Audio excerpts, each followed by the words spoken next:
On April 7th, 1994, in Kigali, Rwanda, a genocide, the worst ever seen in Africa, started.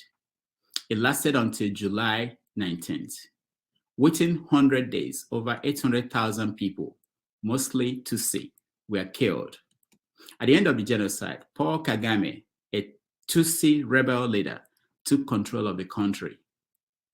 On April 27th, 1994, South Africans came out to vote in their first democratic election, during which the Black majority was allowed to participate. At the end of the process, Nelson Mandela won and became the first Black president of South Africa. 30 years after the genocide in Rwanda, Paul Kagame has remained the president. Some say that he has transformed the country.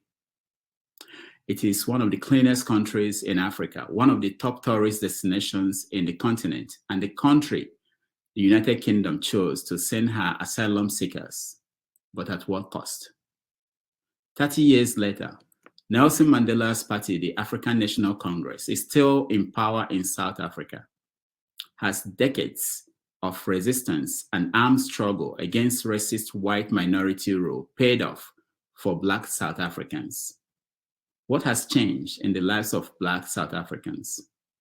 In Nigeria, President Bola Tinubu is currently in Saudi Arabia on one of his numerous trips around the world to find investors. Meanwhile, the IMF reports that Nigeria's economy is dropping from first to fourth place in Africa due to Tinubu's economic policies. In other news, almost a year after, the American government released their report on Nigeria's 2023 elections that, on the one hand, called the outcome the will of the Nigerian people, but on the other hand, found fault in the election for the way it massively disenfranchised some Nigerians. It is 5:30 p.m. in Lagos, Nigeria, 12:30 p.m. in New York City, 4:30 p.m. in Dakar, Senegal, and 7:30 p.m. in Nairobi, Kenya. Wherever in the world you're joining us, welcome to another episode of 90 Minutes Africa. My name is Rudolph Okonkwo. My co-host, Chido Onoma, is on assignment. Our guest today is Dr. Franklyne Ogbunwezeh. He worked as a human rights activist at various European organizations for years. Today, he is a consultant in the field. He will discuss Rwanda and South Africa 30 years later in the context of the world today as Israeli-Hamas war continues, the Middle East stays on the edge, and East-West relations get worse. He will also weigh in on the Nigerian situation, the failing economy, the rampant corruption, and the democratic process that has disappointed many. Please join me as we welcome Franklyne Ogbunwezeh to the show. Franklyne, thank you. To the show. Thank you, Rudolph, and then good evening to my friends across the world who are watching and who will be joining us pretty soon. Yeah, it's very good to have you back. You are our top guest. You've been here more than anybody else, so we're always happy when you are here, and we welcome you. Thank you very much. I'm glad to be here. All right, so we typically start from the news and then we go down. So let's start with 30 years ago in South Africa. There was an election that had Nelson Mandela as the president. 30 years ago, there was the genocide in Rwanda. And how are things faring in those countries? Let's start with Rwanda. Thank you, Rudolph. I'll begin this way. The whole world watched on the 7th of April, 1994, when Hutu militias took up machete, and then went around murdering their Tutsi neighbors in what turned out to be one of their worst genocides in the history of modern times. And it took place, unfortunately, in the African continent. But the major problem was that many human rights organizations and many, even the United Nations, were warning of the impending problem that was taking root in the country. Even the Americans, the CIA had information that there was going to be a massive killing of the minority Tutsis. But instead of doing something, the UN decided to pull out most of our troops that were stationed in Rwanda, paving way for the massacre of over 800, close to 1 million people. in what has been a very mighty stain on the conscience of the world and at large. Bill Clinton, who was president at that time, later apologized, but the apologies will never bring back over close to 1 million people that were massacred at that instance, which has been well, I don't know how to condemn it in the worst of terms. That genocide was one of the worst things to happen to the African continent in modern times. 30 years after, the young man that ended the brutal murder of his people, Paul Kagame, a Tutsi rebel soldier, took the capital Kigali on around July 15th, 1994, and established a government. He has been in power until date. There were giant strides that were made after the genocide. He established Gacaca court system that tried most of the perpetrators of the genocide. And then the Gacaca court system was not hell-bent on conviction. It was hell-bent on integrating, trying to understand actually what happened. It was like a truth and reconciliation commission that was established in South Africa after apartheid by Mandela himself. So it was more of that, although it has some judicial implications to that event. We had another tribunal in Arusha, Tanzania, to try perpetrators of that genocide. So there were major strides that Paul Kagame made and has made in these 30 years. But my democratic friends will always say that democracy is known by one of its major attributes, which is periodic elections. In all these times, Paul Kagame has been in power in what his critics would term as a dictatorship all this while. So giant strides have been made in Rwanda. More needs to be done. The democratic process needs to be extended. And then what a lot of critics have seen as the hunting of opponents should stop. And then the people should be given another chance of electing other people into power. 30 years is too long for one man to rule a country. It's no longer democratic. It's become a dynasty. And then that is it cannot all go well going forward for that country. Okay, we will talk more about that, especially how it impacts Nigeria. What Nigeria could learn from what happened in Rwanda. But let's go to South Africa and get your view on 30 years after the election that brought Nelson Mandela into power. Well, thank you very much. 30 years after, ANC is still in power. ANC has actually disappointed a lot of people, a lot of South Africans, and a lot of Africans as well, after Nelson Mandela. Mandela was the great moral voice that actually prevented what would have been a catastrophe in South Africa. He was the man that was preaching, let us create a rainbow nation. Let us not kill those that harmed us. Let us not massacre those that oppressed us for donkey years. Mandela was a very strong voice. And then integrated white South Africans who, for more than half a century, oppressed black owners of the land, kept them in Bantustans in an apartheid regime that was a disgust for any civilized conscience. Mandela lost the cream of his youth in prison, 27 solid years. He was in prison in Robben Islands with a lot of his other colleagues. And he came out preaching forgiveness. I think that's what the world, I have not seen a man that has embodied what humanity should be all about, like Mandela did. He came out preaching forgiveness and then created a rainbow nation. But South Africa, we have to know, was gained political freedom in 1994. But economic freedom is still has escaped a lot of South Africans. And this is what you see people like Julius Malema campaigning against. They want economic power to be equally married to the political power that they have gained. So during the negotiations to get Mandela out of prison and to grant a majority rule to the Africans, a lot of people claimed that the whites were hell-bent on keeping the economic power that they have garnered and not releasing it. And then that was what they call the failures that Mandela allowed to happen, because he didn't insist on making sure that economic power gets back to the majority. And then you could see people like earlier mentioned, Julius Malema, taking it up from there. But I sincerely believe that Mandela has done his bit. It's like a relay race. He has done his bit and handed the baton over to the new generation. And you could see young, bright young men like Malema coming up to make a claim for what their patrimony should be.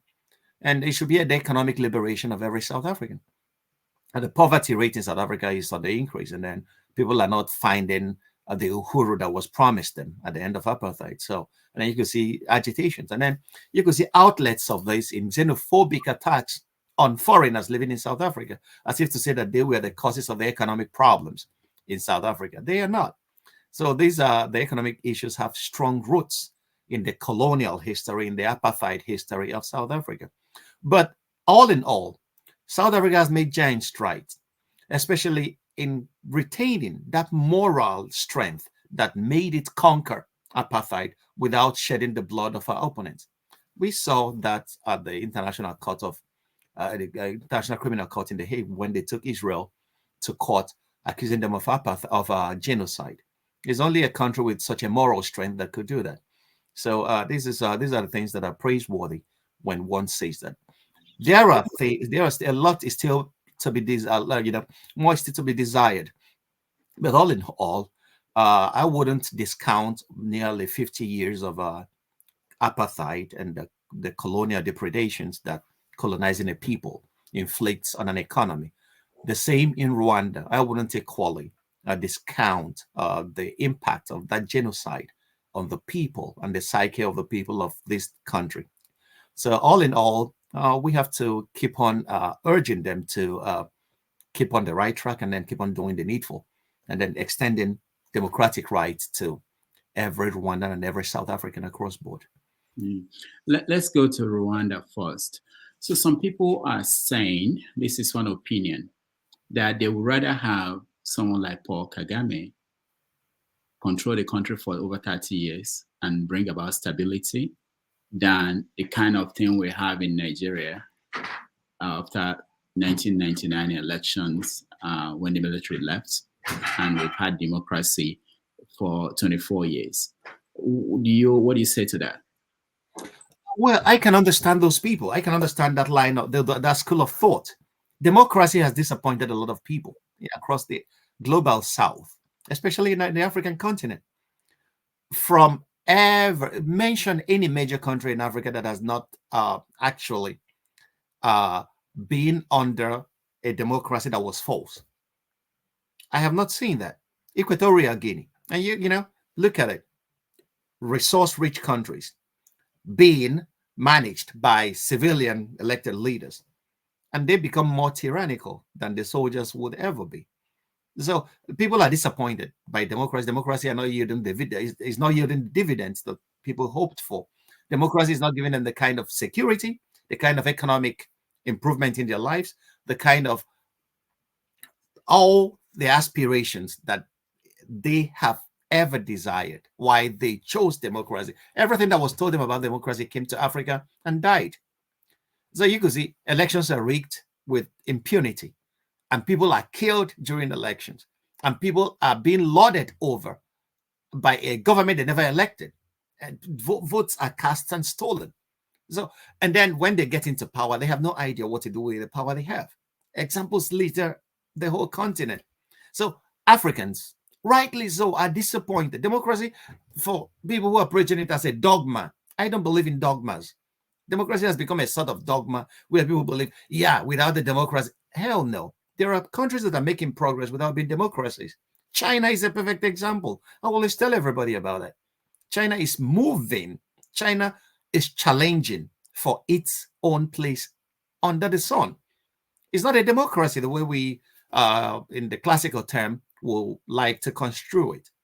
But the country is moving. That country has plucked over 700 million people out of poverty, which no democratic country has done in recent times.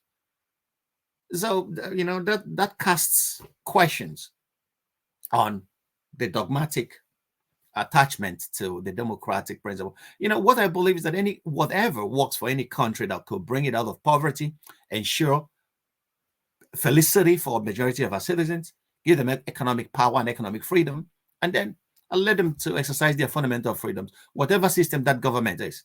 It must not be democracy, because democracy has actually failed us across the African continent. So that's why I can understand the people making that argument.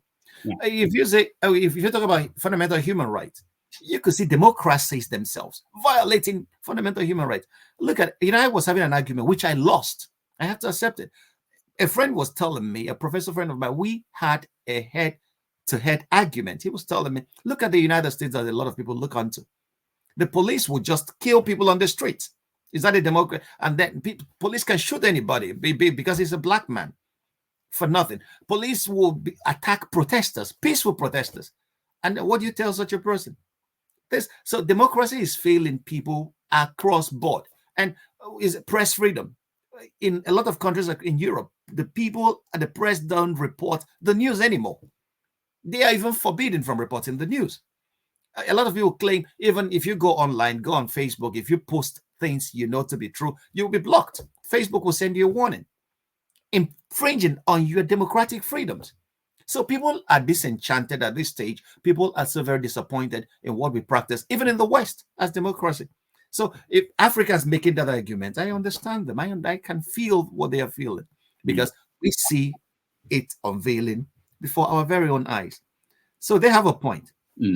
Now, in South Africa, there are also people who are saying that the direction that Julius Malema is going, that he's at that point where Zimbabwe made a turn that led to what it became now. So, for instance, they talk about something like distribution of land or redistribution of land, which is one of the key things that Julius Malema is pushing for, that if he gets power under him, that South Africa might face the kind of Western sanctions that Zimbabwe faced and might end up being like Zimbabwe. What do you think? Oh, well, I think they have a point. South Africa may end up facing the sanctions that Zimbabwe faced. A lot of people don't know that Zimbabwe is still under Western sanctions till today. Okay, and then this is where Africans, people who are in the know, will let you know that we are not being treated fairly. In the Doncaster Agreement in 1982, Britain promised the Zimbabweans that they are going to pay for the land that they're going to buy back from the farmers. These are land that belongs to the Zimbabwean people. And the colonial master is playing them like a keyboard, telling them what to do and what not to do. And when Mugabe and the South Zimbabwean government got frustrated with the inability, it was Tony Blair that came to power and reneged on that agreement. And that was what made Mugabe allow the squatters to go take over the land in Zimbabwe from the farmers, and the white farmers had to leave. Even Nigeria tried to mediate. Obasanjo promised the farmers, come over to Nigeria, we'll give you places in the Jos Plateau and so on. So it was the Western countries reneging on the agreements that they reached with the Zimbabwean people on the Doncaster Agreement in 1982 before Zimbabwean independence that led to that. Yes, we know. It's all about economic. This is where people will tell you that Africa is not actually free. We are still being controlled from the Western metropoles by the Western powers. South Africa belongs to the South Africans, and there should be a just and equitable distribution of land. The arable land in South Africa should not belong to only the whites. It's the ancestral land of some Black South Africans. So they should have a share equally in the fruits of their land, in the economic resources. Land is the greatest economic resource. And if you deny a people of their land, you've denied them of their identity, of their culture, everything about them. It revolves around land. So this is why there is a fight for land everywhere. What is happening in Palestine is the fight for land. So coming to Africa and telling South Africans, no, you shouldn't talk much about land, or else we will impose embargo on you like we did on Zimbabwe, and then embargo your economy out of existence. It's just a threat. The South Africans should do what is right for South Africa. And the Western power should not think that they could bulldoze and then blackmail everyone with their raw economic power. The world is changing rapidly. the unipolar Eurocentric power base is changing radically. There are countries that are rising up and saying, hell no, we are not taking to that anymore. And you could see that's why South Africa is not even listening to what the West is saying. South Africa rose up and took Israel to the World Court. Israel is the darling of the West. South Africa has joined BRICS. South Africa is not listening. The United States went as far as accusing South Africa of selling weapons to Russia during the invasion of Ukraine. The South Africans never cared. So this should show the West that, a lot of countries are rising and no longer tolerating this unipolar kind of power imbalance that creates the impression that they are being oppressed. So people will always rise up and then do what is right for them. So South Africans have joined another bloc altogether, and this bloc is growing stronger. With the outcome of the war in the Ukraine, it will show the direction that BRICS will be going in the nearest future. And I don't think that the West is winning in Ukraine at the moment. So, one could see that the balance of power, of global power, is changing. And Russia and China are making strong claims for that. And you could see the realignments that are ongoing at the cusp of that. So we are all watching to see where it will all lead. But I believe that South Africans should do what is right for South Africa. Okay, we'll get back to America's interest in Africa, but let me ask you the lessons from Rwanda and how that applies to Nigeria. If you look at the last election, what happened in several parts of the country, especially in Lagos, there was this sense that ethnic tension went so high that it's almost triggered a kind of genocide. And at any point in time in Nigeria, anything could lead to that. So what lessons should Nigerians learn from what happened in Rwanda? Well, Rudolph, I have written a lot about that issue and the lessons that are inherent during the last election. What shocked me actually was that people in the ruling party were not even holding themselves back in the kind of genocidal language that they were deploying in the build-up to the election. And I will mention names. Bayo Onanuga was a leading proponent of that. This guy went to Rwanda and saw what happened in Rwanda and came back and was posting on X Twitter using damning genocidal language, which is unforgivable after what happened in Rwanda. Okay, and so many other people. Oh, MC Oluomo. All these things are captured on video. They happen before our very own eyes. Okay, and these are the kind of things that their followers will latch onto and then go on a killing spree. And then we will get into an inter-tribal bloodletting, and then that could, before we know what it is, that could lead to genocide. So these are the things that educated people, and well, anyway, educated people have always, education has nothing to do with it. People, sociopaths will always go for the jugular when it comes to genocide, propagating genocidal language. We saw everywhere genocide has happened, we see the educated elite goading the people on to kill and massacre. If you see the kind of people that were tried in Arusha, Tanzania, the people that were the radio collionists, they were not uneducated. These people were well-trained journalists who were peddling genocidal language and urging Hutus to slaughter their Hutu wives and kids and neighbors. You saw it even when Hitler was killing Jews in Germany. Many of the guys that propaganda, even a philosopher, one of the brightest minds in Western philosophical pantheons, Martin Heidegger, joined the Nazis, propounding genocidal language. So it doesn't have to do with the educational level. That has nothing to do with it. We see that across board. But it's unfortunate that we have not learned anything from history. And Nigeria, and anyone that has known Nigeria will know that Nigeria is a tinderbox. The only thing that it requires to set that country ablaze are just a few misplaced words, and then the country will burn. It's still an amalgam. And then you see people supporting and peddling those things because they want power. Power is simply opinion. Anybody who is familiar with the philosophies of David Hume will let you know. It's only when the people say that there is power, that there is power. If people say we don't believe in what you propound as power, you don't have any power. But our people are ready to kill and die for something that brings nothing at the end of the day. So it's just unfortunate. I don't think that Nigerians are learning any lessons, because genocide, as I'm talking to you, is still ongoing in the Benue Plateau. The Fulani headsmen are still massacring communities in Jos Plateau. Bokos University was sacked the other day. Okay, headsmen, they call themselves headsmen, but they are armed to the teeth. And a lot of people will sit down here and argue that it's because of the effects of global warming. No, there are ideologies behind it. There are cultural, there are religious, uh, uh, uh, triggers to it. And so it's still ongoing, and the Nigerian government has been either unable or unwilling to do something to arrest that tide. People are dying every day. The governors in Plateau and in Benue State will tell you that. Though, it's I can't even grapple what is with the idea that two consequent administrations in Nigeria have sat upon this ongoing genocide and have done nothing. Buhari's government didn't do anything. Now Tinubu's government has given marching orders to his generals, but till this moment, nothing concrete has been achieved in that regard. So people are dying. The insecurity in Nigeria has topped levels that we have not seen in recent memory. So, and what lessons are we to learn?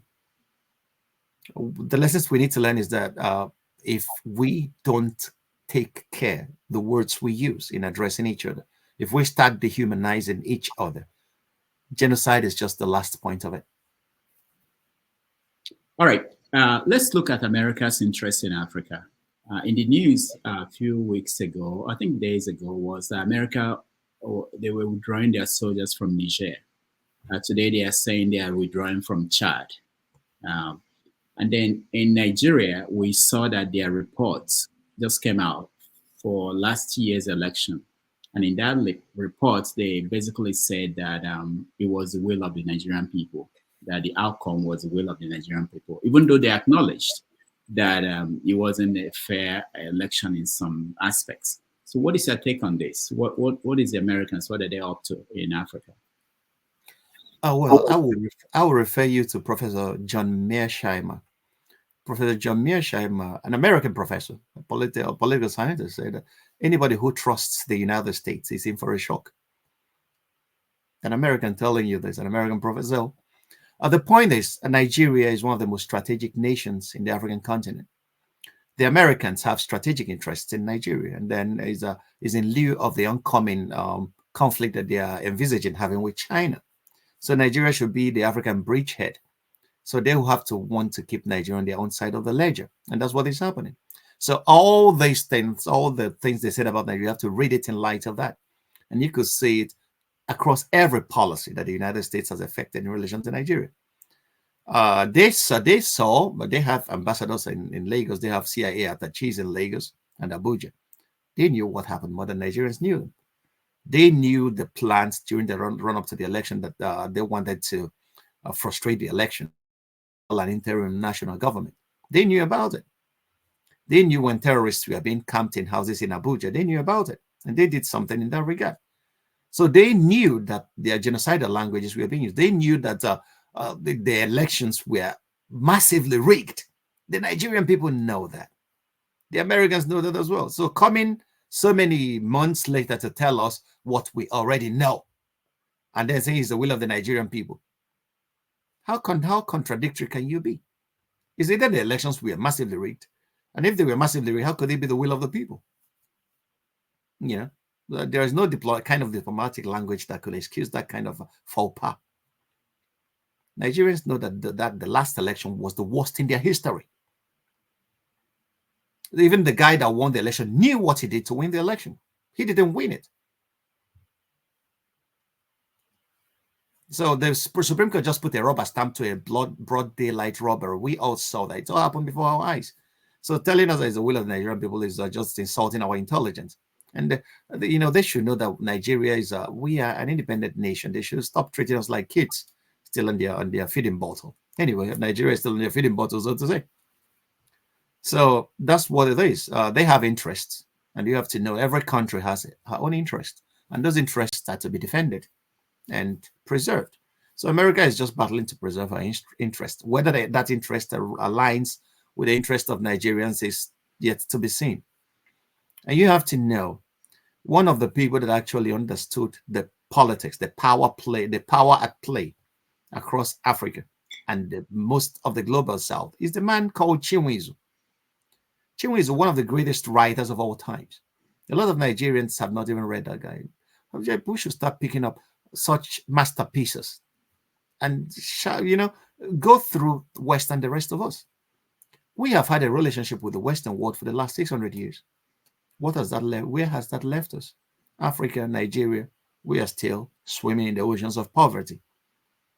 But those countries that detached themselves from Western influences have tried to find the path that suits them.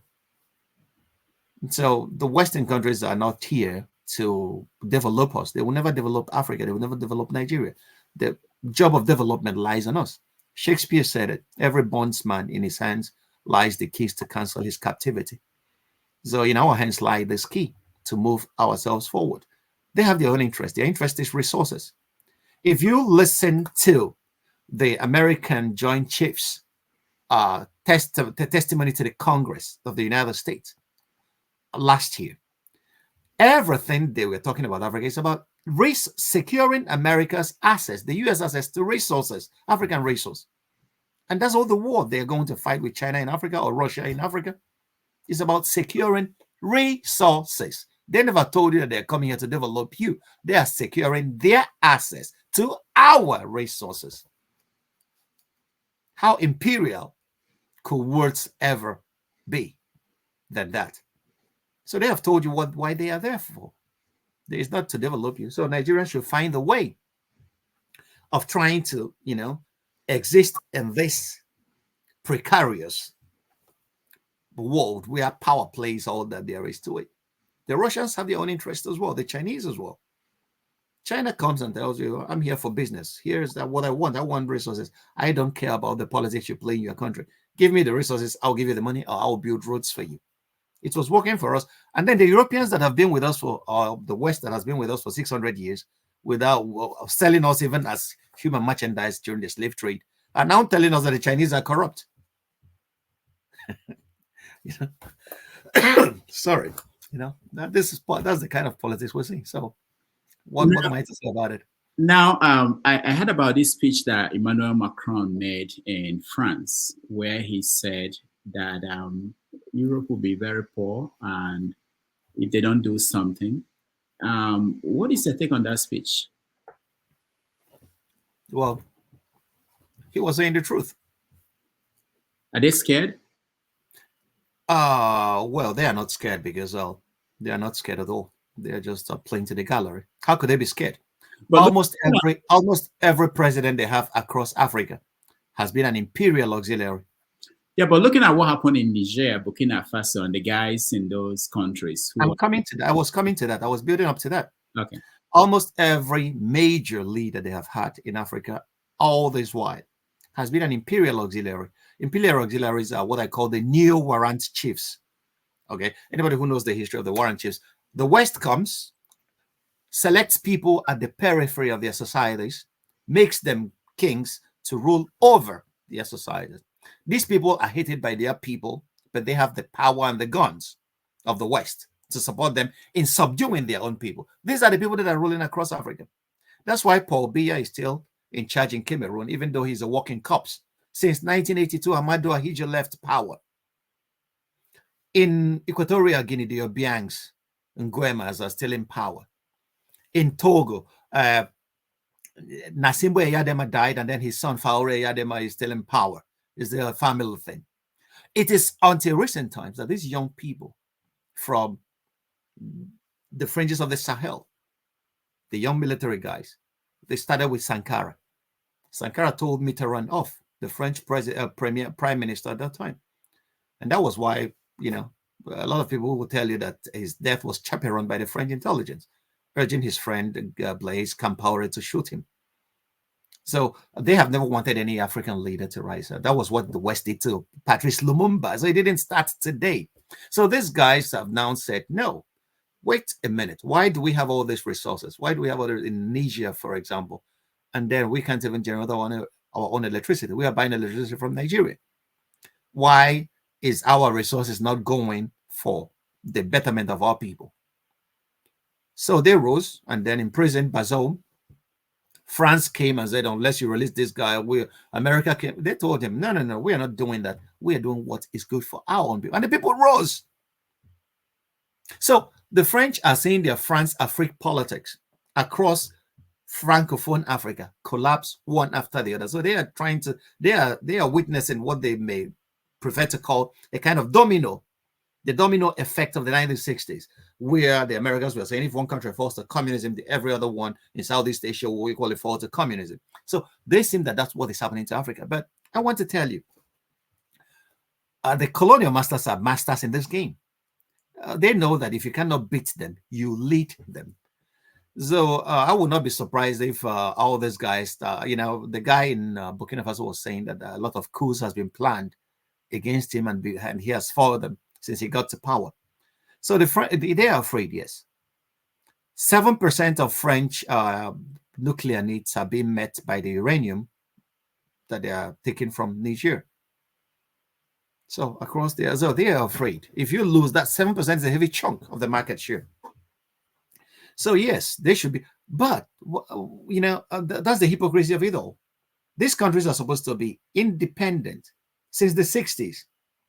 But still, their economic policy is still being moderated by the French central bank. How could that be? And they are independent. And then when Africans go to France as refugees, they are being treated like the worst scum of the earth, although the French Republic is stealing their resources and keeping them poor in their home countries. All the Western countries are doing it, even in Nigeria that we both of us came from.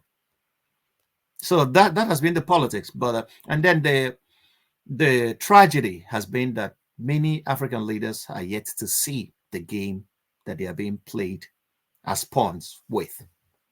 They are not part of the game. And that's why when our president, we just imagine it. A president will refuse to talk to us in Nigeria, and we go to Chatham House and hold a presidential debate of what is going to happen in Nigeria before a British audience. Are you going to rule Britain?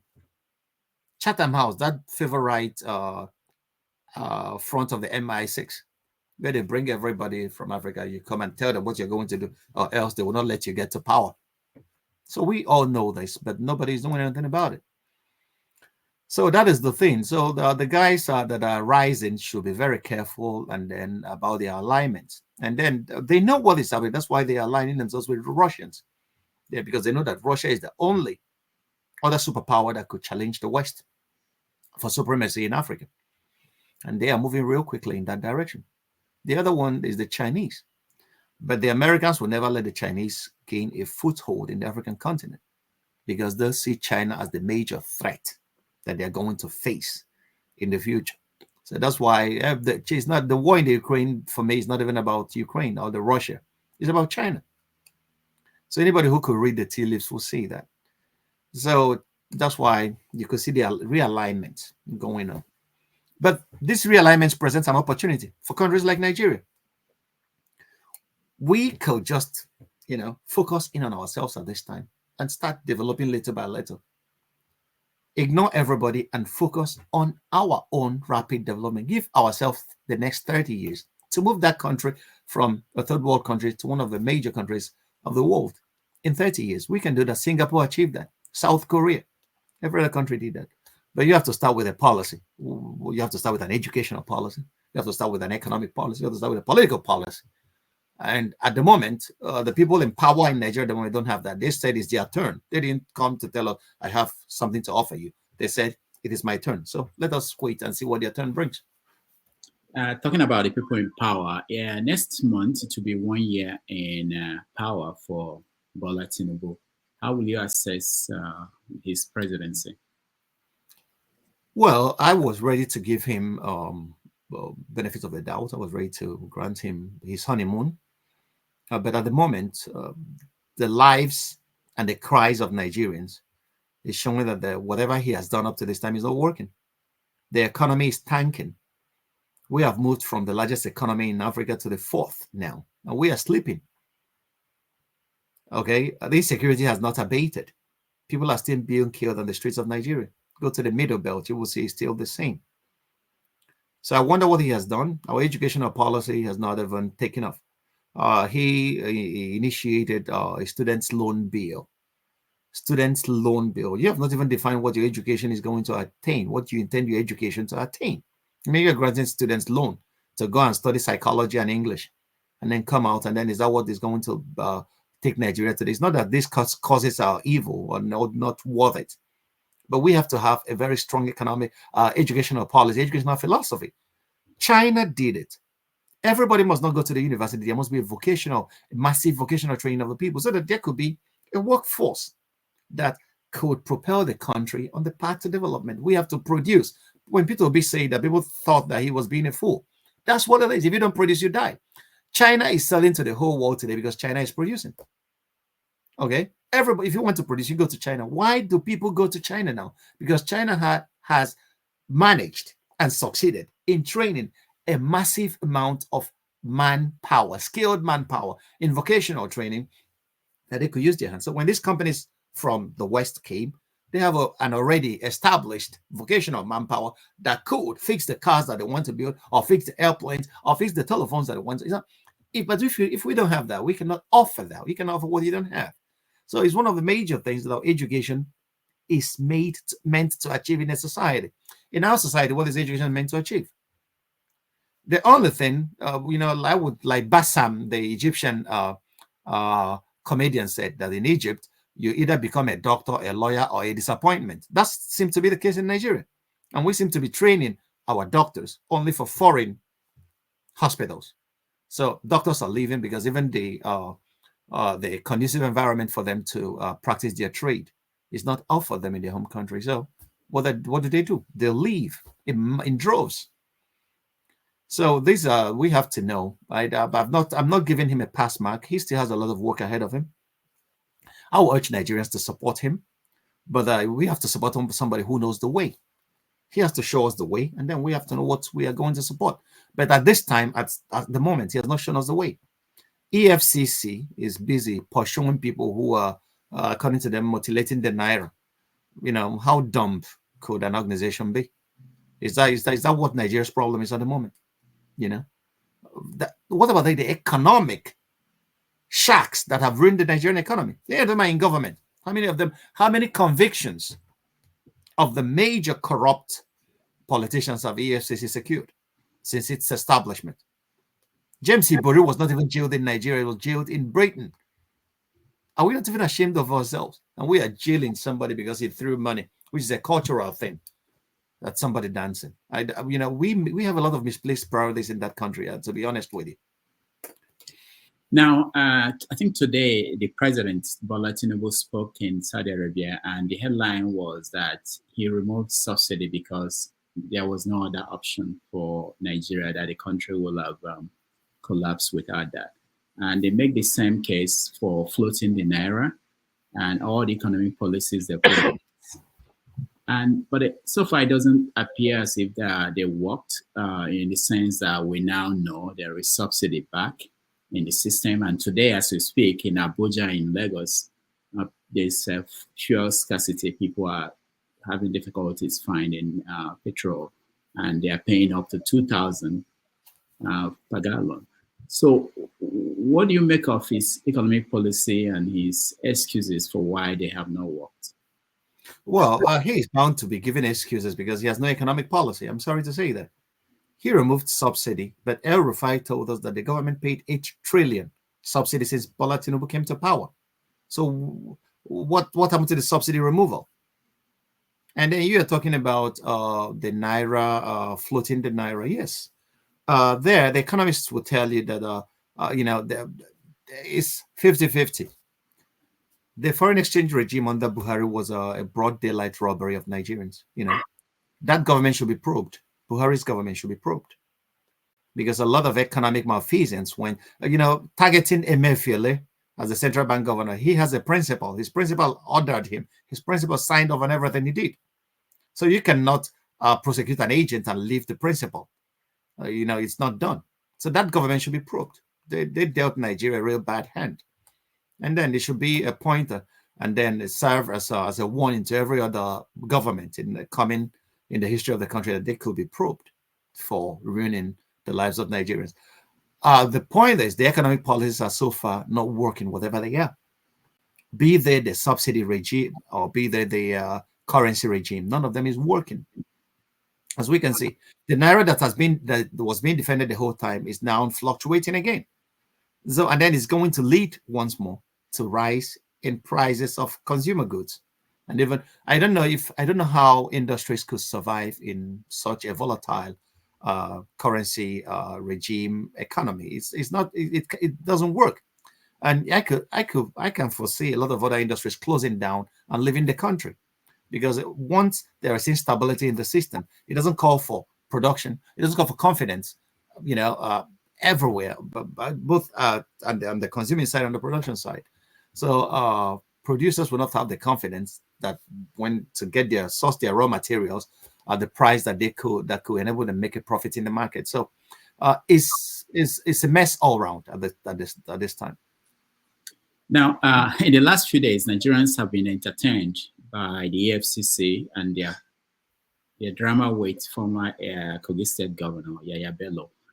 Now, for most Nigerians who are not familiar with how law enforcement works in other parts of the world, when you watch this, what's going on in Nigeria, what do you say to them? Well, it's a pity. It's Nigerians, we love drama, excessive drama without substance, because as I know, if you have evidence against Yaya Bello, you have to take him to court, get your evidence before a judge, and then get him convicted. They will tell us all these things, like they told us about every other major crook that they have captured, or they have, and then he will be prosecuted in the media. At the end of the day, he will be set free. So what happens to that? So if you have a case against the former governor, Yaya Bello is not my favorite person. He's one of the other, I don't know how to describe that guy. He ruined Kogi State. Everybody knows that. So, but all this evidence should be gathered, and a strong case should be made before a competent court of law against him and get him convicted, and let him serve his conviction in Nigeria. So the Nigerians will see that a governor losing his immunity could be equally convicted. How many governors have been convicted by the EFCC in Nigeria since 1999? How many of them? If you're in the ruling party, you are granted eternal immunity. But if you're not in the ruling party, they would terrorize you to kingdom come. So, and then the governors will now take on a new life and then get back to the Senate and then postpone their date with accountability. So, it's really awful. We love the drama and the substance we don't like a lot. So the EFCC should focus on getting that guy convicted instead of all these press conferences. And then, it dovetails into some other thing. Nigerians, the Nigerian police as well, they will arrest people, suspects. These are suspects. Instead of taking them to court, get them prosecuted. They will arraign them before the media and tell the media that they are thieves, but you have not convicted them before a court of competent jurisdiction. And then what happens? You will take these people to jail, and many of them spend more time in prison that they will have spent if they have been convicted of those crimes that we are accused of committing. So, and it makes a mess of the criminal justice system. Anyway, you can equally understand the police, because the judiciary has just made itself a rat that the cat is pursuing it. Because the judiciary is no longer being trusted by the ordinary Nigerian. It has lost the trust of the people. So you could see a Chief Justice of the Federation appointing his son and daughters and relatives and mistresses as judges. Where does that happen? And nobody says anything, and it's taken as normal. And you think that the people repose confidence in the system? No, they don't have any confidence in the system. So that's why the police and every other law enforcement agency does what it wants with the Nigerian people, and then gets away with it. So the reforms are long overdue. We have screamed ourselves hoarse about all this. But who will bail the cat is always a problem. Until the people rise and take the power into their own hands, Nigeria will still be run by these people who feel that Nigerians are just they are slaves that they could treat anyhow they want and get away with it. In about 10 minutes, we'll let our audience join the conversation. Let me ask you about this new agitation for, not really new, but it just came back up, the agitation for Yoruba Nation. A lot of people thought that with Tinubu in power that it wouldn't be an issue, but it's coming back on. What do you make of that, and how do you connect that to the agitation for Biafra?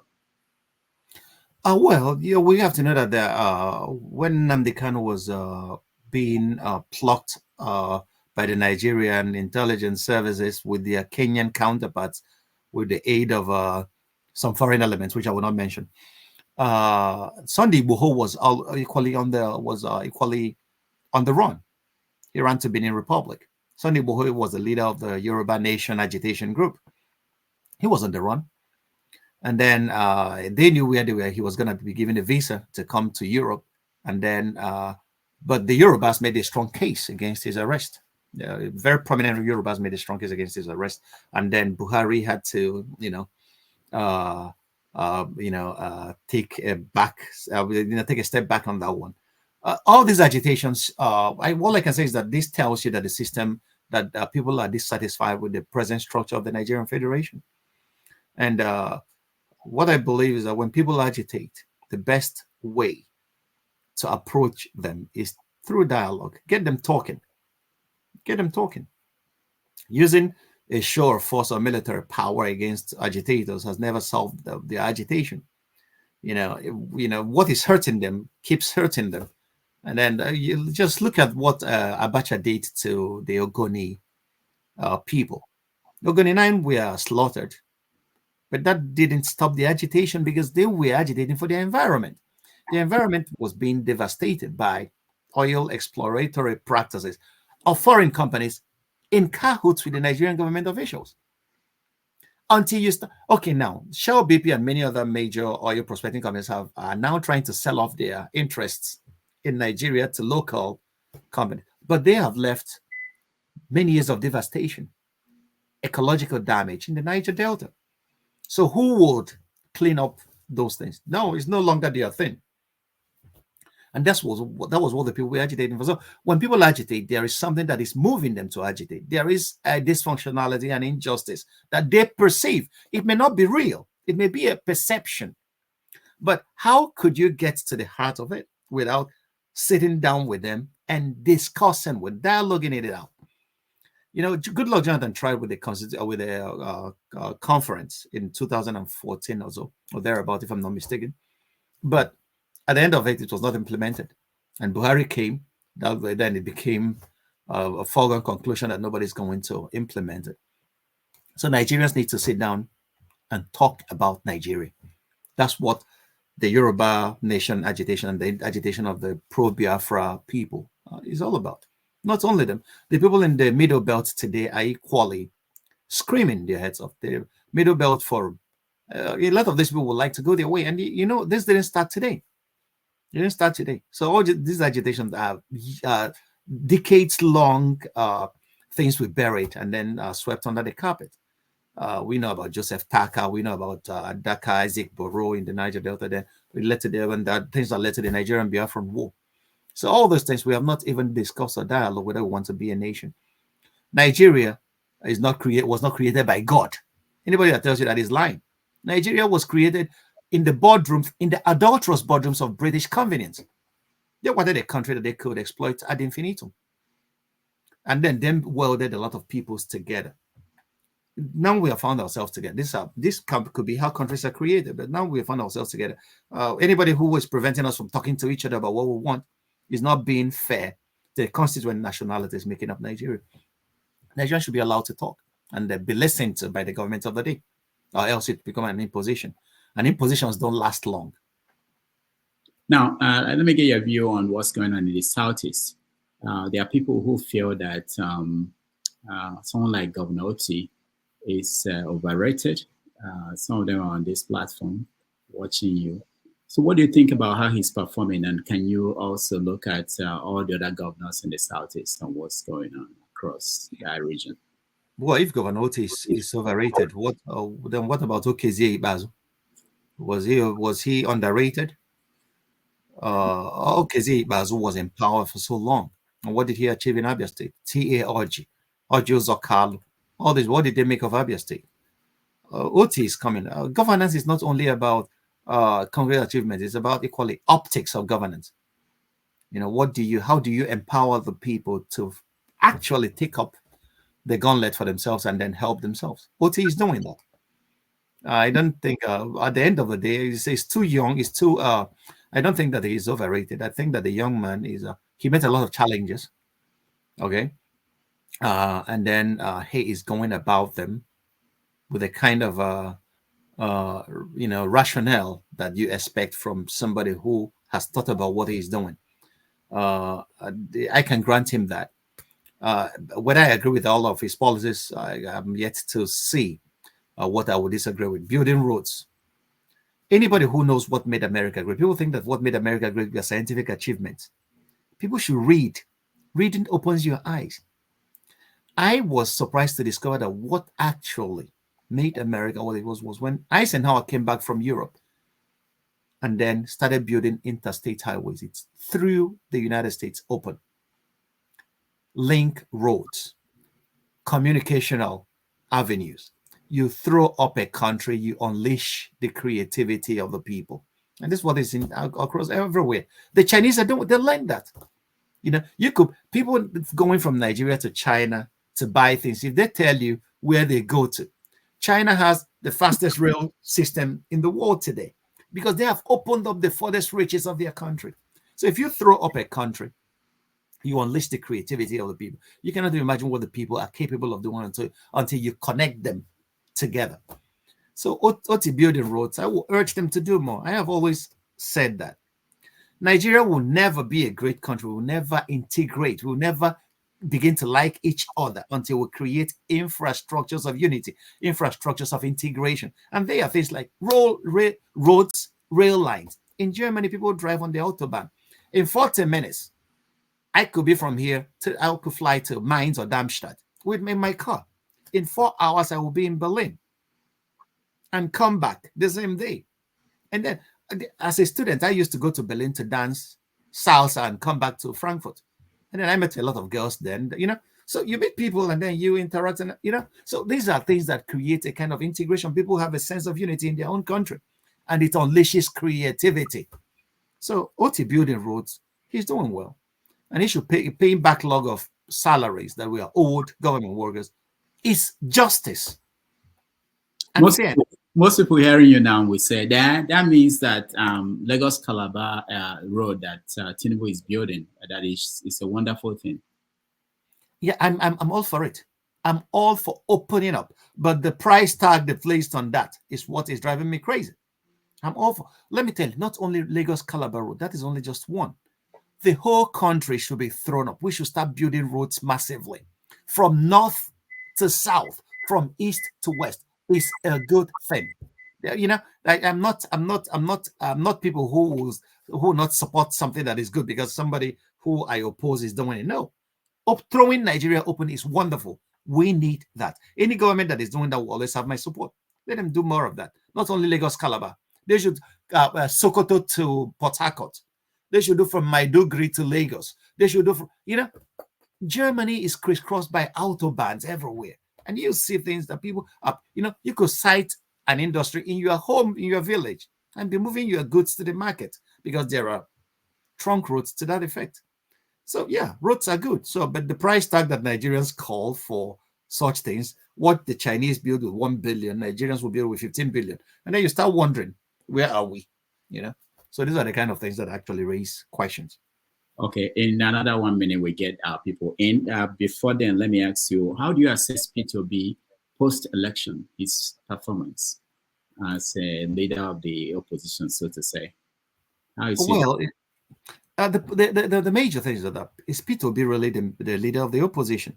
It's because the Nigerian opposition has abandoned its responsibility to Nigerians that P2B is, you know, his private chat seems to be riling the government.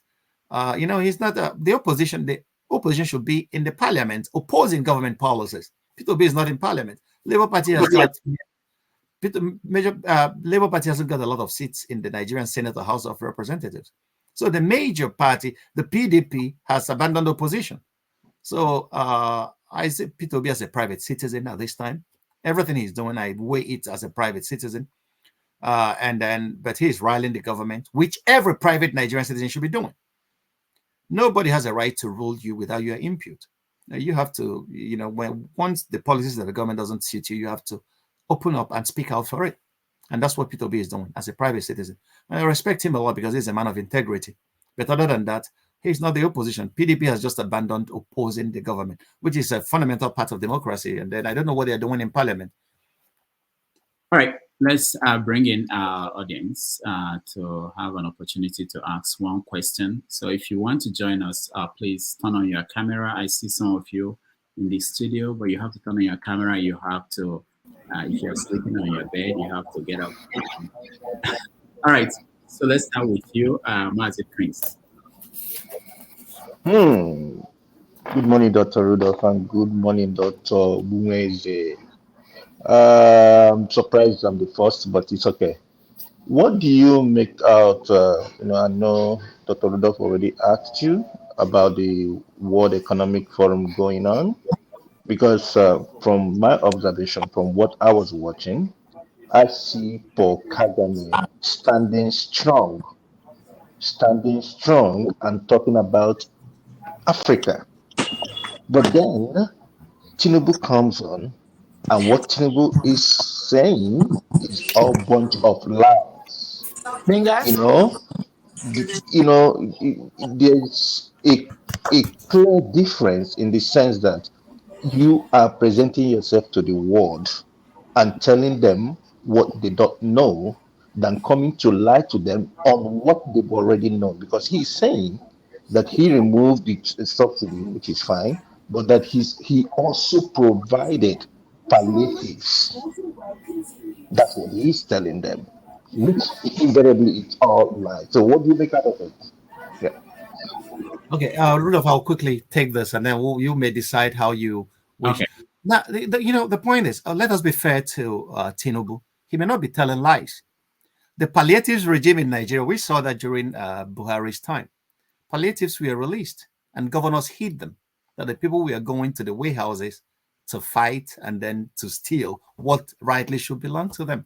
He may have released palliatives, but the people who may be at the end of distributing the palliatives may have decided, like Nigerian politicians do, to feed their families first, and then every other person can go to hell.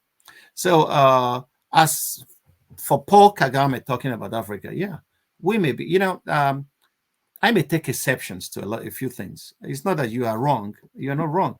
Paul Kagame is a very strong voice when it comes to the Pan-African scene. But one of his policies that I totally disagree with is him accepting that Rwanda should be a dumping ground for the rejects of the Western society. The people, the refugees that Britain rejected, they should be dumped in Rwanda just for a pittance. That's a policy that is, as a black man, is insulting. After all these countries watched Rwandans butcher each other, all they can offer is mere pittance, a few millions, few hundred millions a year, and they would dump people on our shores. No, they should let those people go to Britain, because the British government and many of the Western government caused the pains that let these people escape their countries. So that's Paul Kagame. As for Tinubu and removing subsidy removal, I mentioned it, a few minutes earlier. El Rufai came back from self-imposed exile and told Nigerians that Tinubu government has paid 8 trillion in subsidy since the day he said he removed subsidy. So where is the subsidy removal that we are talking about? The point is, every Nigerian, everybody agrees that subsidy regime is a repeat of corruption. Okay, people come in and present papers for products they never delivered, and they are being paid.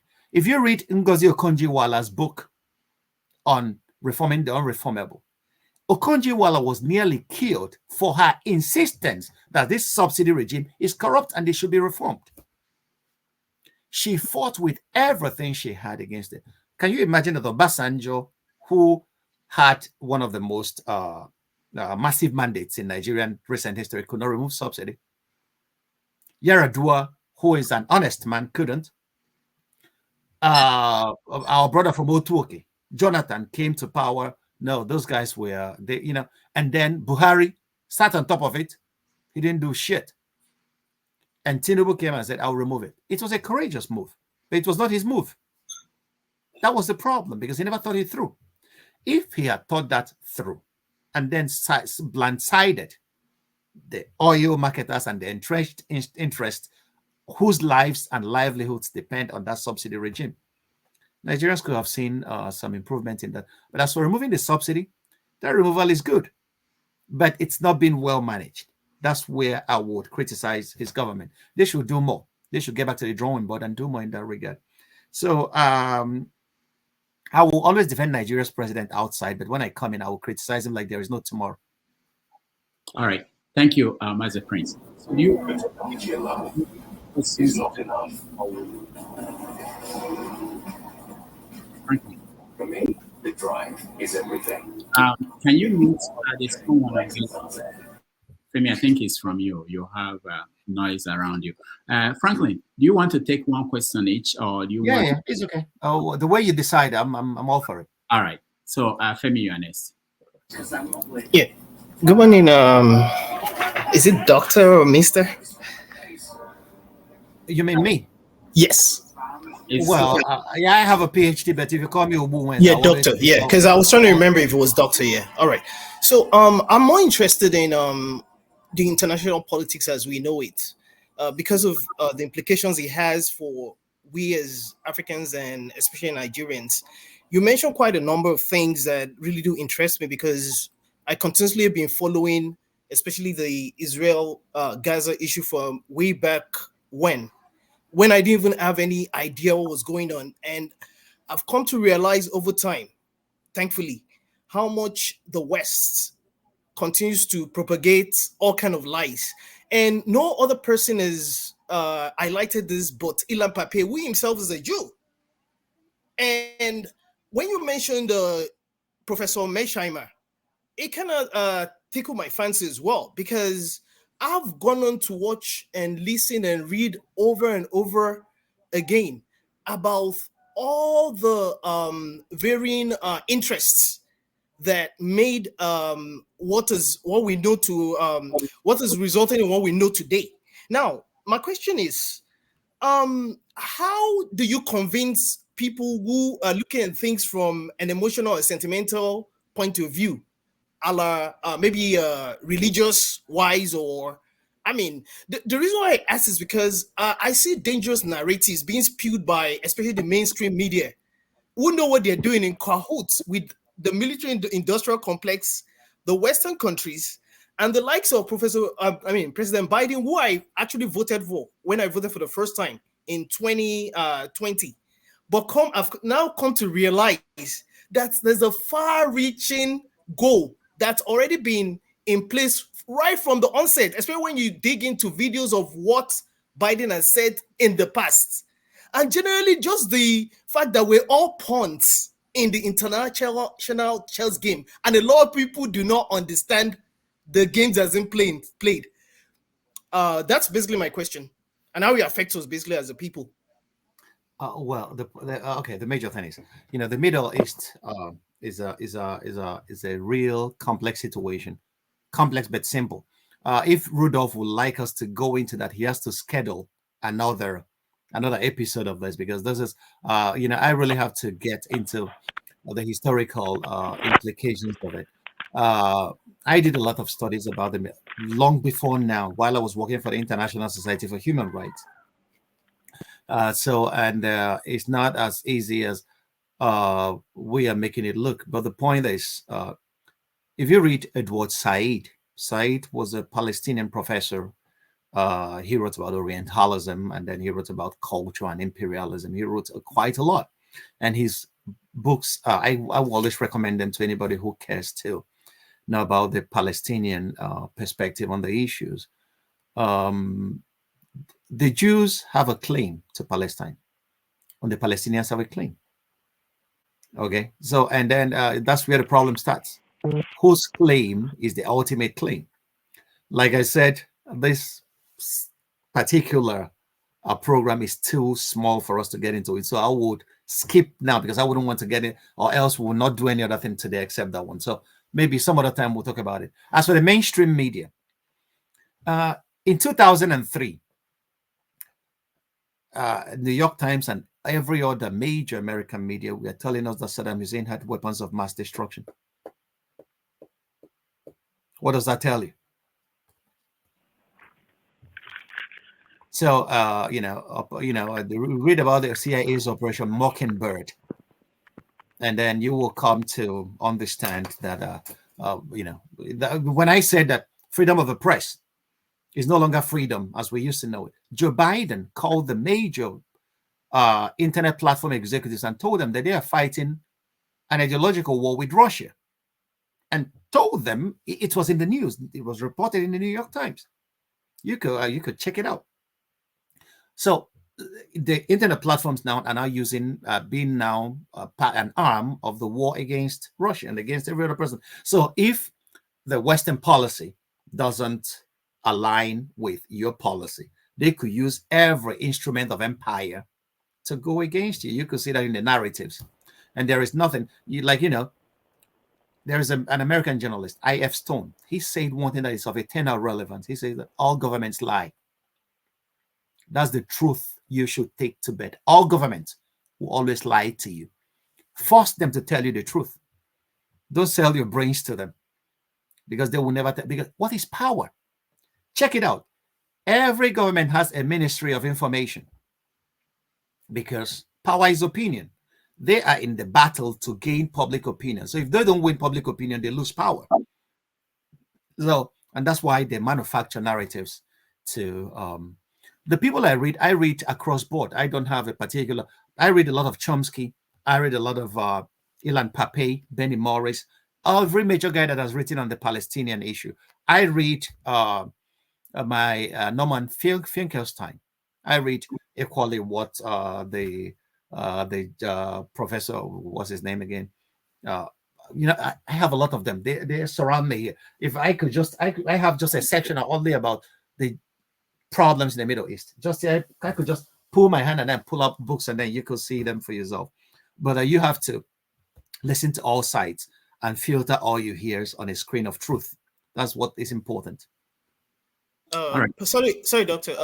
Can I get your email address at least? Oh, okay. Ask Rudolph. I will. Sure. That Thank you. All right. Righteous man, you're next. Yeah. Good evening, doctor. I am speaking from Lagos. It's quite interesting listening to you. Very bright scholar. I appreciate you, sir. Thank you. There is a submission that Rudolph, will I say a submission or a build-up by Rudolph, and I just want to, make my statement from that build-up, which you gave an answer, and I want to say the answer you gave was not satisfactory to me, because it could be that the submission of the Americans about the Nigerian election was because the Nigerians refuse to react. So as long as they refuse to react, it means it is acceptable to be with the will of the Nigerian people. Because if that election was not the will of the Nigerian people, Nigerians would have trooped to the streets and, kind of reject the election, and then the world will stand by then. But as long as they sat at home and let everything be, then it becomes the will of the Nigerian people. That's what I am thinking made them to make such a submission. And then my question to you, sir, is this. How possible is it to fuse people of different traditions, cultures, and value system to live as one people? What kind of system of governance or government will you recommend for such settings to work? Oh, wow. Thank you. Wow. My brother, this is a very tough one. Thank you very much. Let me start with the very first things you said. You may be right. This is your view.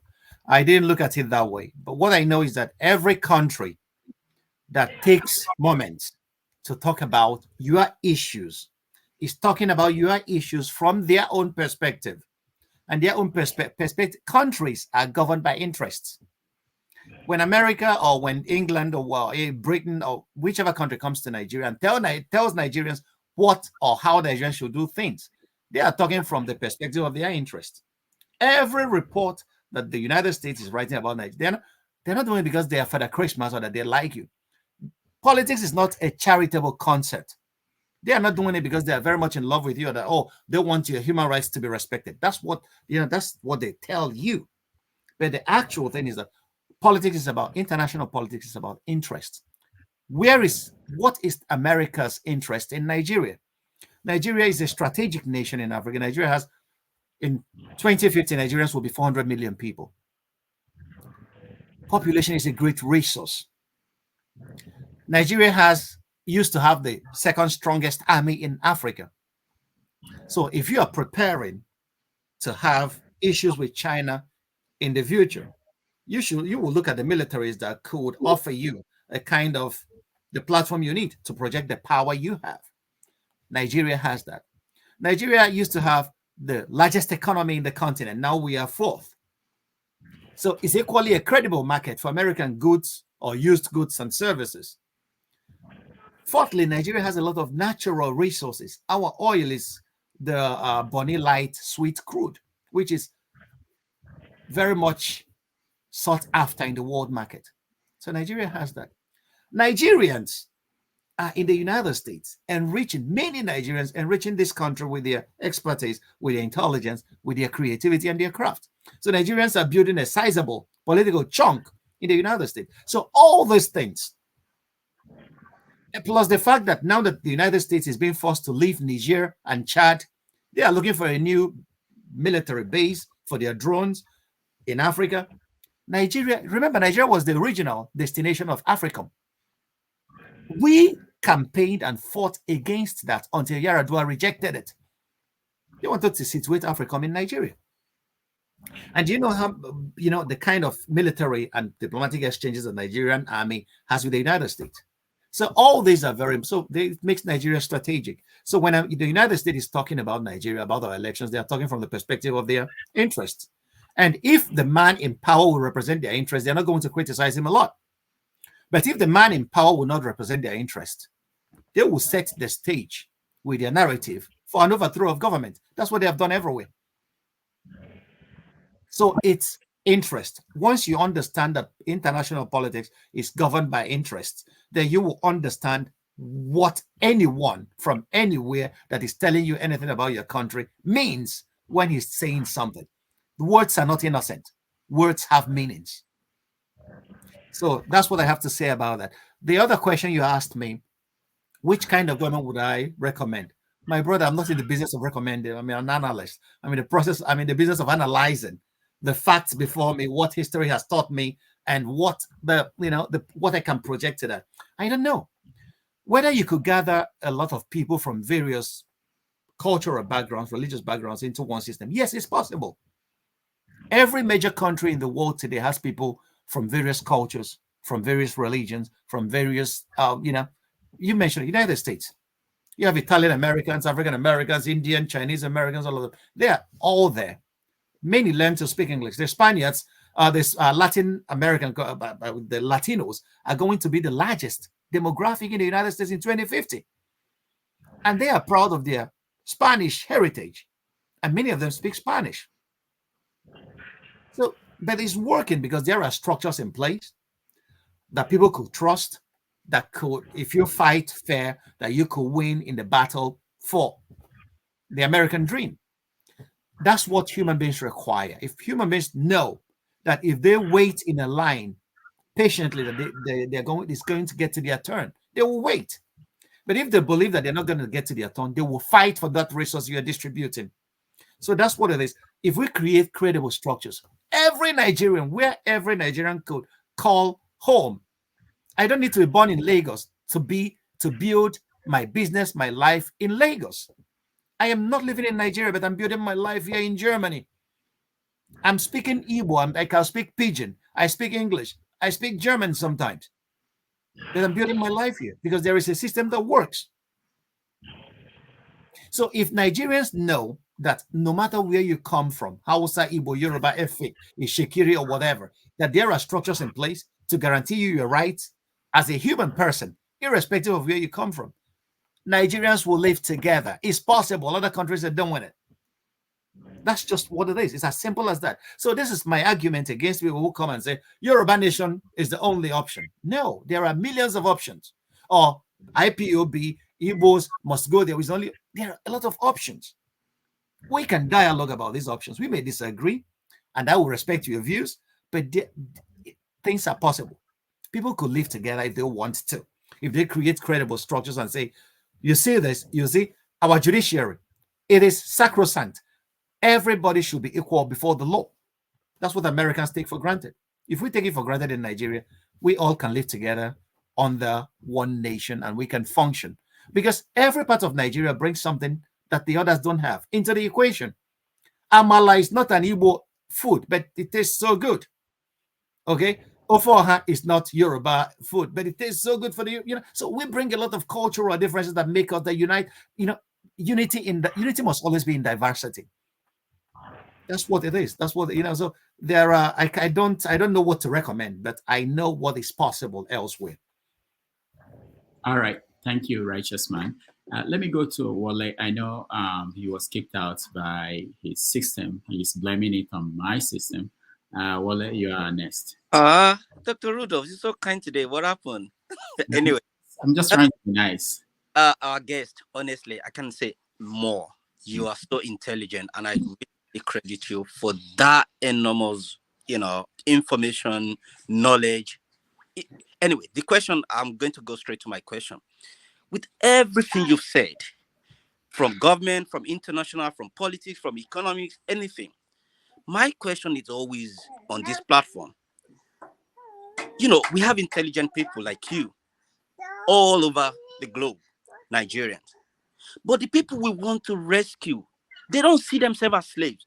And you mentioned it. Why would our politician come to Chatham House when they cannot even speak to Nigerians, the language Nigerians understand in their own country? They have to go elsewhere, France, England, to go and tell people this slavery is still there.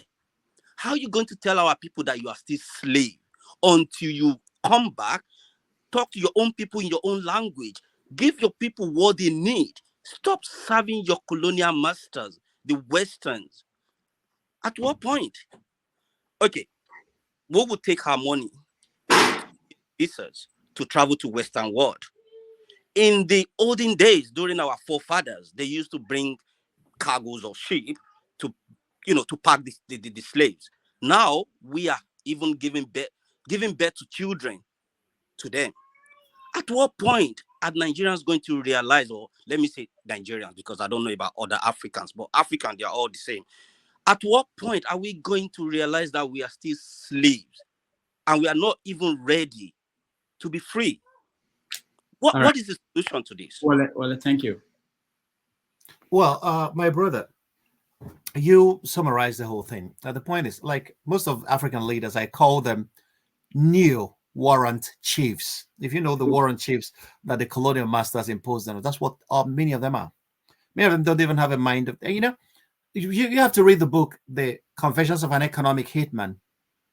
It brings you on the path to how these guys come. Once you're elected, they will come and give you instructions of what to do about your country. Only a few have succeeded in resisting them. Okay? Those who, many were killed. There is no coup that happened anywhere in Africa. There was this president of Haiti, Jean-Bertrand Aristide. His lawyer was once asked, why has there never been a coup in Washington, D.C.? You know what he answered? So because there is no they don't have an American embassy in Washington. I've spoken. I'm not going to answer that more. All right. Think about it. All right. Thank you. So because for him, and there are foreign embassies are almost always involved in all the coups happening in Africa, everywhere. Almost all coups. Just I'm not mincing words. Almost all of them. There's a little book anybody listening to me today should go and find. It's called The CIA's Greatest Hits. Find it, read it for yourself, digest it, and then come up with any other question. Ask Rudolph to invite me again, and we can discuss that. And I could give you instances in history where instructions were given. Lumumba was killed at the instance of Eisenhower. Without Eisenhower signing off on it, Lumumba would have been alive today, together with the Belgians. That Sankara was killed was because signed off by the French intelligence. And they will tell you that in their papers. You know, one of the good things that happened to our world in recent times was that WikiLeaks released troves of documents, which a lot of people ignored. They have not even read. If you could lay your hands on the vaults that WikiLeaks released, go to the section on Nigeria and Africa. And there's another guy I will equally recommend to you guys. His name is Curtis, Mark Curtis. He wrote a lot of books. He wrote one that is titled On People and the Web of Deceit, to show you what the British intelligence is doing all over Africa, especially in Nigeria. Go find for yourself. These are books that are written. They are not just internet, they were not written today. These are books that were written and were well researched. And if you see their sources from declassified documents of these agencies themselves.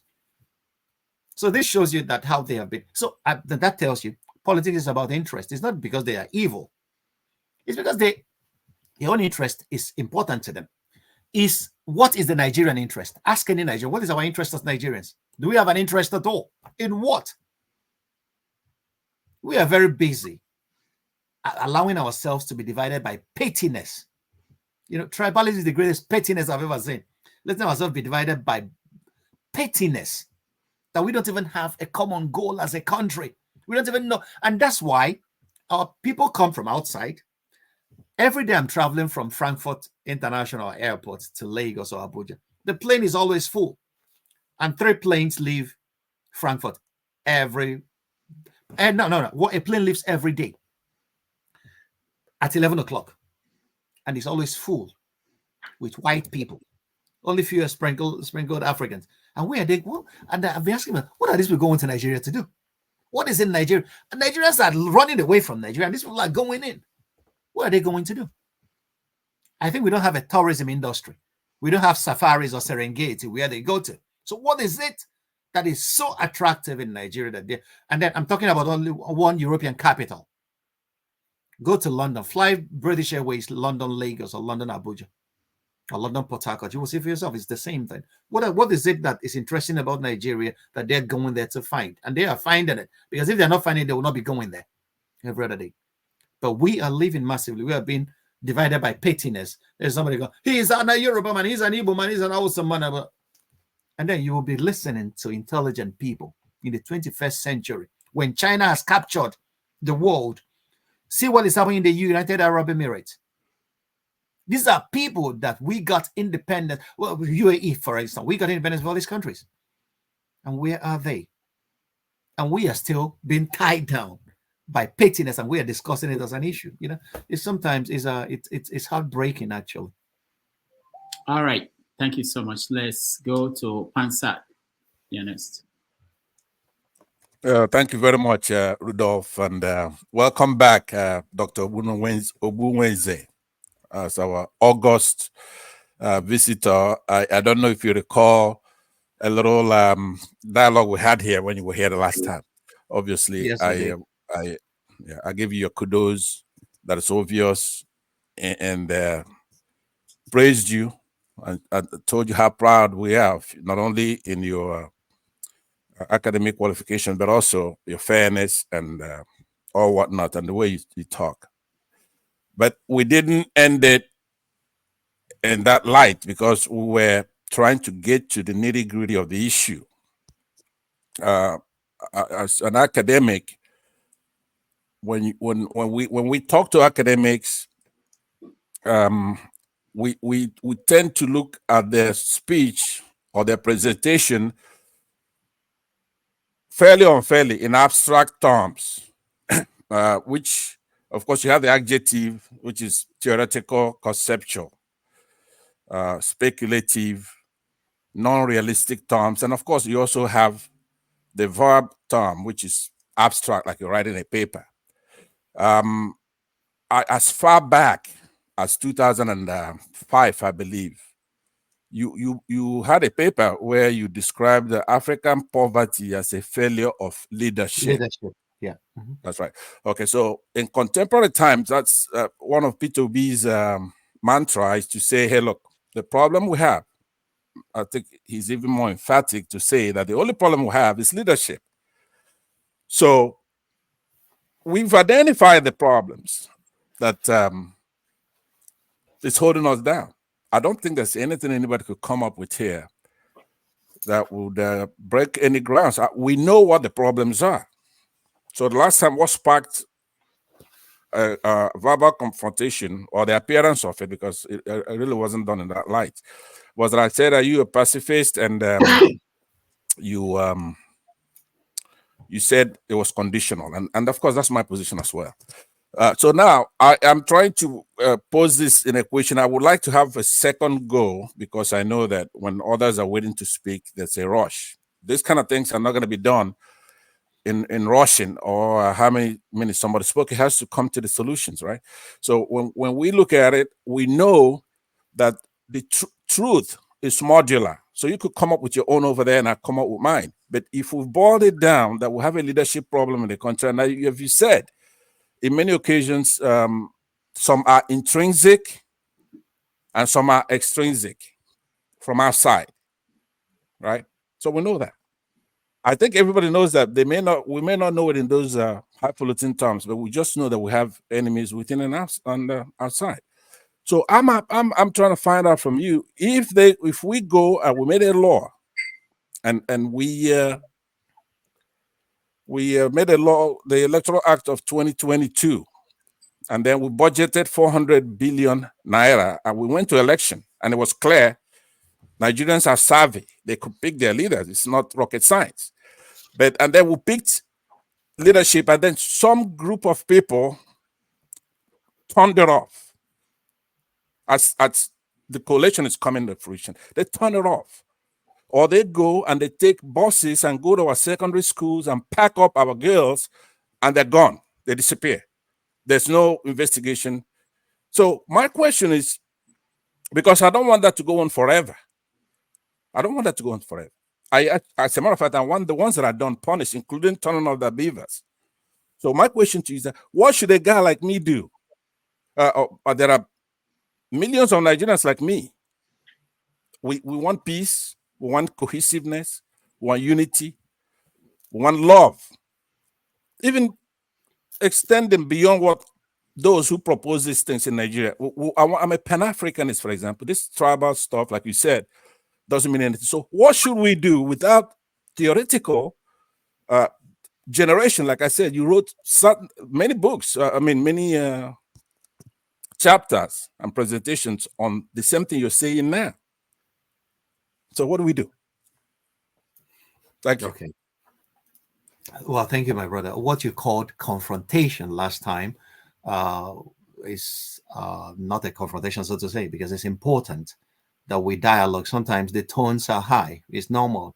And then we take them in our strides and then move on. Try to understand where the other is coming from.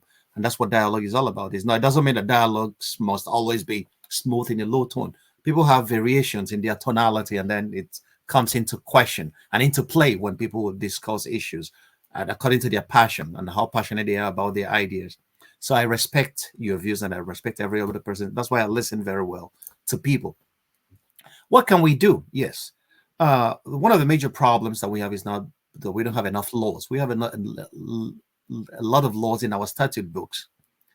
That when people say the problem with that, I wasn't the person that originated that. It was Chinua Achebe in his beautiful analysis that has never been impeached in The Trouble with Nigeria, which he wrote in 1983, that laid that clear, that the trouble with Nigeria is simply and squarely the failure of leadership.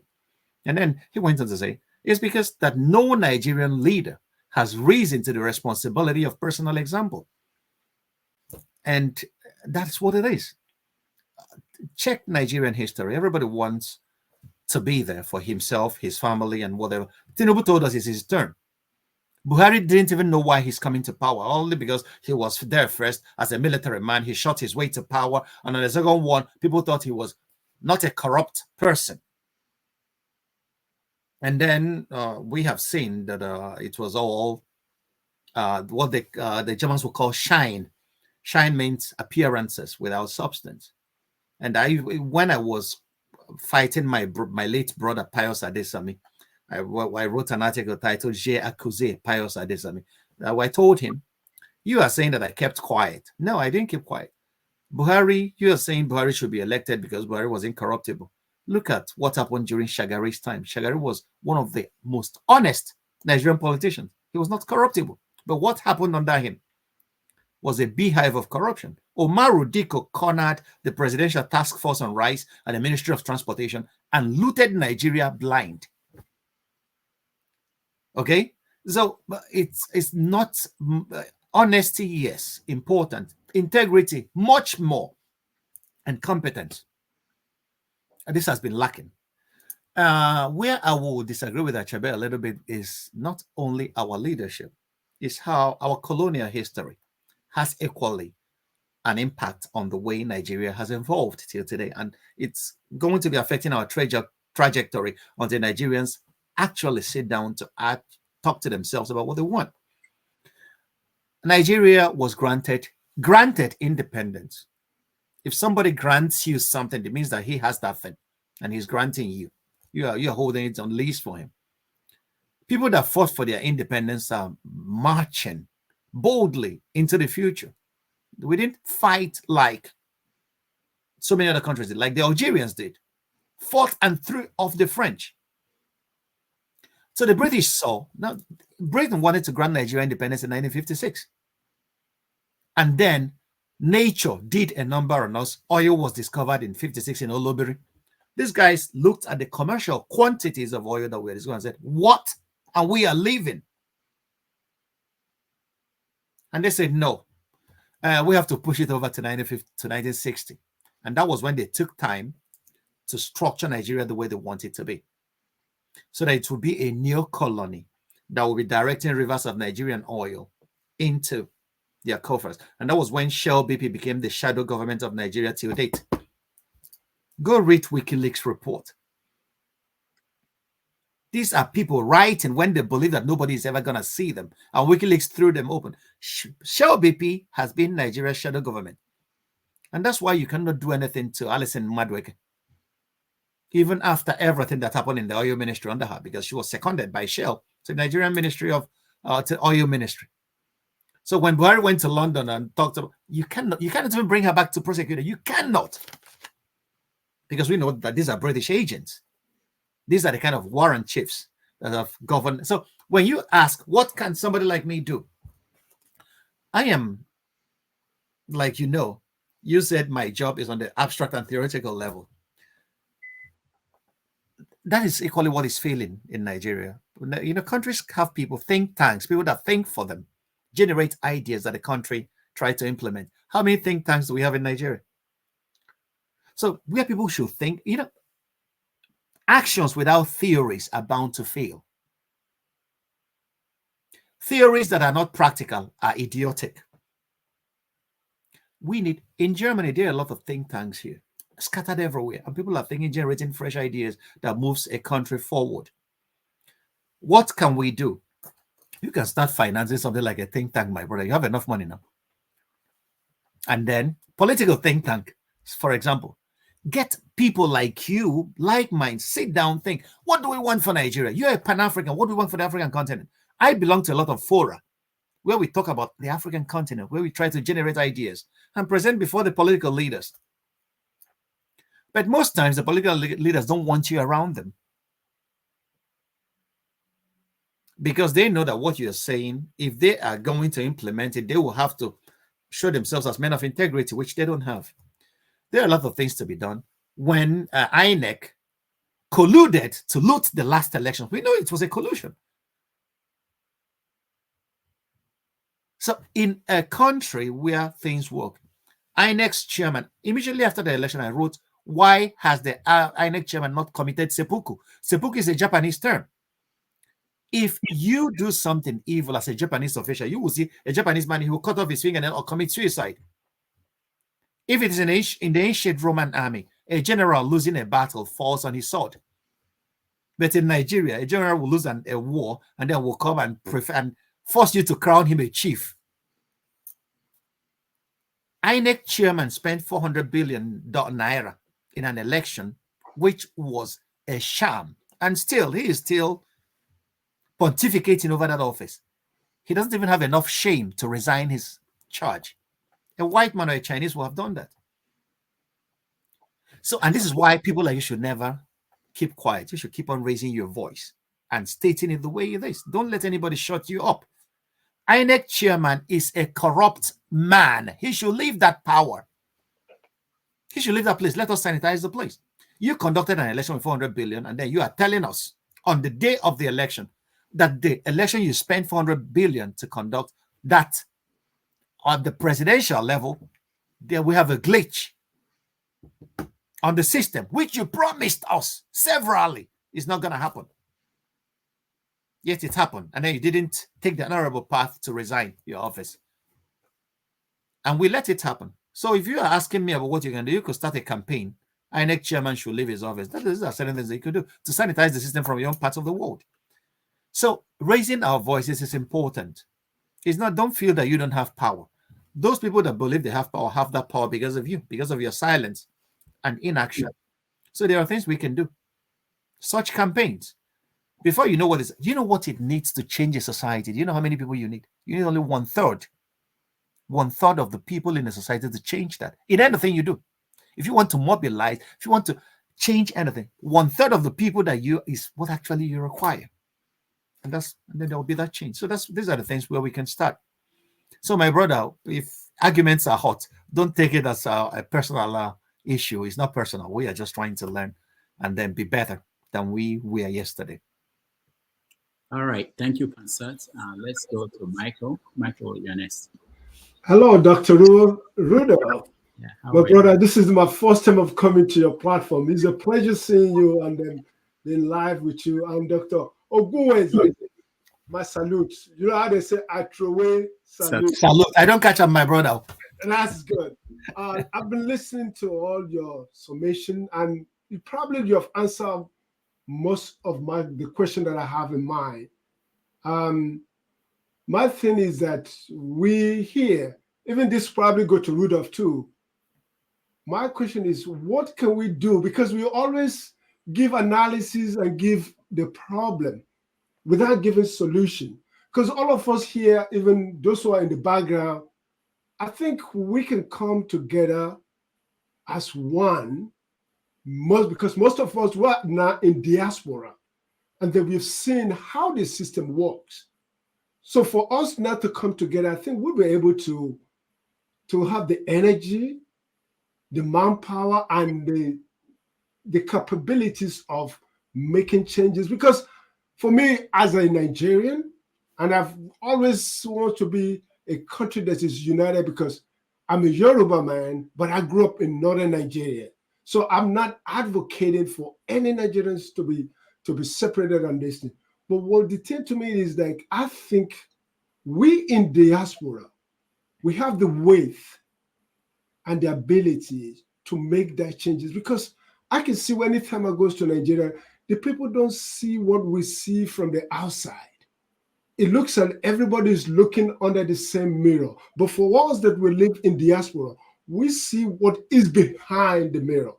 So the question to even Rudolph is, I mean, you've answered some of the question. What can we do? How can we come together, we in diaspora, and agitate or advocate and start pushing for these changes? Because most of this time, even when those leaders, especially our leaders, come to this part of the world, we don't go and ask them questions. Or when we go, they don't allow us to ask the obvious question in front of them to give the answer.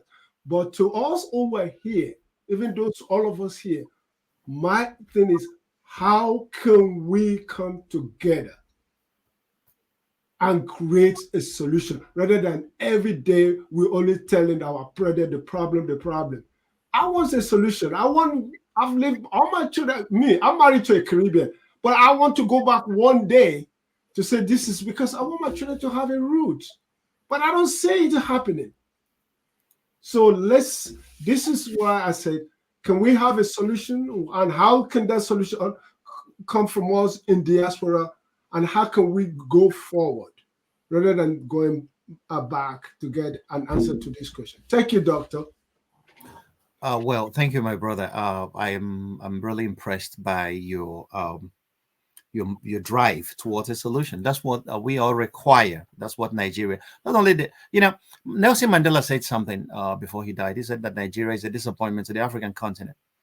And I always tell people, until Nigeria, which is an African giant, rises to its promise, nobody will respect Africans anywhere. And it's as simple as that. So it's in our interest and the interest of our kids that we fight to lay the minimum things we can do is to lay the foundation that future generations could build upon. Because Nigeria has lost our generation. Yes, that's why we ended the diaspora, because Nigeria lost us. Okay?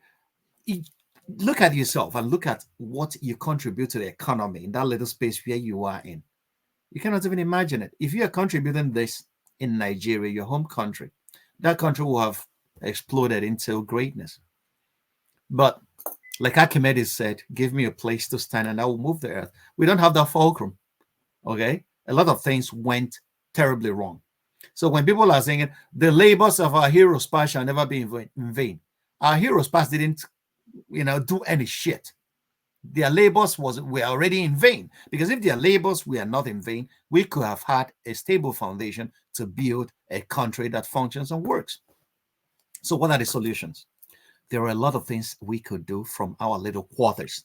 Okay, like first of all, we should try to get ourselves in the diaspora into the political process in Nigeria. We don't have a right to vote in Nigeria, but we send over $20 billion a year to that country. Our remittances is greater than what over 10, 20 states produce in Nigeria as GDP every month. So if they could take our money, they should tolerate our votes as well. So these are the agitations we should start at least. Because once we come into the process, they will now realize that the little gimmicks that they used to do will now be more transparent. Okay? And then they will have to think twice before they tell us that there was a glitch, because they know that many of us are computer savvy, and then we know when a glitch occurs and when not. So this is a place to start, at least the political process, because if you're not interested in politics, you are lost. Politics is interested in you. It determines whether you live or die. It determines whether you eat tomorrow or you starve. It determines everything about you and the lives of your children. It determines whether your posterity will even survive. That's why politics is very important. So anybody who says that politics is a dirty game, forget it. You really need to get involved in the way you are governed. Because if you sell your voice, you have sold it.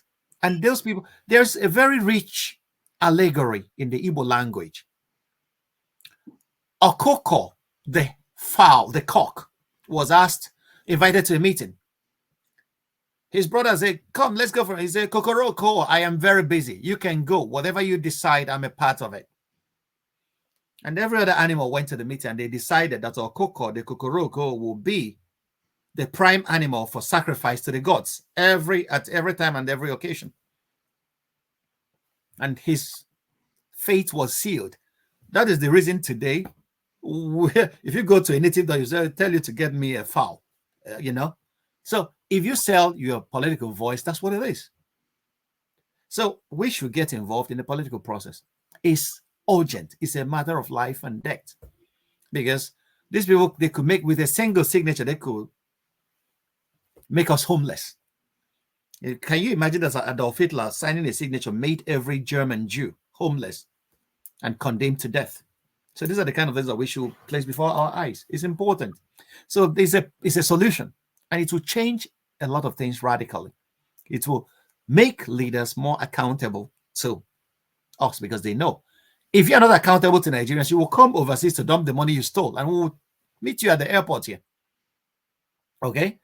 Because we have started getting active in politics. But we have been passive all this while, and they could do whatever they want, and they will come abroad and bribe a few of us who will stand as bodyguards to them, and they'll carry the bags of millions that they have stolen and get to the bank and dump them, and then they will give $50 to a few guys, and then they will rejoice and take pictures. I've taken a picture with a celebrity that has ruined you and ruined your country and made you a refugee in a foreign land. So it's a solution. That's one of the things. And there was a radical solution I proposed to my friends at the university while I was still at the University of Frankfurt. I told them that Nigeria's problem, Africa's problem, is what I call the Western Union syndrome. If every Nigerian in the diaspora decides, I am not going to send money for 1 year in Nigeria, you know what is going to happen? No, you don't even know. I will tell you what is going to happen. You see these leaders, all of them will carry their property on their heads and run away from Nigeria. You know why? Nigerians will go hungry, and all of them will troop out to the streets, and these guys will see fire. There will be a revolution. If you want to engineer a revolution in Nigeria, remove the foreign remittances. You know how many families depend on that? You know how many people go to school based on that? A university will increase the tuition fee to 400,000 naira, and Nigerians are still paying it. How do they get that money? So these are the issues you have to ask yourself. So if that stops, the remittances stop, there'll be a revolution, because these guys have stolen more than the country can afford to look over. So these are the things that this is a radical solution, but it's equally a solution. So let Nigerians fight for themselves, because they're the ones putting on the shoes. But we support them to our palliatives, diaspora palliatives, makes the situation a little bit manageable. They keep on managing. If you ask a Nigerian in Igbo, they will say, Amachi or George, and then people will be moving. Do you understand? And then they will be calling you in the diaspora and terrorizing you. If you give him $50, he will ask you only $50 you're giving me. He doesn't even know how much you have to work to make that money, because you're supporting them. So if Nigerians decide, if we go to our various meetings and decide this year, Nigerians, you're on your own, unless you change your government and make them accountable to you, we're not sending anything anymore. They will sit up and they will change their governments for good. I'm telling you that it's a foolproof option that works. So these are the two solutions, one radical and one benign. All right. Thank you so much, Franklyne. And thank you, Michael. Let's go to Dr. Ifeoma Chukwu. Welcome to the show.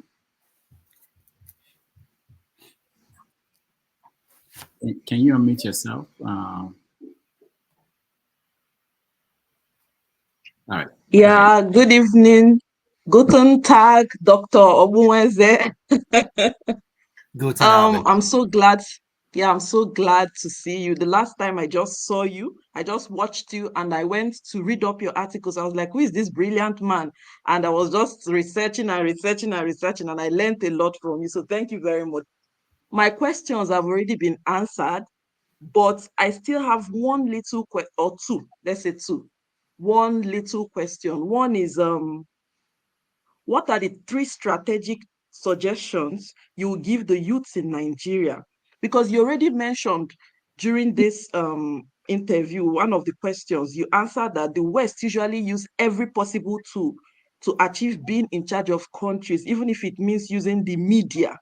Yeah. So in this situation now, it's almost like it's almost impossible for us to achieve total independence or taking charge of our country. So that's the reason I'm asking this question. What strategy, maybe at least 3 suggestions you can give the youths in Nigeria, not we as diasporans?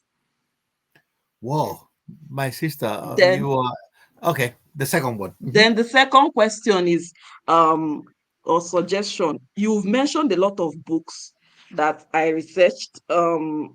So I was checking online for some of the books you mentioned that we could buy, and I found out that some of them are just very far-fetched. We can't get them across we that are in diaspora. So I don't know if you know one or two of the authors, and you can suggest to them to publish their books in PDF files or in ebook format so that we can at least order online. Okay, give me a second. This is On People, Britain's Secret Human Rights Abuses. It's written by Mark Curtis. Mark Curtis has equally a web page. It's called declassified.com.org, I believe. Declassified. You can find him on Twitter. If you read this guy, he has written a lot of books. I have a lot of his books here. I'm not here to advertise my books because this is my home office, and I'm surrounded by over 10,000 titles. So it's not what I'm here for.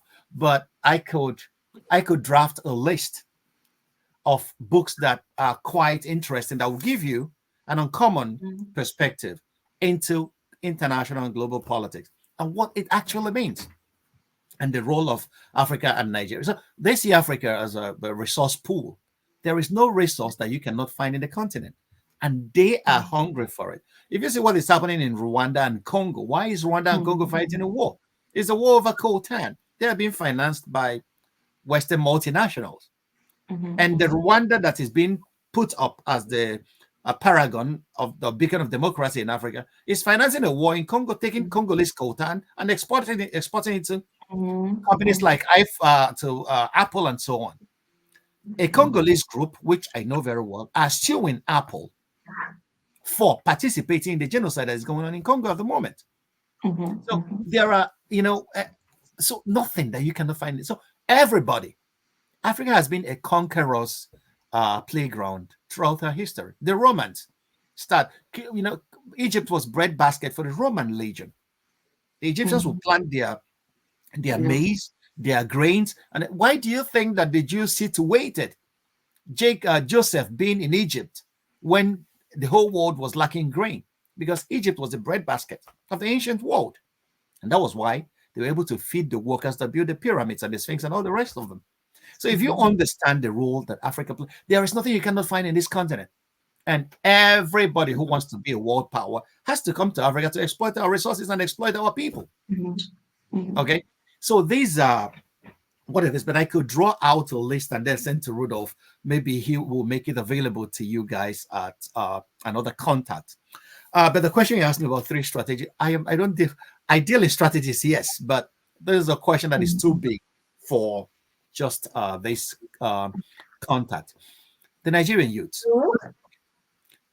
What is the youth? As a lot of people classify themselves as youths in Nigeria. Even the former PDP chairman that was 68 years old called himself a youth. So Nigerians are very good at using that term. Young people. Youth is the era of achievement. If you don't achieve anything as a young person, it's not that you will not achieve anything as an old, but it's pretty difficult to, attain it going forward. Check out anybody who has ever made anything of himself. They did it as young people. Jesus Christ and his story. At the age of 33, he was already done and gone. Chinua Achebe wrote Things Fall Apart at the age of 28 years old. So this is when you are still fresh.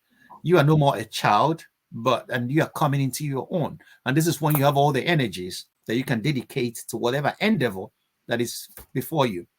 So Nigerian youth, okay, what can I give them as an advice? I am not very good in advising people because I don't know a lot to give people advice. But what I see in our society, what has taken over, and this is what happens in poor societies, it happens in prison environments. Every prisoner, ask him what is his dream content. He will tell you freedom and sex. And that's why if you release a prisoner today, he will look for a woman the next day, because these are the things that were denied him in captivity. If you ask a poor man, what do you want to be? He will say, I want to be rich, because he has seen the ravages of poverty. And this is what is happening today. There's a psychology of poverty in Nigeria among the Nigerian youths today. So that's why everybody wants to make money, because our leadership has succeeded in devastating every aspect of our economy. That what they want is to make money. No matter how they make it, it doesn't matter. It's not what they want to do, what they want to be, but what they want to have. And if you read Bertrand Russell, the British philosopher, He talked about acquisitive tendency and creative tendencies. Poor societies love acquisitive tendencies. They don't like creative tendencies, without knowing that the creative tendency leads you to attain anything you can. Mark Zuckerberg gave us Facebook. Creativity gave him billions. He's a billionaire. Steve Jobs and Wozniak gave us Apple. Creativity. It made them billions. Apple is $1 trillion company. Check it out. It has always been that case everywhere. Creativity is what drives societies, what pushes people further and further. The Chinese have learned it, and the Chinese are mastering it, and they're conquering the whole world with it. The latest, one of the most beautiful cars in the market today is Chinese car, Yangwang 8 and Yangwang 9, a car that can swim. The Europeans are just watching it like this. China, at a point, sent most of our students to Europe. They came here armed with cameras, and they were taking pictures, and we were laughing at them. And they were going back and then copying and building those things. And then we said, oh, Chinese products are inferior. Today, nobody says that anymore. You know, when the United States stands up to say that you are my greatest enemy in the future, it means that you have arrived. China has arrived. Nigeria, over 250 million people. Tell me one thing that we produce. So to start asking our youth to change ways, to start thinking about what can you offer. John Kennedy asked Americans, don't ask what the country can offer you, ask what you can offer the country. So the youths should start asking them, what can I offer Nigeria? What can I offer my home state? Let's start from there. Not just how can I make money? And then money making Yahoo. And if they make that money, watch how they spend it. You know, my grandmother used to say, so something that you stole will always be wasted. It's as simple as that. So if we move a little, I'm not a moral apostle or a preacher, but if we move away from this need, this excessive and impulsive need to acquire money today, tomorrow, and then think about how can I create value for my society? That's the strategic vision. Which value can I create? Once you create value, Ralph Waldo Emerson said it, if you make a better mousetrap than your neighbor, and even if you live in the thickest of woods, that the whole world will take a beaten path to your door. No matter where you are, and then if you're making the best of what you're producing, the whole world will come to you. Nigerians travel to China to buy Chinese products. So the strategic vision for our young people should be, which value can I create? What can I do better than every other person, better than my peers? And then you start working on it, concentrate on it. And that's the value you can add to your society. It may lead you out of that poverty that you have. Like, you know, there are things that you don't get while looking for it directly. One is women and the other is money and happiness. If you fight for it directly, you don't get it. You have to go through the, you know. So if you look for money, go through creativity, you will get it. So that's but I don't need three. That's the only vision I want for Nigerian young people. What can I offer? What value can I create? Because in this value lies how I define myself in this society, and it may end up liberating me from these economic shackles that poverty has imposed on me. All right, Dr. Ifeoma-Chukwu, thank you so much. And Franklyne, thank you. Ifeoma, I don't know if I answered your question, but I'm sorry. This is the way I feel about it. Yeah, you did, sir. Thank you very much. I like that. The baby agreed. All right, Obie, you're next. Thank you, Doctor. Doctor, thank you for giving us your time again. I mean, we pay for this time, this valuable lecture that we are receiving. Well, I have a question and a disagreement with for you. And I'll tell you why I disagree. Then you can ask, now correct me if I'm wrong. The question is, you started by, you quoted one of my favorite realists out there, talking about John Joseph Mishama of the University of Chicago, who articulated that the international stage is an anarchy stage. It's not an hierarchical stage. In other words, dog eat dog. And you clearly put it that interests prevail. Politics is all about interest. So in my summary of what your lecture today center around three things. You talk about the international community, their interests. You talk about our elite, the governing elite, the Nigerian elite, to which you also belong to that class by the virtue of the office you occupy and what you do for a living. Then you talk about the everyday, the ordinary people. You talk about that the international stage are just out there for their own interests, which I totally agree with you. You talk about how Shell is pretty much our shadow government and all that. And I also understand that from what you are saying that our current governing elite are totally in bed with this same Western capitalists as I regard them. But to the ordinary people, you tax them by saying we have to revolt. We have to do something. We are not really in those words, but that's what I'm taking from what you are saying, that we have to do something. We have to take over. We have to do this. I agree. But from my understanding, I also believe that people don't take power. People don't bring change. Only organized people do. Anywhere from history, you have to be well organized enough to go after what you want. And I think that's what I would like it. So I'm asking you, what do we do knowing what the average Nigerian person is going through? How do we organize them? That's my question. My disagreement, an area of the diaspora remittance. Your solution, one of your solutions, even though you agree that is a very harsh one, that which if we can make it deliberate action and say we are not going to save money, that will send a signal. And I think I disagree with, because if the way you describe our leader who are far away from whatever the average Nigeria is going through, they don't really care. If we die in our numbers, that's what they want. Because if we are not organized enough, we can't even revolt. And even if we revolt, the success is going to be very short. So instead of saying we should stop giving them, which to me are classified as laziness, we are lazy, we don't actually want to do the work. Why can't we organize that money, or how do we collect a portion of that money and direct it to either the young people or the ordinary people in educating, organizing, and empowering them, instead of saying let's meet them and tell them you go die before you say you go die. Let's say meet them halfway. And I know what you are going through, but instead of $100 that we are sending, $10 of it should go towards organizing them, and maybe at the end, because example is out there today as we speak. The Indian community, that's what they do. They don't have the voting right in India, but the resources, the way they connect the resources is very powerful and effective. They change election, they influence political leaders, they influence policies, as you actually said that there's a need for us to start sponsoring think tank, which I totally agree with you. So instead of taking that lazy and direct shot of not sending money, why don't we take the route and longer way, organize that money and direct it to put it, because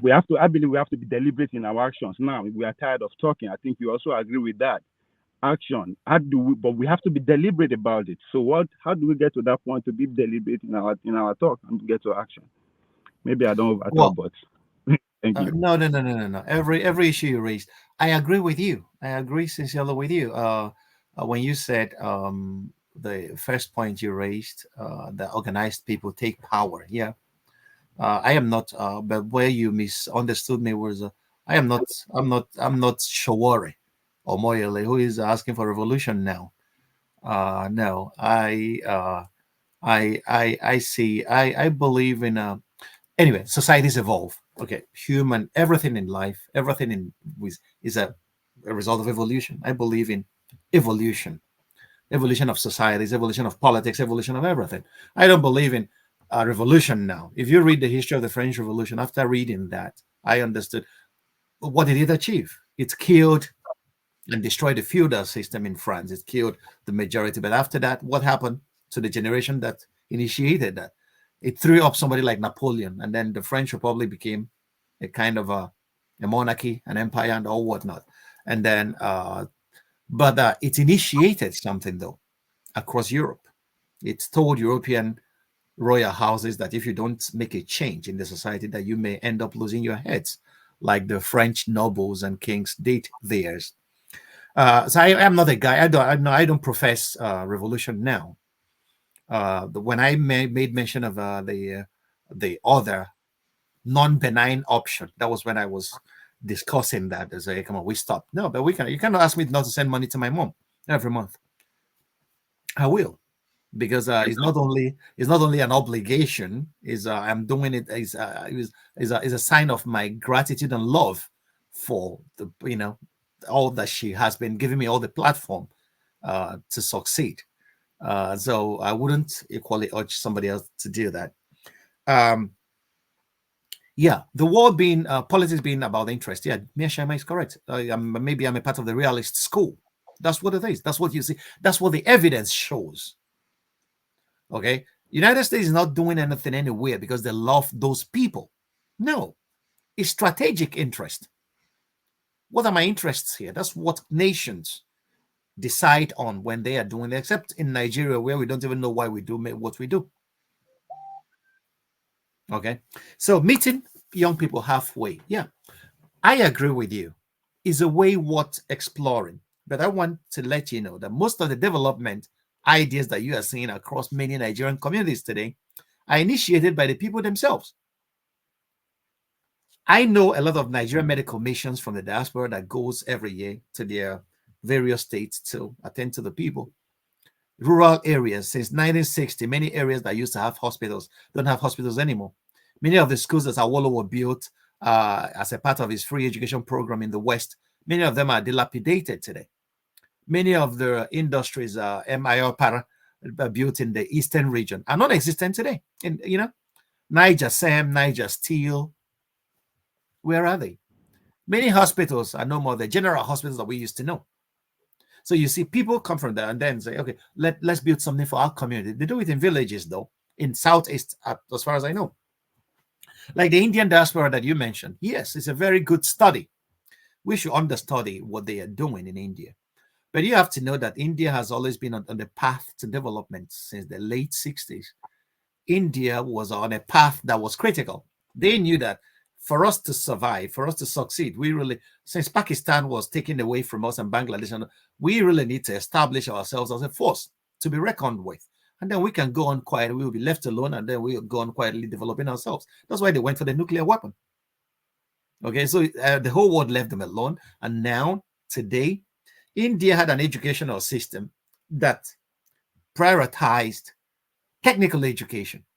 And we are seeing the fruits today. Almost every major IT company is being presided over by an Indian, and they are sending IT specialists to the West today. So you have to know, India was a very large, it was, Britain couldn't even bring it down, even after her massive exploitation of that continent. So, but they were deliberate, like you said, that was the word you used, about their development. We in the diaspora, we have climbed a little bit higher. If you climb the Iroko, you will see farther than the man who is on the ground level. So we should be more deliberate about the policies that we try to fashion and recommend to our government and about the things we do. Like you said, I agree totally with you. It's a very wonderful suggestion. We should meet them wherever they are and try to help them. I know a lot of people, individuals doing things, giving scholarship to their kids and kin in Nigeria to study, training them to various levels. This is a way they are contributing. They don't even want praises from anybody, but this is the way they are contributing towards the development of the nation. So these issues are praiseworthy. But like you said, we need to organize more. And to tell you that I believe in organization, I told you that what you require to change any society or anything or any cause you're involved in is 1/3 of the people of the total population. Just get 1/3 of them. You will change the situation. So this is what we should aim for. 1/3 of us in the diaspora. How do we come together, irrespective of tribe, tongue, or wherever we come from? Sit down and think more about Nigeria. Think more about the kids we are bringing to the world in the Western societies. Because if Nigeria is developed today, they will proudly display their dual citizenship and tell people that I am from Nigeria. But today, if you say I am from Nigeria, a lot of people look at you askance, and then they go, okay. A white woman will clutch her back tightly. I'm thinking, oh, she's gonna, but we are more than that. We are great people. We have a lot in us. but this greatness needs to be actualized. So that's why I disagree with people that call Nigeria great. No, Nigeria has a lot of great people that could be actualized. And once we actualize that, the sky will not remain our limit. The sky will be just a stepping stone to the playgrounds that we will find ourselves in. All right. Thank you, Ovie. Let's go to Paul. Thank you, Dr. Franklin, for coming back again. My pleasure. And you make mention of the media. You make mention about the West more. I really think about one of the biggest departments in America is the CIA. And if any other country work like the CIA in America, we all know the implication is espionage, things like that. You probably go to jail for life. So the way they collate informations around the world and everything, and the way they tell their stories for their own interests and everything. So I'm looking forward to how can we build media like what Qatar did with Al Jazeera, where we can learn to tell our own story, and Yes. we can tell it so strongly, where we can do it so bold, where we can even get the Americans to tell our stories, where we can make strong statements instead of us to go talk in their own media, where we can go and talk in our own media, let them come and argue in our own media. I think that part we are really, really lacking it, and I look forward to that. That is one. Then two, there's something Francis Bacon said. He said, "Blessed is the man that hope not, for they shall not be disappointed." It sounds so horrible with my Christian folks. My Christian folks, they hate it a lot. But why he said that, it got me so bad as an aviator when I was working with people from the West in Nigeria. I see them that they are so smart, so everything, but I didn't understand that they have all the materials to work with, which we don't have, because we virtually did everything we did in school in theory. So in real time, this thing becomes strange to us and everything. And our universities don't get no grant. And even when they get grants, this so-called dean, these so-called professors, they play with this money. They don't understand the importance of these things. Like, I can't partner with any universities now in Nigeria that I'm doing a research work. I can't send my kids to go do their exchange course in Nigeria because they literally not learn anything there. They can partner with nothing. So it's really, really affecting us. And I see it from that angle. That's why it is easy when the West come to my part of the world. Before we understand that they are flexing us, we don't really know anything, because anything they are taking under the soil, anything they are taking above the soil, we don't even know the importance of this thing. Before we know, it's gone so far for us not to even understand how to fight back at it. What is the take with that? Well, my brother, you are such a brilliant head. I don't even know. I just want to stand up and clap for you. All the 3 points you raised. I was in this program when I told Rudolph that whoever controls your narrative controls you. Whoever controls your history masters you. The West has been telling our story forever. And the first point in independence is for you to start telling your story yourself. That was what our young writers at Chebe Shoyinka and Co did in the 60s. But the CIA saw that these guys, if we allow them, they are going to change the whole narrative. And they started infiltrating these writers using their code, paying them to write, trying to control the narrative. Okay, you write and then you send to an editor. An editor tells you what to remove. That's what editors do. So if you have to read Frances Sanders. She wrote a book about how the CIA tried to influence African writers in the 60s. It's really interesting. You know, they saw tomorrow. And this is why, if you are a rebel, you will never get a Nobel Prize. People who wrote devastating books and works of nonfiction against colonialism and neo-imperialism never got anything like that. Because in the nonfiction category, I will always give my friend, the Guyanese guy who was killed, who wrote How Europe Underdeveloped Africa. You know, that book, if you know the amount of war that was fought to blacklist that book alone. And then you will see the first point of independence, once people want to they own their story. Al Jazeera was an enterprise in owning the Arab story. The Chinese have done it. CTGN, they are broadcasting. They are even employing Western journalists to tell their story, Chinese story from a Chinese perspective. If you don't tell your story, somebody else will sell your father's compound and then give you peanuts just for your troubles of being there when he arrived. So if we don't build, now watch it. If you want to know a country that the US is going to invade in 3 years, watch the action movies that Hollywood is churning out.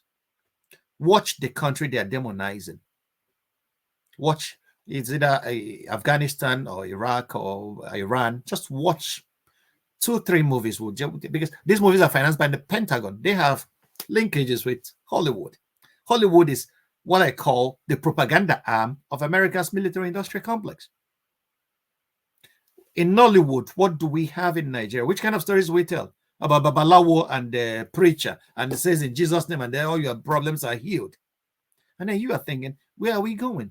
Bollywood in India has even graduated. They are having linkages with Hollywood. And then if you come to make a movie in India, Indian content takes precedence. But in Nigeria, you will see, or Sophia will go to London, get one washed out wine on your and then for Onyocha to be in the movie, and then we will feel that we have done something great. Vitiating our own story. We don't tell our story anymore. We allow others to hijack our story and make of it whatever they want. And this is where I applaud you. There must be a deliberate, like Ovie said, deliberate effort and conscious effort in reviving our story and telling it to the world. Let the world hear it. Things Fall Apart, one of the greatest books ever written, translated into so many languages. Kids in Germany tell me about Things Fall Apart. They know the name of Congo. Why haven't we made a movie that is world-class, translated in across so many languages, and pushed to the world? Let the world see that we had a society before the West came to call us savages. Bollywood is doing it. The Chinese are now doing it with their CTGN. Every major country that has liberated itself must own and tell its own story, not only in her writers, but in using means of modern communication. Today, the internet. So what you see in there on TikTok is not even organized, but a lot of Nigerians are producing excellent content, trying to tell stories that are good. That's commendable. And these are the issues that people, if we have money, these are the kind of things where we could, in a think tank, fund and make it deliberate, create a policy. This is where we are going. In 10, 20 years, we will have a media or media houses that will rival New York Times, Al Jazeera, pushing our own story, local stories, local content, without looking at anybody's face. Let's make it Pan-African. We will have competition. They will try to pull it down because it's in their interest that we are down. You know the we that I mean. So that is just the first. It's a very important part. So that's why CIA is infiltrating every media, because they want to know the stories you are telling. Because, like I said, David Hume made it clear. Power is opinion. If everybody believes that the Americans are powerful, they are powerful. It's our opinion. If you don't believe they are powerful, they will not be powerful. You know what happened to Rome? You know when Rome started going down? Rome was one of the greatest empires ever seen in history. But you know who defeated Rome? A ragtag bunch of Germanic tribes headed by Arminius in the Teutoburger forest here in Germany. Defeated the Roman 6th Legion, one of the most powerful and fearful militaries the world has ever seen. And from that point, Rome started going down. Because these people never heard about, they never believed that Rome is powerful. Rome was telling their stories and calling them barbarians. They never took themselves as barbarians. They said, if you come to the battlefield, we'll fight you. Why are you coming to our forest? You marched from the Italian peninsula and marched upwards to our forest that our fathers gave us. And then you want to kill us because you want to rule over us. It's not going to happen. Who will die here? And they defeated Rome. So if people never heard about your story, people never believe that you're powerful, you're never going to be powerful to them. And they're going to muster enough power to throw you out. The Taliban never believed that they are the US. They said, okay, you come. This is Afghanistan.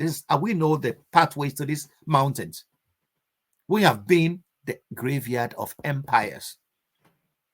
Every empire that crossed the mountains of passes of Afghanistan collapsed here. US is not going to be different. What happened?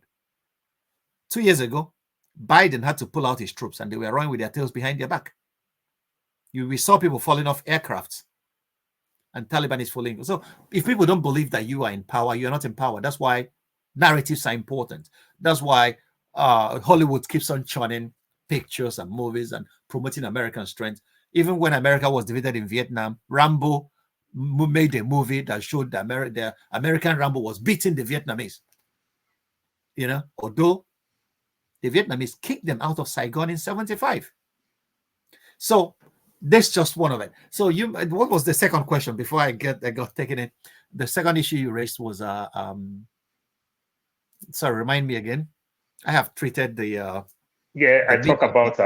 I talk about research, then I just oppose it with flexing our resources. Great, because of our institutions are not so endowed to understand some of those things. Thank you very much, my brother. Let me let you guys in on a secret. You talked about the CIA, the NSA, and all that. You know, the major thing these guys do, most of this paperwork. And what is this paperwork? They sit down and analyze. That's why when NGOs, you know, oh my God, my head has just opened. Putin stopped foreign journalists and foreign NGOs from coming into Russia. Do you know why? Putin was a KGB guy, and he knew how they have been using NGOs and media and journalists. They are the best spies. These NGOs will come to Africa, give us money to explore our values, our resources, our issues, and write reports and give to them. Why do you think they give you money? Because they love you and because they are humanitarians. And you write reports about everything about and send to them. These are the reports that are analyzed and studied, and they make their policies that they know where the resources are hidden. Because most times, we are the ones that led. It was Africans that carried Mungo Park to the shores of the River Niger to discover it. Can you imagine that? So the Africans we are reaching out, our people that have been on the banks of the River Niger their whole lives. Mungo Park came and they said, we have a great man, carried him there. And Mungo Park went back and said, I discovered River Niger. It's our people. We write our reports for NGOs and feed Western machinery, analyzed by university think tanks, and then they will come for the resources that they see there. So when you think that our universities are not, things deteriorated with time. You see, even in the 90s, Germans were coming to the University of Ife on linkages. Why all of a sudden did that stop? It didn't only stop with our leadership. Check what IMF recommends to African countries once you take up austerity, once you take up structural adjustment of your loans. They give you loans and then allow you to fritter it away. At the end of the day, they will ask you to defund, first of all, education and social services. Why do they do that if they love you so much? Check what IMF does across board. You have to defund education. You have to defund social services. But they will not recommend that for any European nation. They recommended that to Greece. Greece told them to go to hell and stick it where the sun doesn't shine. So the forces arrayed against African development are multi-pronged. But Africans have to be smarter. That's where our brains are required. They are playing chess and we are playing checkers. We write reports about everything that we have because they give us a piece of peanuts as go and do a project in your area. You will come and tell them, yeah, we saw this kind of grass, and then they know where this kind of grass is growing. There is abundance of oil. Where this is, there is that. Because they are studying all those. And then at the end of the day, we don't even know what we have. How can we use it? We are being forced to defund education. When you defund education, there's no room and money for research. So these things took time. It's in the 80s when we started taking IMF loans, and then when they started asking us to repay and we couldn't, and they started asking us for structural adjustment. And that was why students during Babangida era went on a SAP riot to protest, because education has been defunded. People that go to eat in their canteens for 50 kobo then, they didn't have any money anymore. So that's when things that started happening to us. So we have to be really smart when we are dealing with the international powers. Like I always say, we have to be smart about and deliberate about development. And it requires a lot of thinking. The Chinese sat down, studied the West, and in every aspect, and then went on ahead and said, okay, we'll keep communism. You guys should be afraid to come in, and then we'll be learning your market economics and then applying it to various aspects of our lives. And then China is today where it is. We can do that, but we need people like you. All right. Thank you, Paul. I think we are going to take a break at one point, but let me ask you this question. Pirates, and so when it comes to, I'm sorry, I'm not sure how that happened. Well, Franklyne, you mentioned Hollywood and the movies. I wanted to know because 2 weeks ago, the movie that came out here in America, it was called The Civil War, about the Civil War in America. Are you saying that they already know that it's coming, and and they made a story of their own story about what will happen to them? Is that what you're saying? I'm just no, not only that. No, check out Netflix.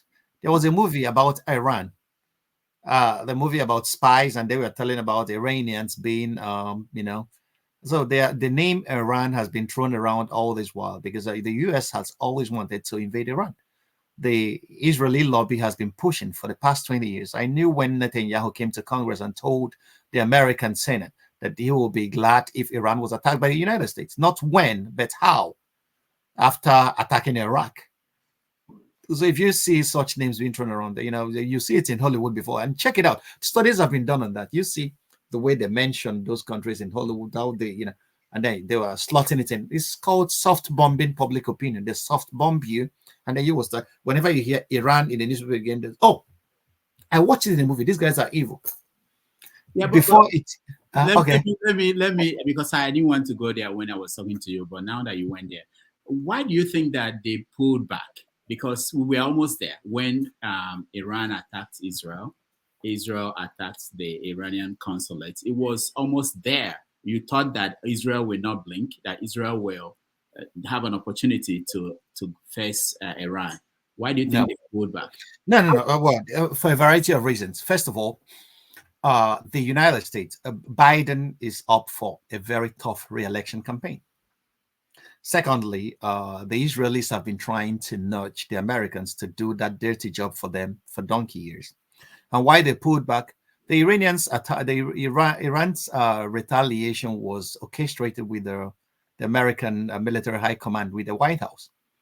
They said, you can attack, but we don't want any damages, and they give, and then so we can placate our home audience. So the United States doesn't want to be involved in another war in the Middle East. Iran is not Iraq. Okay, Iran has some capable, and we have seen that in their support for Hezbollah. There are some capable armaments, and then Iran is aligned with the Russians. So, and great powers will not like to confront themselves this time, because once anything happens, China and Russia are going to be on the side of Iran, and the United States knows that. So they have other strategic considerations, and they are not ready to waste American lives to support Israel on that flank. No, they will prefer that Israel deals with.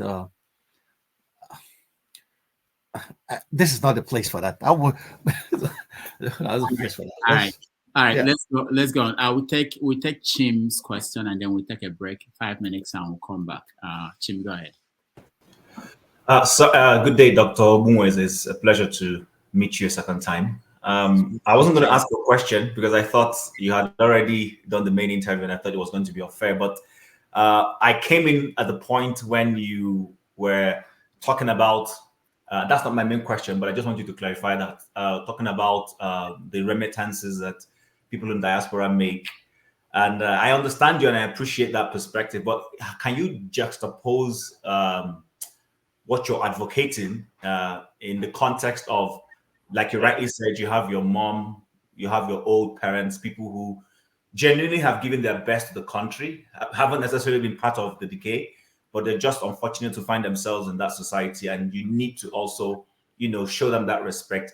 How do you, marry that versus withholding, just sending free money to?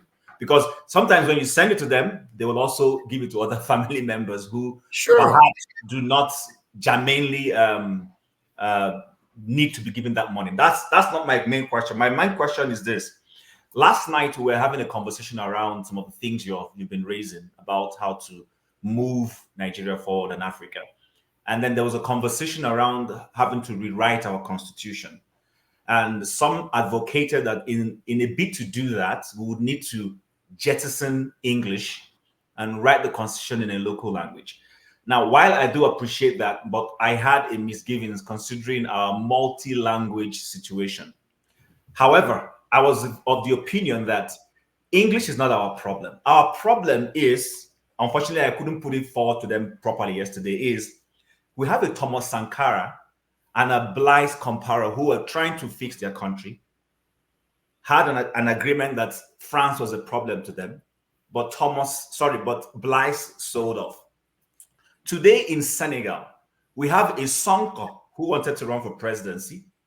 He met a brick wall, but he had an alliance with the guy, and he says, okay, you know what? You go do it. I'll pull from the back.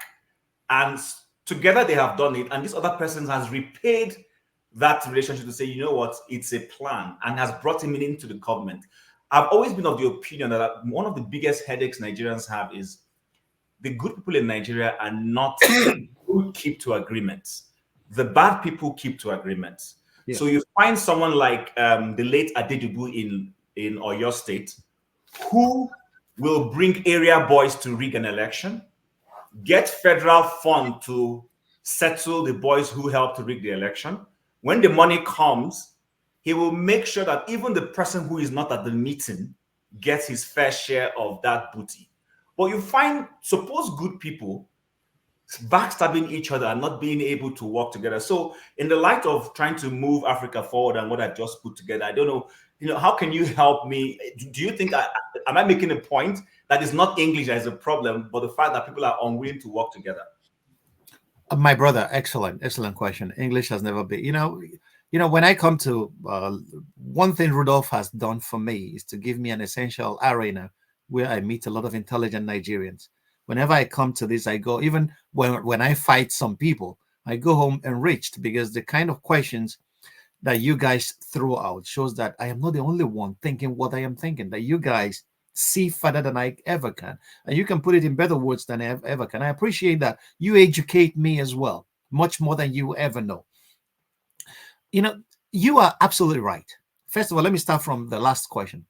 Language has never been our problem in Nigeria, because those who are stealing from Nigerians, they speak every language known to man. Okay, and like you said, the crooks in our system, they respect their agreements based on what I call a balance of terror, because I'm a bad guy and I know you're a bad guy. So this honor among thieves, if you don't honor it, I can do you some harm, and then so it's a balance of terror, and it works for them. But in a system where the guy believes that you cannot do anything to him, a lot of people are bound to sell off. What is happening in Senegal is an eye-opening occurrence, and should be an example for the whole continent. Young people. And that tells you that dinosaurs in power in Nigeria, people that should be running, people who are supposed to be in retirement are the ones governing us. And we are clapping for them. And you will see young people taking weapons to go and fight for people who should have been on their deathbeds. What's the life expectancy in Nigeria? It's not even up to 52 years old. Average life expectancy. But the people governing us, none of them. Buhari was 70-something. Tinubu, I don't know how old he is, because he never told us how old he is. Check it out. All of them. So the young people have been actually marginalized from power, bringing in fresh ideas like you guys are throwing out here. This is what Nigeria needs. You guys, not those people. But because we came from various cultures that honor old age, we believe that old age is competence. Hell no, it is not.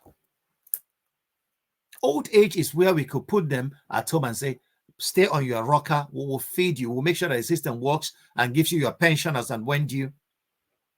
But get off power, let the younger people do. But young people have equally disappointed us on so many occasions. So that's why most times you don't even know what to advocate for. The issues are, rewriting our constitution is not even the problem. The United Kingdom, where many of us are, don't have a written constitution. They have acts of parliament. written constitution, they don't have any. Writing something down is not an index that you are going to obey what is written. People tear contracts apart. So the issue is we have to come together to talk. Nigerians have to elect their representatives themselves, get to a national platform and talk out what we want. Once we agree on what we want, everything will be easy. Constitution will be very easy. It's just putting into words what we want as a people. We want a confederation where each part will be developing and there will be healthy competition like it was in the early 60s. Awolowo was very busy granting free education and developing the West. It was massive. M.I. Opara, Akanu Ibiam, and the rest were very busy industrializing the East. It was massive. And people were moving. In the North, NPC we are trying the way they understood their own development to move the people out of the doldrums of poverty. So there were healthy rivalries. That's what obtains in a system. But we became a unitary government. Ironsi introduced it, but other people kept it after killing Ironsi for it. Kept it, and then because everybody comes to the center, then the man in the center, has seen much more power than he can ever dream of. And nobody has an interest in decentralizing power in Nigeria. And that's one of the major problems. So we have to decide whether we want to continue with our system or not. And then everything we do is just writing down our agreements. It should be a constitution that we, the people, give ourselves, not what the military organize their boys and sit down and write and give to us. I support changing our constitution, but we have to talk first. We have to know what we want, and before we know how to get there. So the other issue about not sending remittances, I was joking with my extreme solution. It's an extreme solution, which I know will never work. It was just offered as a joke. But I tell you, once Nigerians are pushed to the wall, they will know what to do with their leadership. But they have not been pushed to the wall yet, because Western Union remittances is cushioning the effects of the hardship. When you say that, when you send money to your mom, she gives every other person. Yeah, that's what they do. Mothers are that way, because every Nigerian at this time is suffering. Nigerians are suffering. You hear stories more than I do. They suffer. So the purchasing power is nothing anymore. Okay, so Nigerians are suffering, and that's why you see people helping each other out. It's human to do that, and I will never tell anybody not to do that. And when Nigerians ask you for money, no, they are asking from the position of pain. They are not asking because they just want to fritter your money away. They are poor. They are hungry. They are hopeless.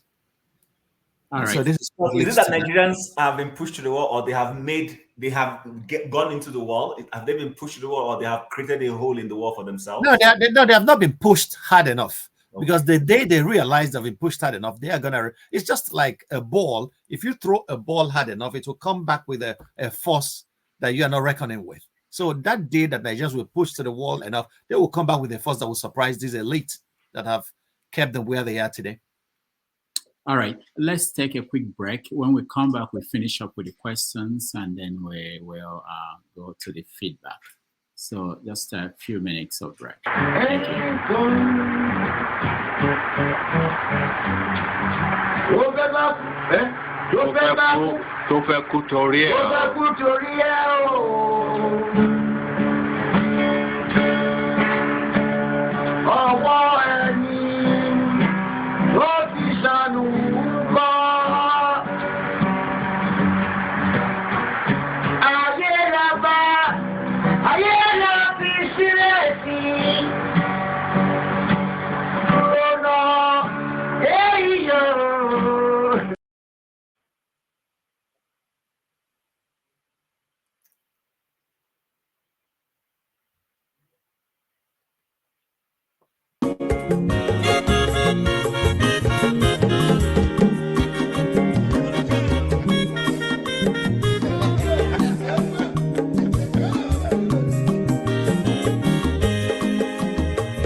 When your mazolo bio, akwa mazolo bio, Max, if you bunye go kwanu mo no fube nazo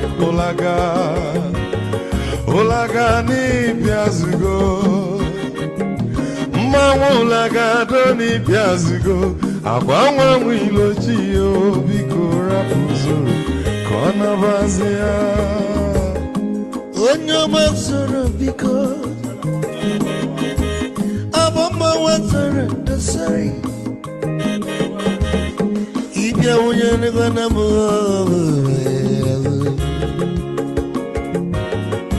lagado n'ibiazigo lagado n'ibiazigo aba mmanwụ ilochi yo biko rapụ zoro ka ọ nabazi ya Mazi wekoma odogu no kwere zineka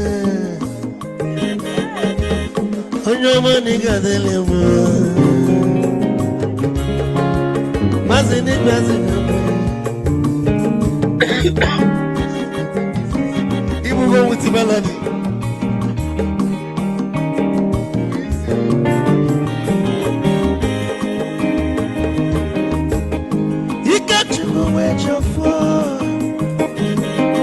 Odogu na chala noka Ezi wane mliga delemo Olagado ni bezigo noe Ma olagado ni bezigo Amama wilo chilo Bigora muzoro Anabazi Te Onyama zoro de Sorry, if I were to go on a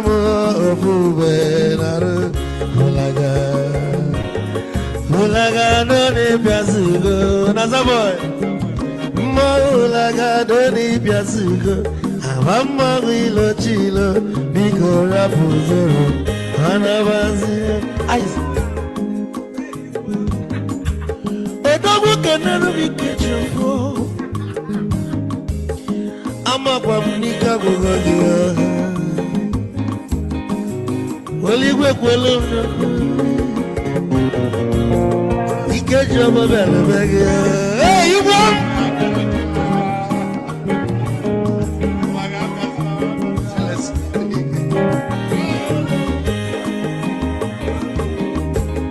Eku kampune kene Ama gondin so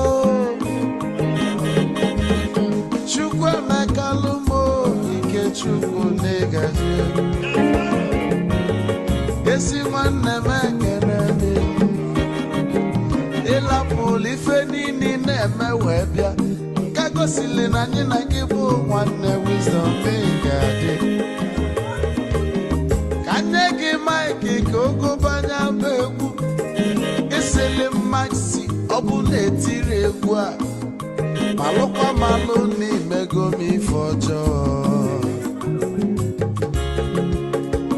Wesi gị nwanne m ife ọkụ na-echọlụ na nkeme Wisdom onume ekene gị Bama iyo iyo biko lapụ Nabasi Zoro, zoro, zoro, zoro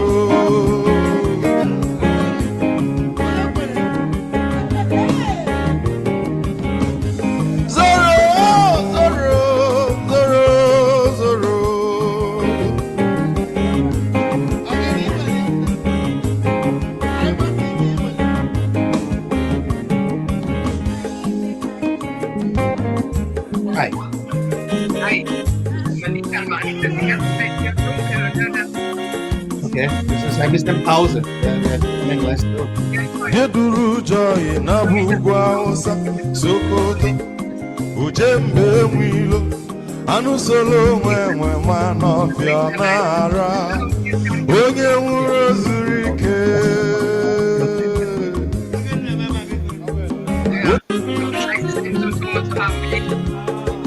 Nee, ich freue mich riesig auf Rom. Okay. Ja, ich mich auch. Das ist gleich zurück, glaube ich. Ciao. Ich Ja. melde mich bitte. Ciao. Ciao, love you.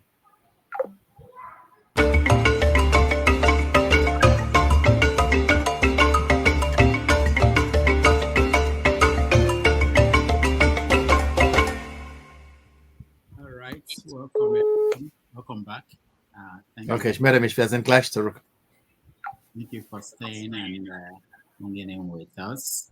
We are honored to have Dr. Franklyne Ogbunwezeh joining us today, and he's been here for 2 hours and 50 minutes. So we have about 10 minutes left. So he will take questions from the people who are already in the studio, and then we round it up.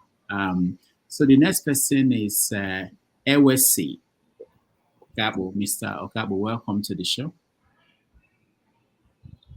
Unmute yourself, please. Yeah, good afternoon, everybody. I'm in Seattle. Thanks for coming to hang out with us, Dr. Ogbunwezeh. I appreciate your presence and everything. My main question, suggestion is, what do you see as the collective purpose of life for the Nigerian people? Before I continue, I'm a psychologist by training. What is the collective purpose of life for the Nigerian people? Because if we can define our purpose of life, we probably will see what will be our incentive, our drive to do other things we do in life. Oh, I muted you, Franklin. Let me unmute you. Okay. Okay. Well, thank you very much, sir. This is a deeply philosophical question. I may not do a lot of justice to it, although I have a philosophy degree. What is the the question you asked me is simply put, what are the purpose of countries? Countries are collective purpose of life. Yeah. So countries are imagined communities. Exactly. So to say, and then their purpose is each people should be able to articulate what their goals and their purposes for themselves are. And then, it's not what I cannot articulate for Nigerians what is their collective purposes. I cannot do that. It will be presuming a lot to have that power. But in my view, what are countries there for? A country is there to cater for the best interest of the majority of its people. So, and a country should not spare any resource or any effort in making sure that the best interest that this country can attain for all and for the best interest and the welfare and betterment of our citizens, to provide it for them. That's what every country, that should be the raison d'etre of every country. Every community, even at the lowest level that we can imagine, should be there to cater for the best interest of the constituents of that community. So once, if we take it a little bit higher, the United Nations level, in 1948, the Universal Declaration of Human Rights was articulated, the right to life, and other fundamental rights. A country should be able to not grant, because these are rights that people have because they are human individuals. The country should be able to promote, defend, and make sure that each of her citizens, or the majority of her citizens, have access to these rights to actualize themselves, both physically, intellectually, and spiritually, as the case may be. So that should be the raison d'etre of a country. And a country cannot provide that. The basics that the citizens require to actualize themselves has lost every reason to exist. The essential platform to be free from danger, from fear. When we read Thomas Hobbes articulated his philosophy of government when he talked about the social contract. It was based on fear of violent death. In a country where violent death seems to be the order of the day, the country has, the government or whoever is in charge of that society has lost the raison d'etre of being in charge of that society. So the right to life is primary, and the right to be free is another thing. And then that people could actualize themselves and develop the potentials that nature and nature's God gave to them. Well, your answer is 100% accurate, but is that what we are pursuing right now in Nigeria? Well, my brother, Nigeria. Well, like I always tell people, Nigeria is a festival of missed opportunities. We could do better. We could do better. We are still at the lowest level of it. That's not what we are pursuing because we don't even know. We don't have a philosophy of development. We don't even know where we are heading to. And this is why I always advocate that Nigerians need to start thinking, what do we want as a people, as a society? We don't have it at the moment. That's the only answer I can give you. Because if it is there, all these talk shops that we have been involved in across the world will not be happening. We will be talking about how to export not only our natural, our culture. What is civilization? Civilization is culture at an export level. We have not exported our culture. We are not a civilization yet until we are able to project our culture to other people. We have not been doing that. So, well, why I'm asking this is because we have a purpose of life in Nigeria right now that we are following. Okay. There are three things: make money as much as you can, make it from anywhere you can, how you can, it doesn't matter. Build a house, build 2 houses, buy cars, and then oppress your people, your fellow Nigerians. And that's how we live today. And that's the purpose of life of every Nigerian. Now, if we want to change the Nigerian narrative, we need to re-educate the masses, just like Ovie said. If we don't organize, we cannot get anywhere. A typical this last week, or maybe this last week, Ogbunwezeh was still in London. Ogbunwezeh was in London trying to prophesy for people who live in the Western world. I thought that was comedy, or am I mistaken? No, they weren't expecting comedy because a lot of them were mad because they were expecting some miracles and things. Okay. If you live in Nigeria where 90% of the society believe in superstitions, how does creativity and creative ideas, get to be promoted to take over? Because in Nigeria, either you pray for your success or you go to the native doctor to make it happen. Do you want me to come in here? Yes, I can. Thank you very much, sir. You raised salient issues. The purpose of life for every Nigerian. Well, maybe I'm a different Nigerian. My purpose is not just to make money anyhow I can and oppress my neighbor. Maybe I'm a different kind of. Maybe I should learn how to be a Nigerian. Actually, yes. Okay. And you are absolutely right. And that's why when I was answering the medical doctor that just left, I told her that my strategic vision for Nigerian young people is to correct that acquisitive tendency that we have all imbibed, how to make money, that we make it in the wrong way. Yeah. Because if we create and add value to all our neighbors, our society, money will come. Money is just a byproduct of what the value we're able to add to the society. So, and that's the only way we're educating the masses. We have had education from day one, but our educational philosophy has veered off. You are talking about superstition. Mm-hmm. I was with a group of young Nigerians that came to Germany on scholarship, and they were telling me a story that broke my heart. That a professor of physics in one of their universities was telling them that I am teaching you these things about astronomy, not because I believe in it, because I believe only Jesus created all these things. So I'm just teaching you this because I was told to teach you this. Can you imagine such a thing in the 21st century? A professor of physics, and he is a professor in a Nigerian university and teaching people this attitude, not even an exploratory, a critical attitude to life, which is the hallmark of science. No, he's telling, don't believe what I'm teaching you, or just believe because they are telling me to tell you this, but what I believe is another thing.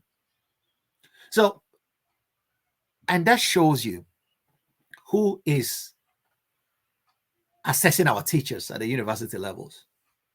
A few days ago, another teacher, well, which again is a problem that's almost all over the world. I have seen that with my eyes across a university lecturer was caught in Nigeria asking a married woman to bribe him with sex before she can pass a course. And the married woman said, okay. And then it was filmed, and then the university is now trying to. So you see that a professor of law at the university in Akwa Ibom State was caught terrorizing a young girl, and the case came to court. And then I heard that the man has been discharged and acquitted. And this is all over. Check out the lecture theaters and halls where our students learn in Nigeria.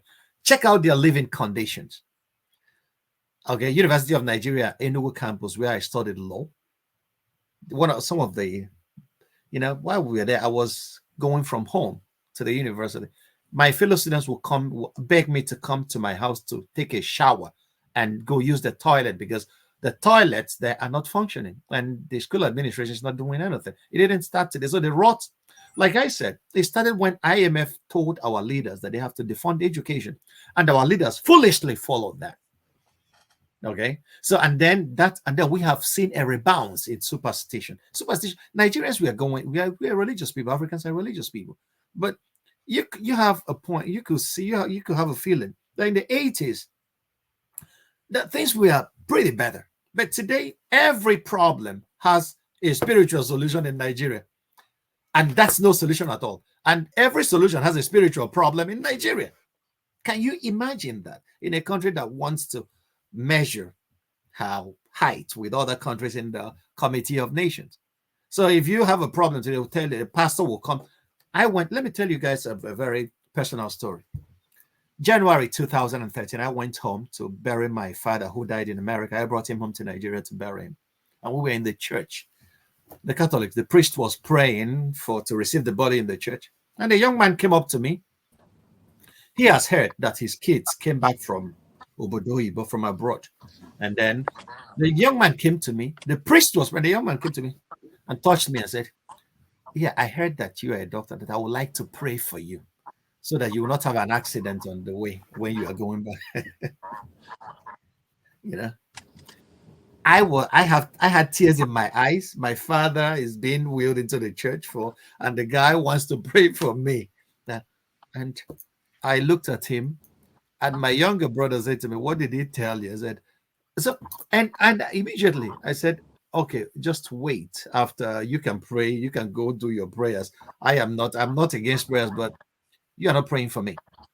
For accidents, why do you call them accidents? Because they happen without anybody knowing it or willing it. That's why they're accidents. So don't worry about that. Okay. And this young man kept following me out until I buried my father. Until I asked him, "Do you want money?" "No, I don't need your money. I just want to pray for you. You know. I said, "Okay, here is somebody. Go. I just go and pray in your house so that I could have my peace a little bit." You are praying for me. Do you ask me whether I believe in what you're going to say? And you could see the impudence. He never even cared to know what I am or what I feel. All he believes blanketly that everybody, subscribes to the same thing.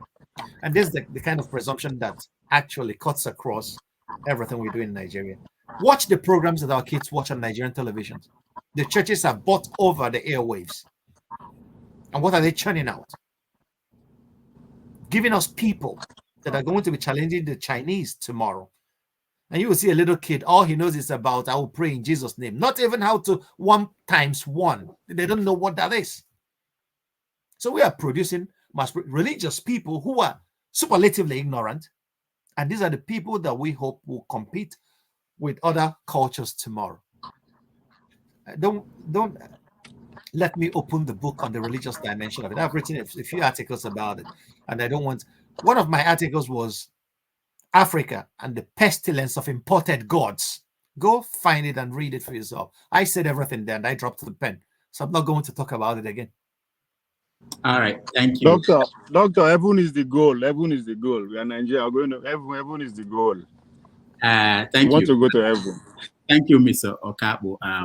I'll go to the flagship, but let me just say that when you mentioned you have to build 2 houses as one of the aspirations of Nigerians, I felt that you were wrong. It's not 2 houses. The standard is 3. So you have to have one in your village, one in your regional capital, which is in the case of people from the southeast, Enugu, or maybe the capital of your state, and then you have to have one in Abuja, or if that's or Lagos, So if you don't have 3 houses, you've not attained that peak. The flagship, welcome to the show. Thank you, Dr. Rudolph. Good afternoon. Can you hear me? Yeah, we can hear you. All right. Dr. Franklyne Ogbunwezeh, it's good to meet you a second time. I hope you're doing well. Rudolph, before I go to my question, let me say this. Whenever we get to decide on a date when we would have that conference here, Dr. Franklyne is my first pick for a speaker. Okay, all right. That event, please. All right. I'm curious about it. Let's make it happen. Yeah, we'll make it happen. All right, great. Dr. Franklyne, I had a bunch of questions that I wrote. And as you spoke, my list actually was growing. But for the sake of time, I'm going to narrow it down to two short questions. There is a looming danger ahead for Nigeria that will challenge its ability to sustain itself as a nation and the people. And this danger, in my opinion, is about 25, maybe 50 years from now at the most. And that danger sits on something you've talked about in the course of this dialogue today. And I think a few of the panelists have asked you questions around it, education.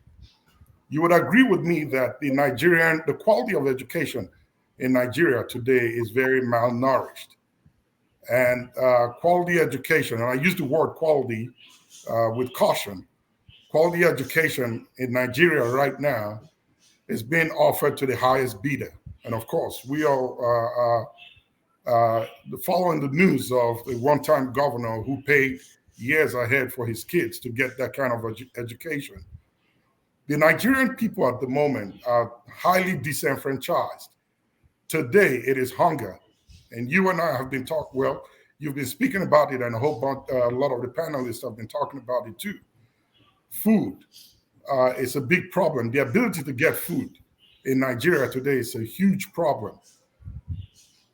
Lack of education, and good education, I mean, is the danger that's ahead for Nigeria and the people of Nigeria 25, maybe 50 years from now. And if we don't get a hold of it to make sure that our education is proper, relevant, and fit for the times that we're in, I'm sorry, we stand a chance to go back to what Nigeria used to be maybe about 3 or 4 score years ago. My question is this: what would be your best strategy if you're given the opportunity to revamp the Nigerian educational system? What approach would you apply to ensure that the average Nigerian child is properly and well educated and given all the tools they need to be able to compete with their peers anywhere on the globe? And secondly, I was looking up your book online on Amazon, and it says it's out of stock. So please, it's the book that talked about foreign companies in Nigeria and their effects on the Nigerian ecological system. Yeah. Please, if you have any copy lying anywhere, I will pay for it. I will send you a copy, autographed. Please, just I want to read it. Get rid of your address. I will. My brother, thank you very much. I will. It's very relevant to this very burning issue to me, which would be my second question. I'm sure you've heard about the Trans-Saharan gas pipeline that is being planned to kick off in 2030, which is 6 years from now. Rudolph asked you a question at the beginning of this dialogue about Macron's speech recently, where he was talking about Europe getting into a very, very bad shape a few years from now. And he asked you if they're afraid. The Trans-Saharan gas pipeline is designed to supply energy to Europe. And I've talked about this in a few shows. It's scheduled and designed to give energy and power to Europe. I'm not sure if it's the entire Europe or just Western Europe. And this source of energy, the resource, is going to come out of Warri, which is in the southern part of Nigeria, for Kados, to be precise. My question is this: should Nigerians be concerned about this plan, knowing that this resource is underneath their feet and it's not being used to benefit them, but rather will be channeled to Europe to do what it should have done for the Nigerian people when, I'm not sure what the price is as of today, gas is purchased at over 1,200 naira, I believe 1,200, and not even being used to generate power for them. Should the Nigerian people be concerned? And if yes, what do you recommend that they do? My brother, first of all, when I meet, I like I said, Rudolph always gives me this platform to interact with brilliant Nigerians. We are many, and we can come together and rescue that country from the clutches of those guys that don't know what they are doing. Look at the brilliant questions you guys are throwing up. First of all, education. I will declare a state of emergency, and education will take the chunk of every budget. If I'm Nigeria's president, every budget for the next 10 years. Not the police, not the military, education. James Madison, the third president of the United States, said something. He said, knowledge must forever govern ignorance, and that those who wish to be their own governors must arm themselves with the power that knowledge gives. And we are joking. Do you think that the Westerners are stupid? They would, IMF and the Bretton Woods institutions will always recommend that we defund education when they are recommending structural adjustment. Right. And stupid African politicians will go and implement those, leaving Africans more ignorant than we were. Because the more ignorant we are, the easier it is to drive us, not even to govern us. We're not being governed, we're being driven. Exactly. So which strategies? And Tinubu came and told us, I'm introducing students' loan. For what? Education should be free at all levels. This is what is happening in Germany. Why are we learning this stupid American system? Education in Nigeria, we are a developing economy, should be free at all levels.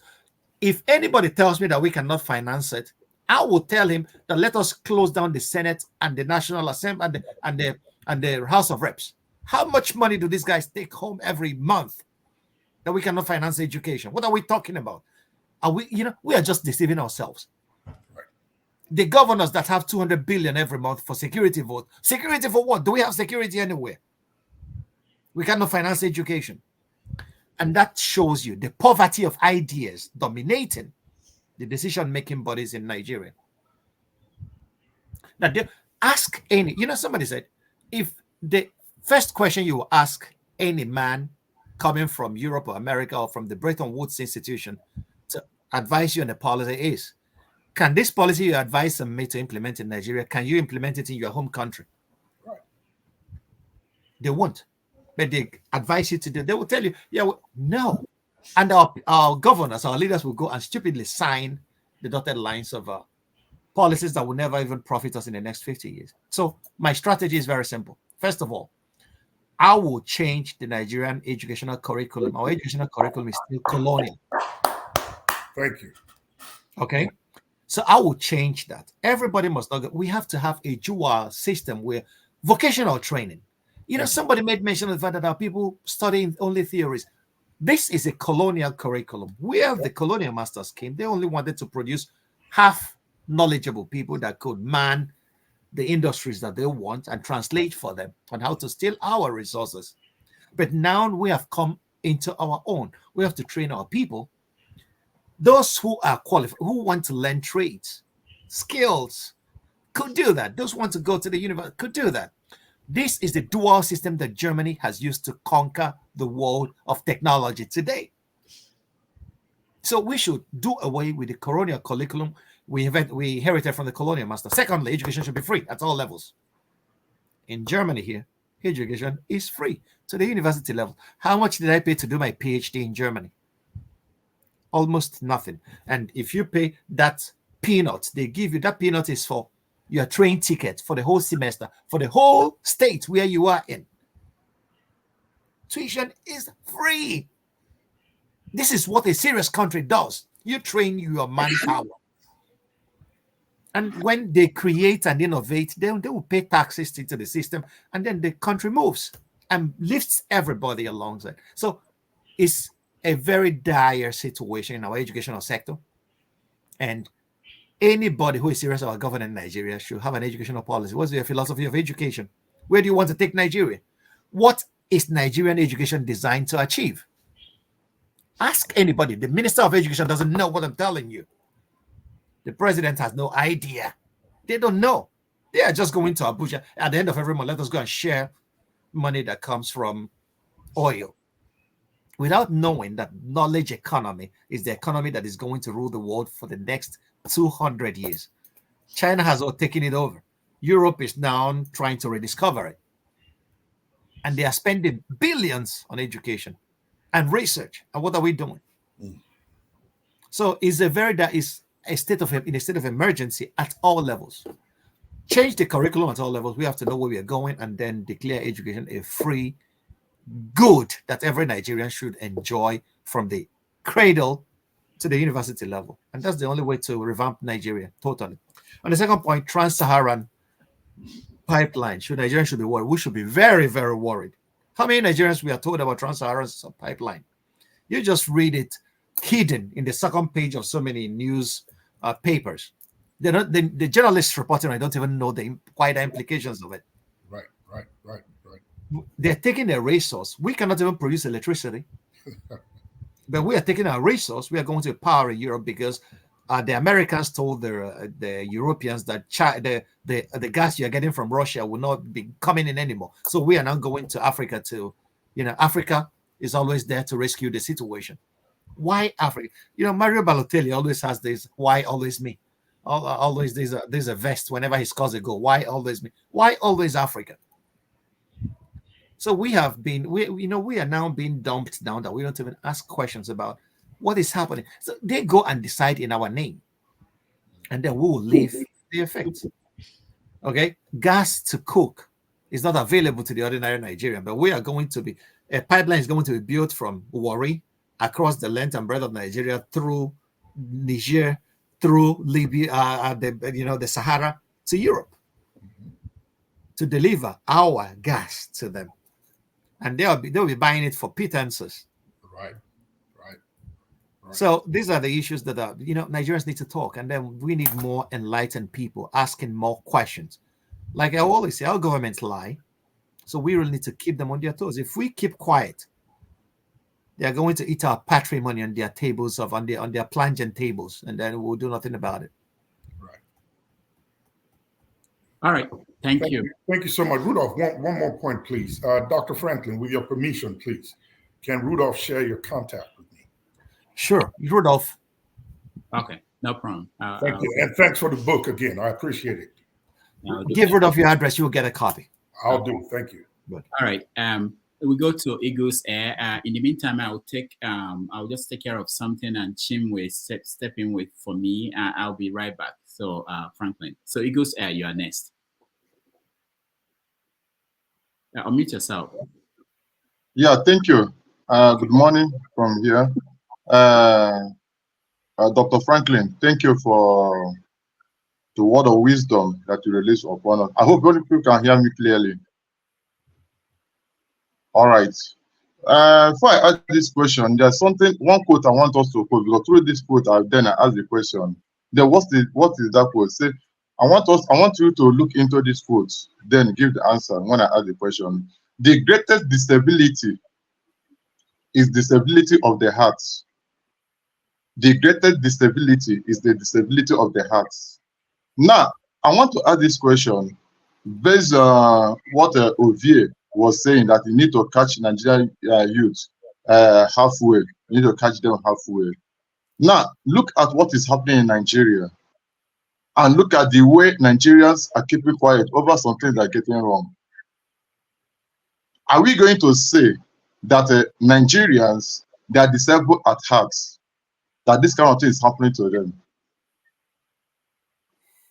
Because when you're disabled at heart, that means everything about you is disabled. For instance, if we see, I have a friend here that is disabled. He cannot use his leg clearly, but he has a clear business that he's doing, and the business is moving well. That is number one question I want to add. The greatest disability is the disability of heart. Is Nigerian disabled at heart that cause this thing that happened to them to keep on happening to them? The second question, you are talking about educational sector and what is happening in the educational sector.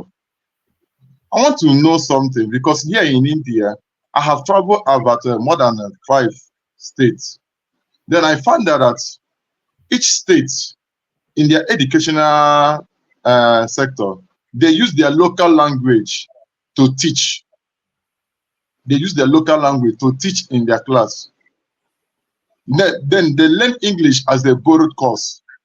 But every class, they make use of local language to teach them. For instance, there is a place that the India government, federal government of India has a place of entrepreneurship training. Very massive place, like a one state. But all these things are teach free of charge. I mean, when it comes to IT, when it comes to engineering, everything, they will teach you all these things. And it's free of charge. But when I went to that place, so when I discovered the place, I went to the man that is in charge of the place. I told him that I want to be part of this skill acquisition. I want to learn from it. He said to me that one problem they have, they cannot speak English. They will teach in all their teachers they used to teach in local language. Another thing that if I want a teacher that will teach in English, that we have to be up to 50 members so that we have many of them. But first of all, I have to get a written paper from Nigeria Embassy, High Commissioner. So I went to High Commissioner, and directly, luckily for me, I met the ambassador himself in his office. Then I discussed with him everything. Now, sorry, is this a question because it's becoming a very long? I'm bringing a question. I'm bringing a question towards this. I'm bringing a question towards this. So after they approve everything, I went to go ahead. Yeah, I went to that place. When I went to that place, they said that the ambassador, the representative, need to call them. But the problem that the ambassador itself refused to call them and they refused to handle everything. Is it the problem of Nigeria not to do the right thing they're supposed to do for the citizens to be trained because they are disabled in their heart? Or is it the Nigerian government are disabled in their heart? Or the citizens of Nigeria are disabled in their heart to do the right thing they're supposed to do? Thank you. Well, sorry, my brother. To be honest with you, disability of the heart. Oh, I don't think it's the heart is the only problem. Nigeria is a creature of the British government, and then there are accidents of history, and then Nigeria evolved with time, and then a lot of things influence a country and the trajectory it takes. So it's not only about moral preaching or whether our hearts are disabled. I wouldn't think so. Nigeria has over 200 million people, and in each person's mind, each person has unique experiences that has defined or attended the course of his being and existence. So disability of the heart will be notoriously inadequate to explain why that this problem. But what we do is broad analysis. And this analysis says that Nigeria as a country has been governed by people who either, because of their ignorance of the larger implication or lack of vision of what it takes to govern a country, have not been able to take this country and then direct the citizens in ways that could lead each person to actualize his greatest potentials. That's the major problem. So leadership, everybody who has done the analysis will never, ever discount leadership. That's the major problem. It's not about what Nigerians want or their hearts want. Every Nigerian wants to have a country that functions. We like good things. You want, when you come to the airport, that when the airline says that the plane is flying at 7, it's flying at 7 and not at 10:30 at night. So it has nothing to do with that. It has something to do with efficiency and then reliability of the people who made promises to you. And then you adjust a system that if the airline doesn't supply the service, that you can sue them to court and then get justice and then get them to pay for the inconvenience. So it's not an issue of the heart. If you think about the heart, we can go to the church and the mosques and pray for the heart. But if you want to govern a modern country, modern times, you really have to do the work. And it's the work of the brains. Systems work because human beings designed them. Brains. It's not only brains. We cannot box our way into everything.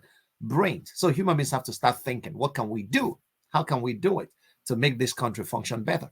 And that's what other people have done. It's not rocket science. They have done it and succeeded. India, where you are calling from, has done it. And you testified yourself, they have established a place of entrepreneurship that is very huge. How many entrepreneurial schools do we have in Nigeria, and how many of them are functioning?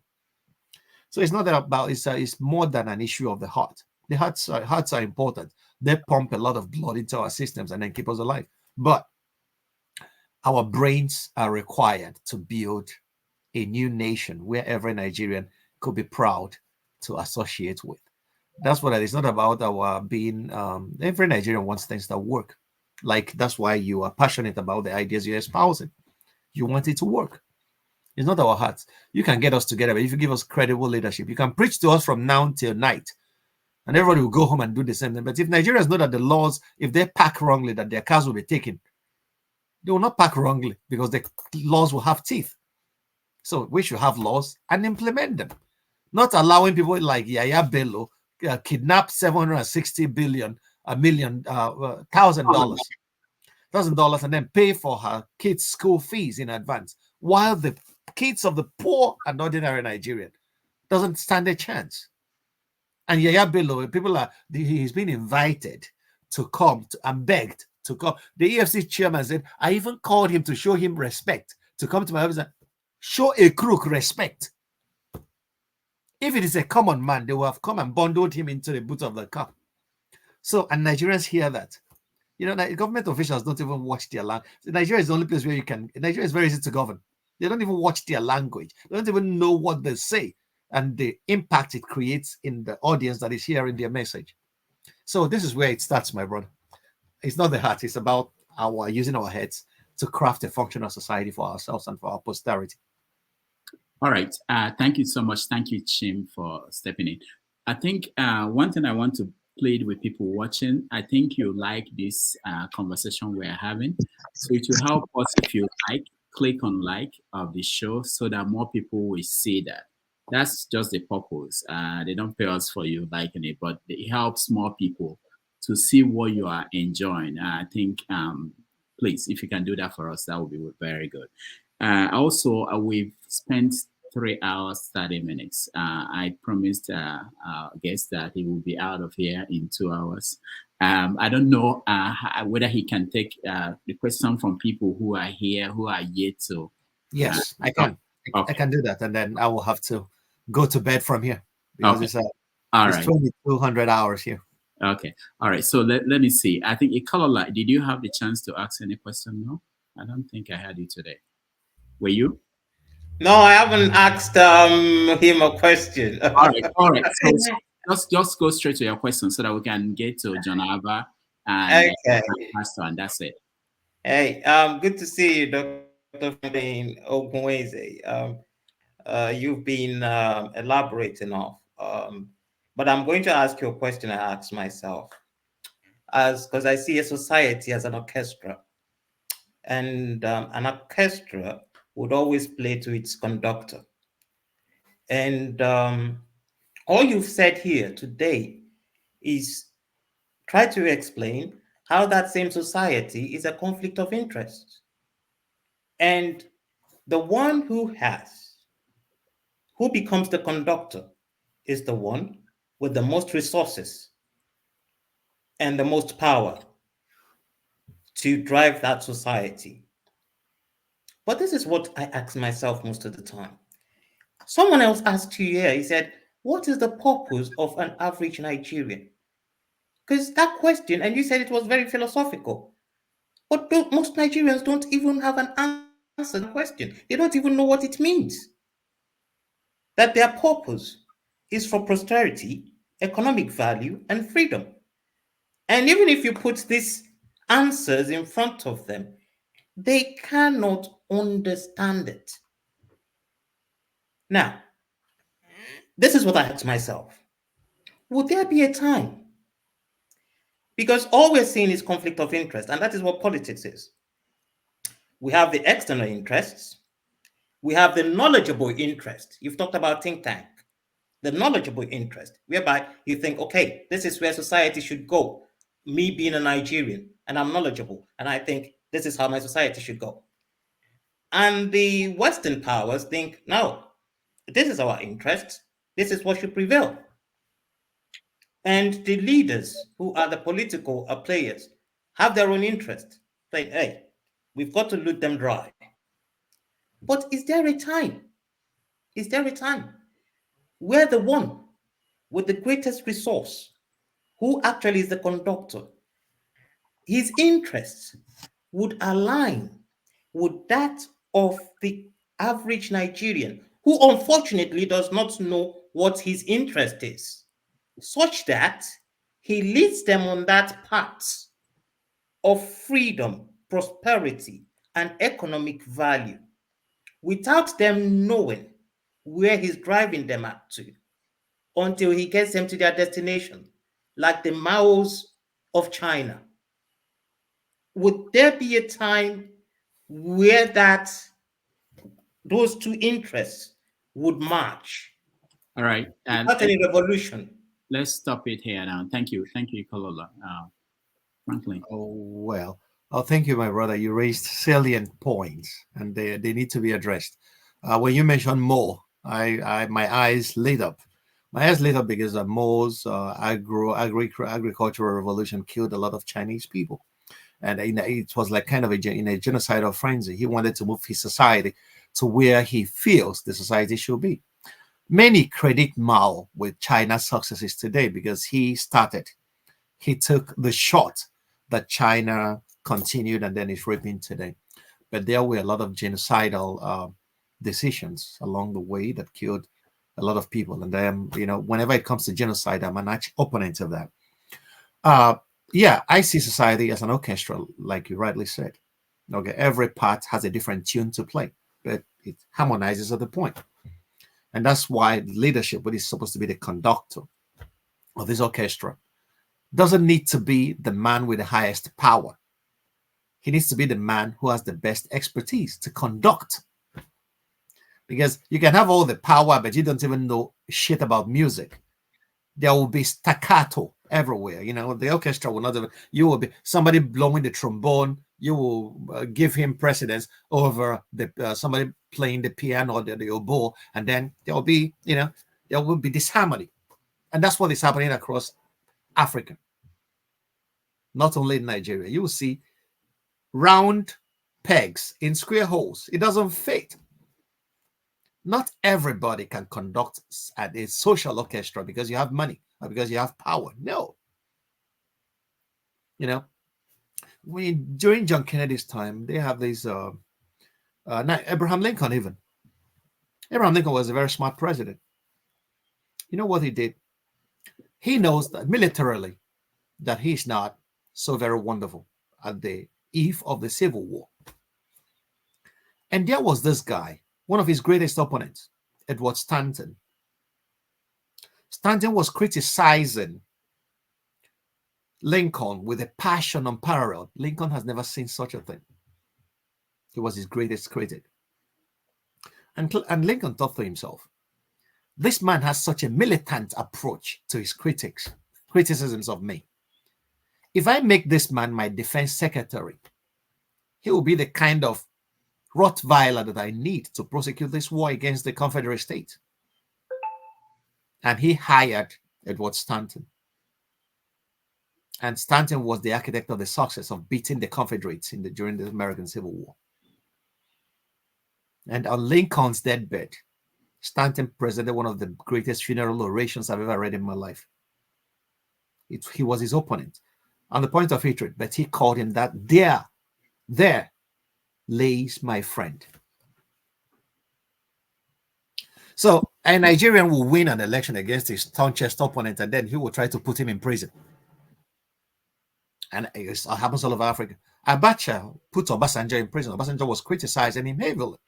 Remember, when Obasanjo was a general that fought on the trenches in the Civil War, Abacha was nothing. So we don't take criticisms lightly, and then we don't like it. But these are the ways to build societies. Anybody who criticizes is not your enemy. So a conductor must not be the person. You can hire people who could do the job better than you ever can. You can even take a back seat and watch the professional, the expert, do his thing. It's equally enjoyable when you see somebody who knows how to do something, do it to perfection. You can never hire a taxi driver to fly an aeroplane. Would you do that? It's only in politics that we hire the dumbest of us to rule over the majority, and then we sit down and complain and cry to our pillows when things start happening. So a society needs to know. I don't believe very much in Plato's republic where every king should be a philosopher, every philosopher should be a king. No. But there are ways that a society could make sure that her best comes up to lead the rest for the best interest of everybody. Africa should start learning that. Okay. The Igbos used to say, I know people that are more intelligent than I am, and I defer to them, and I listen to them, and I learn from them. And when people see me talk this way, they will say, oh, this guy is brilliant. They don't even know the number of people that I listen to, the number of people that I take up their ideas and think about them, the number of people that inform me and inspire me every other day. I stand on the shoulders of giants. A country that does not stand on the shoulders of giants is lost. That's why when an American president, remember Barack Obama, when Obama was in power, when he was delivering his, speeches, the whole world was marveling. But if you think that Obama is a great speech writer or whatever, listen to Kennedy. You see that Obama is standing on the shoulder of giants, and this is the way society should progress. A society that needs and wants progress should stand on the shoulders of giants. We should learn to defer to people who can do the job better than we can, and grant them the opportunity to do that for all our best interest. That does not mean we should hang up our brains. We should be there to watch how they are doing this job, and then make sure, criticize them when they need to be criticized, and then support them when they need our support. That's the way an orchestra can function and produce the kind of harmony that makes beautiful music for the ears and for the edification of all of us. All right. Thank you, Ikolola. Let's go to John Abba. Doctor, good afternoon from this, and thank you, fellow panelists. Doctor, good to see you again, man. It's my pleasure, bro. Yeah, I was in church. I was tempted to be listening to you, even in the church, and nearly get in trouble because I don't want to miss any of your talk. You are very inspiring, and thank you for speaking boldly and clear to issues. What pastor do is to pray, but also waiting to take your tithe. I'm not going to be following you like the other guy following you in the church around. I'm kidding. My question goes this way. I don't know if you are aware that the UK is sending their asylum seekers to Rwanda. And what is your take on it? My brother, my take is very simple. That's one of the most racist policies I've ever seen from a Western government. I've criticized it severally, and it's very stupid of the Rwandan government to accept to be the dumpster of the rejects of the British society. Britain created most of the refugee problems we have in the world today. So let the victims of empire come to the imperial gates to show them their scars. They don't want to see it. They want to ship them to Africa where every reject is dumped. They used to dump toxic wastes at cocoa in Nigeria in the Delta State in those days. So they are dumping those they don't want to accept in their society. But watch it. Watch European migration policy. They want to give brilliant Africans green or blue cards to come and contribute their labor and their intelligence and live here. But they don't want those who are not skilled. During the times of slavery, it was the same. They never took the weak. They took our able-bodied men, our young people, our young maidens. It's just the same. Slavery has not ended. So, but for Kagame to insist on taking millions from, and then, it is the optics and of governance. What are you teaching Africans? that we could be taking for granted. After speaking all the lofty grammar, you will go back and then accept the reject. It's not a Rwandan issue, it's a British issue. The British should take care of it the way they caused it. They shouldn't ship it to Africa. So my take is very simple. I hate it with every drop of blood in me that they are treating Africans again like a toilet, a lavatory where they dump all their shit. That's my take. All right. Thank you. Thank you, John Abba. Our last question is from Pastor Andrew. Good evening, panelists, and good evening, Prof. Your Excellency. Allow me to use Your Excellency for you.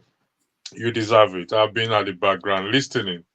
I wish one person is on the panel, but he's not here to listen to your wonderful talk. One thing I pick out is you say you come here, when you come here at times, you learn and you take things home. Why some people think they possess all the knowledge in the world and they cannot learn. They know what I'm referring to. Anyway, in terms of using our head, our leaders, how do we, is there anything you can advise on that we can do? Because as this stands, they are not using their head.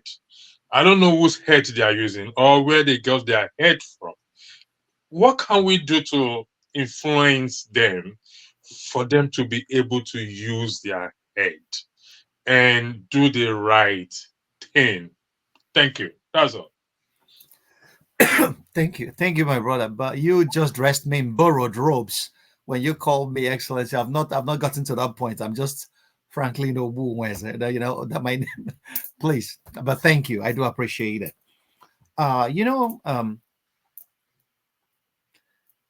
Religion is supposed to produce saints, But when Lord Acton wrote his famous words that power corrupts and absolute power corrupts absolute, he was writing about the Vatican, about the popes and the bishops. So if power could corrupt a citadel of holy men, what about mere mortals? The issue is that power in every situation corrupts. Power needs a leash. Power is a dog that needs a leash on its neck. If you don't place that leash on its neck, it will always corrupt the holders. And what is the leash that power requires?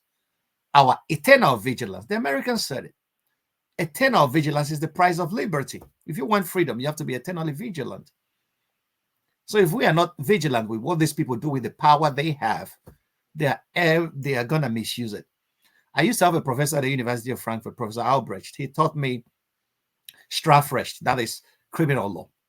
He will always say, I will say it in German and then I will translate. He would always say, Wer Macht hat, macht Mist damit.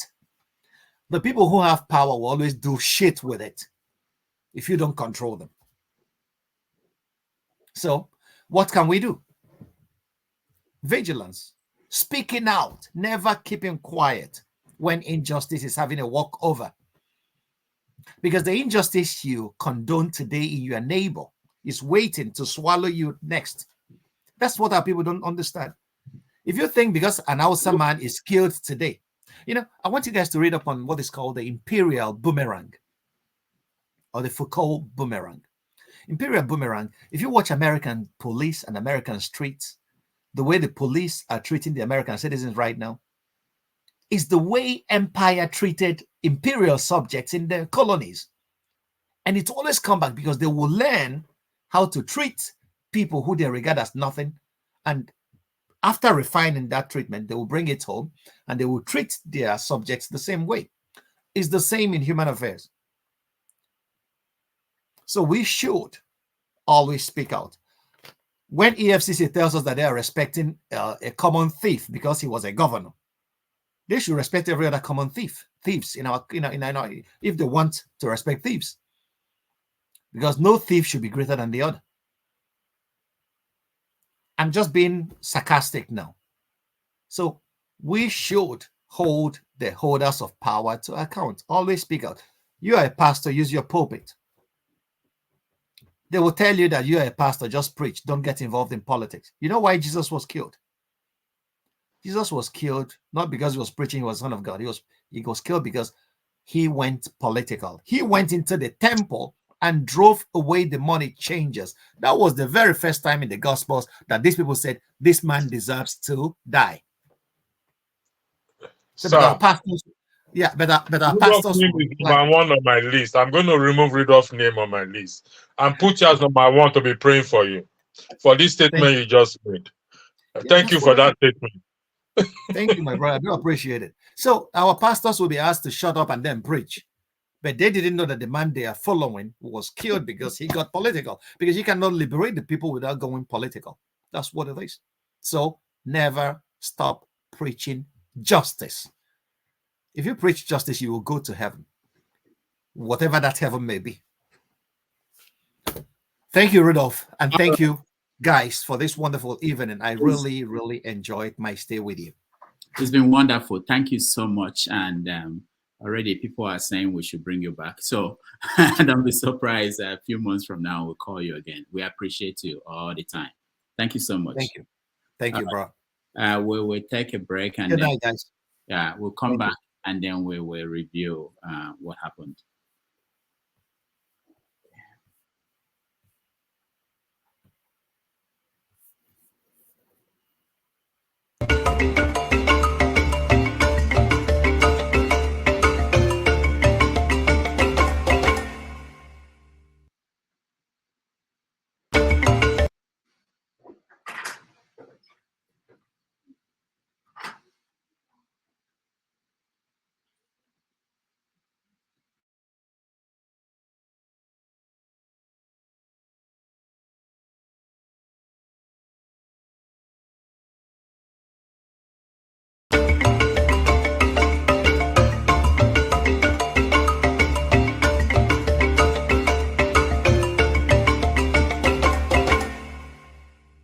Ladies and gentlemen,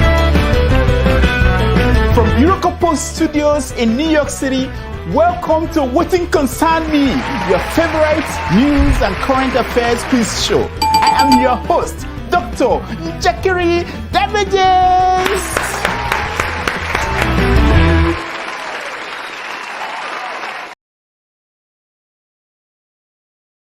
Thank you so much for watching. Thank you. Have you subscribed? Yes, you. Have you subscribed? You. Yeah, before you go, click. It's free. Click.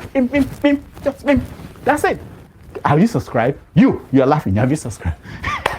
Have you subscribed? Thank you. Thank you. Thank you. Hey, madam. Thank you so much. I can see you. I can see you. We have to get to 100,000 subscribers. This by the end of the year. How are we going to do that if you don't subscribe? Yes, you. Yes, you're about to click off. Why? Have you subscribed? It's free. If you don't, ask your son, ask your daughter how to. Just one click. Thank you. Thank you. I see you. Aha. Thank you very much. Thank you very much. I'll see you tomorrow. Good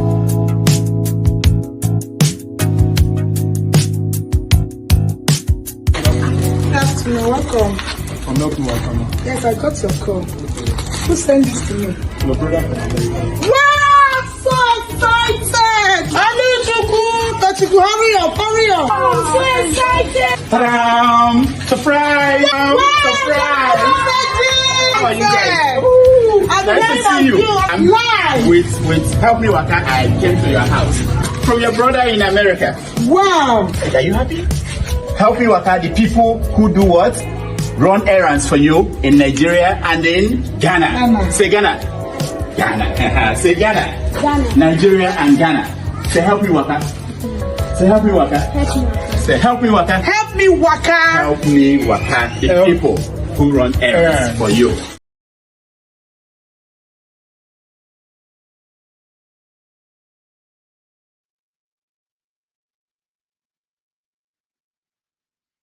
All right, welcome back, everybody. Nice to have you. I know there were so many people who were trying to come in and ask questions. Some people had the question that will change Nigeria. Unfortunately, I didn't get to that. I really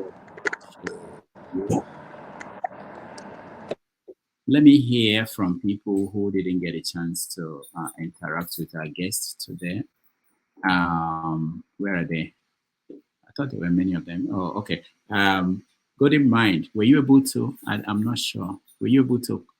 No, I don't think so. Go ahead, Golden Mind. Sorry, there are two righteous men in here. I don't know which one we want to remove. Righteous man has two accounts. Yeah. Oh, okay, I didn't notice that. All right, two righteous men. Okay, we'll take out one. One must be unrighteous. You can't have two righteous. One must be unrighteous. Oh, Golden Man. Okay, Golden Man. Sorry, go ahead. So I didn't really catch, a lot of stuff. I joined late, so I wouldn't have much to say concerning that. The topic. Yeah. But what was the question you were going to ask if you had it? Say that again. The question, if you had a chance, what question would you have to ask them? Well, you see, we're tired of talking about Nigeria because the more we talk about stuff in Nigeria, the more things don't get better. I was just watching, lots of videos about lawyers and, a lot of people trying to defend Yahaya Bello. That's just one of the malaise, because as we're fighting politicians, we realize that there are a lot of people who are not in government who have the mindsets to do even worse things than those that are there. So it's a challenge as a problem. So I don't know, because I think that we've had discussions in Nigeria for a very long time, and I'm thinking this is actually time to do something, to start acting. We've talked enough, the right thinking Nigerians know what the problems are, and I keep on saying this. Nigeria needs what we call surgical operation, starting from, doing the basics. Yesterday we were talking about,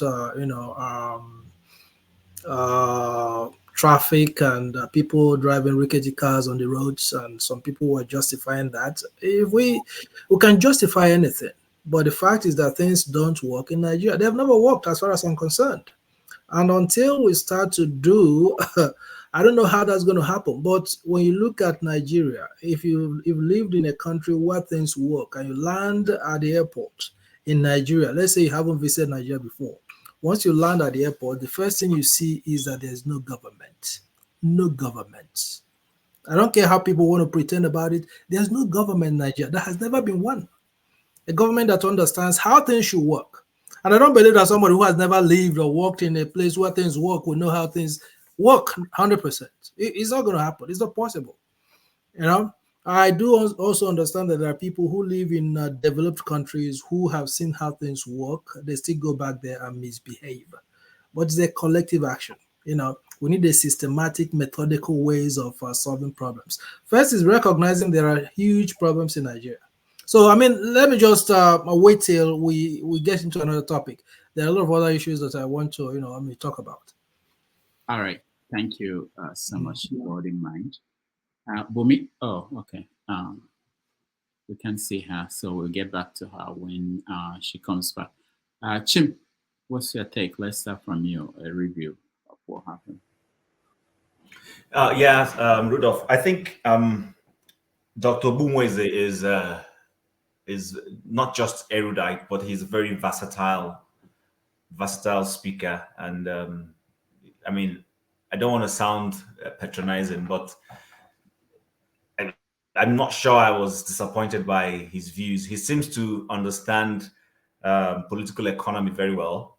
I don't know if that's his strong forte, but everything he talks about, the books he recommends, always try to, enlighten you on how, politics and economy work together, and how vested interest of the superpowers tend to use those tools to accomplish their goals, which is also where we as a people and those who have led our nations have not done very well. We don't seem to understand what Nkrumah says, that I think it was Nkrumah that said that seek ye first the kingdom of politics, if I'm correct, and then the economy will follow. Or is it vice versa? I'm not sure how he put it.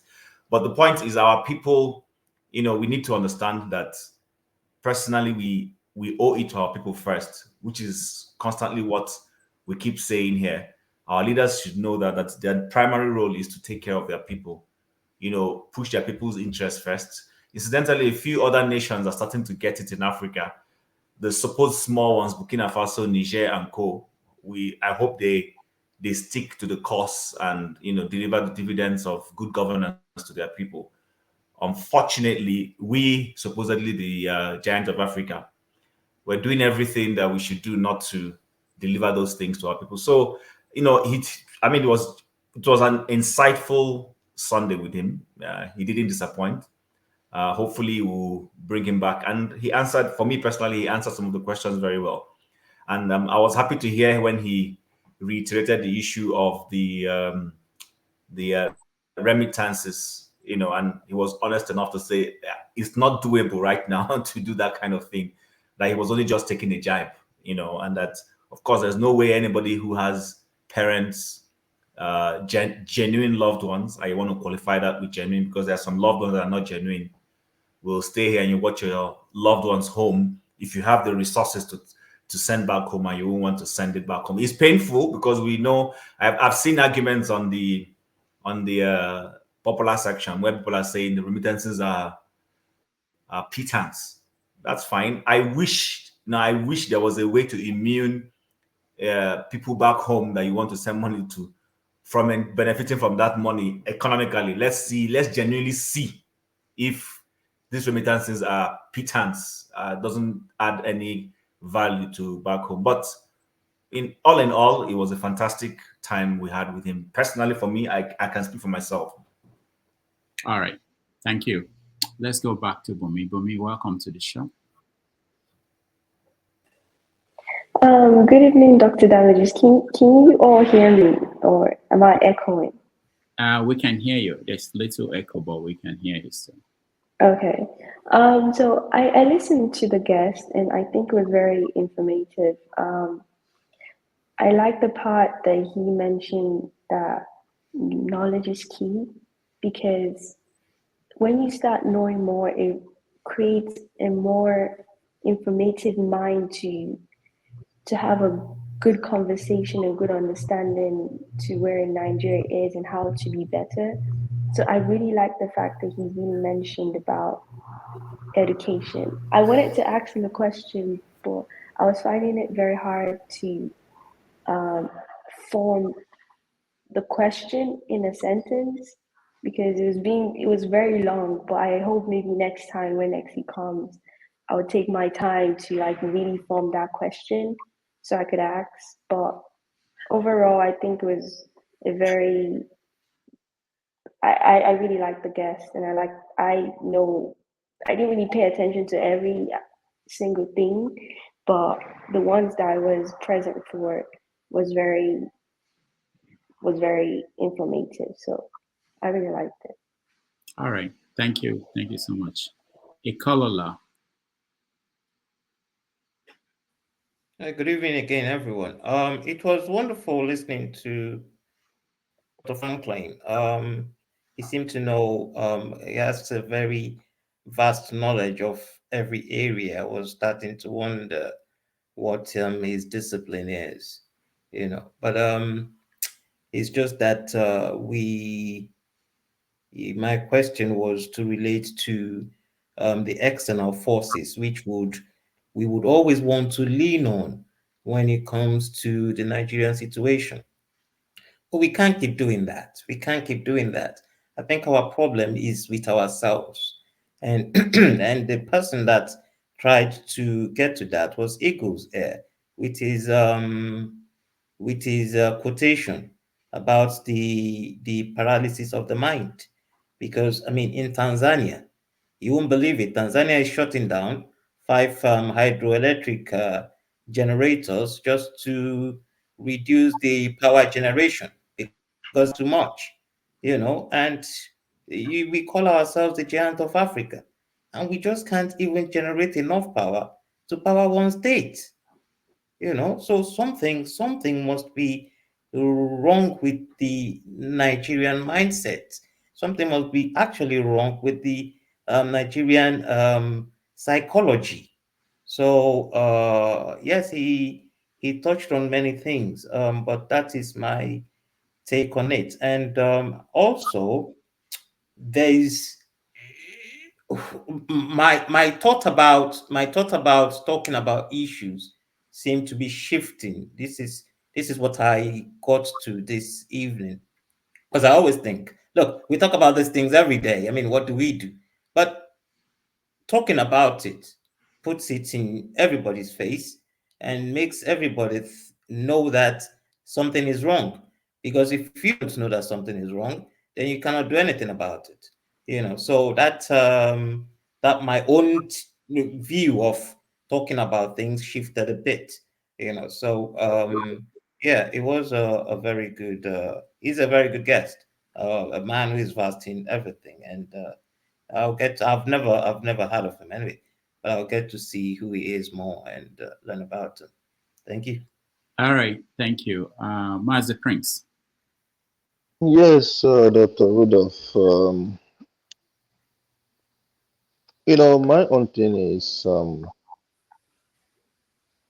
just like golden mindset. I think most of us are becoming tired of complain and complain and complain and complain and complain. And why do I say so? It's kind of like people complain, and then the next thing, some people will come, they will attribute it uh, to colonial masters or colonialism or whatever they call it. And my simple question to them is this: if I know that the next person to me has not been good to me, then why am I still sitting where the person is?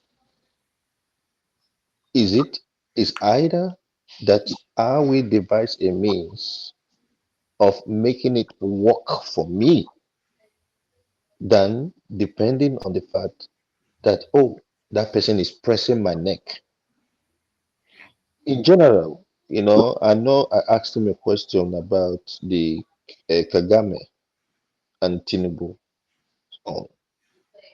and you could literally see the faces of the people on there. First, Tinubu went to Holland. It was not actually, he did not go to Saudis directly. He went to Holland. And while sitting with the prime minister, he told the prime minister, that's what I said. I said Holland, Netherlands, yeah, Holland. No, I did not say Poland. I said Holland. So while meeting with the prime minister, he sat right in front of the prime minister and told the prime minister that Naira is the best performing currency currently in the world.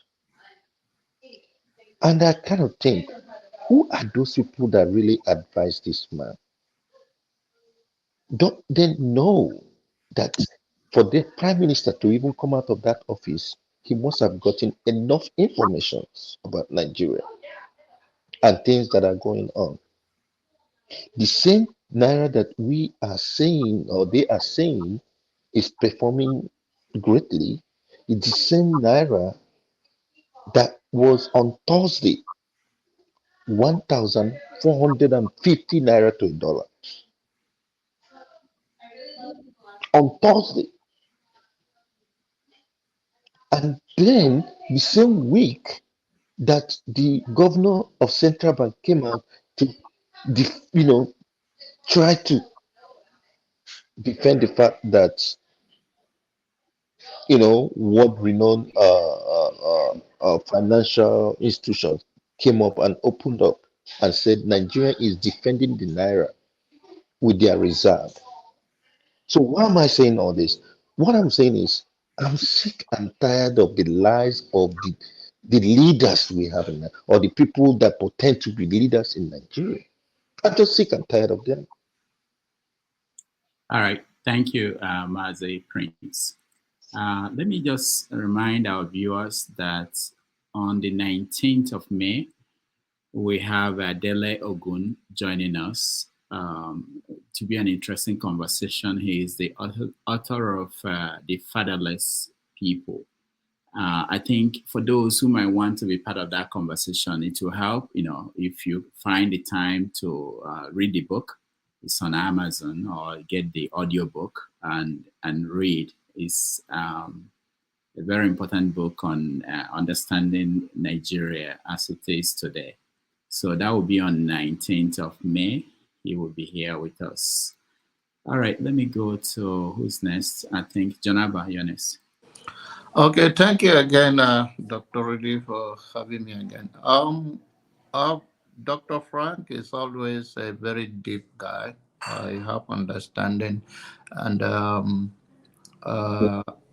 love the way he put it. He quoted JFK. Don't ask what your country will do for you. Ask what you can do for your country.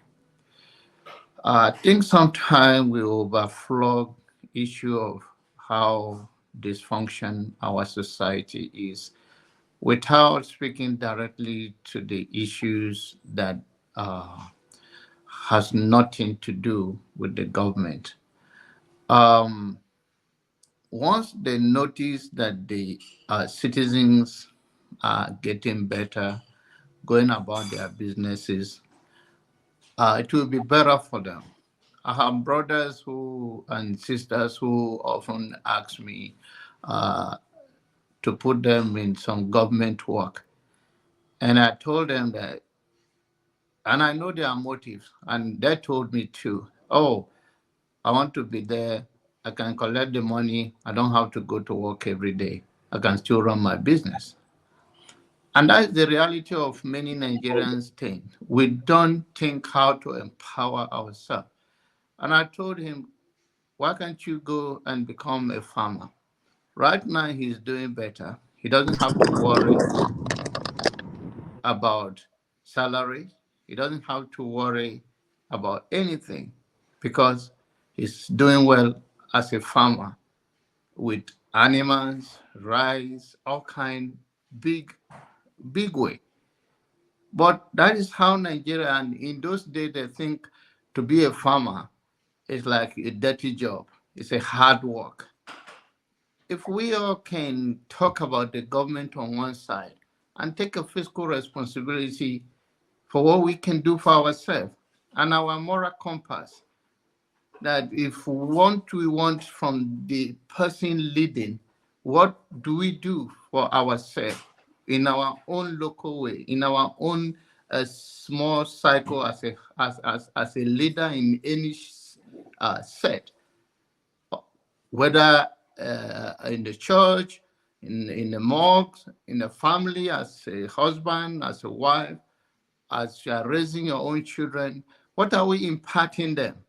Rather than to have this town square of debate of talking about what is not working without work on what is working, what is workable, what is the reality. Before you went to school, millions are out of job. They never even have job before you graduated. They have graduated 30 years ago, staying in their parent house. So it is time for us to do the little one. If we do not put so much into that, we can have a better chance on stand against them, because that time we are self-sufficient. We can speak to issue boldly. We are not going to speak from fear, hunger, and being pushed out anyhow. But the situation whereby you cannot even eat, you don't even have enough food to eat, you don't even have strength, you've been deprived of everything, and you have not done anything to improve your own life, then how do you even fight for yourself or fight for your children? So is everybody will become a farmer? Of course not. But everybody will have one thing or the other to do to keep themselves going. There are many people that have become millionaires today, even in America, that have been homeless before. And people that have hawk and they have made their own destiny somehow. And people can learn the skill. So let us try to speak to issue whereby we take responsibility to empower ourselves. Yesterday, we were talking here about how police harasses people and how they go around and just harass people anyhow. People that they're supposed to be protecting lives and property become a terror in the community, looking for bribing, and the society allow it to happen. Why? We don't have, there are places in Nigeria that you cannot even go out and just invite police to that community without going through the normal process with the community leaders. Thank you. All right, thank you, John Abba. Let me go to Eagles Air and then over here. Eagles Air, go ahead. Thank you once again. I hope you guys can hear me. Yeah. All right. Please, thank you so much for the guests that you brought to the platform. He's a man of intellectual, and I appreciate every answer that he gave. Though there's one question that I asked him, he did not give me the answer, because I was asking him first of all that is it not better that we change our educational pattern of teaching to our local languages, so it will helpful in our society? Because I find out that most of the countries, if you go to their primary school, even from nursery school to secondary school level, they use their own local language to teach them. And you find out when you use the local language to teach, they teach children, they will learn more. They will understand some certain things. They will understand some certain ethics than using English. That it will helpful for make them to do what, to grow higher and understand what they are teaching. Even in physics, you teach them in local language. Chemistry, teach them in local language. It will help them enough than using their borrowed language called English. At the end of the day, some of them, they find it so difficult to understand what they are saying in the teaching. But I appreciate the answer you gave to me. What answer did he give you? He didn't say anything about it. Okay, maybe he forgot. Probably he forgot. Yeah. So, but in this Eagle said, let me say something. That's the reason why sometimes when we say people should streamline their question, make it simple, people think we don't want them to talk too much, because by the time you speak for 5 minutes, I can't remember everything. I understand why someone might not remember all the things you said. So you could have said, what is wrong with teaching our students in their local languages? You won't forget it. But when you put it on, I was, living when you were asking your question, it was long, and at the end, I didn't even get it. But, that's another reason why we say that, so that the people you are trying to get them to respond to you will be able to remember all the things you said. Okay, go ahead. Thank you. So next thing that we talk about is concerning, I got asked a question that when you're disabled, the greatest disability is the disability of the mind. So when I ask you a question, because I'm troubled what is happening in Nigeria, you can stand up truly to fight for the betterment of Nigerians. We find out that there's somebody that nearest to you that's suffering the same thing with you. We stand against you. So I begin to wonder, does it mean that we are disabled in the minds that make us to begin to behave like, or is it the government that make us to be disabled in the minds? But they try to make me to understand that the problem that we have, that our brain is something that where we have serious problem, that our brain is no longer functioning the way it's supposed to function. In other words, some of Nigerian citizens, their brain is disabled. They're no longer to think further. They don't think further. They don't think how to create something that will help them in future. They don't think how to develop Nigeria. For instance, if you watch what is happening in the Nigerian government, how can a whole president of Nigeria we go to a Netherlands and begin to say something that does not exist, and something that everybody knows is a lie? If you look at it, you find that whether his mind, whether he's disabled in their mind, or is there anything that is working differently in him. Look at what is happening in Nigeria government. Most of them, elites, they travel abroad. They see better things, they see good things. But when they return back to Nigeria, they refuse to do the same thing they see outside that place for it to work out for us. So sometimes I'm bothered to know if we are disabled in the mind or are we disabled in our brain that make us not to think further at the way other people think. Talk of China. Look at what China is doing today. China, before the people began to hear about China, they have a closed economy. They close their economy. Nothing comes in, nothing goes out. And they develop everybody they have in a country. Today, China is a heavy threat to America. So if you watch China, China is well able in their mind and their brains, where Nigerians are disabled in their mind and in their brain. That's why they don't think of what they can do to make sure the country move forward. Thank you so much. All right, thank you. I know it's easy, always easy to throw in China. People forget that China had civilization that is over 1,000 years. So when you think about China, you can't compare China to Nigeria. It's very We can't hear you well, Rudy. You can hear me, well, it's okay. All right. So China, it's easy to compare China to Nigeria and say these things, but China actually had a civilization that lasted for 1,000 years. So it's like if you have a strong foundation, I can build faster because I have a strong foundation. If you don't have a strong foundation or no foundation at all, you can't compete with me if we have the same resources. But it's important to mention that they did it, but it's also important to remember that they have a foundation we don't have. All right, let's see. Where do we go? Wale, you're next. Oh, Okay. Thank you, Mr. Well, Rudolph. Wale, we are ready now, so I'll let him go. Okay. If you want to go, you can go ahead. I'll go after you. No, you are wearing red and Bumi is tying red. That's Konkosia. Konkoso, let's go. All right. I give one other privileges. Not go first. You're not going to allow us to join Kokosia, forget it. On our politics. Anyway, on our politics, yeah, I respect Dr. Frank. Franklyne is quite intelligent all across anyway, and he answered all the questions brilliantly. And I think we should do more of these, bring guests. Well, thank you, Mr. Rudolph, for doing this. It's more educative. Even things I don't know, I listen to the man for that 3 hours, and he has never missed one word, despite the fact that everybody asks questions individually. He still answered it brilliantly, which is great. But then I keep asking myself question that when we have brilliant people like these, and he said it though, that as long as we keep putting the wrong pegs in the round peg in the square hole, we're going to continue to get it wrong.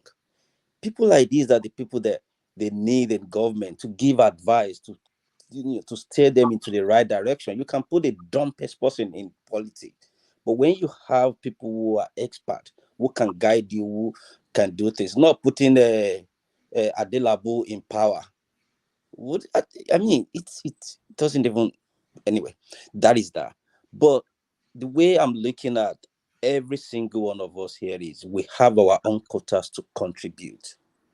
It could be within our family, it could be within our society. We need to be that good example that we want others to be.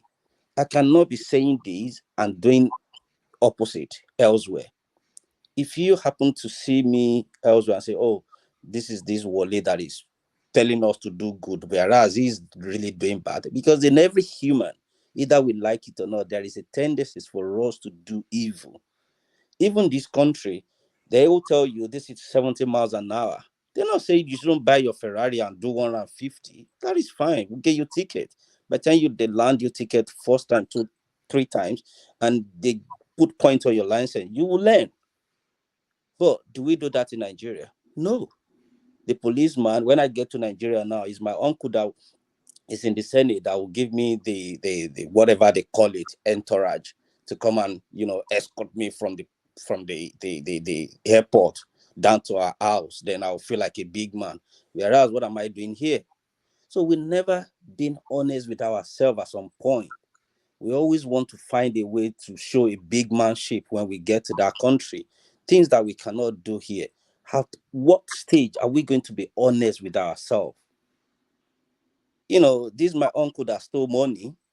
I asked him sometimes ago that if my uncle trained me to school to Harvard, then I become a judge, and he's part of those corrupt leaders, will I send him to prison, or if I have to cut off his head? And he gave a brilliant answer that said, well, it depends on what you want to do. It's either you get emotional and think he's your uncle, or you do the right thing and send a message to others.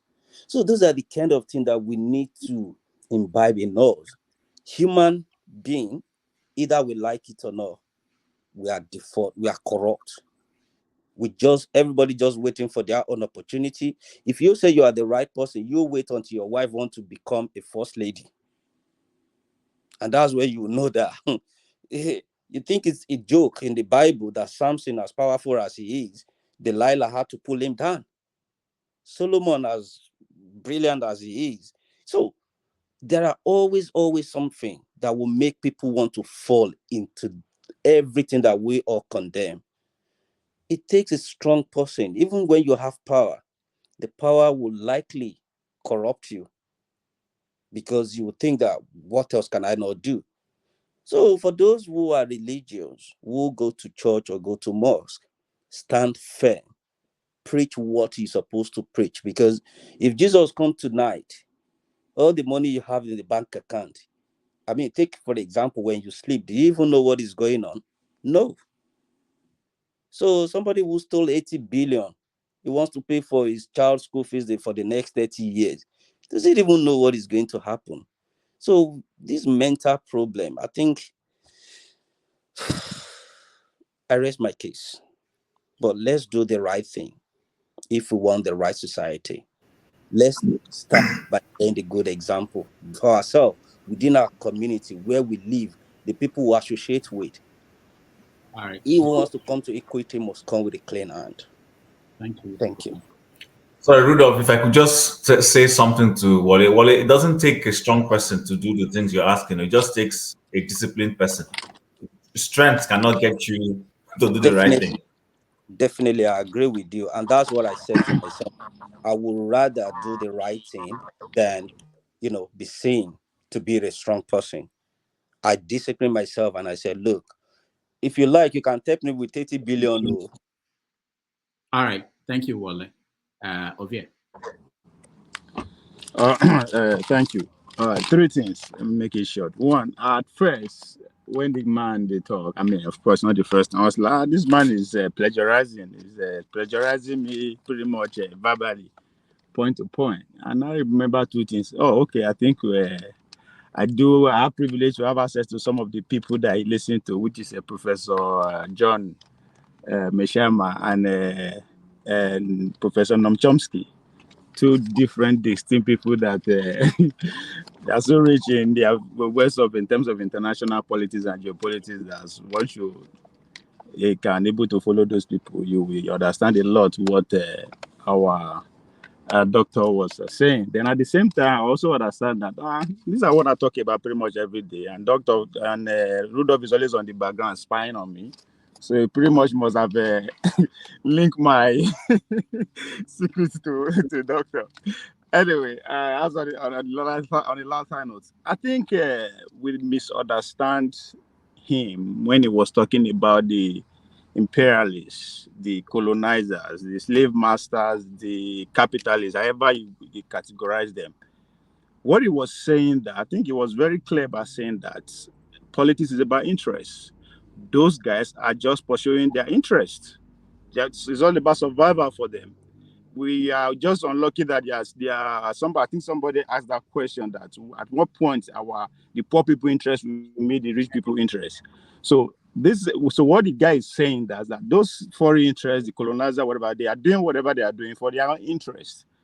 Unfortunately, it's at their own detriment. And I think, again, that is why I asked him about our leaders.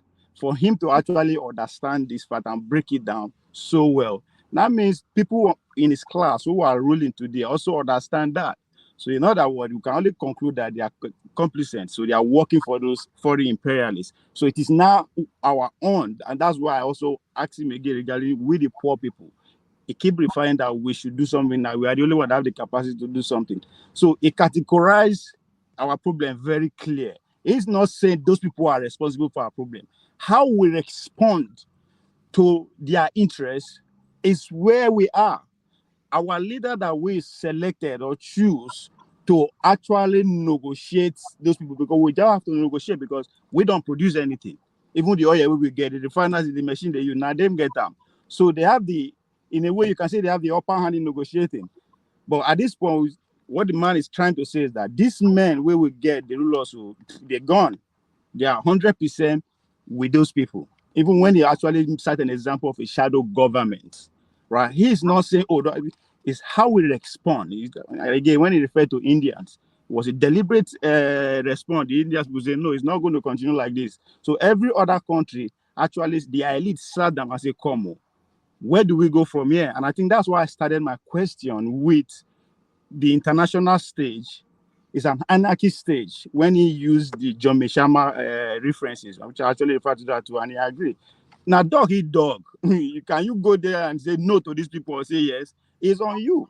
But so our elite are either scared because of the example they used before by killing those leaders that came before them, or whatever it is. But at this point, there's no point the rest of the people be depending on them and hoping that we can even negotiate. Those motherfuckers, excuse my Yoruba, they're not ready to even sit them and listen. We speak different languages from the way they do their utterances, which the doctor clearly stated out. So it's not that he's saying, oh, we are crying every day, those people are our problem. He's just letting us know that, oh, these people are here and this is why they are here. It's all about interest. What is your own interest? So that is where somebody asked the question about where would they go as a group of people, which the doctor actually clearly explained during responding to a Rudolph's question. So I think we should actually try to understand where the guy is coming from rather than just conclude, say, oh, will they cry about imperialism? No, it's not about crying. It's just telling you that this thing is real.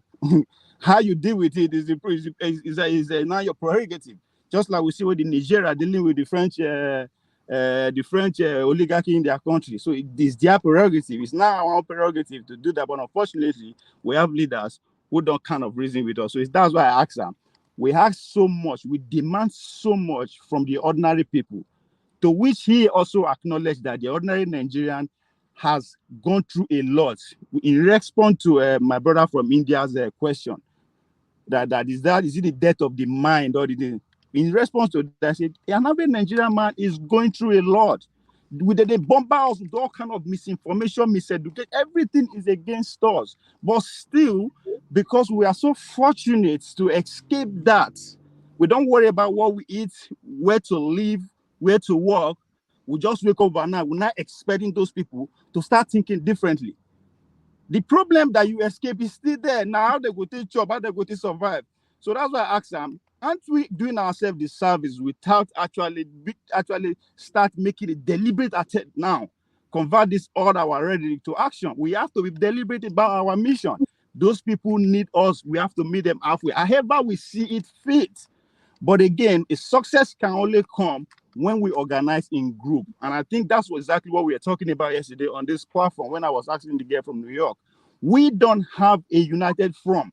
A united front everywhere. I don't know, even in London, I can challenge those people in London, ask them, do Nigerians in London, in every city, in every town, has a united front on exactly what they want to achieve on ground in Nigeria? I challenge anybody. So that is not there. So it's for you to ask, these people should do this, what you expect of them? Just relax, think well. Are they actually in the right frame of mind to do that? And that is where the idea of educating, informing, empowering has to go hand in hand. So that's one thing I say. But on the Rwanda issue, they say how you get to power matters a lot. We can use Rwanda as a beacon of democracy all we want. Deep down in our heart, we know whatever that happened there is wrong. So how that man get to power is just exactly what they are doing. Now they put them there, the people who are sending refugees. It sounds ridiculous, but those are the people that actually architect what Rwanda is today. We can share away from that, the role of Bill Clinton, the role of Gordon, all their roles. This is what they are doing. Somebody said in international politics, nothing happened just all of a sudden, spontaneously. A lie. It's work in the making. So for them to actually do everything they do to make sure they have Rwanda the way it is because of what we are seeing today. He can, and of course, he's seeking re-election. You want to continue to be a president, either you step aside or you accept this. It's an agreement right from day one. So there are so many things that if we actually, these people are not just doing whatever they will make an attempt. If you accept it, fine. So again, the foreign guys are not our problem. They are just looking for survival. They have a way of life to protect. You might not like that way of life, but it's dear to them, just like your own is dear to you. How far can you protect your, can you survive? Can you protect your interests? So at the same time, if you listen to the background argument of the Biafran, deep down, it's about the survival. They are deep down they are asking themselves, what will be of us in the next 100 years? Are we still going to be here as a people? And that's exactly whatever you talk about the Fulanis are doing. If you don't have the spirit of conquer, you will be conquered. Period. That's reality. That's exactly what Professor John Meshama is all about. Reality. They are realistic. I have to tell you what is there. This is what we want, and we are coming to get it. It's not up to you. Period. Survival. So we should see from that angle. Nobody say it's not a complaint. It's not a complaint. Nobody, everybody understand that. That is how the war really works. We are so carried away about God, which is everything where they happen at God now they do. And no. Now we human beings they detect everything that we are going through. So that's what that guy is saying, that this is real. It's here. Deal with it however you want. So upon us now, how do we want to negotiate with this Western influence? Since we don't have what it takes, we don't want to listen to Nigeria say we could get nuclear weapon. When India decide to go nuclear way, what do? They leave them alone. How did you say this? The doctor said it. Nigeria didn't even say this. By the time anybody for Africa, anybody for Africa, any country, get a ounce of nuclear weapon, this motherfucker will change. Okay, thank it's you. Real. Thank you.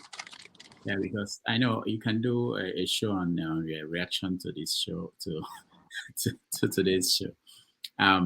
Okay, I want a righteous man, but he's Ikola, hold on, we'll get to you. I know you are there. We'll get to you. I can't jump all this to come to you. Righteous man, go ahead. Yeah, very interesting conversation. Can you hear me? Yes.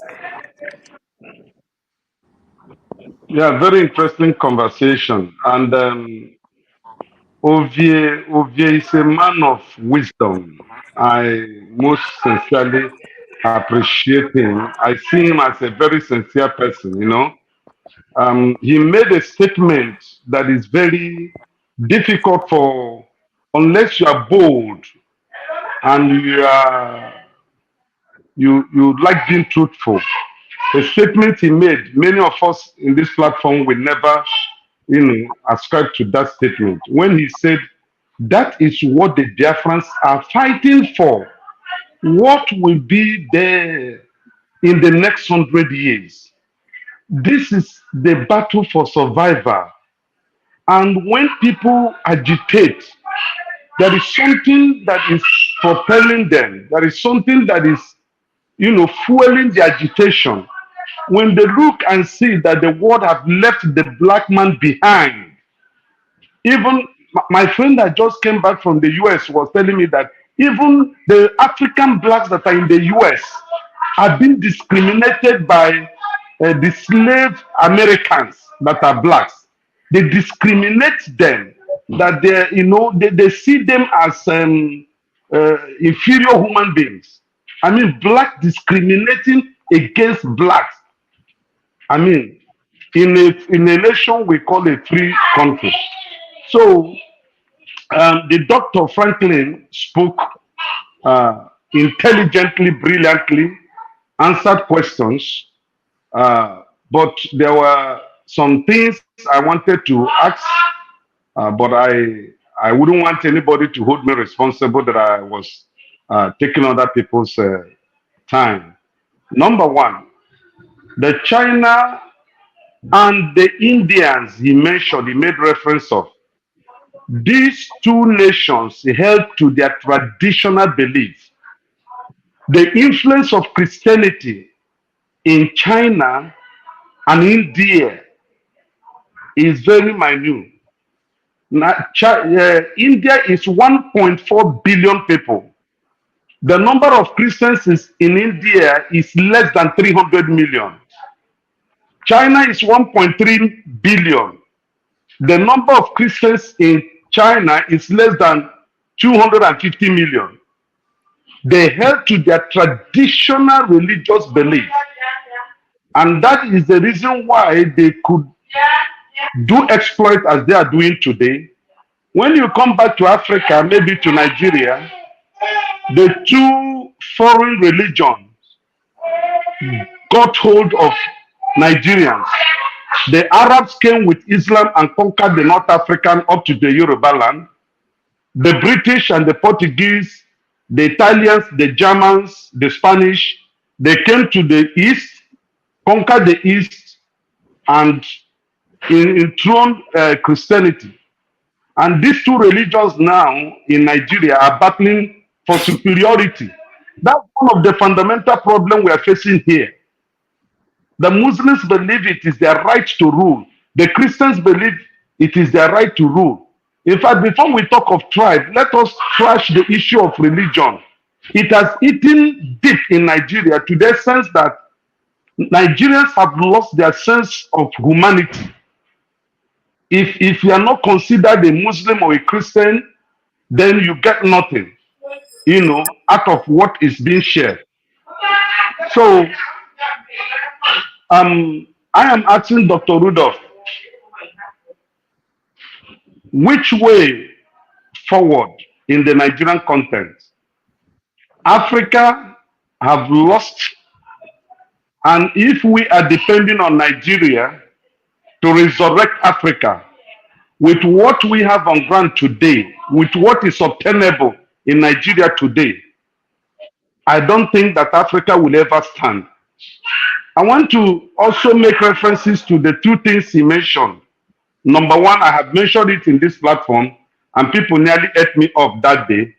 When I said the day the Nigerians in diaspora stop remitting money to Nigerians back home here, you will see that Nigerians will rise up and challenge the authority that have enslaved them.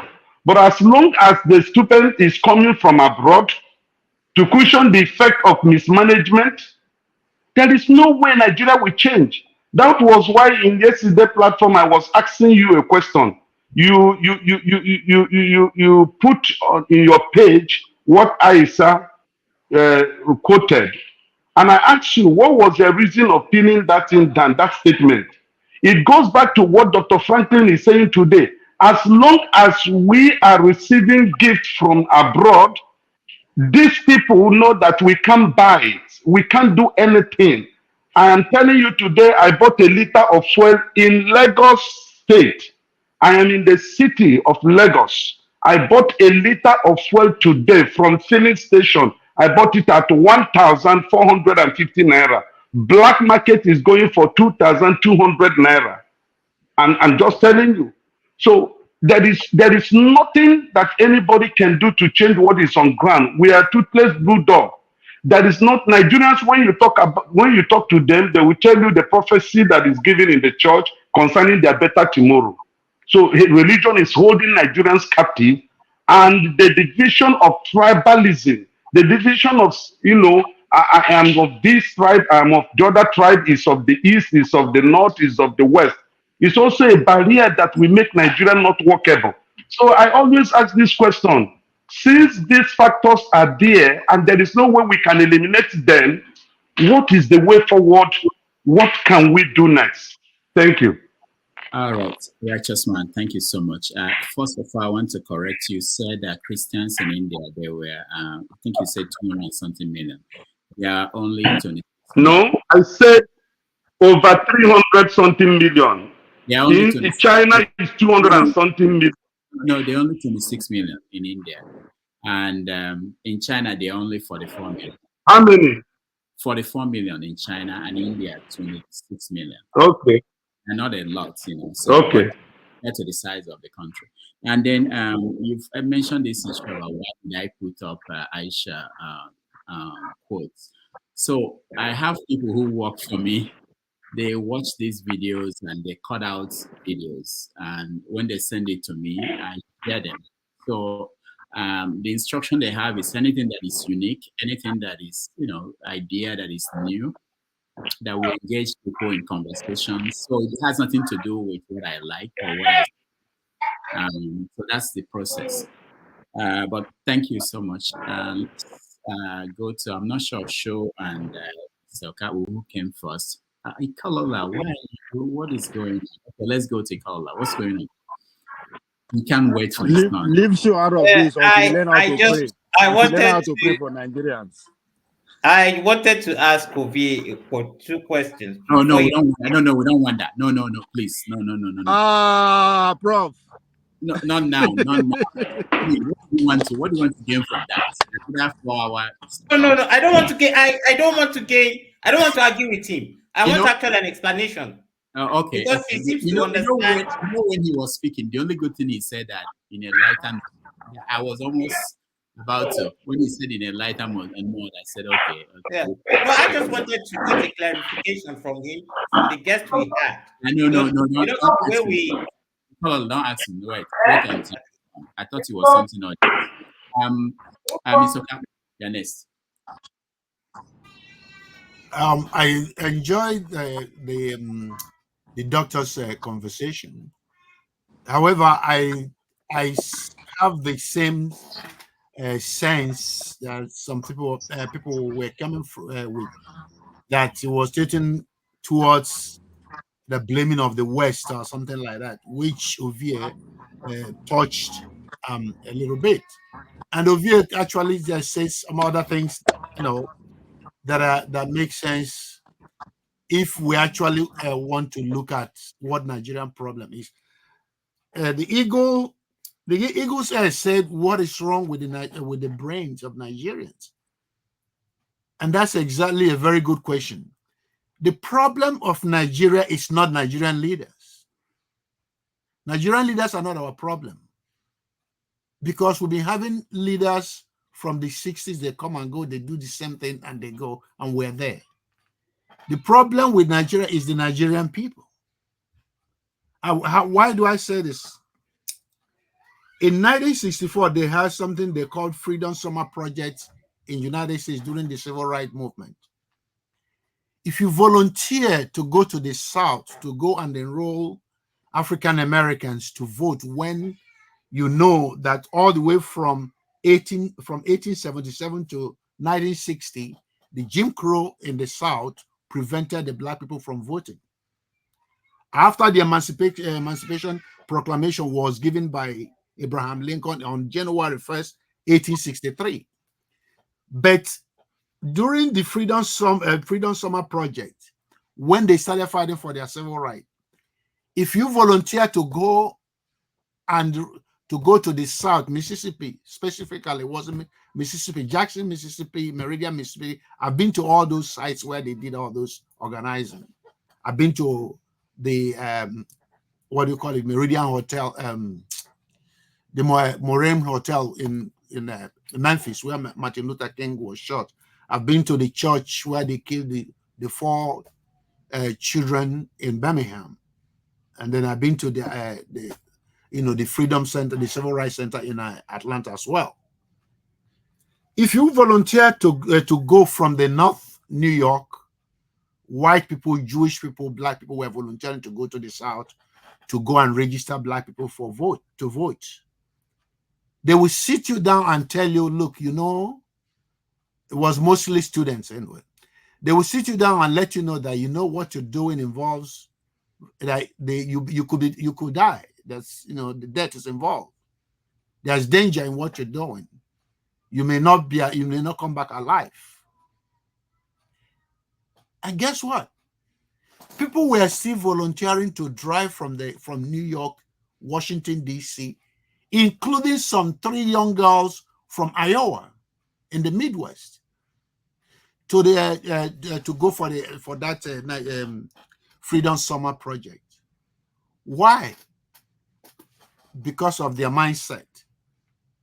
They have a different mindset and different attitude about things. Now, let me answer Ovie's question. Ovie said, if you go to London, are you going to have an organizing body for Nigerians? The answer is you don't have any organizing body for Nigerians anywhere in the world. Nigerians don't come together, and they want to blame the people that live in third world country in Nigeria. We live in the diaspora. We are blaming the people who don't go to drink coffee with white folks or smoke Igbo with white folks in Seattle, Washington. Those are the people we blame with. We live in the United States, Canada, or London, but there is nothing we are learning from where we live. We are not learning anything from the environment where we function. Listen, I stopped going to Igbo Union meeting. If you go to Igbo Union, they probably have, anytime you go to Igbo Union, they will have like about one body. Before you know it, they start fighting and slice the whole thing and dice it into 5 or 6 sections. What do we come here to do? To just listen how bad Nigeria is? To tell ourselves how bad things are in Nigeria? Is that what we're here for? Why are we not organizing ourselves to start with when I don't have the answer, I don't have the solution?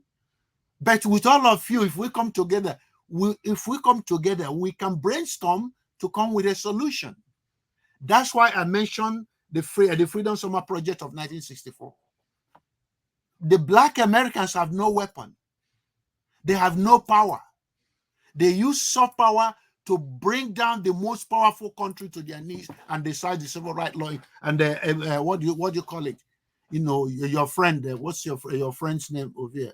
LBJ signed the civil rights law in 1964. After signing that civil rights law, you know what the white man say? And don't forget that man has been a racist guy for all his life. He was from Texas, LBJ. Well, after signing that thing, he said, and we shall overcome. The same slogan the civil rights people were using.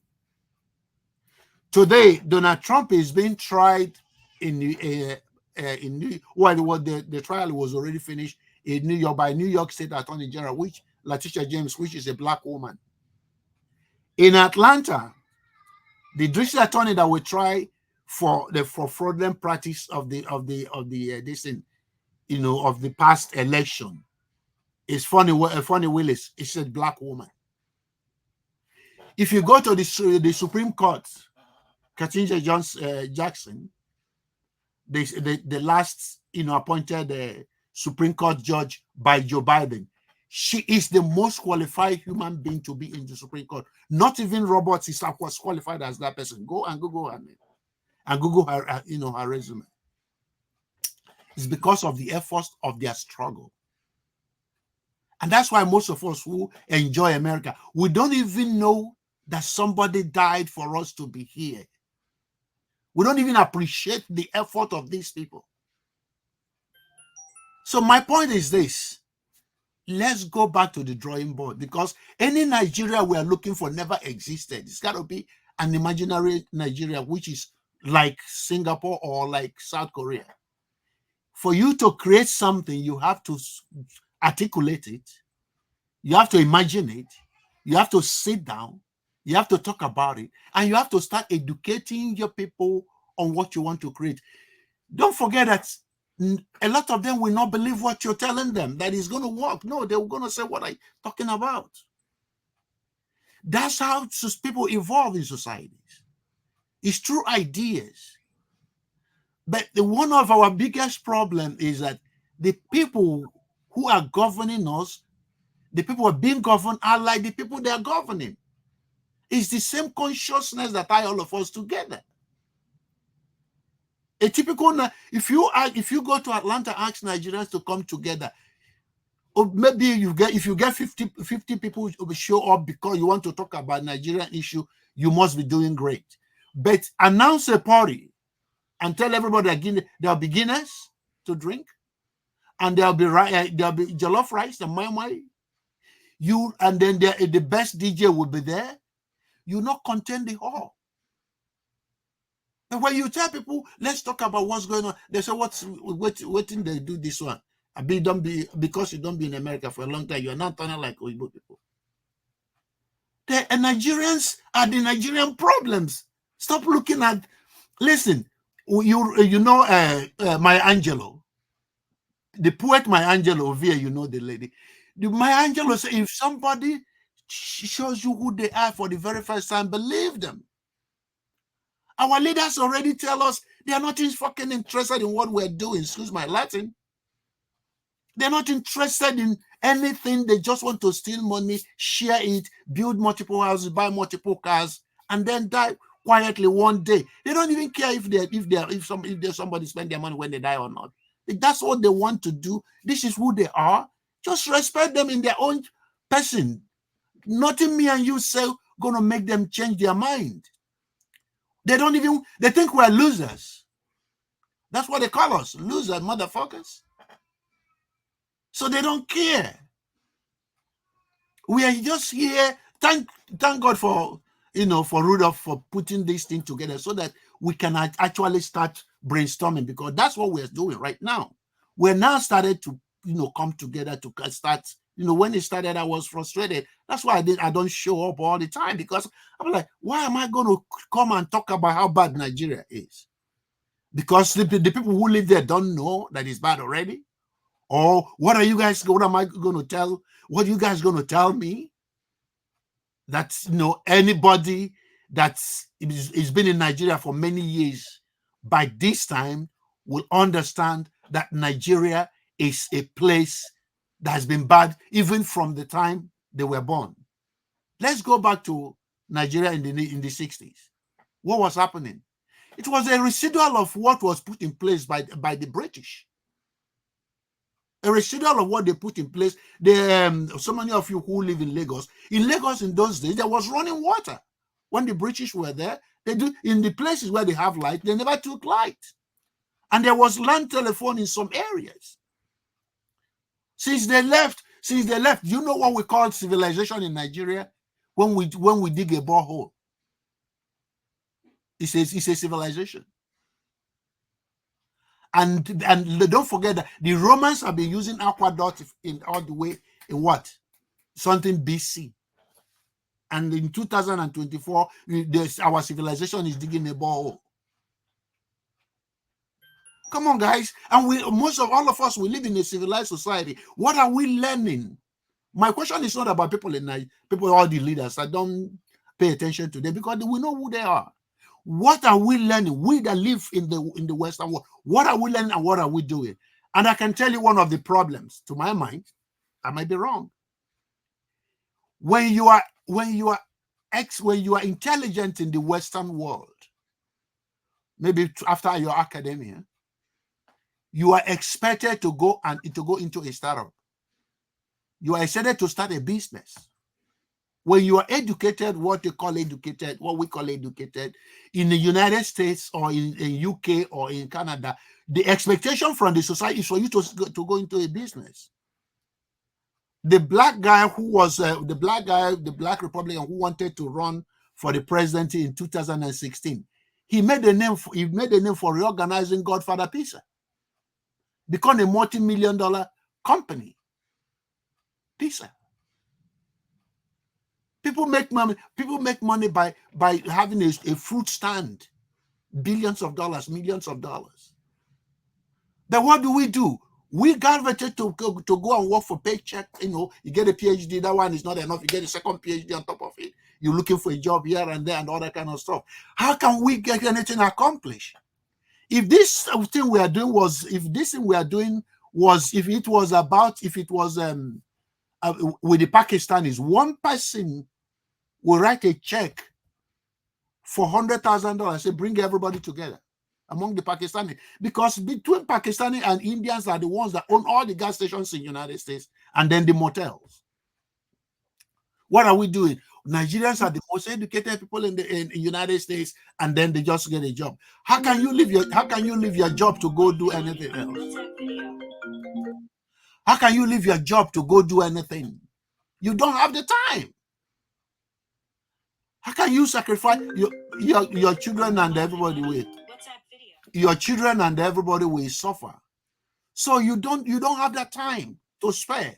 You have to go to a job, and then if you go, you have to run back to work and everything. Your wife gonna go out, everything like this, because we've ignored how the world works. Guys, let me take my leave because somebody is calling me back to back, and I'll come back again. Thank you. Thank you. Appreciate it, sir. Thank you. It's wonderful.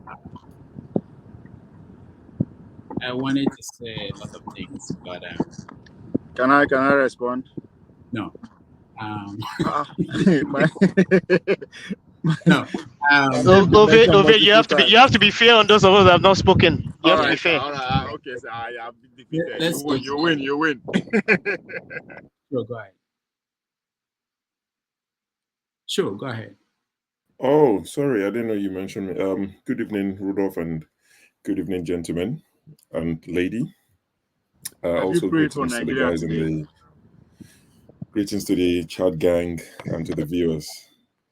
Or let me take that back. Let me greet you the way my friend would greet us and say good morning, good afternoon, good evening, depending on what? Depending on your geographical location.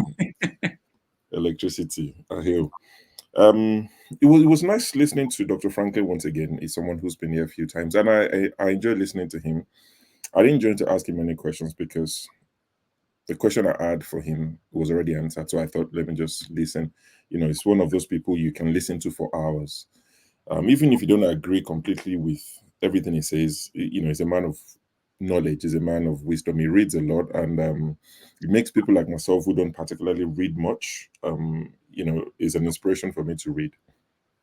And I've ordered one of the books. He talked about the CIA's greatest hit or something like that. You know, I ordered that on Amazon UK. I checked that it's only £9, under £10 in the UK. In the US, it's about $14. You know, I intend to buy one for one of our US viewers and one for one of our UK viewers.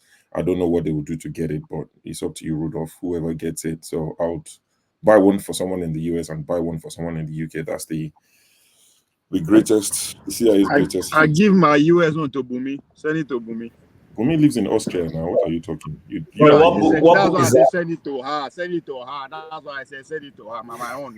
Who that you say that you get the US one? Also, sure. What book is this? The CIA's greatest hits. Okay. Is that what it's called? I ordered the book. Let me check what I ordered it just now. It's the one I sent to the group chat. You see it there anyway.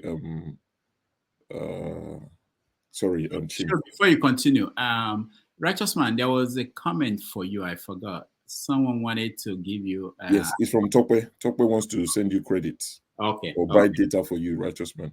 So, Righteous Man, if you can, I don't know, go to the comment, not the comment section. You may go to the chat, a private chat, and put your information for the person.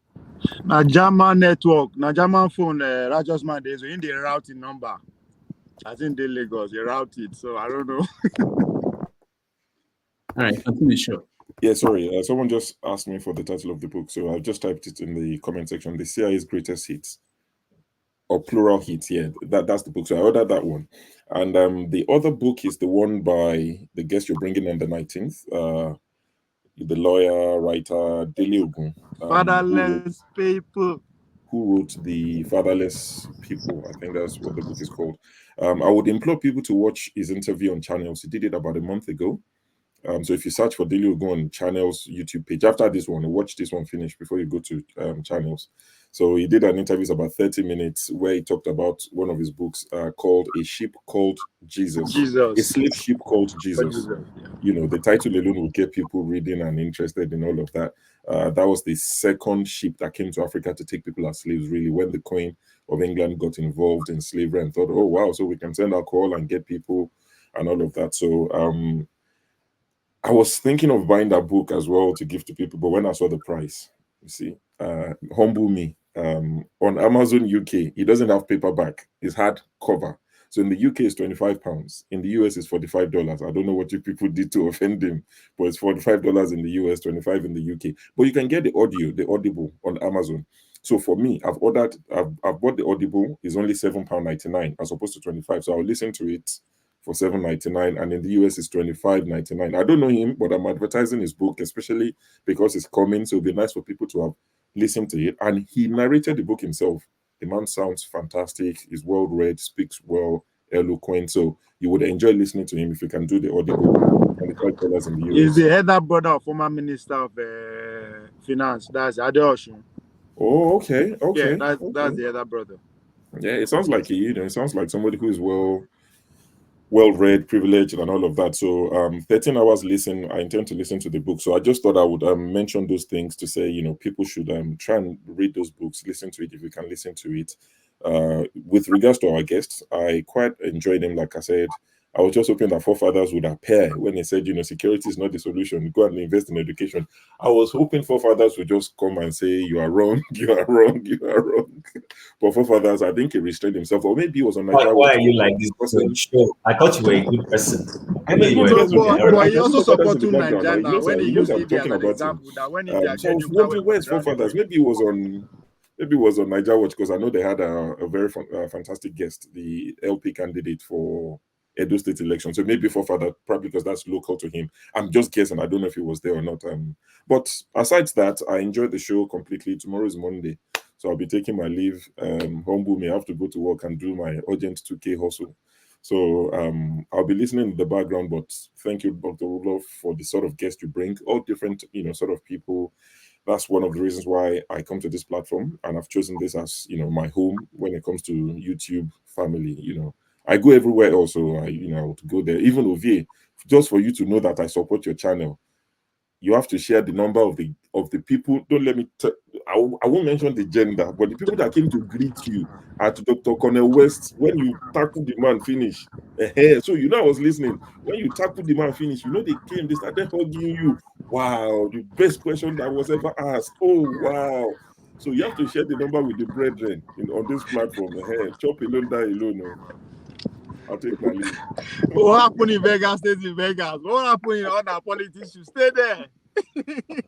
All right, take care, guys. All right, sure. Thank you so much. Who is next? I think a caller now, but don't ask of your question. Just say your own take on it.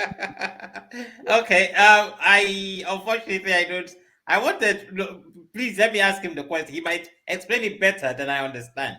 I want to understand more because, like I've always said on this platform, we learn. Okay. You know what? Ask him the question, then he will wait until Femi and Ajay Okay. All right. Answer. I can write it down. So then I can, But I'll first make a correction before I ask you a question, Ovi. What brought Kagame to power wasn't necessarily the British. It was more of Museveni when they were busy plundering Eastern Congo in the days of Mobutu Sese Seko. So I think his main motive of this Rwandan asylum seekers is just to get his government some money. How he hopes to do that, I don't know. But this is my question to you, which you can answer after when Mr. Rudolph gives you the chance. You see, I asked him a question. I asked Dr. Franklyne a question. Does he ever think there will come a time, if we assume that, and which it should be, that average Nigerians benefit should be economic value, prosperity, and freedom. If we assume that, would there ever come a time whereby the imperialists or the colonialists' interest, because politics is just a game of interest, would there ever come a time where their interests would align to the point that the common interest of a Nigerian, which is economic value, prosperity, and freedom, becomes their own interest? And I'll explain it like this to you.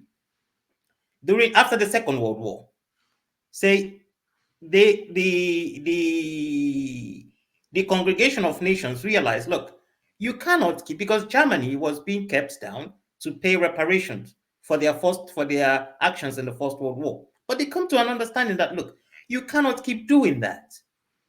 Otherwise, you go to another third world war.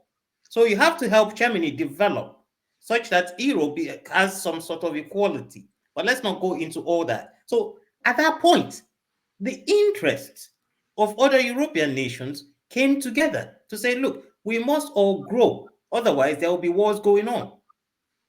So that was my question to him. Although I don't know how he answered it, but maybe you understood it better and I didn't have the time to explain it like this. So maybe you understood it better. So when Dr. Damages gives you the time, please say what you understand about it. So, it could broaden everybody's view of things. And with that, I say good evening to everyone. I'll listen behind, and thank you, Dr. Rudolph, like you always do, to make things happen. Good night, everybody. All right, thank you so much. We appreciate you. Femi, you're next. Can you hear me? Yeah. Okay. So what I would like to do my take from the educational angle, first of all. I would say I hardly have anything that I agree with the doctor on. Now, with respect to education in Nigeria, he definitely he did speak the minds of a lot of people, because it's something that's very dear to my heart, especially in the light of what I personally and a group of Nigerians here in Texas, we've been trying to cook. Now, we tried an experiment with a couple of people we were trying to bring into the IT fold.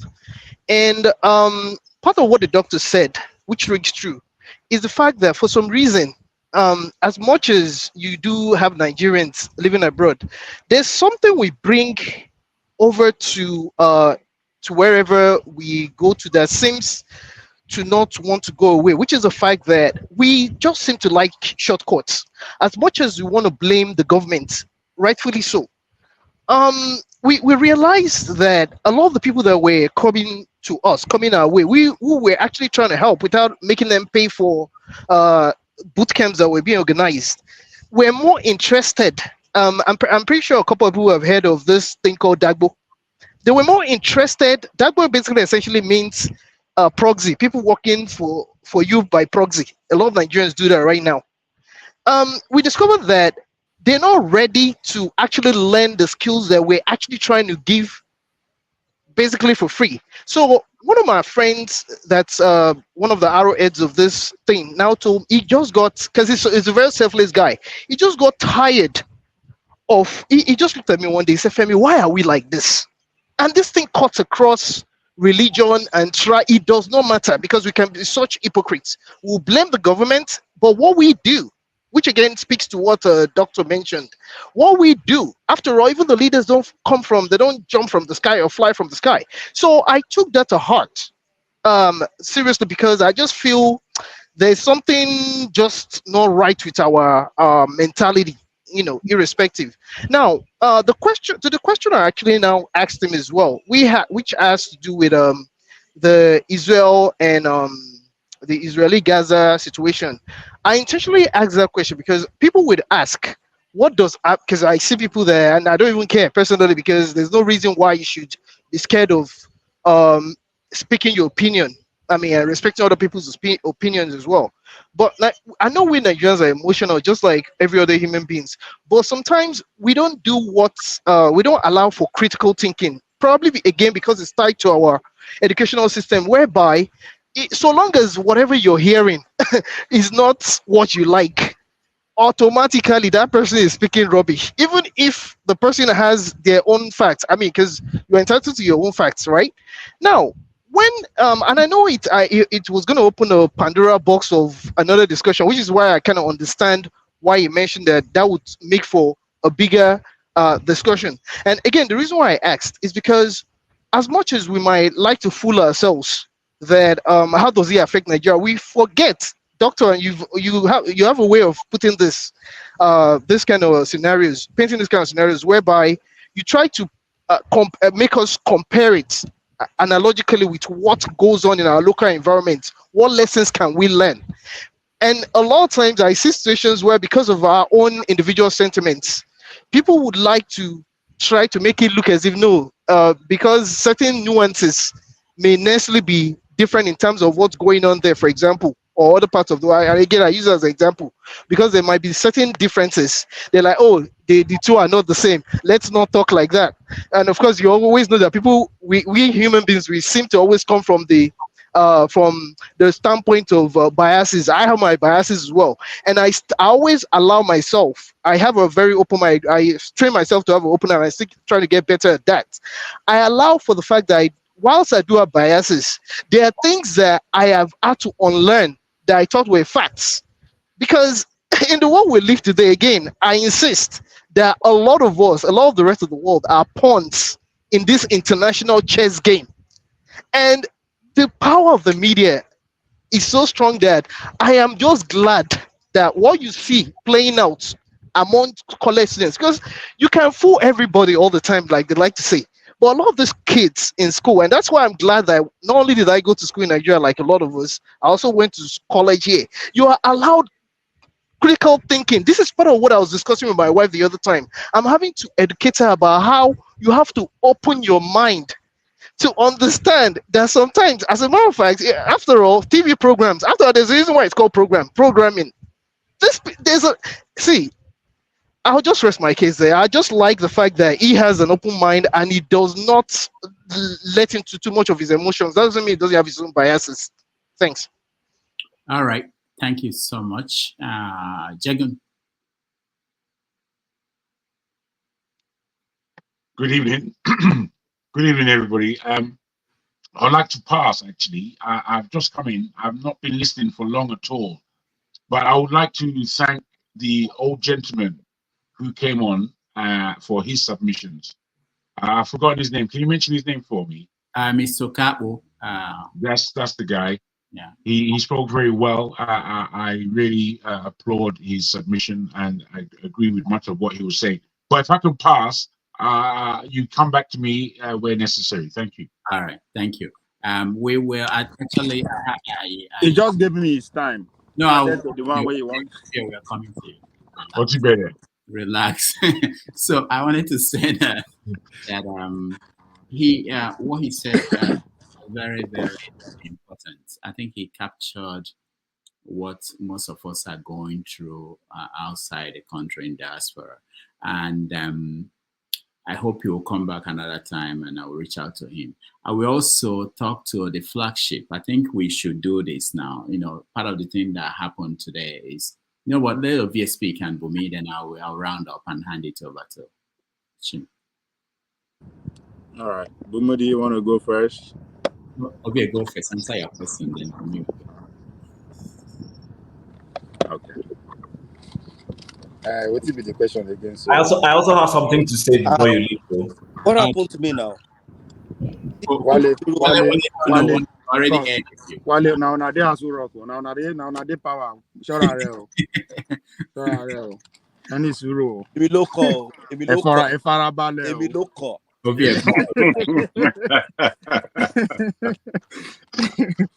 Yes, I think he started by talking about Rwanda. What I was saying is that how you take their power is very important. You just have to go back. How Kagame take come? Yes, let's forget about everything that happened. Who is cheerleader from the Western world? It's not still the people where they run IAF, World Bank, whatever, all these neo-colonialists, them being Clinton, then Gordon Brown, and the rest of them. Those are where the guy. Nobody then see they make case for the refugees to come to Rwanda. They're not the same people. While I was that Innovate program at Harvard, one of the guests was on and on and on how he was trying to, make case for Kagame for running for election again. If Kagame no run again, whatever that is happening, the war that is happening in Congo no go stop, the whatever is stop. But matter of fact, there are 5 women in line to take over from him. He was on and on and on. And then Rwanda stood up and said, sir, with all due respect, the idea that one man, if he not dead there, then there will not be peace. What happens if he dies? So there's so many. We just have to go back to the beginning of everything, how what plays and what happened. Then you understand why the idea of let's bring refugees to Rwanda in the first place. So, but the question centered around the interests of the powerful and the poor. No, I mean it's very practical. What do you have in common with Dangote? Let's face it. Let me just put it in that simple terms. So both your interests can never rhyme. Anytime we want interest cross our path, look at very well, it's because it favor him the most. If you carry 1,000 naira, go the strike deal with somebody who's a billionaire, how do you think you come out as the winner? So that's exactly what is also can relate to what is happening about us. So their interests can never be aligned. No, it's not possible. You use Germany as an example. At the talk and you're saying American right supervised German constitution, people were going crazy. Just go back and see, even up to today, America are still running Germany. They never free. If you do, that's all I mean. Go and find out what happened when Donald Trump say all the European countries, including Germany, should stop. So you not even approach Huawei for 5G.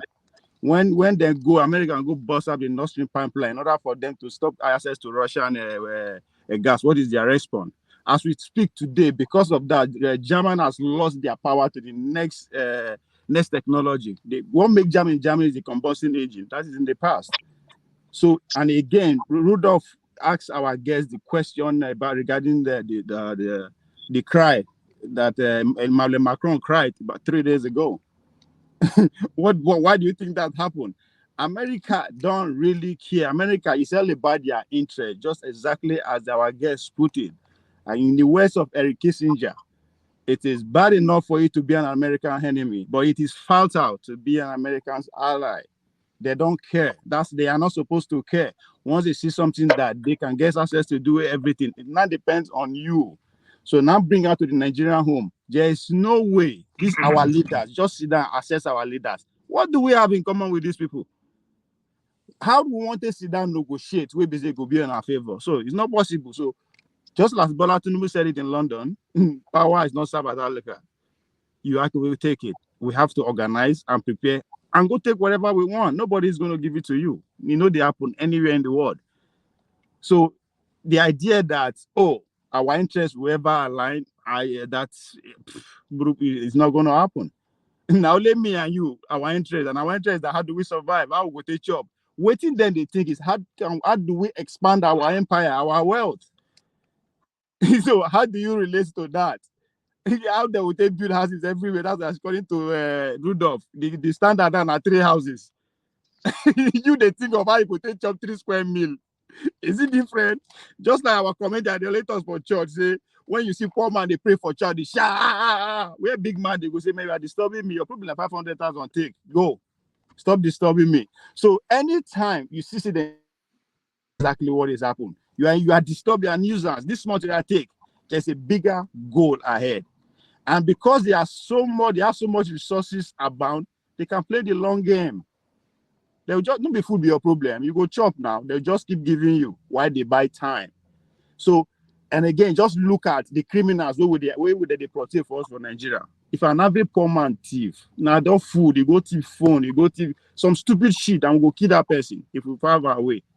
But what is then the thief? Yeah, Bello stop 80 billion. What do you think you want to use 80 billion to? Not to buy phone, not to carry a girlfriend, and not to build that? No. There's a need for him to continue controlling power or being in power. That's what they steal to achieve. Me and you got to steal to survive.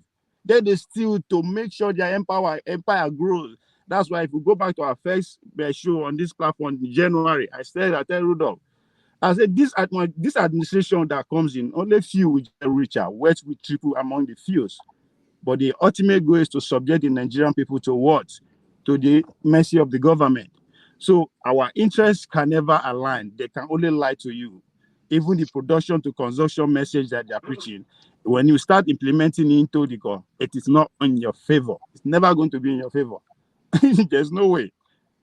So that's my take on that. Another thing we talk about the Nigerian man. I think the one thing I understand with us is that when I mean with us, we are always in the space discussing issue. It's because we talk to ourselves so much that it's beginning to be very hard for us to actually relate with the real problem. That's why we are expecting everybody to think like us. Us we get this privilege are very minute if you want to put the Nigerian number into context. So we are yes, I understand as if we get 1/4 of the population, you're good to go. But the fact that we should also we just talk to ourselves. And I've also come to the conclusion that why would they always argue or talk about a problem is just like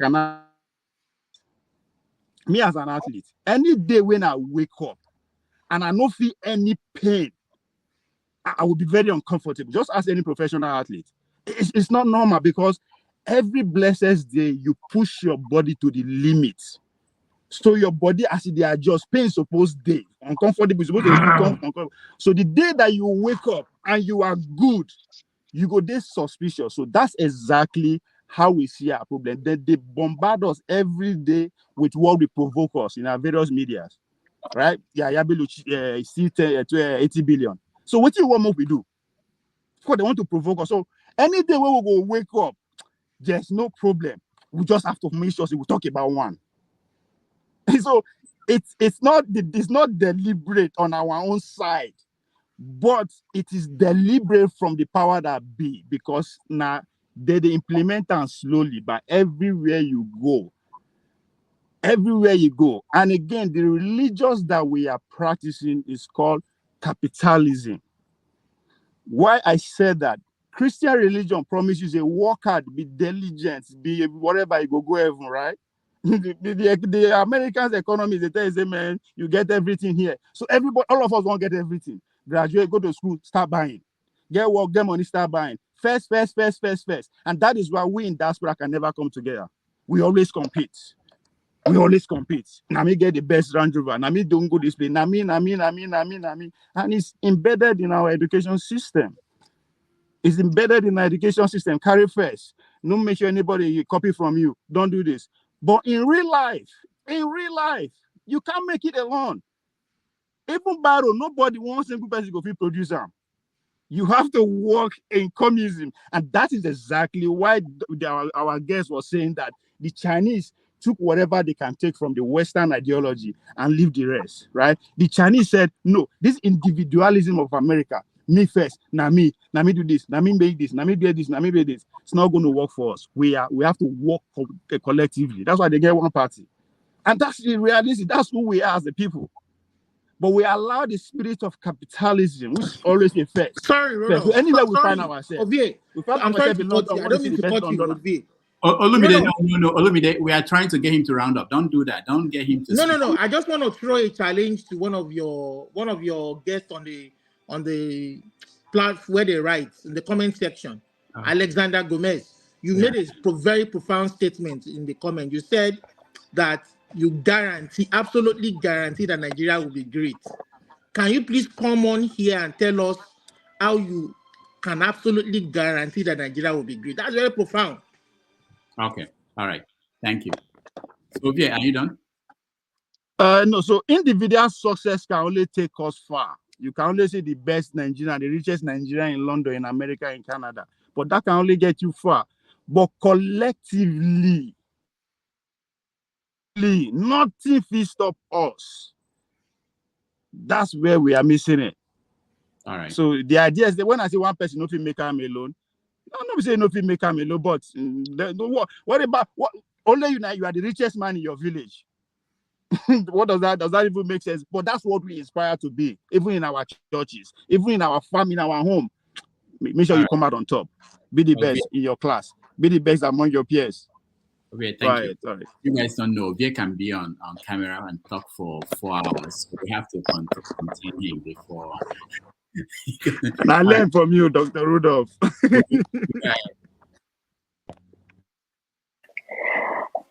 So I wanted to touch on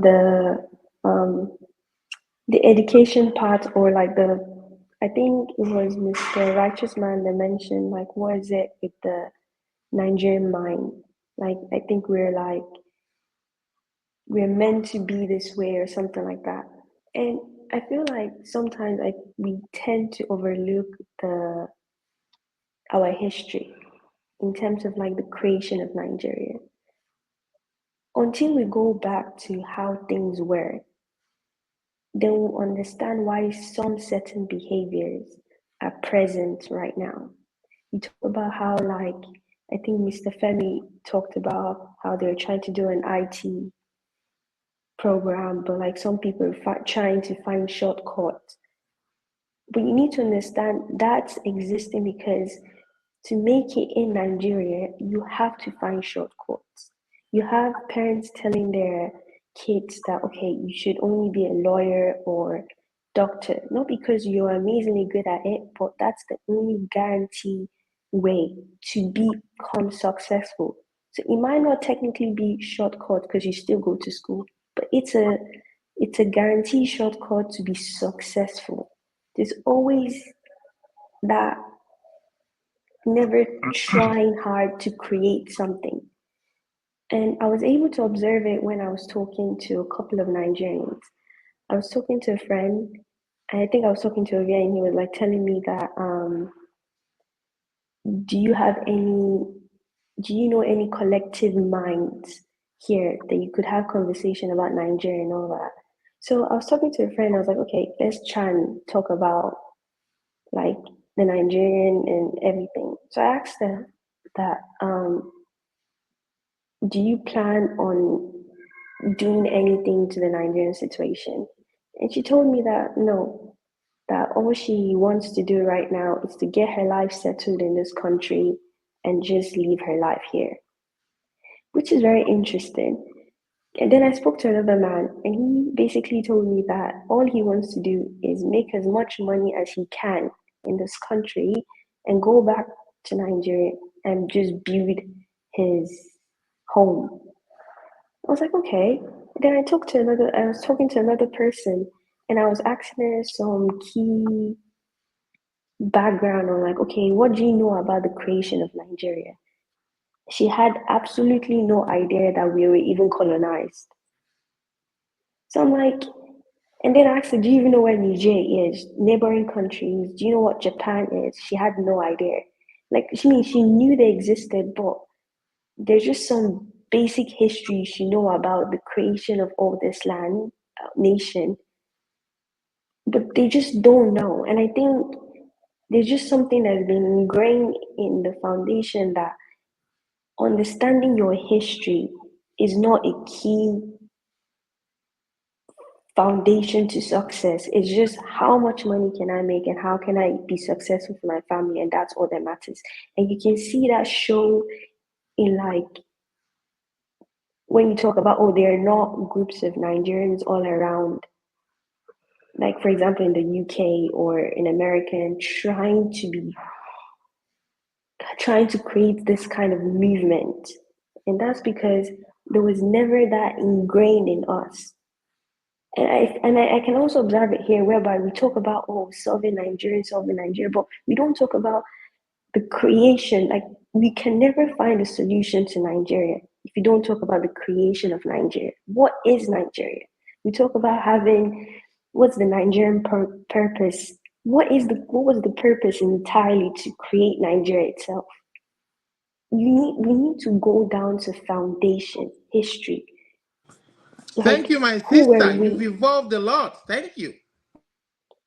Thank you. So it's like, who are we? And I, because so many people talk about, okay, we need to get security in Nigeria, we need to get education, but you cannot create a solution when you don't know what was there before. You need to understand how people think so you can create things from then on. And I think that's what's lacking all the time. And that's why I was so happy that Mr. Franklyne touched on education, because if I should reflect back to when I was younger and the way I thought, I was thinking based on the information I had. Now that I'm older and now I'm able to research more, my cognitive thinking has improved.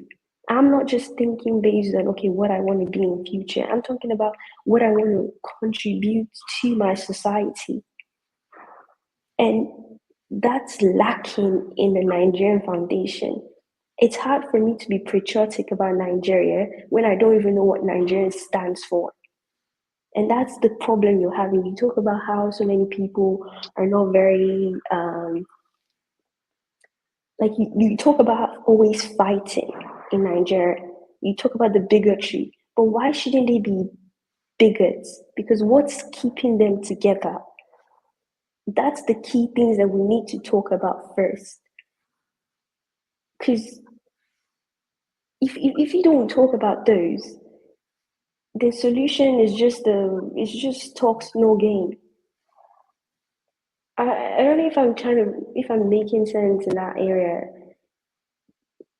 but that's just where I wanted to come about when it comes to like education is so key. It's so sad that I like listening to Mr. CM because he does talk about some certain history about Nigeria.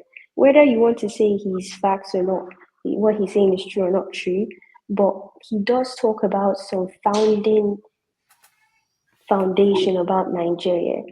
And that creates a better mind for me to understand, okay, where are we going as a people? I was talking to my therapist and I was talking about Biafra. And she was like, oh, does Biafra mean, because she was like, oh, Biafra means people who are like poor kids with pot bellies. And I was like, what do you mean? That's not what Biafra means. But I could understand why she thought that way. Because probably back then during the Civil War, when they were talking about the fight going on in Nigeria, they were like, oh, these are the Biafran people. And they showed them the starving people. So now almost everyone has this image of Biafra means starving kids with pot bellies and just lacking nutrition and everything. And you could understand that's like the foundation of like the Nigerian history. If me as a person was not taught that, how can I know what I'm fighting and what we should not fight for? So I'm just more into that, like, we can never find this a foundation for Nigeria if we don't go back to history. Why was Nigeria created? Nigeria was literally a business. It was a company. So you need to understand, okay, is this company profiting the people inside? Or should we make a new company with new rules and regulations and agreements and everything?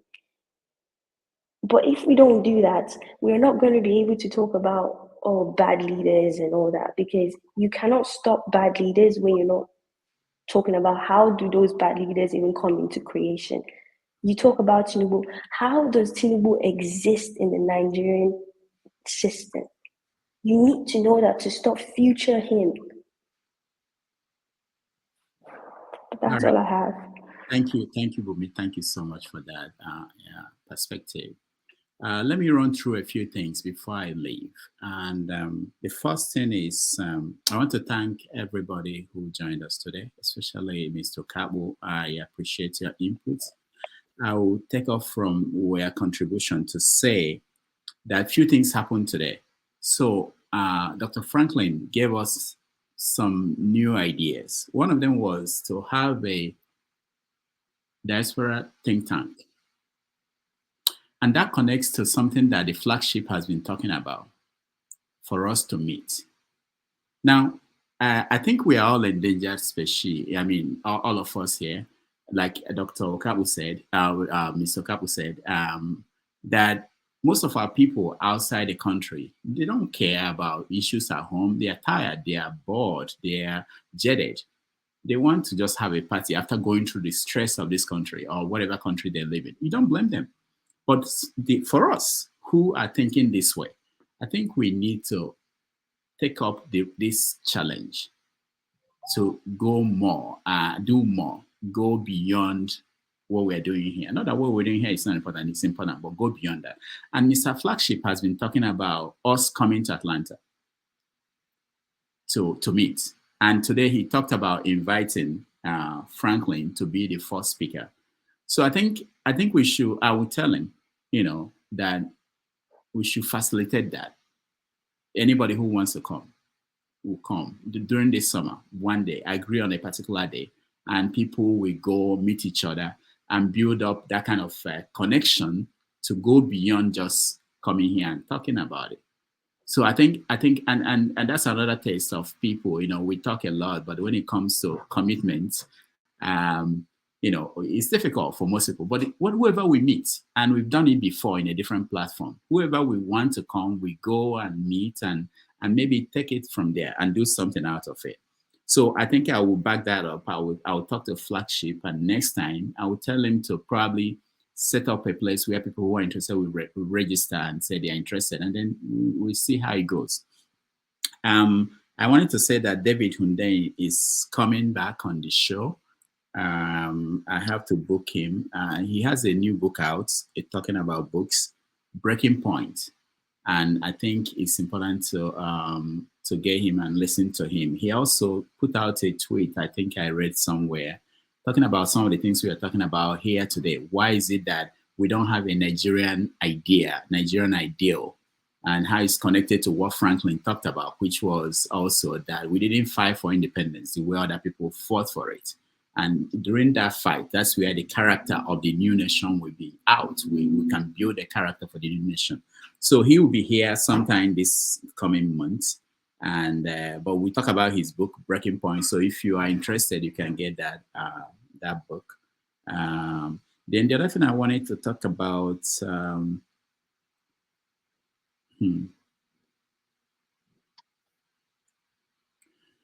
Okay, when Franklyne was talking about, I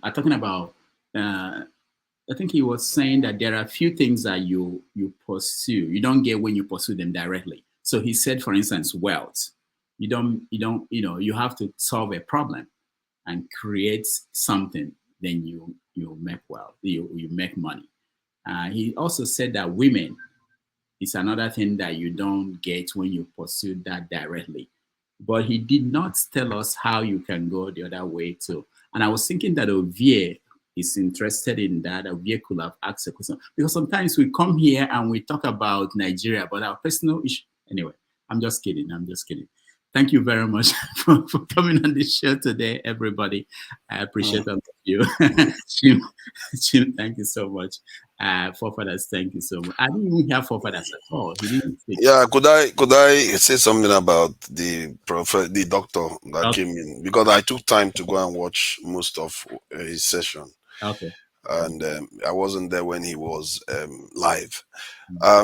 Yeah, I think most of the stuff he said, half of the time I thought he was sounding like me actually, because we shared a lot of opinions, similar opinions.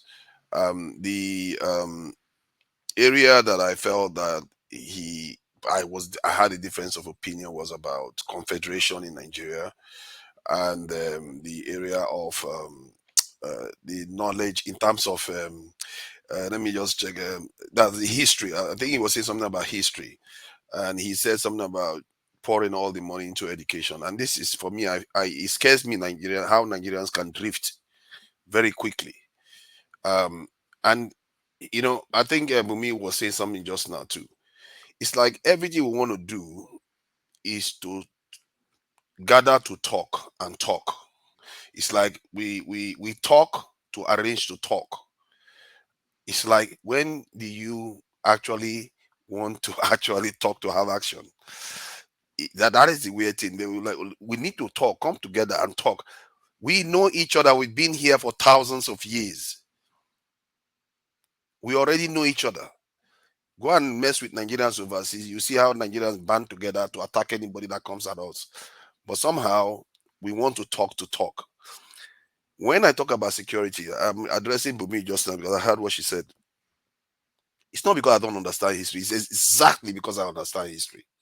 At least enough of it to know that if you want to do anything, that idea that you think you want to have a clear head to have, you will never have it. That is why they disrupted it. I think the doctor just said in this show that the CIA encourages people to write things that are going to warp our history.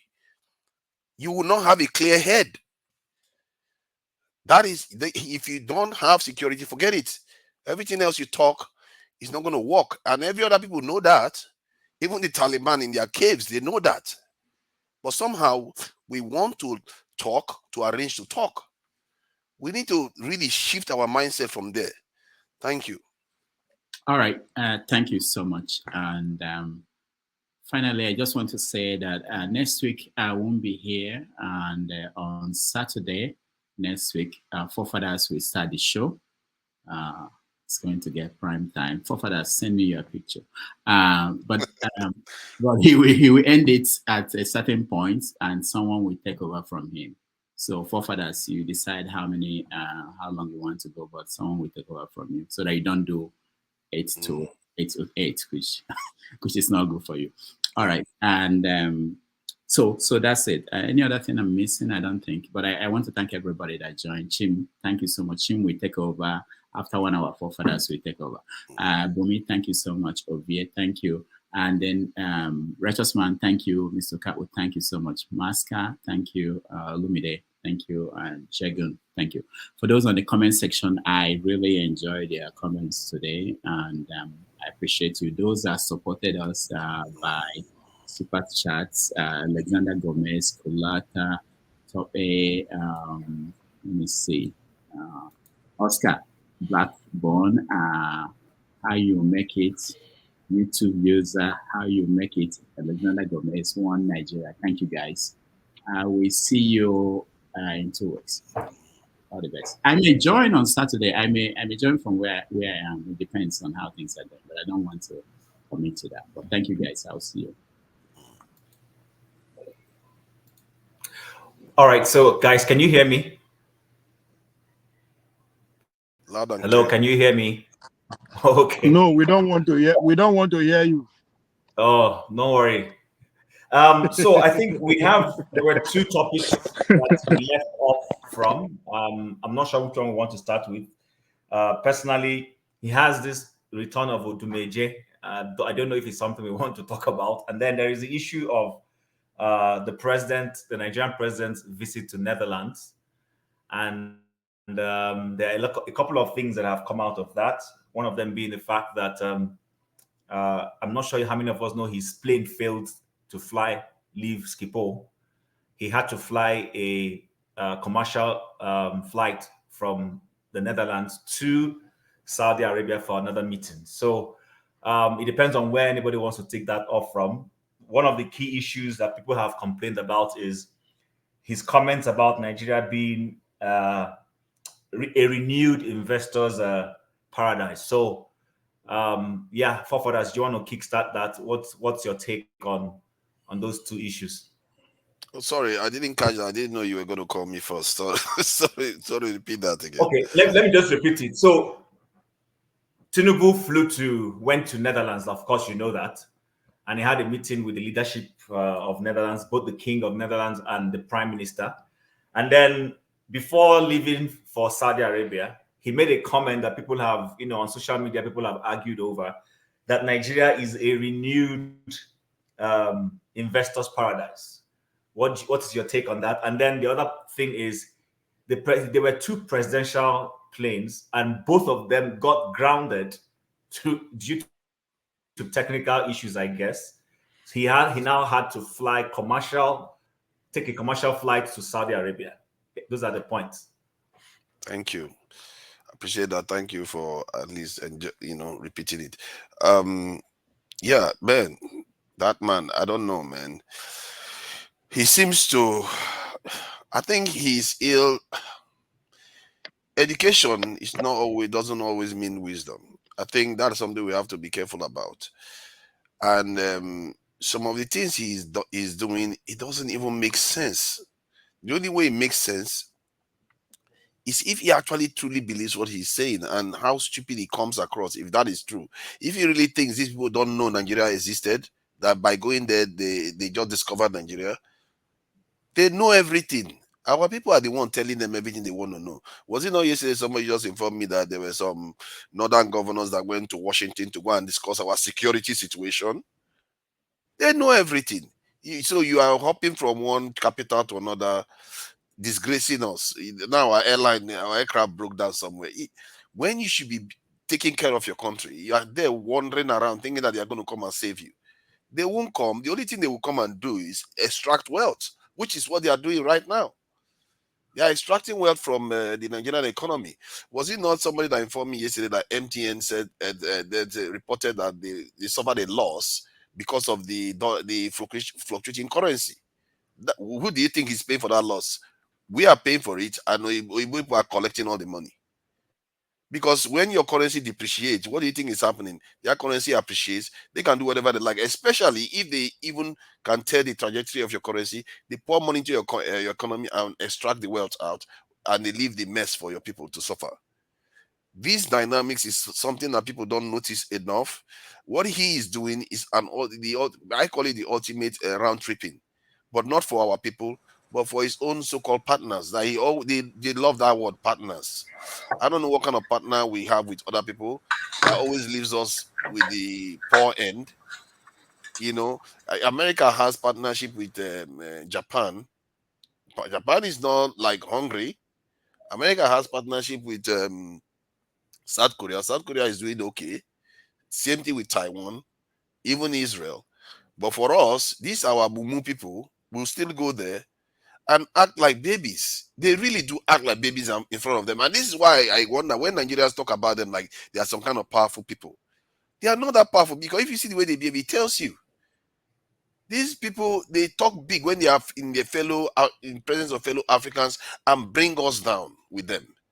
But when they go to where Oyibo people are, they start becoming babies. We saw a video of our NSA head begging Oyibo people. We saw a video of Goodluck Jonathan saying that the Oyibo people should come and fix the continent. That, you see, when he says that, I understood what he was trying to say. He wasn't necessarily saying they should come and fix us, but the choosing of the term betrays his mindset.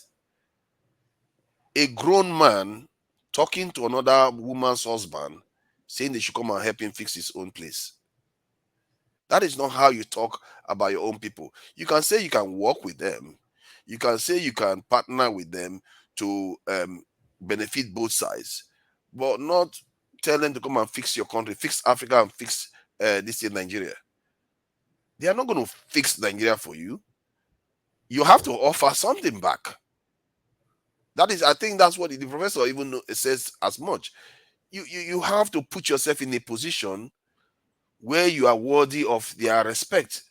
Nobody will respect you if you are not strong. Why? When they can take whatever they want, why would they give you anything?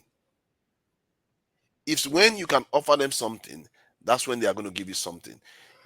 The plane that this thing stopped functioning is just an example of the decay. If they were serious about themselves, Nigeria will have one of the best airline servicing industry in West Africa, maybe even in Africa. But these people are not serious, and I'm glad that they are looking to start working together. The idea with flagship and all the rest of it, because sooner or later, the people overseas have to start shaping themselves just the way Nadeko shaped themselves to take over the Nigerian state. If these people are not going to behave, then you have to shape yourself to go and take over the nonsense that is going on there. Because if we don't do that, we don't have a choice even. If you really hope that Nigeria should survive, you don't have a choice. You have to do what it takes. And one thing I will add before I stop, it's not every idea you will like that people will come up with. It's not every opinion or this in trajectory they are going to be traveling you will like, as long as the generality of the conclusions that are reached still gets us to a prosperous nation that will be industrialized and developed. You should contribute to it. And you see, if we all go into partnership and meetings about these things, you have to learn to exercise that discipline. If your idea doesn't flow through, you still contribute to it. Some of the best people I know in this world are people that disagree strongly with the decisions of a meeting, but they still contribute to it. I respect that a lot, because what that says is that they understand the greater good. That's how I'll leave it. Thank you. Yeah, thanks, forefathers. You raised a lot of pertinent points, and one thing, especially that aircraft for me, as much as I'm not a Tinubu supporter, but I mean, it got me concerned to say he flew 2 jets, presidential jets that were not. I know. Vehicles, things break down. Somebody, but I mean, I've never heard any president's jet travel like the American president, and then he gets to his destination and can't take him to the next place because there's a problem with it. But that's like you rightly said, as with everything in our country right now, nobody's paying attention to some of those little details. So I will move to Bumi. Bumi, you know the subject matter we're discussing. What's your take on those issues? About the plane being grounded, it's just very sad that it's just sad. But going to Tinubu talking about Nigeria and basically saying that Nigeria is in, well, how did you say it? Refurnish. What did he say exactly? What was the phrase he used? Sorry, are you referring to me or to who?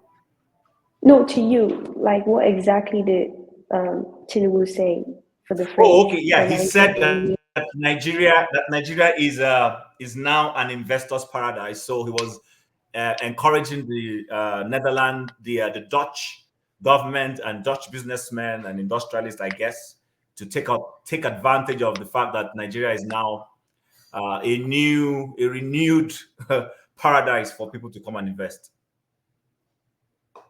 Yes. So it's just I just don't know what direction he's planning for Nigeria. I would have thought that if he really wanted to fix Nigeria, the way most countries tend to start with is domestic improvement. Just making sure that we have some foundations set in place. I don't have any problem with him talking to the Netherlands or whoever is interested that, hey, come invest in our country, because you see that happens in China, it happens in, I think, Taiwan, Vietnam. You have all these foreign companies. If they find it profitable to produce or do whatever in their country, they do that.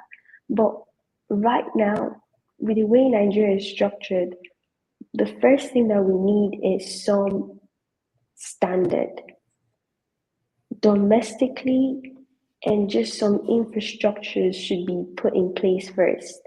So him going outside, getting investors to come in, does not solve our problem, because when we talk about corruption, how does that help Nigerians if we have foreign investors but we are still facing corruption? Like, it just means that the foreign investors are just going to profit as much as possible. If we don't have a labor force that actually does its job to make sure that labor and agreements between companies, businesses, and the people are actually both beneficiary to both parties, then understand that they're just going to come in and exploit whatever they can exploit. So I really want him to be more to put in place more protectionist policies first. When it comes to, and I know a lot of people talk so badly about subsidy. Subsidy is not a bad thing. It's just how you implement it. And it doesn't always have to be subsidy. You can talk about quotas. You can talk about the other protectionist policies. The reason why America is where it is today, because at some point they said, okay, if we're going to be the big guys, there are some certain key things that we should take care of for ourselves. We all know China produces almost everything, but there are so many things that each of these countries produce for themselves, and they don't worry about getting it from other people. If it's oil that we're talking about, when it comes to refineries, we should not be refining and going outside to get oil. We should make sure that oil is not a conversation when we talk when we talk about things that we import. when we're talking about, let's say, cars, we use a lot of foreign cars, for example. Now you don't always have to produce your own cars and make sure you're using it, but there's some certain key things that you need to make sure that you make it yourself. Because understand that if, for example, I was talking to my brother and I was like, if World War III was to happen, Nigeria will be badly affected, because how do we survive when we import almost everything we consume? Because war will lead to the limitation of all this importation of things. When you talk about things coming from China going through the Suez, the seaport from Egypt, or going down all the way to South Africa, if all these things are stopped, how do we survive? So I was telling him that, look, World War III might not affect us physically, whereby we'll be bombed. But if it happens, almost half of the things that we consume will not exist. So if you think people are shouting about hunger, it's going to double. These are the things that I really would hope that he pays attention to, and make sure that, look, when all these big guys are fighting each other, there are certain things that we will never compete with them. So as much as he's going there to tell them come, create foundations, have some basic things, hospitals. Like, why it's like we don't have good hospitals in every state in Nigeria to the standard, but you're asking for foreign companies to come. Those are the things that just doesn't make any sense. I'm writing me, so I don't want. Don't you? But sorry to cut in. I mean, first of all, somebody says that his inauguration of a Nigerian Dutch business will boost the economy. Some will argue that what he's simply saying is he's creating the right environment for the investors to come. So are you suggesting he hasn't created the right environment? Because his people are saying he's creating the right environment. Not. How? Okay, my question, if you might elaborate, how is getting a Dutch business right now a good environment for the Nigerian people? This is not me opposing the fact that, I'm not saying, I'm not saying that we don't need, we should ban every foreign company from coming to Nigeria. I'm talking about foundation. We need to have basic standard. We're talking about, it's like, if you don't have a good system, someone can come in and exploit the system. You talk about businesses leaving Nigeria. Why are they leaving Nigeria in the first place? Those are the questions you ask yourself. Because you cannot be going out telling someone to come, but then there are millions of people leaving. It's just very stupid.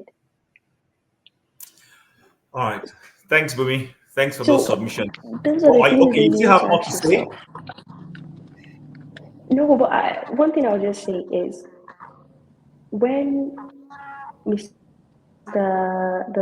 Oti, I think the Anambra governor, started doing some things good in Anambra, you don't need to tell me twice that, okay, if there's somewhere I need to go as a business creative, like a business-minded person, that's the place to go. I don't know this man, but once you start putting certain things in place, they will come. I had I'm very architectural based. I like architecture. If I know that Anambra has gotten his foundation set whereby security is to the standard, some certain things are in place. Me as a person, I would take my 2 legs and go to Anambra. So you don't need to force me. People come. You don't see the Chinese government begging people to come to China. That's why China doesn't want to try and how do you say it, to the dollar. One Chinese yuan to the dollar is not that big. And they're doing it intentionally because it makes people come, because the value is less.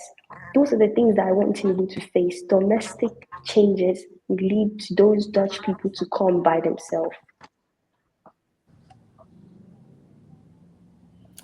All right, thanks, Bumi. I think you raise a valid point, and lots of people seem to agree with you that yes, you need to. By the way, that was the Abia State governor you meant to say, not Anambra. Ovie, it's over to you. What's your take on the situation? The president says Nigeria is ready for investors, and I mean, is it wrong of him to blow his horn and tell investors to come, or what's your take? I mean, that's it's the chief marketing officer of the country now. What do you expect? That's what I expect him to say. After all, he's also bragging with the policy that is predicated that statement on that remove the subsidy, stabilize the naira, and all that. So, I mean, he's doing what he's expected of him as a chief marketing officer of a country. Say your country, doesn't matter, whatever, but put your best argument front. But I think that is just on the surface. What really took him to the Netherlands is to meet with, if we remember, I think last week, also before he left, his past, I don't know, I won't call it a policy, but he inaugurated what he calls a credit scheme or whatever that he will be giving loan to people and all that. That is a program from the World IMF. That's their program. That was actually go back all the way to 2012 when Ethiopian government actually adopted that and it was celebrated and all that. So now, how did the Dutch people or the involved in this? The princess of the Dutch, that's Maxima, Princess Maxima, is actually had a partnership with the United Nations regarding that program called financial inclusivity. So the goal is to get over 2 billion people who don't have access to accounts, to have bank accounts and all that to do all over the third world nation. I mean, if you put one or two together, you understand why that is. So when Bola Tinubu do that, it's just going back to say, yes, whatever that you guys did is done. Thank you and whatever. So whatever the business that is throwing out there is just on the surface. So that's the real deal. And if you remember, they went there straight towards the WEF, that's World Economic Forum. All the same, those are the front officers of the neo-colonial liberalism that is there. So that's exactly what that trip is about. About the presidential jet, I don't know. Yes, I'm just hearing for the first place, but it doesn't make sense to me that two jets will be grounded at the same time. That's something is not right there. Is it that they are covering up something or they are avoiding something? If that actually happened, there's just something other than that. Because if it just happened, made two presidential jets just granted at the same time in the same place, the same venue, the same trip. Nobody said no. So something is not right. As our guest earlier said, government always lie. So I'm taking that from that prism that there's more to it. To respond, yes, Bumi was talking about how we would survive in case third war happened. It's already happening. It's just that not be the way we know. It's already happening. A couple of weeks ago, Nigeria and a few other countries lost access to internet. Why do you think that happened? See them for their cable for inside water being blown. What happened? Do you think that is natural? That is the job of Houthis, right? You use a very clear example, Bumi, where you cited the Sunni the Suez Canal example. Suez Canal and the Panama Canal, those are the biggest routes in terms of the maritime. What is going that you see the Americans, when they say there's a deglobalization going, that's exactly what they mean. Do you have what it takes to actually run the maritime sector as it is? Because what actually joined the world global village, globalization together is the maritime. I believe for you to just step out of your house and you buy chocolate, it's from Switzerland. You buy a filler, it's from Lagos. It is because there's a safety within the maritime world. And the people who are in charge of making that safety enjoyable to every one of us is the American Navy, one of the biggest in the world. The closest to them is the Japanese maritime. So the US are 1 million ahead of everyone. They are the one that guarantee the safety of your crude oil going from Niger Delta to any part of the world. Going from they are the one in charge, but today they are not saying, you know what, since the Chinese are catch up, we are going to stay focused. And that's all the chaos is going on. So to answer your question, we no matter. So we can't even fight back. But we're already feeling it, and it's going to get worse. That is why the French president was crying, right? That if they don't do something, they are going to turn to third world country too. Can we? That's the question. When we the Nigerian states carry the maritime power, give Governor Tompolo, right? So can we actually secure our tank if we sell oil to Ghana? Can we protect it without other mafia from other countries we coming to hijack it from this on the sea, because we don't have the American navies again or the other? So that's where we are today in the world. So we are already feeling we no go feel we don't even have what it takes to even want to retaliate, even if Nigeria attack us, and it's going to happen, right? Why I said it's going to happen, the proxy war that the Americans are fighting in Ukraine and China, exactly what is going to happen. Down the road, the America they have no choice than to engage in new imperialists who are coming to Nigeria, and we are neighbors. So if the Russian people equip Nigeria soldiers, say make them come for our year, what do? The Americans say, I didn't get the company, so they will use our soldiers. So we should be praying it will happen, and that's exactly what I was trying to say when I was using that Rwanda as an example. That how you get power is very important. What is happening in Haiti? It's the same policy. And what is Haiti today? So that is the future of Rwanda. Then again, to answer my brother, I think he's Okafor. I don't see the name clearly. My brother, my but big sorry, uncle with cap. Ovie, sorry, I've heard you twice now say how the Rwandan president, but the Rwandan president is on air, rejecting a lot of things from the West. For instance, I remember one BBC interview he had where he was asking them who designs the rules on certain perspectives about leadership that they put up. So are you suggesting that all those things he's doing is grandstanding?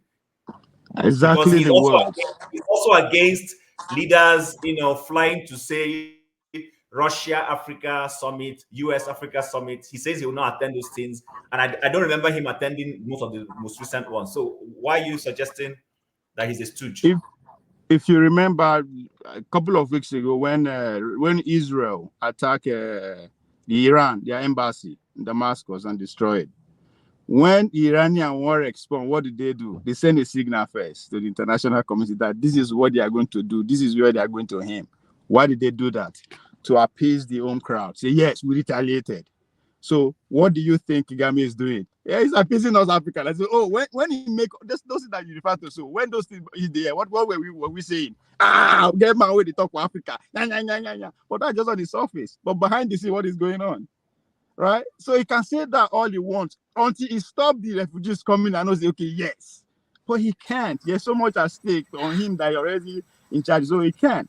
So about the gathering of the 1960s in America that you alluded to, responding to me, my big uncle with Papa's cap.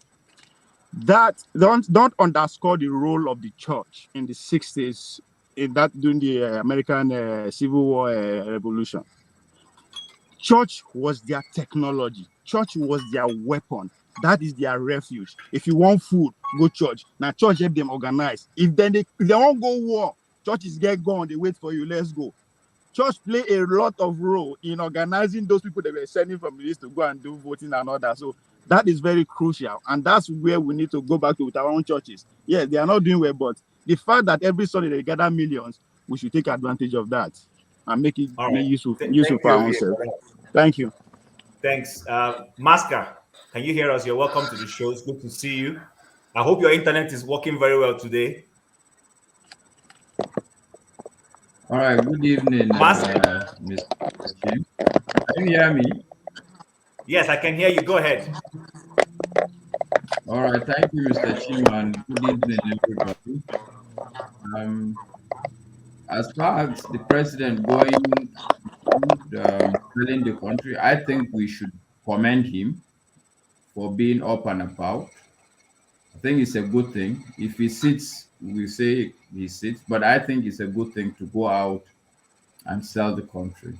And I think for the planes, if you ask me, I don't see a big deal. I can't remember when we bought these planes. I'm sure they are very old planes. And the challenge is, look, we are not even, well, let me put it this way. What do we expect? We don't manufacture planes. We're actually a poor country, no matter how we deceive ourselves. if you're driving and what do you call it now, a Tokumbo car, you should not be surprised that if your father is driving a Tokumbo car, don't be surprised that he came back on Okada, that the car broke down somewhere. I don't know what you're talking about. But that's my take on the two issues. It's a good thing he's going around selling the country. I think it's actually a good thing that he's up and about, and that the planes are stuck somewhere. I'm not surprised, and I don't think it's really a big deal. But Masker, so somebody here, if I can find that post, just give me a second. Someone said, if you want to preach to someone, actually, let me highlight it if we can see it. Yeah, it says, if you want to preach to someone, you would look clean and well dressed. If not, the person you are going to preach will call you a madman. We need to fix our country, and then investors will come. That nobody's saying we shouldn't. So what is he selling the right product? Eh? What he's selling, but is he selling the right a well packaged product? I mean, I'm not against him, but I'm just saying. See, look, I think a lot of our people also do not have a good understanding of how the world works. Those people he's not going to people who want to be Nigerian. He's not selling Nigerian citizenship. That's not what he's going about to sell. He's selling Nigeria as an investment opportunity. When you invest, you mean you buy at some point, you sell at some point and make a profit. Is that not investment? And who is going to tell me now that there is not enough resources in Nigeria for you to come and invest, whether it's even just the people? Nigeria is an investment heaven. Take it or leave it. It's just that we don't see it that way. But trust me, Nigeria is an investment heaven. And I think you don't need to package Nigeria. These people, I think it's Ovie that said it or somebody. These people know how much resources we have. We don't even know how much resources we have. They know better. The only thing that you are doing as a president, you are telling them, okay, look, when you come, we're going to put our act together in terms of, what do you call this thing now? Property law, in terms of contracts and stuff like that. That's what the man is simply going to be saying.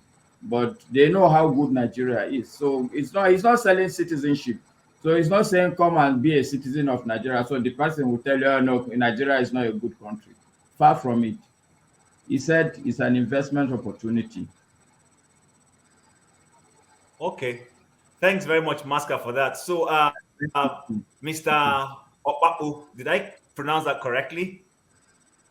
No, you mix it up. It's Okapu. Okay, can you please pronounce it Okapu? Yeah. So you saw the last highlight I made. Let me highlight that again. No, I There's heard a reason you. why I'm highlighting. I heard you clearly. I heard you. No, there's something I highlighted. Did you see this? Yes, I saw that. Okay, so is he selling the country or selling the country? It doesn't matter to me either way. I don't care because I already know that the people there don't give a damn. So why are we wasting our time? What do you expect to come out? The people where? The people in the leadership don't care. That what do you know? Honestly speaking, how many of us were 10 of us or 8 of us here? Tell me, anybody here, raise your hand if you think any good thing can come out of it in the next 5 years or 10 years. No matter how much they try. Because don't forget, we already said it. You know, your intention. There's an outlier here. There's an outlier here, sir. The master lives in Nigeria. Okay, I respect that. Listen. Listen. We already know how the dance will end. We know how the show will end. It's almost like when you go to film. I was in film school in Hollywood at some point, in my younger days. I majored my undergraduate is in communication. So when you are writing a script, your biggest challenge is the beginning and the end, and then you plot in the middle. This script is already written. We know how we know how this movie is going to end. Why? Because we know their intentions. That's why. That's why, to me, talking about how bad Nigeria is it's actually a test of how intelligent or how stupid we are. Because why are you just hitting the dead horse? Is it for the horse to wake up from the grave or what? And these people they don't take any advice from us. They don't care about what we think. Now, what Maska said, I agree 110% is that Nigeria is an investment haven. And that Nigeria is an investment haven is for all of us who are living outside to start thinking about it for ourselves, not for the motherfuckers. I don't care about what the motherfuckers want to do. It's for us to start thinking about it. And besides, people always mention China without asking, how did China started all this stage, China growth and everything we're talking about. Please go and watch a video. I've forgotten the guy. I've forgotten that at the investment banker that put a video. No, it was a researcher put a video on YouTube on China, the rise of China. China started with everything that made China when China started was foreign money, foreign investment. Manufacturers were leaving America and Canada, where you live, Chim, to locate to China for cheap. Now they are moving to Vietnam. So when we talk about a Western world, or colonial masters and everything, Singapore is Singapore because of what they get from the West. South Korea is South Korea because of what they get from the China you're talking about is China because of what they get from the West. So the name of the game is exactly what Ovie mentioned, and that Ovie actually stressed it better than Dr. Ogbunwezeh, because it's how you play the game. It's not whether the game is going to be played. It's going to be a tough, rough game. How you set to play, it's actually what makes they're not going anywhere, and you need them. Don't forget that you need them. You need the West. So it's not that they're coming to see us. Sorry, Mr. Okaku. Yes. So it's Okaku. Yes. Right? Yeah. Just on a lighter note, I'm happy you're a script writer, but I thought in every script there is supposed to be a twist. Of course, there's always you see, the twist is the flexion point that makes it, because when you put a protagonist, you give him an antagonist, right? Like you, a man, you want to achieve something in life. I'm going to put obstacle in your face, not for you to. So the essence of the thing is for you to overcome the obstacle and come on the other side. But I noticed that you see, this is you said something about we need them, we do all this, but what you don't indicate is what those people did to get to where they got to. Not because they just went and shook hands with the West, because the West was loving them. The West was calling them China. They were threatening to nuke China. Lee Kuan Yew, they were calling him a dictator. They pulled all their businesses out the moment he got into office. The man did some things first before they became friends with him. What did he do? He established policies that benefited his own country first, secured his country. It's the same thing that China did first. They were calling all of them devils, and they hated them during the time when they were doing all these things. And after they did it, guess what? They went there to do business with them. And that is something you want to educate our people about. No, listen, that's not actually how it happened. Don't forget that most of the investment in all these countries, whether you're talking about China or you're talking about Singapore, they were all private investment by companies. It wasn't a governmental investment, right? These were individual. You are still going after you are still talking post what the Lee Kuan Yew government did first. And the same thing you did with China. They laid a foundation that the investors came in to work under. No. Because in history now. Listen, I have 2 or 3 books on those issues. The history is there. You see, the thing is when Deng Xiaoping came to China from exile, and then by that time your friend Chamamo already died. Mm-hmm. So when he came back, he decided that he wanted to do things differently, and he first of all started in Guangzhou, because Guangzhou is the other side of Hong Kong. So they put a place, a scrap metal for ships by Guangzhou, and he saw how the thing was going. He started opening up the mainland China for business. However, the thing is, when they were opening it up, they were allowing their people to learn the skills at the same time. They never allowed, they never just allowed the investors to come and do everything like the China is doing in Nigeria. The China want to do anything in Nigeria, they put everybody that come, they import their own workers. In China, Please they don't always allow. remember to tell people the history before that man came in. Somebody put the foundation that he came and built upon. What foundation? What foundation did they, the nation that cannot be influenced by external factors. You heard what the professor said earlier on too. He said they influence our history, they influence even our writers to change history. So that is what Mao Zedong laid down, and that's the same thing No. I don't think. laid down. Listen, 40-something million people died under Mao Zedong. Do you know that? Do you know that Mao Zedong actually starved? He starved some people. After we just, me and you, we talked about it some 2 weeks ago. So because of that, you ignore that part of the history. Hold on. After we talked about it, I went and watched those Mr. Chim, I think you should call the forefathers to order so that the discussion can hold on. Because as it is now, it's only him and I intentionally allowed them because of the value of what they were bringing. That's why I said, okay, let's just allow them. I went again and watch about it. And do you go and watch? I want everybody here now, because this thing will still come up later. Go and watch a documentary on the history. There are several of them on there. Can you post? Sorry, sir. Can you post on the private chat? There's a private chat. I don't have it. I don't have it ready because I didn't know this was going to come up. Because I have the videos. I will search it and post it later on. There's about, you can watch about 3 or 4 documentaries on the rise of China, and then what happened with Chairman Mao. I want everybody to watch the history of Chairman Mao, how he ran China before Deng Xiaoping came into power. All right. Yeah. Thank you very much, sir. Do you still have more to say before we move to the next person? No, let me take my time off, and then I join you guys later. Thank you, guys. All right. Thank you very much for that. Masker, sorry, I wanted, because I was enjoying the intellectual banter, so I wanted to allow them. My Masker is bad belly boy. He's bad belly. Don't mind him. But you too, forefather, you they give Wahala too much. Forefather, you they give Wahala too much. Now let you know everything. Because it's not about knowing everything; it's about the truth.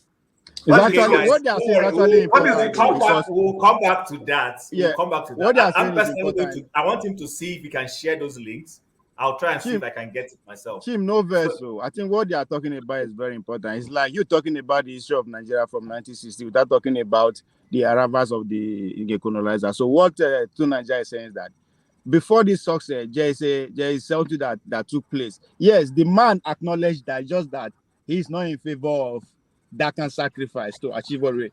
Nigeria is saying, it no matter, something got to be done for us to get to where we want. But the man is saying it matters how you get to where we are. So I think that's where the conversation is. Just give now. They are saying the same thing. A difference of perspective for both of them. Yes, but we'll come back to that. And where you start your story from, yes, that's what happened. Yeah, I like the fact that you allow them to just go at it. No. Of course, when I see a good, there's a say like Dr. Damages will say, do not waste a good conflict. So that was a good conflict as far as I was concerned, and I wanted them to go at it.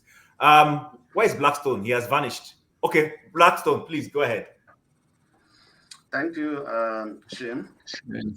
So we were talking about the Nigerian president traveling to the Netherlands and they're trying to woo in investors. One thing I have to say that no investor will put their money in an economy that's not stable, in a country that have no infrastructures. So when I talk about lasting investors, investment that impact the economy, right, that bring development, no investor is coming to come and put in the infrastructure on the ground for you. Then for the putting their money. I would say that there are investors in Nigeria. Where do they invest? They invest on Nigeria treasury bills. They bring their billions. They invest on it 3 months. They cash out. They leave Nigeria. Right? Because treasury bills are about 17 to 18% interest rate. So that's what they are doing. So for me, I would rather for him to go travel everywhere, trying to influence the investors coming. Why don't we sit down and try to know how we can be able to improve on our infrastructures? I was surprised that when the Minister of Power said that before the end of 2024, we had 2 megawatts to Nigeria electricity, 2 megawatts in 6 months, or I don't know, right? So nobody's going to come and invest. So I'm coming to come and build a factory. And what actually made Did you mean 2 or 2,000? Is that what you're saying? Did you mean to say 2,000 megawatts? 2 megawatts from 4 megawatts to 6 megawatts. That's what they said they're going to improve on this year. Go and listen to Rise News. It's there. So for me, that's like buying a gen. Right? So I don't know how you are trying not to influence investors, whereby you don't have the actual things that engineer or that oil your economy. We all know that. That's why what I will say is that why can't we improve on our electricity?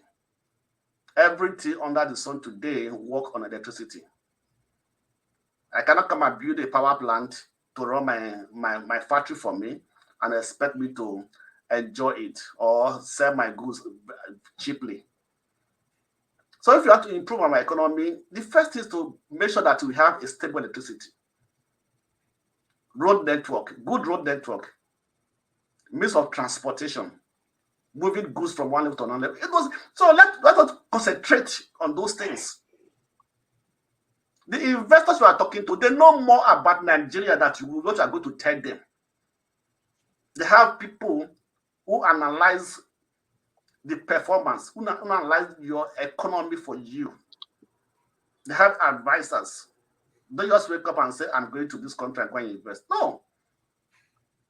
They take time to analyze your country, to analyze your performance, even to analyze the people, the atmosphere, the government rules, the government laws, our court system. How do they handle litigations, commercial law? How do they handle it? So these are the things that you have to put into consideration before we are going to tell somebody, come and put your money. How much are they bringing? People are going to bring millions of dollars. They were expecting that to come and put in, whereby it's not even sure if that millions of dollars will come back. And this investment are not something maybe the what's their personal money. These are people maybe investment they will take from the bank or from their company shares and everything. So they know these things. So for me, I would advise him, sit down at home, brainstorm what you should do. If you're going to bring investors, give them some incentive. You can bring investors, okay, if you invest on this area, we have maybe about 20 years to 30 years. Bring your money, invest in this area, you do it, and then you claim your money. So you price it and you collect your stars. I don't need to, what you have to do is to pay tax. Employ Nigerians. It could be a 30 years agreement. India did it. Other countries are doing it like that. They will bring their money into the country. So there are many things they can do in order for them to bring in investors. Don't just come and invest. What are the incentives? So that's my part of it anyway. Talking about the Nigerian, the president jet that just gave up. Thank God that he gave up. Anyway, for the years that maybe there was a crash, you know. Thank God they found it, they discovered it, and they allowed it to fly, you know. So and it is very funny anyway that how they are servicing those planes, you know. So and it will be the different story anyway. Maybe if probably they have flow with it, or I don't know what problem they had. Maybe now for call a Paul and the aviator man may come explain to us. So that's what happened, you know. What was the technical fault? Maybe could be a landing fee. It could be anything. So nobody knows. Could be money. Maybe they didn't pay for their landing fee, for their parking fee. Maybe they granted it. So there are many things. Anyway, all the same, we thank God that. Thank you, Blackstone, for that. Thank you. Thank you. Yeah, AY, good to see you. It's been a while. Yeah. No, good evening, everyone. Mr. Blackstone. Now go come. Man. It can appear again. No worry. Greetings. I sent show to you. I give show something to give you. I don't know whether show send that to you. Me? So when you go ask show, he go tell you what I send you. So, but anyway, you know the topics we're talking about. What's your take on these two aircrafts that followed the president, and two of them technically grounded? And then, of course, the issue of the investment talk that the president had. Go ahead. Okay, first of all, let me quickly correct something, right? So, Blackstone, what the Minister of Power is driving towards is this try to increase the megawatt from 4,000 to 6,000 megawatt. So it's trying to do this through hydro and solar power. So it's kind of working on solar power. Why am I wrong? Instead, go to 6 megawatt. I going to do it on the problem. Not 6,000 megawatt. 6,000, not 6. So that 6,000. Yes, sorry, we already have a 4,000 already. Last time you go to add 20. So 6,000. So that's sorry for the misunderstanding. So 20,000 to add to it. Yeah. Okay. That aside, right? So the issue of Nigeria, to me, it looks like a joke to me, even till now, you know. I think last week or last 2 weeks, right? I remember having discussion with Forefather about the Naira appreciation. I was just laughing. I was telling Forefather, I'm like, yo, this is not sustainable. We are joking. Forefather said, no, give me some time. I said it's not sustainable. Today, as we speak, Naira is back to 1,400 already. It's going back to 2,000. Because why I'm saying that is we are actually deceiving ourselves. We have government, we are deceiving ourselves. The reason why President Tinubu is a comedian, I can tell you for free. The reason he's talking about that investment, right? Actually, I know Maersk Shipping Line, they are investing $600 million into seaport infrastructure. I think there is one other company that tried to throw in some money, but this is not enough. The way they behave, the Nigerian government behave over years, they are like a baby. You throw biscuit, everybody is jumping up. Oh, now we have Yo, this is not enough. This is nothing for a country like Nigeria. You get a $600 million investment. You are jumping up. You should be talking of billions. Maybe by the time you bring $100 billion, I'll be like, let's celebrate. But assuming let's be fair. Assuming they are using it well, that's the start. That's the start. You see, okay. Here is where I'm driving towards, right? You have a government without plan here. Obviously, I can't debate this with anybody. From my understanding, from what I know, there is no plan.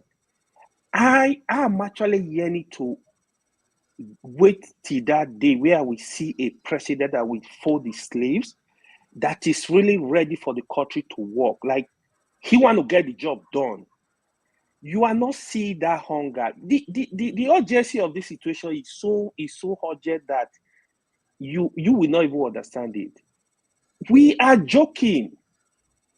Bro, it's just like how the Minister of Power is saying, oh, we're working towards 2,000 megawatt. What is 2,000 megawatt? For Nigeria to be an industrial nation, you need no less than 25,000 megawatt of electricity. It's not joke. A lot of investment definitely gonna go into it. I don't have anything against President Tinubu, but like somebody rightly said, right? Charity begins at home. If I were the president, the first year, my focus is gonna be a clear plan of where we're going, what I want to achieve. I will focus on security. I will focus on infrastructure. Identify what are you gonna do? You want to build new refineries, invest in electricity, invest in agriculture, communication. Those are all infrastructure. Yeah, but I heard of coastal line, Lagos, Calabar coastal line. Today I was reading one, Sokoto, Badari coastal line. Good, but we need more. We are backward. There is a lot. I can tell you some roads in Nigeria for the past 15 years, they are not motorable. People are struggling. Roads that you're supposed to drive 1 hour, you spend 5 hours on these roads. You see, I want to see a government that is ready to work. Not this. We are playing. The ministers are playing. I want to see a government that listen. KPI, you are not meeting up with my KPI. You are gone. In 1 year, I don't care who you are. I was surprised when they gave Jimovia, the head of the student loan, whatever. I'm like, so Jimovia was education board. Yes, Jimovia was there, ready to take an appointment. Why did you not give Jimovia minister? Why did you not give Jimovia ministerial portfolio? Why are you putting Jimovia into? Jimovia is brilliant. These are the kind you can need this kind of people. Give him a ministerial portfolio. You, all your party members, it's only by party. You gave them portfolio where they are not qualified. If Jimovia is ready to take up a position in government, Jimovia is supposed to be a minister. Here is one thing we need to know about ministerial positions. Ministers are mini presidents. They are mini presidents that decisions are going to be on their desks to take for the country. They are looking at the future. They are looking at... Presidents don't even have that time. Most of these presidents, they only have probably few meetings with ministers here and there. They don't sit down with, they don't have, but when you have people that are capable, that are independent, that have the experience, that have the skills, they will get the job done. They will come with you with advice. Mr. President, this is the direction I think we should go. This is what I'll be doing. A lot of these guys, they are just there looting money. They don't think about the country. They're talking of Mr. Yaya Bello that is paying children on bond school fees. Some of them, we start paying grandchildren school fees. It's a mess. So it is painful, but I really want to see a Nigeria that is going in the right direction, that we start working so that, I mean, if not for us, we are out. A lot of Nigerians are suffering, but our children unborn, Nigerians unborn, we can't leave this country in a total mess. I hand over the country to them, and they will pass through all this pain again all over. Even now, to travel out of the country is more difficult than ever. Look at Canada that everybody used to travel to. Go and see the difficulties now to even move to Canada. Because it will get to a point, these people, they will not have anywhere to go. We have to fix our country and make this country livable for Nigerians. Thank you. All right. Thank you, AY. AY. AY, you said that it's a drama. AY is making money from his comedy now. Which one you did? This one, I don't know if he's a comedian. Anyway. He said that it's a comedy. I said AY is making money from his comedy now. Thank you, Jim. I'm sure you know what we're talking about, so I don't need to bring you up to speed. Sure. Yeah, go ahead. So I just want to get 30 minutes because AY is on the platform today. Because when those of us that come to the platform, I see it different from the people that just comment on the comment section. Or if I see you on the platform, I see what you write on comment section, I will always want to address it when I have opportunity of speaking with you on the platform. Yesterday, you actually said I am tribalistic. You've heard me here speak exactly what you said today. If I say it, because I am from the Southeast, it could look to be tribalistic. So if you see me defend my people when they are doing the wrong thing and accuse other people when they are doing the wrong thing, you can accuse me of that. I am not. I try not to be. So if you hear me from that point, I am only speaking to the leader, no matter the part of the country the leader comes from. I am speaking to his attitude. I'm not speaking to his area or his region. I just want you to get that in case you're listening to me from the other side of my, from the other side I explained earlier. Thank you. So what forefathers said, I was thinking that both of them were discussing with Okapo. I was thinking that both of them were saying the same thing, only that forefather went years to the foundation to where he was talking, because forefather said that the Chinese laid foundation before going out and not going out before laying foundation. And this is exactly what whoever that is condemning this movement. When I saw our president in Netherlands, two things came to my mind. The first thing that came to my mind is, are these guys, is there someone in the room listening to campaign speeches of Peter Obi, that when they listen to one, they say, let's go and just rehearse this one and see if it will work? Because I know during the campaign, Peter Obi emphasized production in Netherlands, and because all what they were discussing when they were there was agricultural production. That was the first thing that came to my mind. The second thing that came to my mind was one of my uncles. While he was in civil service, he said, I would definitely buy a car. So he did everything he couldn't buy a car. Then when he retired, he was paid his retirement benefits. So he went and used the money and bought a car without an engine and towed it and brought it in front of his house and just put it there and say, I have a car. So could it mean that these guys are just like, oh, we went to Netherlands, let's keep these guys busy, but nothing we actually, why do I say this? What Bumi said and what every other person have said here, do we really need to go out? Do we really need to go out to call investors? Look at almost everybody here. You all are intellectuals, researchers. Your brains are kept in the universities in the Western world. Because whatever you research and write in those belongs to those universities. They lay claims to your brains. But will you all apply to go overseas to study? They didn't come to call you because they had their policies, they had their principles, they made it favorable, and people are becomes a honey. Bees are flying in, and they are Augustine. Augustine. Yes. Yes. Why do we do this to ourselves? Are you telling me I sit in Nigeria, I see foreign universities advertise on YouTube, even on billboards here in Nigeria? Why are we so pretentious? It's not true. Even the best universities outside, they still advertise and ask people to come. So did you see the point I'm coming from? That advertisement they made. No, I'm not even responding only to you. I'm just responding because the argument is that no, let's just build it. People will come. That is not business talk. No matter how good you are, you finish doing what you're doing, you still need to advertise. I just felt, so I'm sorry to interrupt you. Sorry, I beg. Sorry. Yeah, I'll just move. No, I am not negating the fact. So what I'm telling you, what are the principles at home? Bumi said something today. Millions of companies, or hundreds of companies are leaving Nigeria. You've not addressed that. You can't address having international students in Nigeria when you've not addressed strike. If you address the strike system, now you can now tell people, look at what we have done.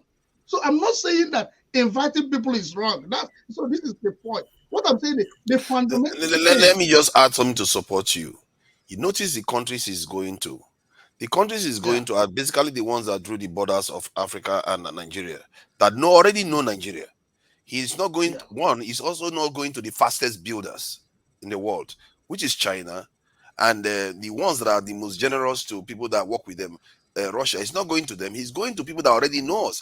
And Maska, you seem to, yes, I understand what he's doing is good to sell, but is he actually going to advertise for us or sell us again? The pattern I see from him is the problem. Maybe you are right. He's going to sell us, but not the sell us you think. And you see, like what the language you said, the people that know us. So no matter what you sell, just like these investors that are advertising, you still have the prime choice. So because these people know us, what you are selling to them are you really sure that the content is concrete? So that's the question. Back home, you, Maska, will you confidently use your resources to start a company in Nigeria, knowing fully well that the energy? Yes, and I think you should before other people do it. We run down our country too much. Oh no, so these are two different things. When you have a dialogue of expose, is different than when you are doing a dialogue of recommendation. I'm wearing a native wear. I'm coming from American feast, and I dress in Nigeria. So I am also a proud Nigerian. So what we are doing here is how do we do? So do we still condoling these things in the name of saying Nigeria is good? Okay, Augustine, my answer to you is that there are two different things. Criticizing our government to do more or to do better or to do what they need to do is one thing. Saying that Nigeria is not a good place to invest is another thing, government or no government. This is what I believe. And I'm sorry. You're the only one that have said it. You're the only one that have said about it. I don't think any of us have said Nigeria is not a good place. You're the only one that have said that now, Maska. Because I have not said that. What I'm saying is, if we do what we're supposed to round up so that we can pass on that. So look at the second thought of what Ovie said, that this is the second thing the president went to Netherlands to talk about the credit system. If it is what he went to the Netherlands to go, what is the value of our money? The kind of money we waste in advertisement. Just I am advertising a nursery school and I go to BBC to advertise a nursery school. It's a waste of resources. Look at the humongous amount that have been spent over this trip. Thank you. Could I chime in here? Okay, sorry, Pascal. Pascal. Sorry, hold on, KJ. Before you go, Pansat, sorry, don't be offended, please. KJ has been here to be difficult to jump in and come straight to you. So if you could just wait, I don't have a good I'll get to you here, but come to me as soon as you can. So okay, okay, KJ. Before I come to you, Maska, there's a question for you from Bumi. You don't have to answer immediately. I can give you time to think about it. Excuse me. She says, can I ask Maska about Nestle in Nigeria? So I guess the point she's trying to make is this, that companies are leaving. The president, like Austin rightly said, hasn't addressed the institutions, the business institutions that are leaving, and he's going to woo new investors to come in. So you don't have to answer immediately. We'll come back to you. KJ, go ahead. Okay, I will just start from there. I've listened to almost all the debates, and it beats me when we as Nigerians gather to lie to ourselves. Let's start. Let me just reverse a little bit to what Augustine said, and the question which Bumi asked, which is right. You have not been able to control the companies leaving out to find out the reason why they are leaving your shores. Then you leave the animal that you have in your kitchen. You refuse to make soup with it. The monkey that is jumping in the forest on top of the tree is the one you are hoping to use to cook your soup. Is that not madness? We have companies leaving. You did not call the executive of those companies to say, why are you guys leaving? What can we do better? How can we assist you? No. Then you left and you go to Netherlands to go and tell them to leave the companies, to leave electricity, to leave tap running water, to leave good roads, to leave environments that helps you to create your business and that gives you the opportunity to prosper and come to your, lack of a better word, dark continent and invest their own money, not your money. If you are the people sitting here, will you do it? Those of us sitting here, if it is you that you are called to come and invest your money there, will you do it? A money that you are not sure that if you bring into the system, when you want to leave, they will even give it to you all. Come on, let's see. We must be brutal if we want to go forward.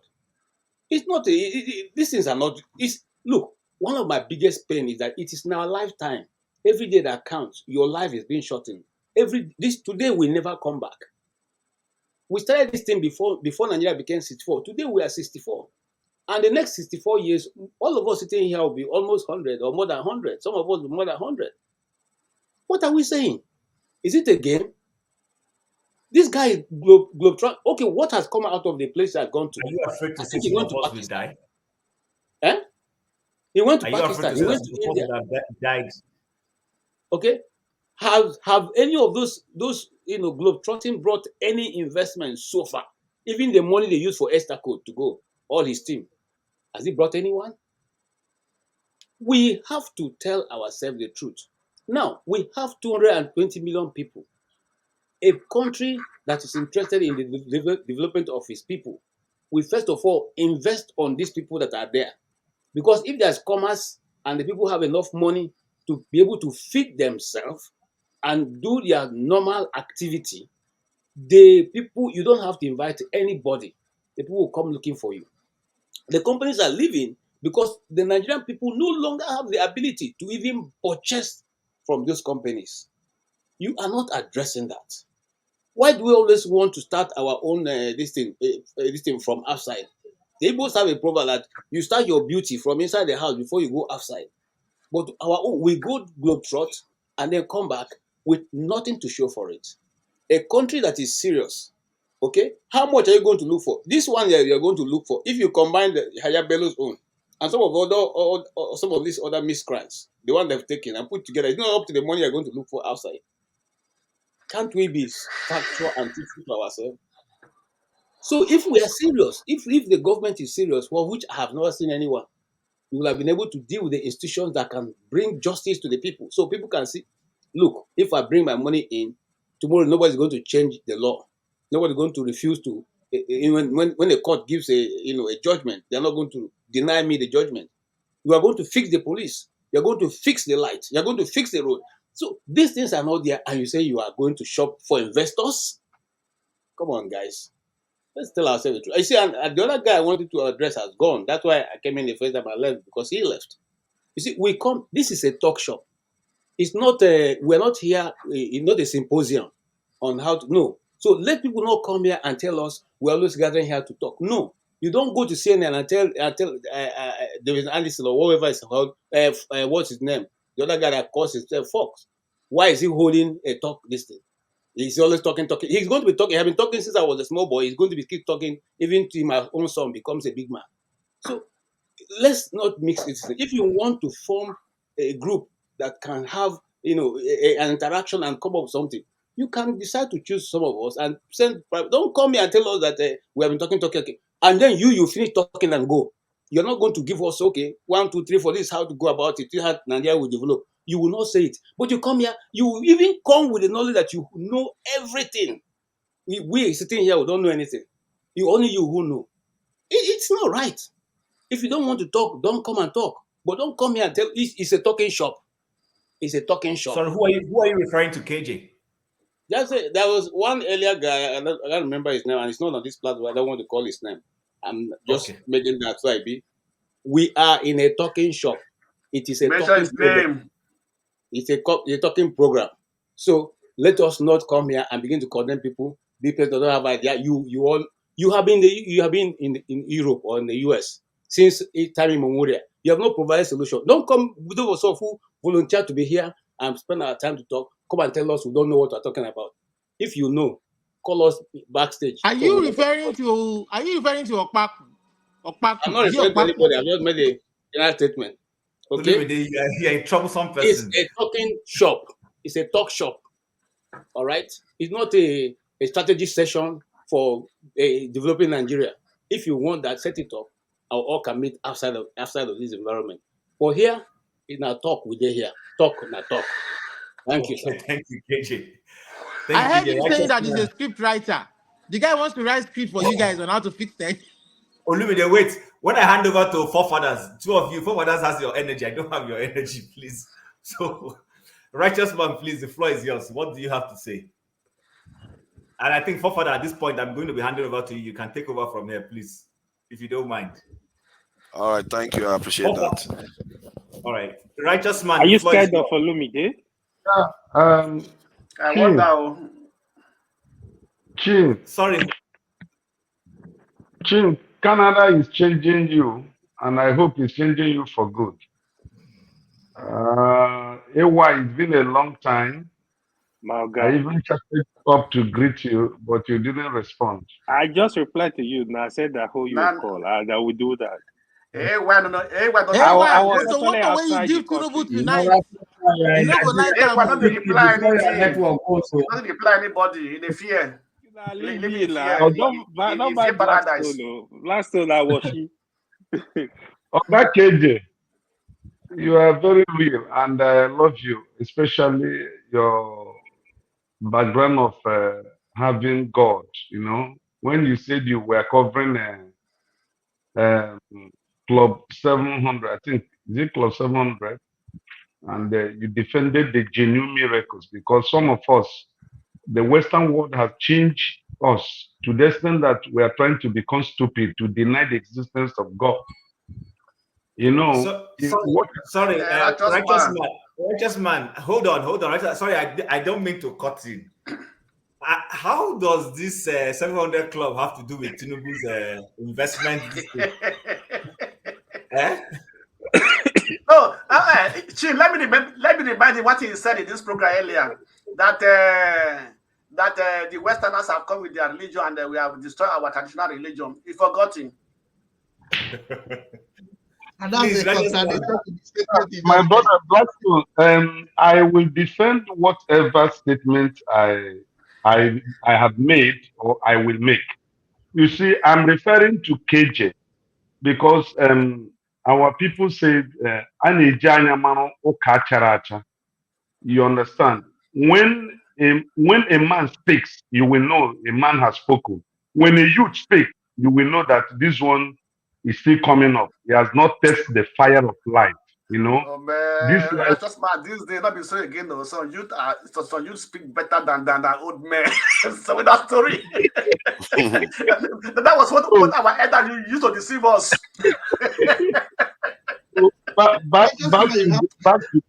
Back to the issue. You see, human beings cannot solve their problem. Whether it's Americans, whether Africans, Caribbeans, Asians, there is no way human beings will be able to solve our problem. And that is where divinity comes in. If you go to the scriptures, to the book of Matthew 24, reading from verse 1 down to verse 13, you will see a prophecy of Christ. It seems as if that prophecy is what is fulfilling in our own time. But we've not been very careful to see what is happening globally. The problem is not only in Nigeria. I'm telling you, America is not finding it okay, because if you look at today's poll by CNN about the November election, Trump is leading Biden with 6 points ahead because the economy is failing, the border, no security, foreigners are coming, doing all kinds of things. And you go to Europe, it's just like that.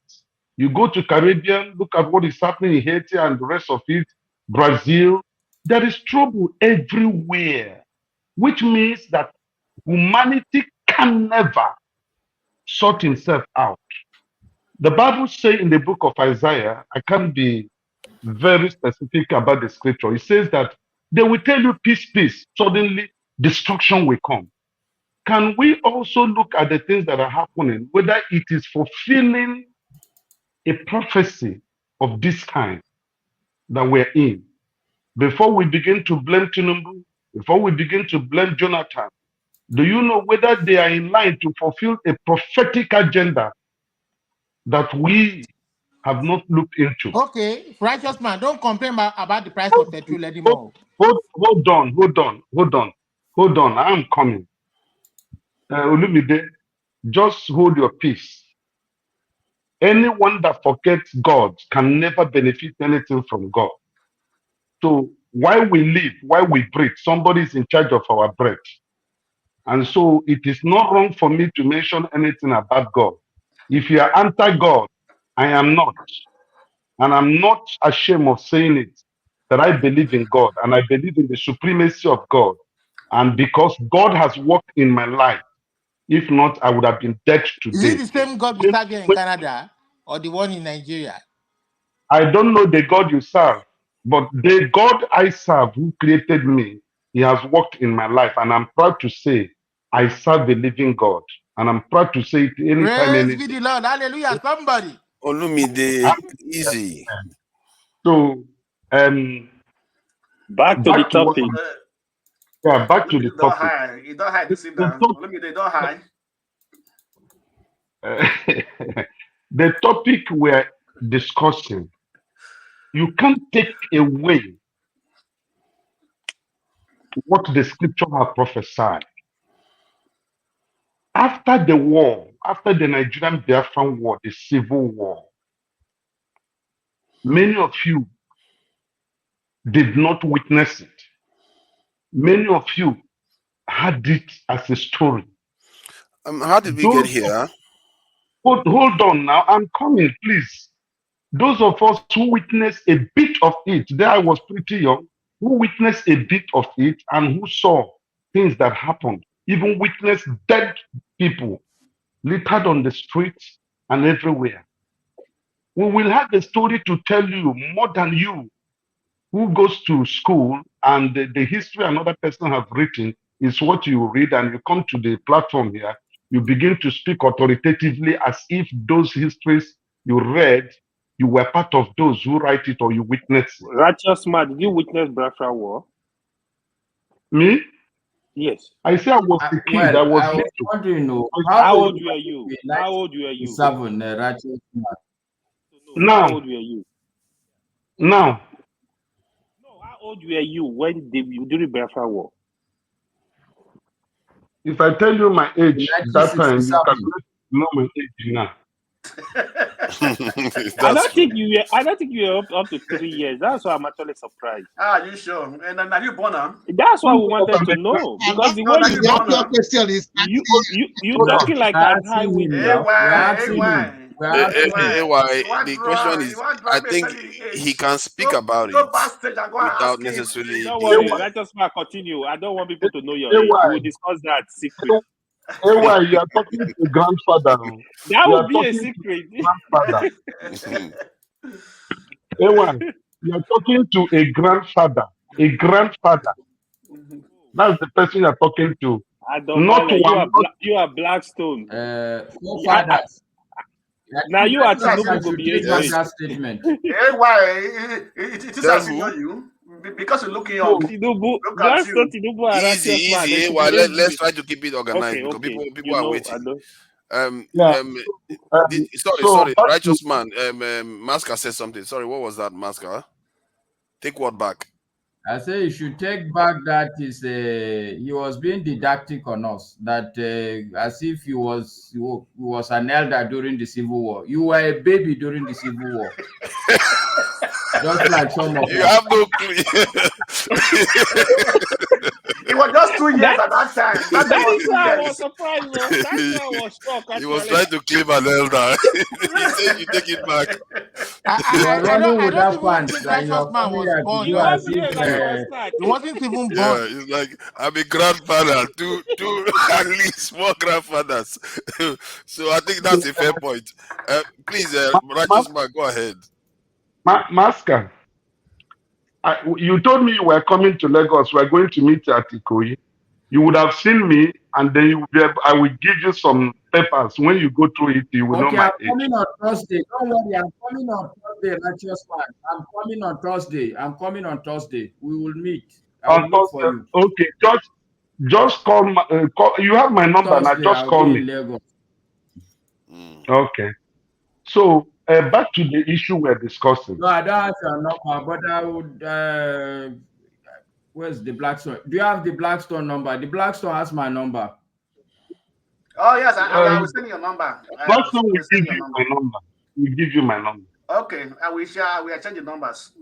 Okay, I will. It's okay. So back to the issue we're discussing. From time immemorial, humanity have never been able to sort his problem out. It has been a difficult thing. Why don't we think that there is something beyond human being understanding that is about to take place? The Bible has given us prophecies.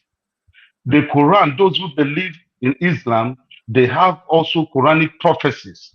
The Hindus, they have prophecies regarding the existence of humanity, the present world, and the world to come. And we are being carried away. Will animals fulfill these prophecies? These prophecies will be fulfilled by human beings. See, Masker, sorry, not Masker, righteous man, hold on, sorry. Since today is Sunday, I don't know. The panelists, personally, I'm more biased to listening to, pursuing this line of thought. And because it's Sunday, it's supposed to be Bible lessons or something that we used to do before, more of a philosophical session. But they were talking about Tinubu marketing Nigeria and our airlines that broke down. So this topic, if you want us to talk about it after now, we could do that.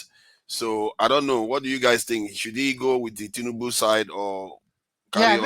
I think it's starting to wax philosophical, which we don't really need. It's like preaching to us. We don't need the preaching. So we believe what righteous man, we'll do that after this Tinubu, this thing. Look, my statement is heading towards the topic we are discussing.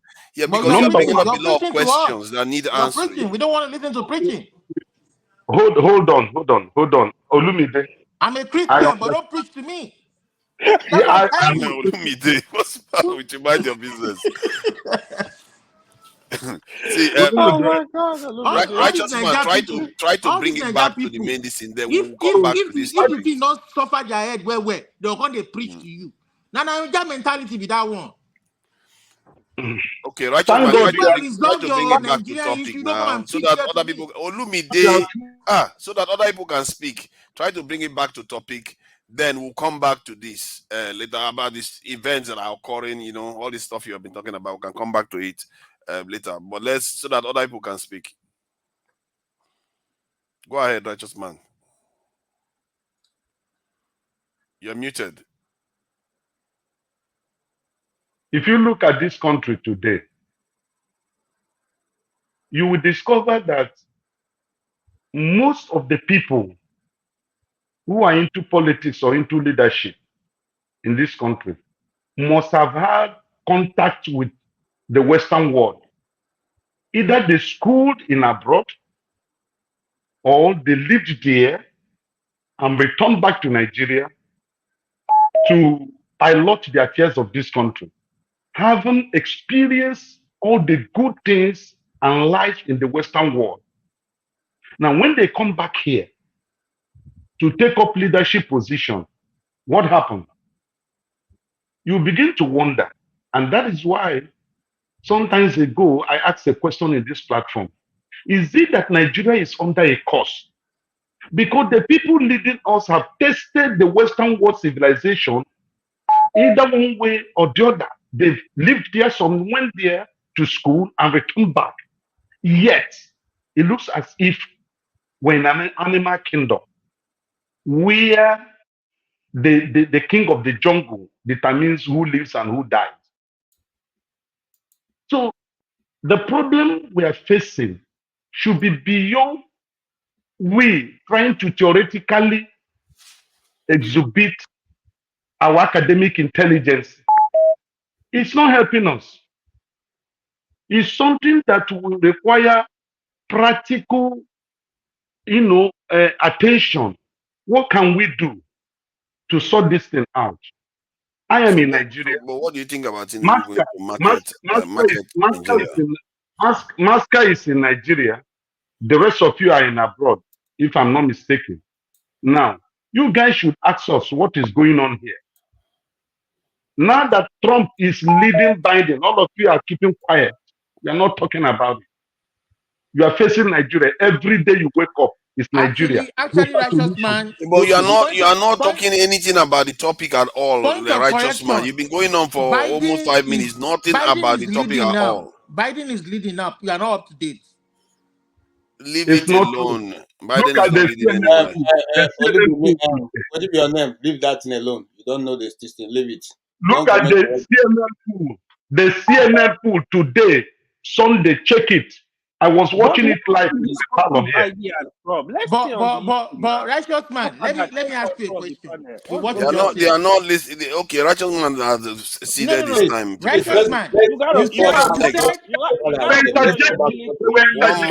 one mic at a time. Righteous man, you refuse to conclude. You refuse to even address the topic. Okay, righteous man, you got 30 seconds. You got 30 seconds to address the topic because you've been talking for 5 minutes. You've not even touched the topic at all. Can I take my turn? Hold on, Olumide. They were interjecting me. They were interjecting me. They never allowed me, giving me the space to talk. But we gave you time to talk. You never came to the topic. Okay, I'm going to give you 2 minutes now, please. The 2 aircraft. 2 minutes. You are now interjecting. The 2 presidential aircraft that I got think righteous man is having a meltdown. Carry on. That guy is not going to let you finish. Please carry on. When you finish, I'll bring him back. Okay. So the 2 aircraft, presidential jets that developed forth in Netherlands. Well, it is only God that can tell us exactly what is wrong. That is just my submission because I've never heard of it that 2 presidential jets at the same time that left the shore of Nigeria, all of a sudden 2 of them developed forth. Thank God, just like Blackstone said, that all is well. We didn't hear an ugly news, and we bless God for that. Now, as regard to wooing foreign investors to come into Nigeria, well, we need infrastructures to be in place, which I believe the policies of the APC government have never added to the economy of Nigeria. I have to be partisan this time because my business was booming when PDP was in charge of Nigerian economy and the policies. Today, as APC took over since 2015, businesses are collapsing, companies are leaving Nigeria, and as I'm talking to you now, it's worse than ever before. So he going abroad to go and canvass for investors to come and invest. He should first put Nigeria in order. His house, he should put it in order. We don't have electricity. We don't have a good banking industry. We don't have a good recruitment agencies. If you see what the Chinese people are using Nigerians to do here, you will know that this country, there is no future for it. What Chinese people are doing, how they are using Nigerians as if we are slaves to them. I mean, Chinese people, Lebanese, corrupt people. They enslave Nigerians in our own country. We can't even talk when the Chinese are talking. So, and these are, as I said, they are happening because of the bad policies of the government. What are you going to invest in Nigeria that when you turn around, you see it that is working well? What? 3 days ago, We bought diesel 1,600 naira per liter, and it cost that man 320,000. In 3 days' time, it was gone. He has to buy another one. Within a week, he has spent more than 500,000 naira in buying diesel to power just some certain places for him to have a good living. Is that okay? Thank you. And you are telling me that he has gone there to market Nigeria. When the home he's marketing is dirty, it has not been well swept. So those advising him are not advising him well. Are you talking about if you are trying to renew your passport in Nigeria? Do you know the hell people are going through? They told us that through online you can renew your passport. Come and try it unless you break. Can I take my turn? Is it your turn or Femi? Okay, you are next, Olumide. Olumide, please go ahead. Okay, no problem. Thank you, Femi. Aburo Oshio. So, righteous man. First, let me address you. See, go to the point. When you try to use religion to twist things, it baffles me. You understand? You said people, the politicians most of who came back from abroad who messed up, they came back, they messed up Nigeria. Fine.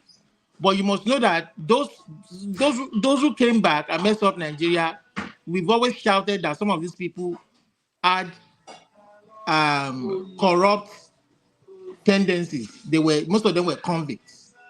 But your system, for one reason or the other, decided to still allow them to come and participate in your politics.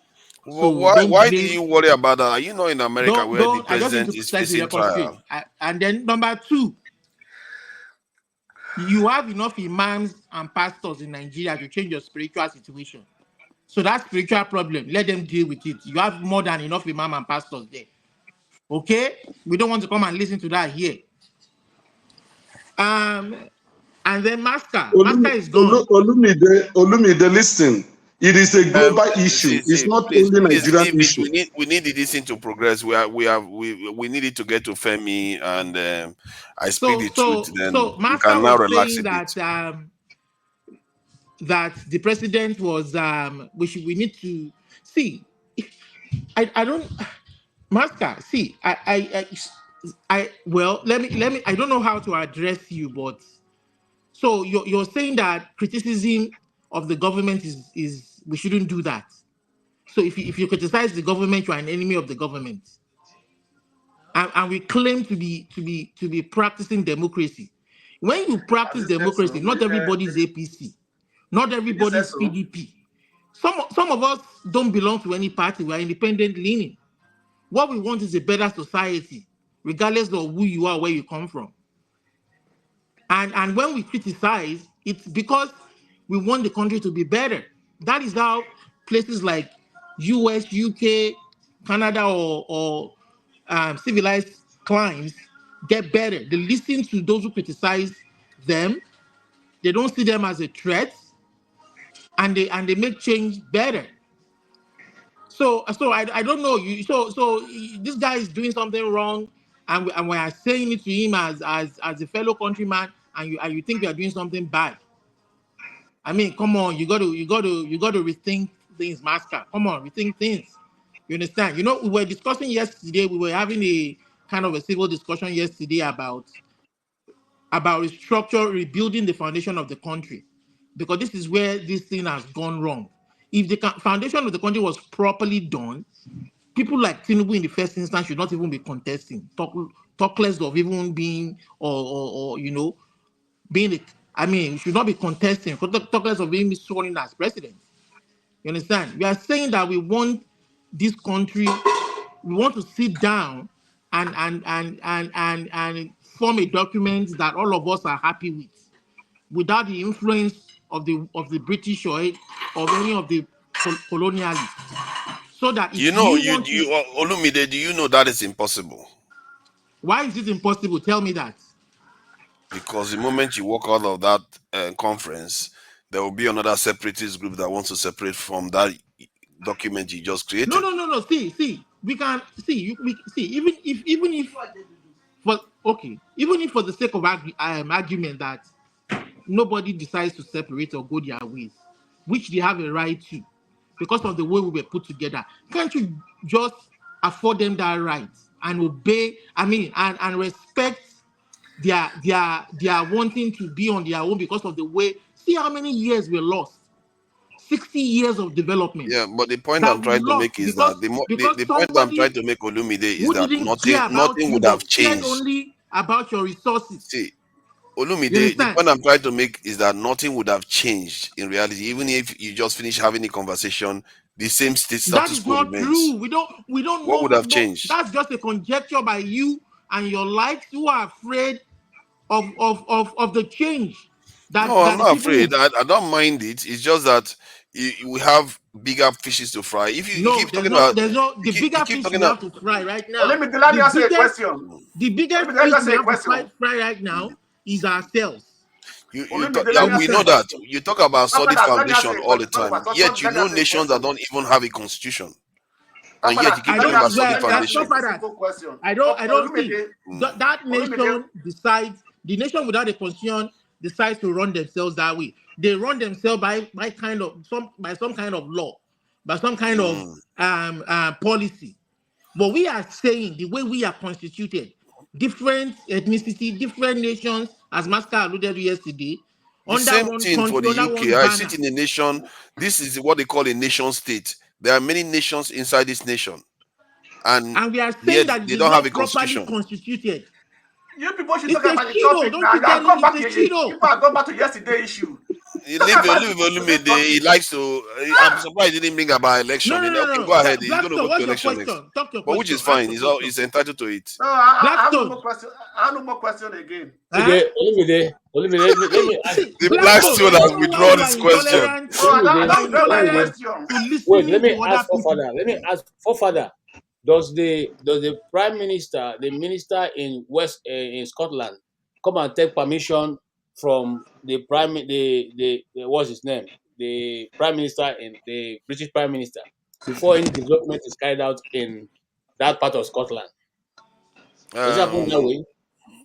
So Some of them, when you yeah. compare No, the some two, of you are them you have comparing to. orange and apple. You don't go If together. Scotland was doing anything to do with like seaports and stuff like that, yeah, they have to come to the center. And they take Just permission before they do yes, that. you have to. Yeah, of course. Come on, man. That's not Definitely. true.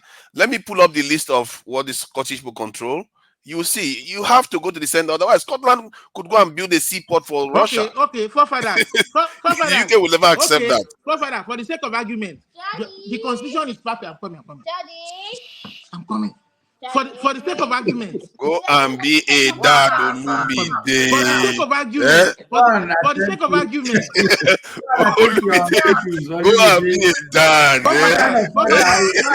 For the sake of argument, let us say the constitution is perfect. Father, can you You take this understand? man Let's say out? the Let constitution him is be a perfect. Everything responsible is father. okay.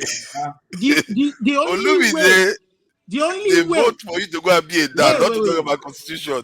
Wait. The only way, Grandfather. Blackstone, the only way What can I say? the only way that shit all would develop, you understand, is if you allow the people, listen, Blackstone, the only way Edo State would develop, Edo State looks like a shido, one of the shittest stone in the world. The only way it would develop, you understand, the only way it would develop is allow the people elect their leader in a free and fair minimum requirement for democracy. Look at, for instance, the election they did in Oyo State yesterday. They did the election in Oyo State yesterday. 33 local government. PDP won all the 33 local government. Who is fooling who?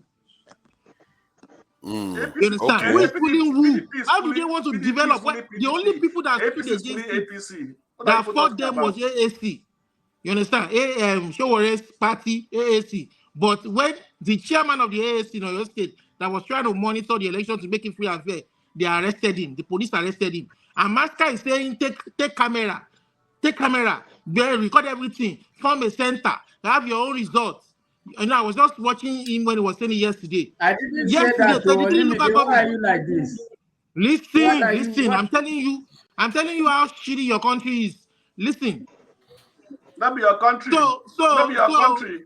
So just listen. I'm sorry, I'm not in Nigeria. I don't carry the Nigerian passport anymore. So And I'm sure. you leave this platform. Germany. Then you're Why are you Edo not State. talking for Nigeria? Your Why are you not Edo talking State for is a Nigeria? shitty state. You understand? Shitty I state. know now. I know what's my business. Just Yeah, listen. shitty shit. So you are talking Nigeria. You are talking for Nigeria. Why are you Imagine, talking for and we Nigeria? know what game this guy is played in Oyo State. PDP, PPC decided the president is also supposed to make sure that the election is free and fair. They look the other way because PDP, because these PDP guys gave Tinubu the presidential. It's okay. Allow me to read Olumide, this, they your look the other time way, is almost and up. 33 local Use 30 governments, the seconds. guy won. They won everything. PDP swept everything. How do you want change? Because they want to control the resources. And local government is the unit of governance, where development is supposed to touch the lives of the people. How can it touch the life of the people? I'm still waiting for Otio. Olumide, Well. thank you. Doing well. I'm waiting for him to come and conduct his own local government in Abia. Olumide, thank you.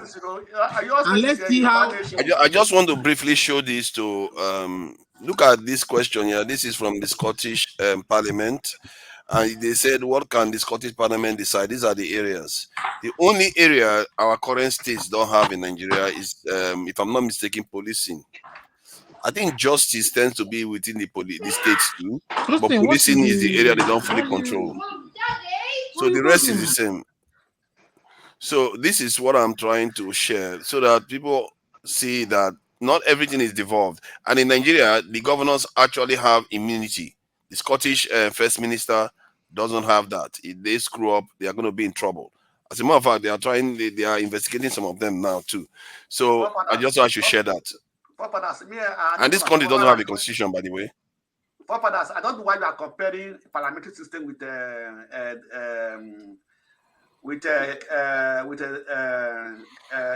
federal system. I don't know what is the comparison. It's going to be similar. The reason why I'm sharing it is similar in American states too. Because American states. Whether America you do parliamentary, whether you do federal, stop interrupting me before I go and put you backstage. You're not in Nigeria. Don't talk for Nigeria. You're not in Nigeria. Don't talk for Nigeria. Go backstage. So about let Yoruba leave Nigeria now. We are. Your state now, not as Yoruba people. The Blackstone, focus on the point you're making. No, what I'm saying was that a parliamentary system, right? Let me assume almost all European countries are under parliamentary system. You understand me, right? They know how they do their thing. Capitalism is. But I mentioned America, and you are addressing America too. No, America, yes, of course. America is true federalism. And why? Because let's also go back and see how America came together. How those states, some of them were bought, they have an agreement and so on and so forth before they become a part of America. You understand me? So they know that the federal doesn't have too much power over the state, right? So that is why it is like that. But Nigeria, who went to study, I don't know if they even went to study itself, they just went and took it from America, then they come and be doing what is wrong. Not for the actual thing that they are going to copy. You know, when you copy and paste, sometimes some of the things may not even copy everything correctly. That is what is wrong with Nigeria. It was timing. You know, so okay, for example, in Germany now, the federal make they have one parliament. You understand me? One house of parliament and everything. When they make a law for the whole nation, right? The state cannot decide how to implement that law for themselves. The state might implement it differently, but it's still a federal law. So at least that is something at least Nigeria can also take, right? If they make a law, the state cannot decide how to implement it that it benefit them more, because they could be more strict on it. Yeah, but that is what is happening in Nigeria now. That's what I'm trying to highlight, that people think Nigeria doesn't have a sense of federalism, but that is what is mostly there. The only area that is even missing right now, you can say resource control and police. That's the only thing missing. The rest is already there. Yeah, that resource control is a major factor, because that is where sometimes we bring in a tribe, region, and everything. You understand me? That is where the whole Nigeria problem started from. The oil money, results, everything. So let them come together and see how they can manage their resources. And every state have natural resources. Why can't the federal government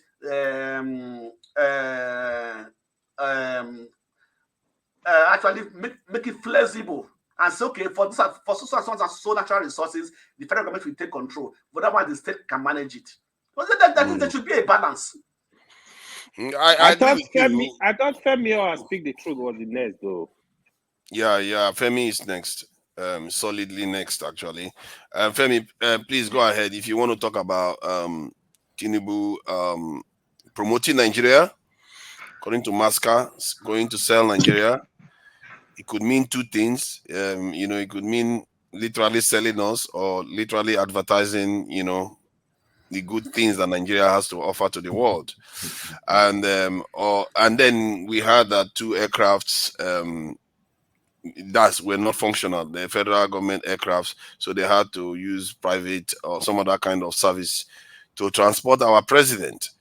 I think Ovie touched on something that may be possible, because how can two aircraft break down? To sell Nigeria. I'm just teasing you. I'm just teasing. I'm just teasing. Because it means it can be two things, isn't it? It could be that he was going to sell Nigeria literally, or sell Nigeria to advertise Nigeria. They study planes actually. Femi, please, thank you for joining us. Welcome, and for your patience too. Thank you for that. Please go ahead. Yeah, I was going to start from that patient's perspective. I think it is not my place to be a moral judge, but I just feel sometimes I think sometimes we need to look into the mirror when we criticize people at the top or other people as well. The reason I say so is not because I'm the best person in the world. Thank you for that statement. Sometimes when it doesn't make up for good viewing, I've been guilty of this in a little way before. So I'm not here as a moral compass. I just feel to highlight that. Also, if we like to talk about unfairness, we also practice it here. It's just my opinion. Anyway, already I've almost forgotten what I was going to talk about, because it gets to that point where, I'm going to take things and try to be as just straightforward as possible. First of all, I think earlier when we had the guests, there was an allusion to the fact that I don't know who mentioned it, but I just wanted to put something straight, because I still have it in my memory.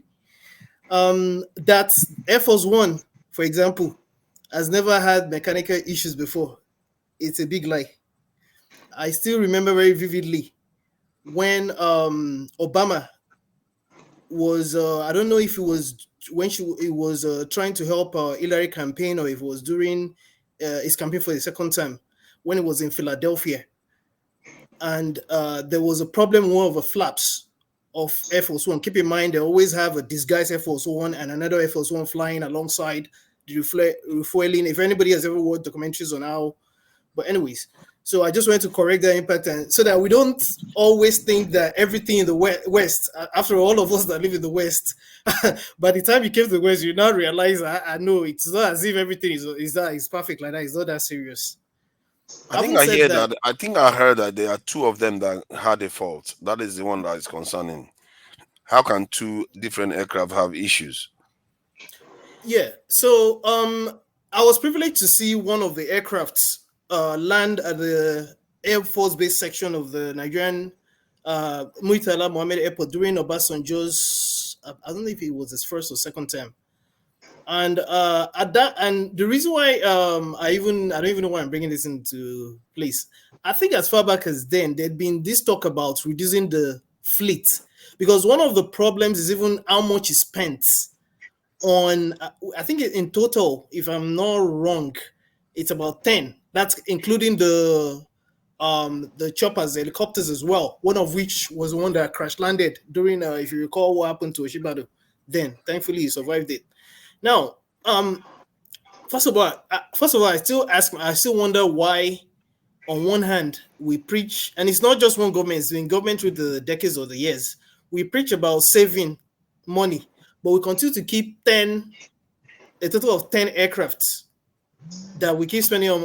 All you keep hearing is how they're trying to sell off the aircraft. It happened during Buhari's time as well. If you recall, it happened, but up till now, I know recently Tinubu was talking about selling one of them, but that because it's not the age of the aircraft that really matters as much. I learned that a long time ago. It's how much you're able to carry out the necessary services and when due, especially the A, the B, and then the not the most important one, which is a C check. The maintenance. And as much in as much as it's probably even it's interesting that it's actually two aircrafts at the same time. Sometimes things happen as much as it looks so coincidental that it's two aircrafts, and I don't want to believe that they'll risk their lives at least at the level, because we know how much our leaders care more about themselves than they care about us. They care about their lives more than they care about us. So I don't want to believe that they would even take that risk of not. So I mean, but that's that for that. The other thing I wanted to talk about was this issue of seeking foreign investments. Whilst I'll concede that a lot of things have gone wrong through the years, through the decades. Sometimes we even again I have the ability to be open to new ideas, and I don't want to even be right. I don't always want to be right, or I like to go back and meditate over things I hear, and that's why I give due credence to Uncle Opaku, I think, because I learned a lot. Whether I agree or disagree with some of what they said, I learned a lot from him, and one of the things he mentioned, which kind of like rings true to my own mindset, is the fact that even the 60s that we celebrate, there was already corruption then. I don't even think the British, we waited for the British to leave before the corruption started reared its heads. And a lot of our politics, a lot of what is happening now is nothing new. A lot of the ballot snatching, or it happened during the Awolowo's time, the Azikwe's time. So it's not like it is new. So that's why over time, I've tended to want to not want to be seen to be pretending as if all of these things are new things. And again, with respect to that investment thing, I'm a bit like neither here or there, in the sense that when Uncle Opaku was talking about how China came to be the Mao thing, and he and what's it called, the host forefathers were having the back and forth, because sometimes there's recency bias, there's also the bias of how far back do you want to go, which usually comes up as well when we talk about things like one of my favorite topics now, the Israeli-Gaza situation. How far back do you want to go? My thing is, there's something about national security that also has to go into be kept into consideration, which is where I kind of align with forefathers, because I kind of feel that there's no way. I don't know if it was Abacha or Babangida, one of the former president, that said something along the lines of, "No, there is nobody that can." I don't have the exact words. Like, no country in the world will come and develop your country for you. It is we Nigerians ourselves, because the foreigners will not love you more than you love yourself. And one of the things that comes to mind along these lines is something I remember reading a while ago about even what the Chinese, for example, are doing in the likes of Congo DR. Most of us know fully well that country would easily be the richest country in the world in terms of resources. There's virtually no mineral, forests, water resources you want to talk about that's not in Congo DR. However, the West have done their own part and probably still continue to do their own parts. When China started their inroads subtly. And you know, China operates at the level of, they don't make noise. Those people know it is Western countries that, you know, it's Western people that like to make noise. Those people are quiet. They're industrial but very quiet. They make their inroads and they're very efficient and effective and fast, and they do whatever they don't have time for drama unless you go and start trying to like delve into their affairs.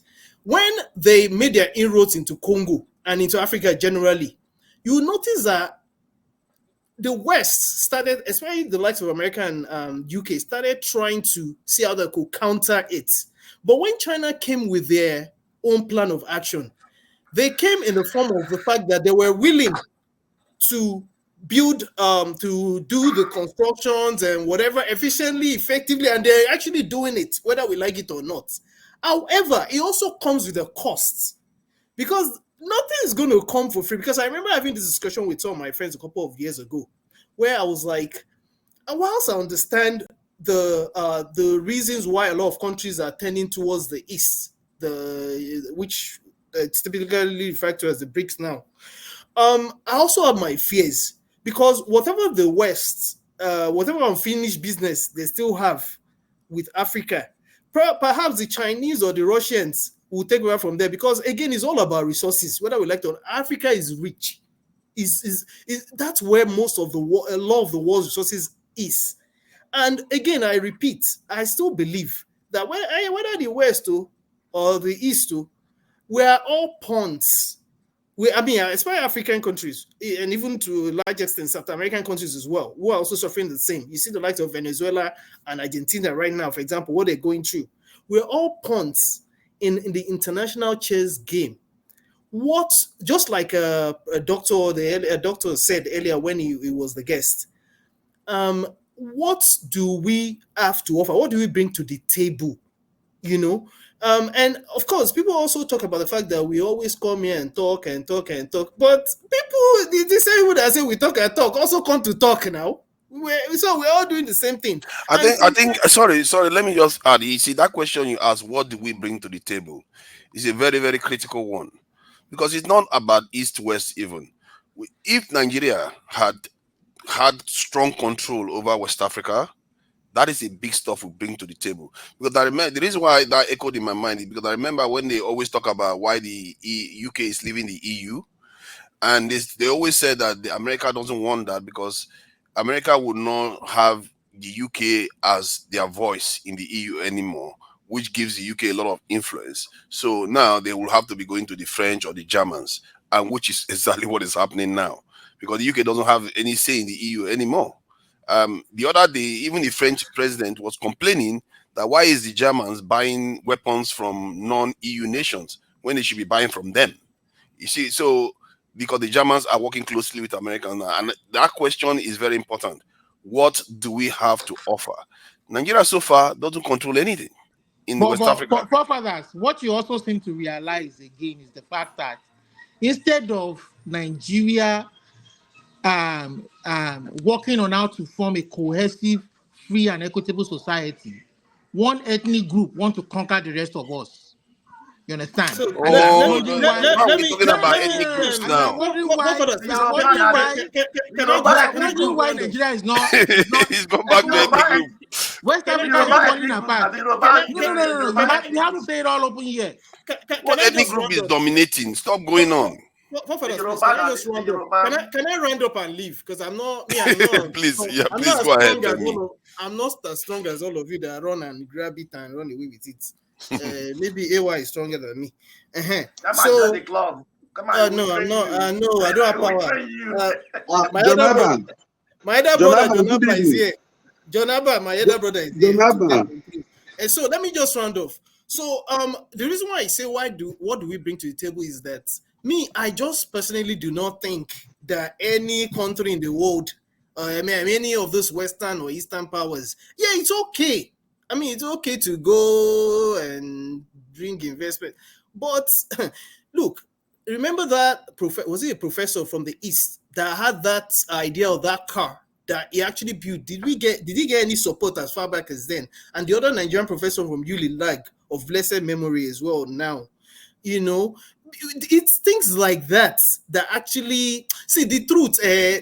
We don't. I don't think we're being truthful to ourselves. I just feel that at the end of the day, we have to look inwards and actually start from within ourselves. After all, we're so divided that even the conversations always go south most times. So our greatest problem is ourselves. Let's start with ourselves. Let's not think that anybody is going to come and develop any Africa. UAE is there now. I mean, we're 5 years older than them, or even how many years older than them. They're doing great works. It's not like they all the things. It's love of country that matters. Love of country. Man, the technological Nice one, Femi. advancement Nice one, Femi. going on in the UAE is going. I think in the next 10 years, UAE is going to be one of the most advanced areas in the world. The kind of stuff Bro. going on there, people are not paying attention enough. I think I speak the truth. You heard. Did you hear what we're talking about regarding the president going to sell Nigeria in the Middle East, and then 2 presidential jets developed faults that resulted in the president having to hire private jets. That seems to be a bit unusual. But what do you think about both of the topics? Nothing. I'm just here to listen today because it's all over the place. Like you talk about this topic and this person talks about this, and I'm just listening until there's some I can check in on. Oh, don't worry. When they mention Palestine, oh yeah, then you join Picture the Groove. yeah. I think it's OD next. OD, welcome. Yeah, what do you think about the discussion? I think we can start thinking about going to where Righteous Man was going to before.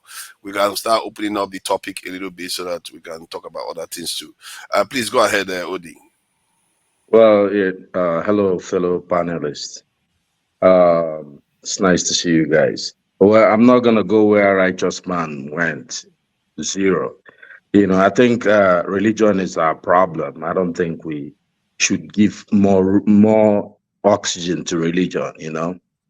Of course, the whole world, religion has been a problem for mankind, but people have found a way to shelf it. In the United States, you have some sort of separation between church and state, and that way the state can develop. But going back to the topic that you guys were really talking about, about the presidential jet breaking down, it's mechanical stuff. It can happen to anyone. I don't think I do believe that they should, the president doesn't want to die in a plane crash or whatever. So I'm sure they're doing their utmost best. And, give it to, we've not had any mishap from, any except maybe 1992 when we had a bunch of majors who died in an air crash.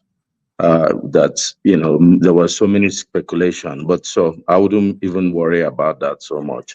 But going back to whether... I think there was an air crash sometime just last year or last 2 years in Nigeria. I think the Air Force or something.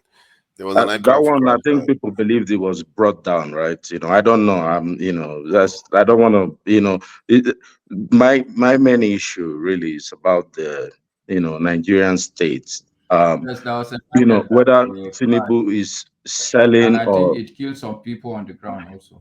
Yeah, selling the country or selling the country. So I'll tell you something, and I think the last speaker kind of mentioned it a little bit. It has to be love of country. These guys need to love a country. People have made different opinion whether you need to have free election. I think I heard Olumide talk about that, free and fair election, or the UAE that forefathers was talking about. It's no election, right? For say about the top office, but these guys are patriotic. They love their country. First of all, our politicians do not love our country. That is why, love our money.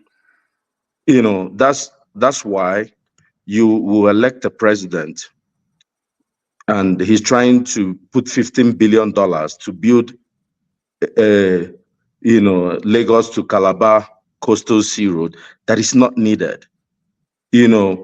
We have ways that we can move goods and services in Nigeria. The roads are bad. Fix them. It would take, if you put $1 billion supervised to fix the roads in Nigeria, we'll fly. There will be connection. Benin Auchi Road is completely a mess. If you go to the east, you can't even go anywhere, right? So, but that's not, so fix the existing roads. And someone mentioned G-Movia. Yeah. I'm tired of these bankers, I think Abia State got lucky and had one of them. I think you should go and really delve into the activities of Wigwe and Emefiele. Emefiele was in the bank, right? These guys, fleeced the country. They were the conduit for money laundering for this, I agree with you 100%. The idea that G-Movia, if you look at, how do banks make money in Nigeria? You wonder, what is going on with this country? Someone, yesterday, no Nigerian bank has equity, like capitalization of $1 billion. None. Yeah. I can tell you some of those bank MDs, some of those owners, somebody like Wigwe may have worth up to $1 billion. But his whole bank does not own $1 billion, which he owns a percentage of it. How are they making this money? And I don't even want to hear G Murphy. I don't want to hear about all these guys. The main problem, that, someone also mentioned about, you have to first, nobody can love Nigeria more than the 10 of us here. You're looking for FDIs, foreign direct investment. The diaspora is there. There's something forefather mentioned about, or the last speaker, about what do we bring to the table. I'll tell you, one of the speakers was trying to bring in how China developed. China developed after the Second World War. That's when it started flying. Why? America invested in China, in Chairman Mao, so much for them to be a buffer between the United States and USSR. That's why.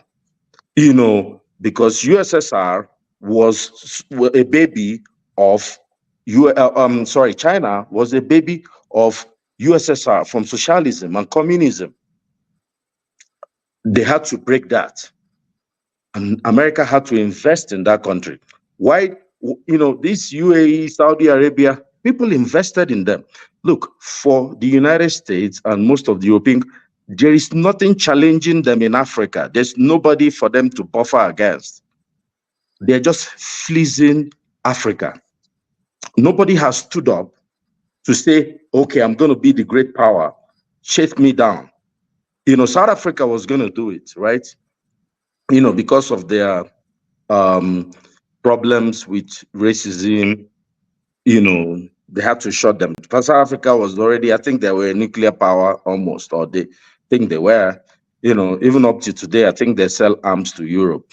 So South Africa went on a different scale.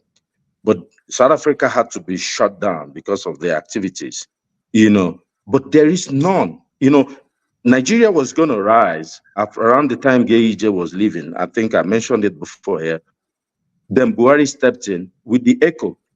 Nigeria should be at least, we should be controlling West Africa. If we want to start with, we should, look, Tinubu should not be selling Nigeria to Dutch people. He should come to this platform and tell us why, or, when I mean this platform, is just tell the diasporans why we need to bring our money home. Nigerian budget last year. Do you know what the Nigerian budget last year was? Anybody? I think it was around 26 billion originally. It was $34 billion for this year. Sorry, this year, 2024. $34 billion. Diaspora sent over $20 billion every year, about 20 billion.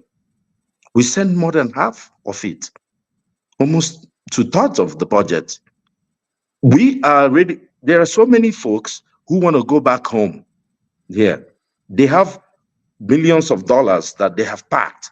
And you know how many diasporans we have in the UK, in Holland, well, in Europe, all over Asia, in the United States. Many of these guys, what they want is for you to provide them what you're promising the Dutch people. You know, we want rule of law. People want education, health. So people can go with all of you very talented folks who want to take back something to go and the guy that developed the beachfront in Lagos. Those guys, you know, so if after seeing what they are doing to that guy, they are trying to build a coastal road that they are giving to the Chaguris just without any proper documentation, and they are going to send that guy to oblivion.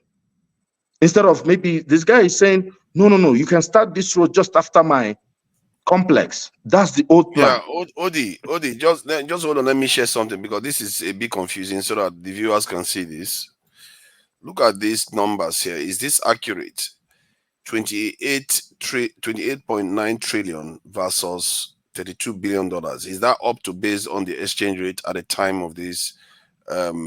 This in just December. The exchange rate was in almost $1,000. You know, it's the official exchange rate, right? It's the official exchange. We have to go with number they are using. They don't use the okay. The current official one is how much? They kind of peg it to a certain amount. It's do not. We know that number? No, I'm not sure, but I don't think it's definitely not up to $1,000 or well, naira. See, that's even part of the problem. Yeah. You see, this is a big indictment. This is the I'm not one. sure. So this thing, the official one changes every week. It changes like what kind of way this thing changes. How do you sell a country and where you can say 900, I guess, right now? This is still the official one. No, that is black market. No, what you are looking at is black market. They don't have that massive dual exchange rate difference anymore. It was before You're not gonna see official. They have. That is the problem. The official one. The official one. They don't have the official one now. The official one is 810 naira. There is still an official market rate. Okay, let me go to CBN now. The official one let me 810. So that is part of the scam. There is still let me land my thoughts. Let me please let Ode finish. It seems he has repeated. He's speaking very nice today. I want to hear him out. No, this has been my thoughts. No, I thought you repented. That's Maska has gone back to his old ways. We have to make him repent again. But what has Maska done now? I know. I'm just trying to bring him into the conversation. Forget about it. So look, there are two. You know, in recent times, you know, there are two economies that exploded right in our face: India and China. And these are the people. The way our population is going, we got to look at what those guys are doing. Maybe Indonesia and all that. What did India do?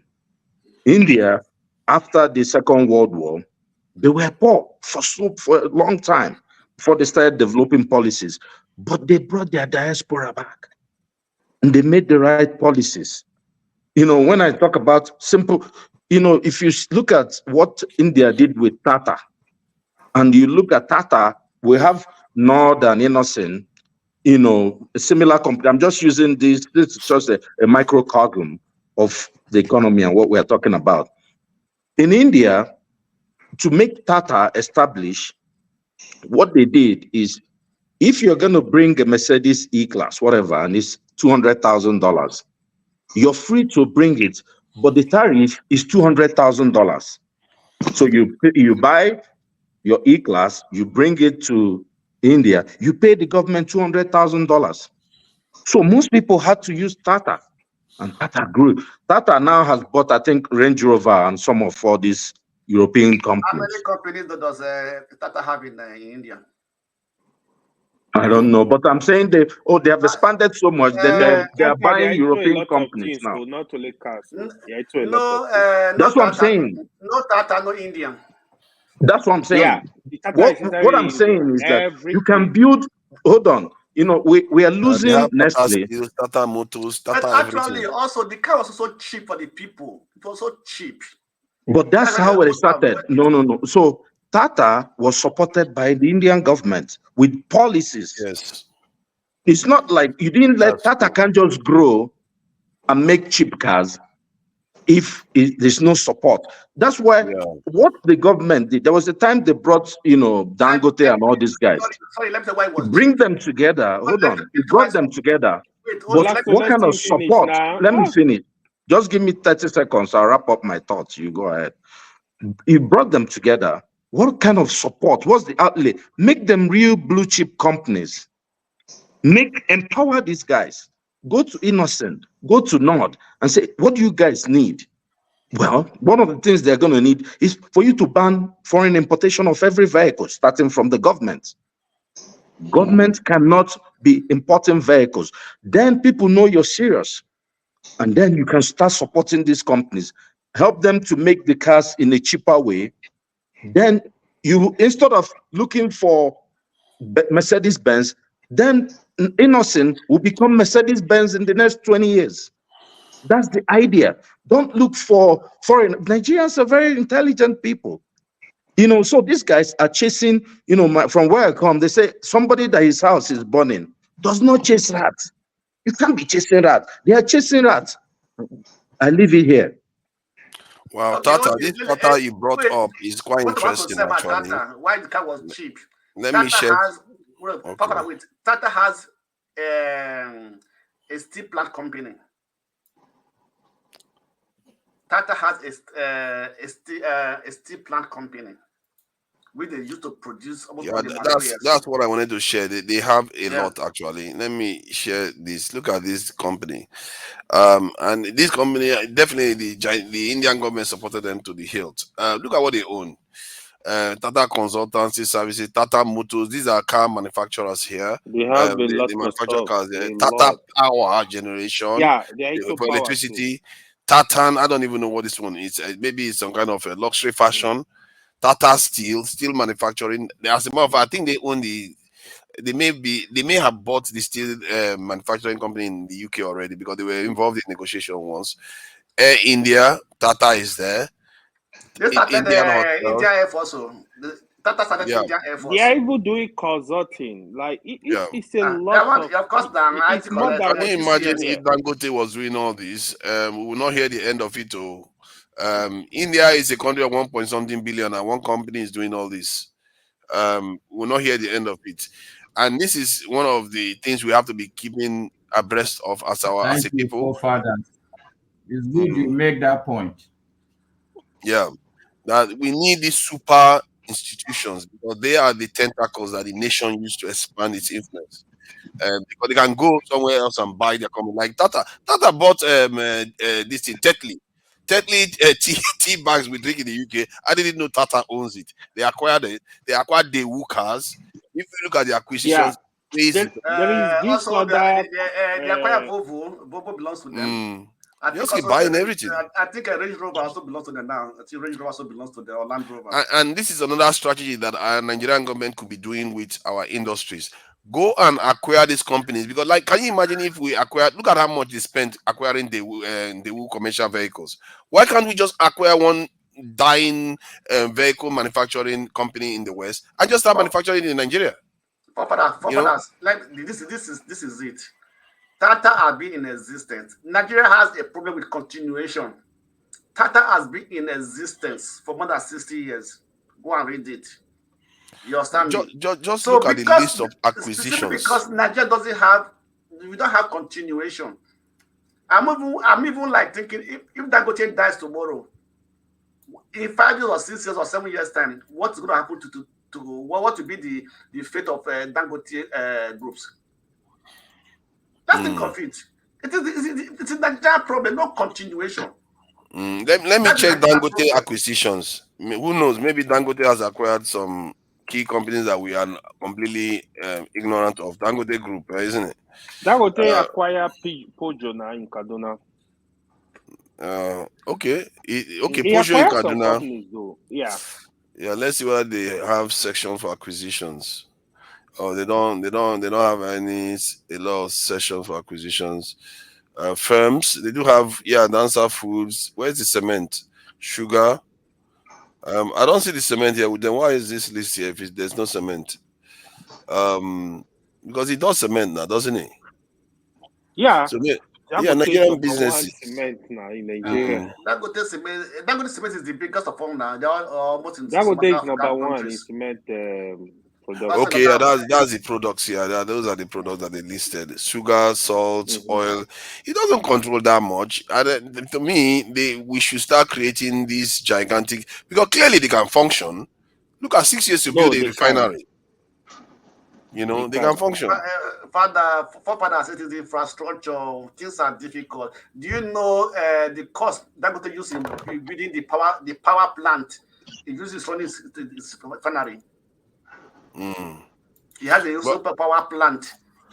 But did you notice the price on the acquisitions that Tata made? It's not very expensive. Millions, many of them are in the millions. Why is our Nigerian government not acquiring these things and bringing them to Nigeria for manufacturing? Is Tata Is this Indian government? In fact, that I'm not Indian government too. Don't mistake. Tata is a private Indian government. It's a private company. Oh, Tata is Indian government. Why do you always mistake it? No, it's not Indian government. It is. See, okay, look at right now as we speak. It is a private company. Hold on now. Let me tell you, to let you know how closely these people are linked. Elon Musk, as we speak right now, is in China negotiating electric vehicle deals with the Chinese, not in the American government. Elon Musk. These things are all linked. The idea that these super companies are not linked to the government is not true. If you look at the Nigerian constitution, Nigerian government can put Dangote if they want Dangote. No, just a company. If you have a company in Nigeria, are you going to depend on Nigerian government to lead the business? Yes. Do you know Bayo Ogbunwezeh forefathers? No, I don't. This is the guy that bought Gatwick Airport. Oh yes, yeah, I had he owned Gatwick Airport. No, I can hear you. So he owned Gatwick Airport. Yeah, that's good. We are not a small country. The issue is we need to even realize that, and the problems that we think we have, they are not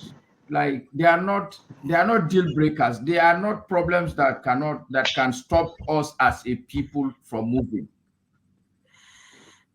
I just don't like this idea that we just somewhere we keep whining and whining. The opportunity for Nigeria as a country and Nigerians as a people is immense. See, even our government. I don't think it's about whining. It's about us doing more. Master, let's put these things in proper perspective. Yes, the truth is, what you are saying is true. The opportunity in Nigeria are immense. But here is it. We don't have the environment for investors to come in. Nigeria is not conducive. When you look at it in terms of a lot of things, first, security. Second, government policies. Third, electricity is not there. These are all issues. But when you can't just, like what they were saying. Hold on. Hold on. This thing you had mentioned in Indians have come and invested billions in this country that we're complaining about. They have a steel company in Kaduna here. We're talking of diaspora, right? Diaspora. We're talking about diaspora. Okay, let me say this. We're talking of diaspora remittance that is up to over $20 billion. If you put Nigeria, you get the right things done. In less than a year, that money will double. We have Nigeria that have the money to go back home and invest this money. Everybody is scared. Nigeria will double that.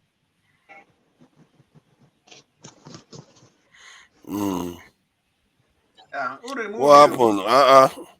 I wasn't even looking lie. in that So direction. I think it forefathers, dropped off. It's I there. I It's I there. It's going to come back. It will come forefathers, back. But it's, Let me I ask you a agree question. with Let me ask you a what AY question. is saying, forefathers. I do agree that when the other guy before OD was talking about love of country, I'm going to tell you, I don't like pretense. I hate people who are hypocritical in what they say You are a and what they Canadian do. now. You understand? So when you say something, you have to break it down and be specific and itemize it. See, love of country. What do you know how many people love of country has taken back to that shadow and have lost their lives? They've lost their investments, they've I lost want their to, money. You understand? Leave me. You want to tell me that people did not die for Listen, Canada. Blackstone, I couldn't want to hear dog one jare. So, So just keep quiet. So you understand? So when you say love of country, the world the world moves by data. In this part of the world, we move by data. When somebody says, "Oh, share data lave journey," now data we want chop. The world moves by data. No wonder it is in the state that it is in right now. You understand? When you cannot conduct a free and fair election and you rig an election, you are going to look for investment. Who's going to trust you with money? Who's going to trust you with their why investment? do you keep talking about rigged election I when you think don't I even will know whether keep it's talking rigged? about it, forefathers, because Because you don't know whether everything it's is rigged. linked. You don't even provide proof. Love of country. Will love of country make you do something that is against Olumide, the spirit of the country? can you prove that the election was rigged? Can I prove that? Where's your result? Where's the Beaver's You result? see, now Did you he's see the asking result? us. Did you see the You result? can't prove something, you're just saying it. Do you know how irresponsible that is? I can prove it that he rigged it. We didn't see the result. Don't come You here can and come prove and it. change and come and revise history. You Don't You can can come here prove and prove that come it. and our revise politicians history. are corrupt. You can prove Did that a lot of our INEC politicians are did corrupt, but you INEC cannot prove present the that results one. before the judge? They don't have Did proper INEC evidence. present the results before the judge? We are telling you why your country What is do in you a mean mess. You are INEC provided denying the it. evidence before the judge? You Can are you talking about just, buy this, buy that. You don't have electricity to do. you are now talking all over the place. Eh? Right. The You're problem not I have talking with you is honestly. You're that not talking the problem I have with you is that if you presented evidence now, everybody will be clapping for you. talk truth to You can't power. just No, be Talk saying sorry. truth stuff to like that. power. Come here Olumide, and talk truth to people. You will never change your country by preaching about Olumide, the bush and lying Olumide, and playing to the gallery, Olumide, prevaricating. And it's Yeah, Olumide, let's not just that's not start what is going accusing to each change other your of country. stuff. Let's just start accusing each Olumide, other of whatever we like. You come here, security. Olumide. I do agree with him that when you don't have rule of law and you're rigging election, it's a problem. But like I pointed out, They are even in linked. countries, the man has been talking. So even countries that don't have elections, still successful. UAE, case point. Saudi Arabia, Audi, I you agree know. with you in the sense that Hold on. their system of I want to government is support your defined. point, actually. It's No, I defined, want to support your. monarchical. Hold on. I want to Olumide, you say support you your are not point. Nigeria, you don't have passport. Why are you worried about No, Nigeria? I don't know why he's Olumide, about Nigeria. You no, don't hold on. Nigeria first. Forefathers, I will continue to come here until we move out of that shito. forefathers, you said that there are no proof. BBC actually did a detailed, investigation into River State election and proved that it was rigged. The problem is the moment, and then this is where I depart from you, forefather. The moment, or in fact, the moment we start as people telling ourselves the truth, that this is black, this is white. When we look at the last election and people are saying, bring me proof, bring me proof. What do you guys mean? So, forefather, let me ask you, do you believe that the last election was not rigged?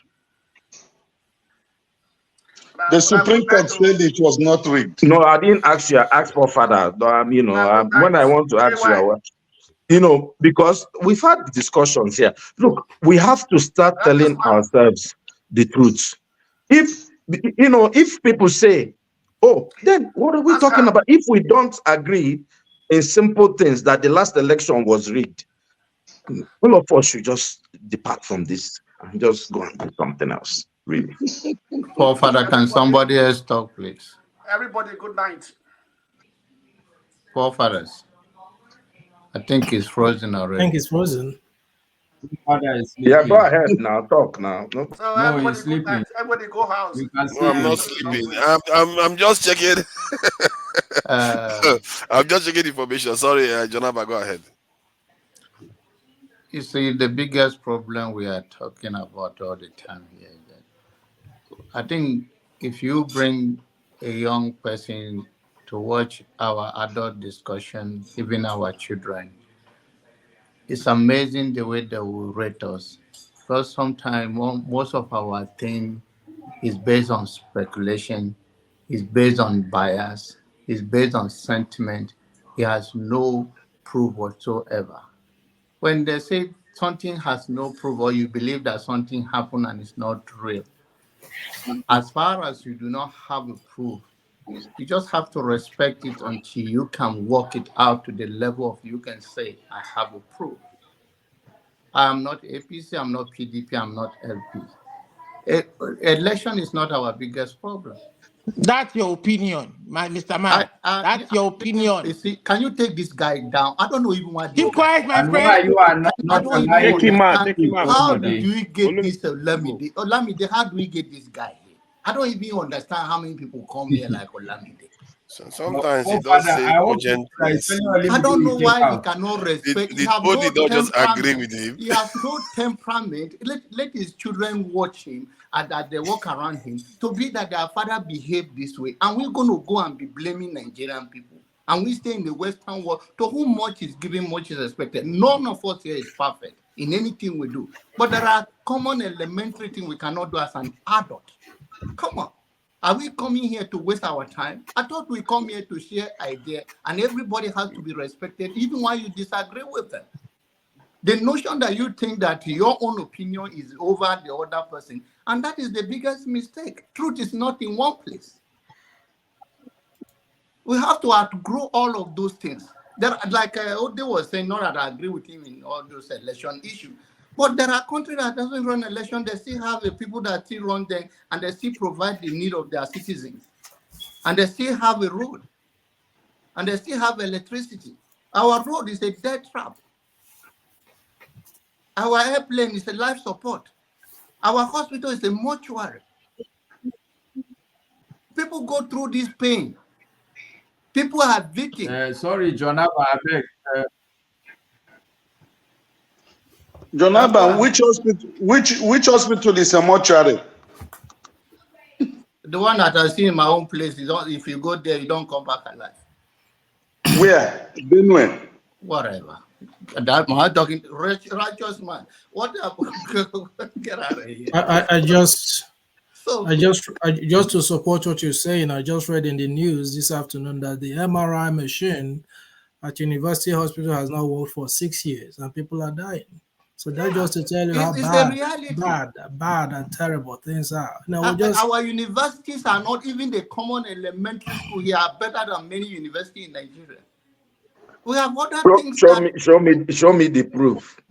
Go to the evidence. Go to University of Suka. Whether they have a clinic, I was there about 2 Bring hours. the evidence now. I was there. I can show you the picture. I was there. Right? Bring it now. Okay, so your link that I was okay. You are trying to go to politics of saying something. Don't go there with me. Well, you were just talking about evidence. Bring the evidence. I told you I was there, right? I was there. It's a last evidence, right? How do we trust you now? We can't trust your word. Were you there in the situation? Evidence. I was there, right? It's enough evidence that I was there and I have a witness. So if you go to court right now, they'll say, "Are you there?" This person has a witness. This witness can testify, right? So let us not go and be tearing ourselves. No wonder Nigeria is a shito. You are irrelevant. People like Lamide, even bring him here. Let me talk to him because bring him. Just mute him. You know. Olumide, keep on Can muting I yourself No, like it's it's a a distraction. marathon We race. tell about our country and how we are a distraction, and we do not see it that way. When you think you have this trick of playing this game, end of the day you leave it as a lifestyle that is not going to bring anything. I can't be fond of you sometimes, but your opinion of anybody that go out, your impatience in certain things. Well, you are still a young man. At least maybe life experience will bring you to humility when you get to age like us. So I don't blame you. Most of the thing I'm doing, I hope time will heal you up. So the thing is that we all love the country. I don't think even the leader, they don't say they don't love. They love the best way they could. Unfortunately, as we continue to have this dialogue here and trying to push them, we are 60-something years in the making as a country. The major challenge that even if we are to go somewhere tomorrow, we should even have a decent road that people can transport themselves from one place to another. If you are to go from Otukpo, the one that I can talk about from Otukpo to Makodi, if you're going to be there for a couple of hours, but you just be bumping inside this pothole. John Abba, there is a good road from Otukpo to Makodi. It's just that you won't pass through a lady. Yeah. So you want to come and tell me that the place I went to this Jonaba because you wear this cap like you come from the just because you are from Benue State, that doesn't mean you that you are in America. You want to tell me that I in was Nigeria, there Benue 3 weeks State. ago. I was there 3 weeks That ago. went there not too long ago. No, I was there 3 weeks ago.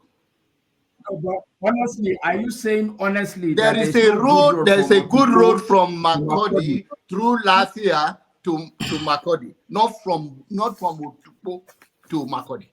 So okay. So what no, are you that telling road me? takes you to Otukpo. If you are, what is the difference between living Anyway. Otukpo to Makodi and it is the difference between living Abuja to Makodi? You pass through Lafia. When I'm talking about from Otukpo, when you are coming from Enugu side, you pass through a branch, you pass through Otukpo town, then you are going to Makodi. That's the road I'm talking about. So I know Nigeria more than what you think, even though you think you live there. I come there often as you never even go to some part of Nigeria. Okay. All I'm telling you, John, but I agree with you that the road from Otukpo, if you are passing through Alede, is very bad. There is where we had to get out of the car and enter more like a hole. Not exactly. No, not exactly. I'm just saying also that there's an alternate road that is better. And it will why still should take I you to leave Makodi. Makodi? Why should I leave Otukpo? Then I'll go and pass through Abuja to go to Makodi. What?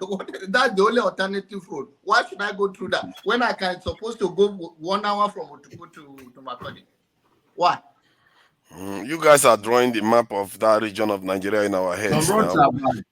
We are trying to guess where the Otukpo road has to go to Makodi and the one that has to go. We are talking, and these are the major roads we have that are supposed to transport goods and human beings. And if we continue to be talking about a petty election, our election mean a big thing. But then, what about the humanity in us? What if we got a dictatorship? I think things will even work better. Because what we are having right now is a Can I say something? Okay, I think Golden Mind wants to add something. Just give Jonaba 30 seconds to round up. No, let him go ahead.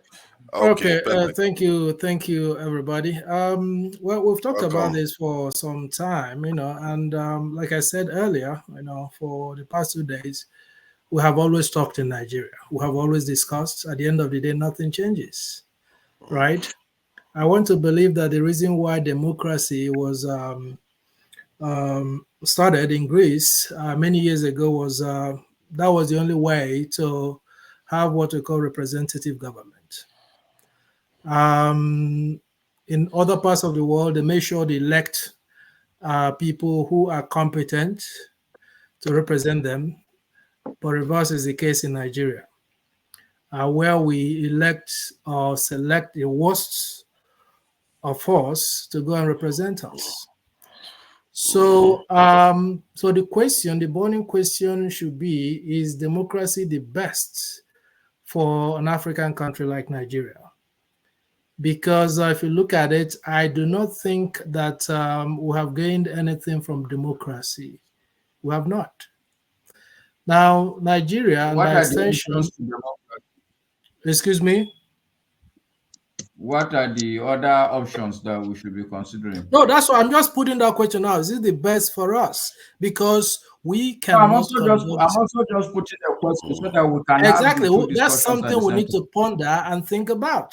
But let me just finish. Maybe by the time I'm done, then maybe we need to think about something. If there's no alternative, then we'll think about how to perfect this democracy. But can we actually perfect the democracy in Nigeria? The answer is no, the way things are. Because that place is polluted with all manner of people. About 90% of those people who contest for offices, who are in political parties, are bad, whether we like it or not. The only other alternative is for people to get involved in politics, but of course, people are not interested. And as long as we continue not to be interested in politics, those people, those bad people, will continue to lead us and will complain from now till eternity. They don't care, just like somebody said. They don't care about changing anything in Nigeria. They want the status quo to be maintained. So now, you see, we have had independence since 1960. And like I said, nothing has changed. There has not been any problem we had since 1960 that has been solved. None. If you have solved any problem in Nigeria since 1960, you tell me. Is it how to conduct elections? And just to go back to what somebody said about election being rigged, mobile phone. Everybody has mobile phone. Every country has mobile phone. So that's not. That's a good mood today. Yeah. We like goalposts. You said if there's a problem we have solved. Now let me finish. That's not a problem. We didn't have that problem in 1960, did we? Mobile phone problem. It was something that technology that came and we flowed with it. Communications was a problem in 1960. Communication was better in 1960. In 1990, communication was a problem. To be honest, that was a solution. That was a problem. So think about it. We've had elections. Someone talked about the first republic. We had election problem, rigging, the same problem we're still having now. Electricity problem actually started after 1960 because there was relatively steady power supply in 1960. Now the health problem has gotten worse. I was watching a documentary on YouTube how everything that was happening in England was happening in Nigeria in the 40s and 50s. Things were good, right? Then talk about the inflation. We have been battling inflation. People tell you that, there has been an improvement. No, there has not. Because if you think of 1999, when Obasanjo came in, the exchange rate, how much was it? Compared to what we have maybe 5 years ago, it has always been going up. Inflation has always been going up steadily. So I don't think that we are ever going to make headway in Nigeria. Somebody was talking about the private sector. Let me tell you what happens in Nigeria. The private sector in Nigeria is not the same as the private sector in other countries. What the private sectors do is to sit down, they collude, and try to think of how to cheat the people. That's all they do. Somebody was talking about, the prices are determined. That's the basic knowledge. The prices are determined by the forces of demand and supply. Is that what happens in Nigeria? People just sit down and fix the prices. That's what happens, right? So now, if you have a government that spends 8 years without actually solving a single problem and they leave, and this has been a cycle, has continued to happen over and over. This is how many years now? 1999 till now. How many years is that? We have wasted these years without achieving anything. We have made no progress. So my thing is this. We have got to stop talking and really think of radical actions. Because like I said, simple things we can't do in Nigeria, right? Electricity. Why is it difficult for us to have steady electricity in Nigeria? Why? Can somebody explain to me why? For 20, 30 years. Yes, I can explain to you. Because it's very difficult to solve electricity problem. Why? There's no excuse. Just because corruption. Leaders who are not creative, leaders who are not innovative, very corrupt and irresponsible leaders, and of course the followership. And I tell people all the time, you cannot have an irresponsible, corrupt leaders without having a very irresponsible, highly irresponsible followership. It's impossible. There's no way you go to a small group and you have that group being led by somebody who is irresponsible when those who are following are responsible. It doesn't happen. Like I said yesterday, every Nigerian, most Nigerians are waiting for an opportunity to get to that position to also do the same thing. And we should stop making excuses for failure in Nigeria. You don't need anybody to tell you. When you land at the airport, you just see that there's no government. Anything that is working in Nigeria, because this thing, all this thing you are saying, everybody, I think I know it.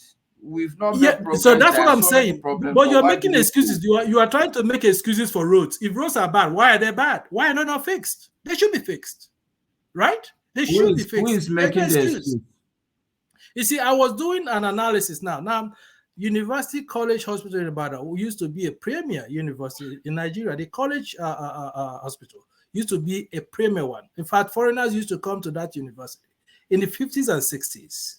Now, since 2019, the MRI stopped working. And I was checking the price of MRI. It was they say it's from $700,000 to $1 million.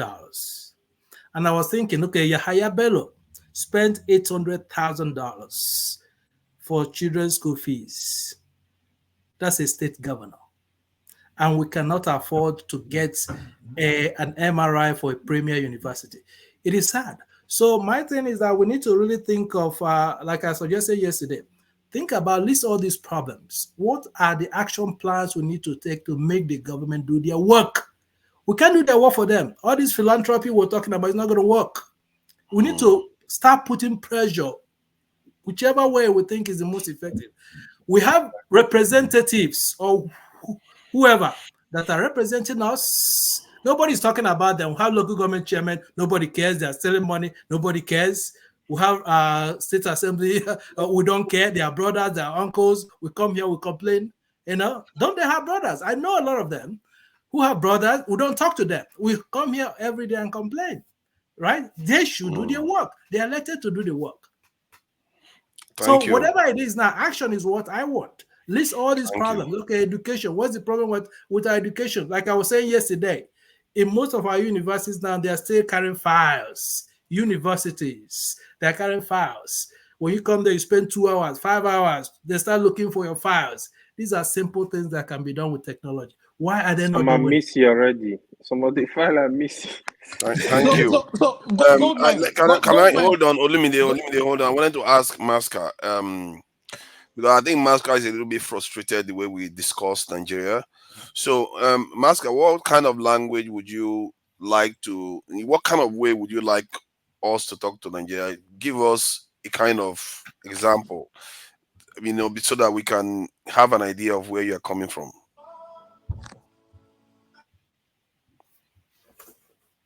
Okay, fantastic. You see, for me, I would expect almost everybody on this panel. The only reason why we are sitting here is because we know that the country is not working.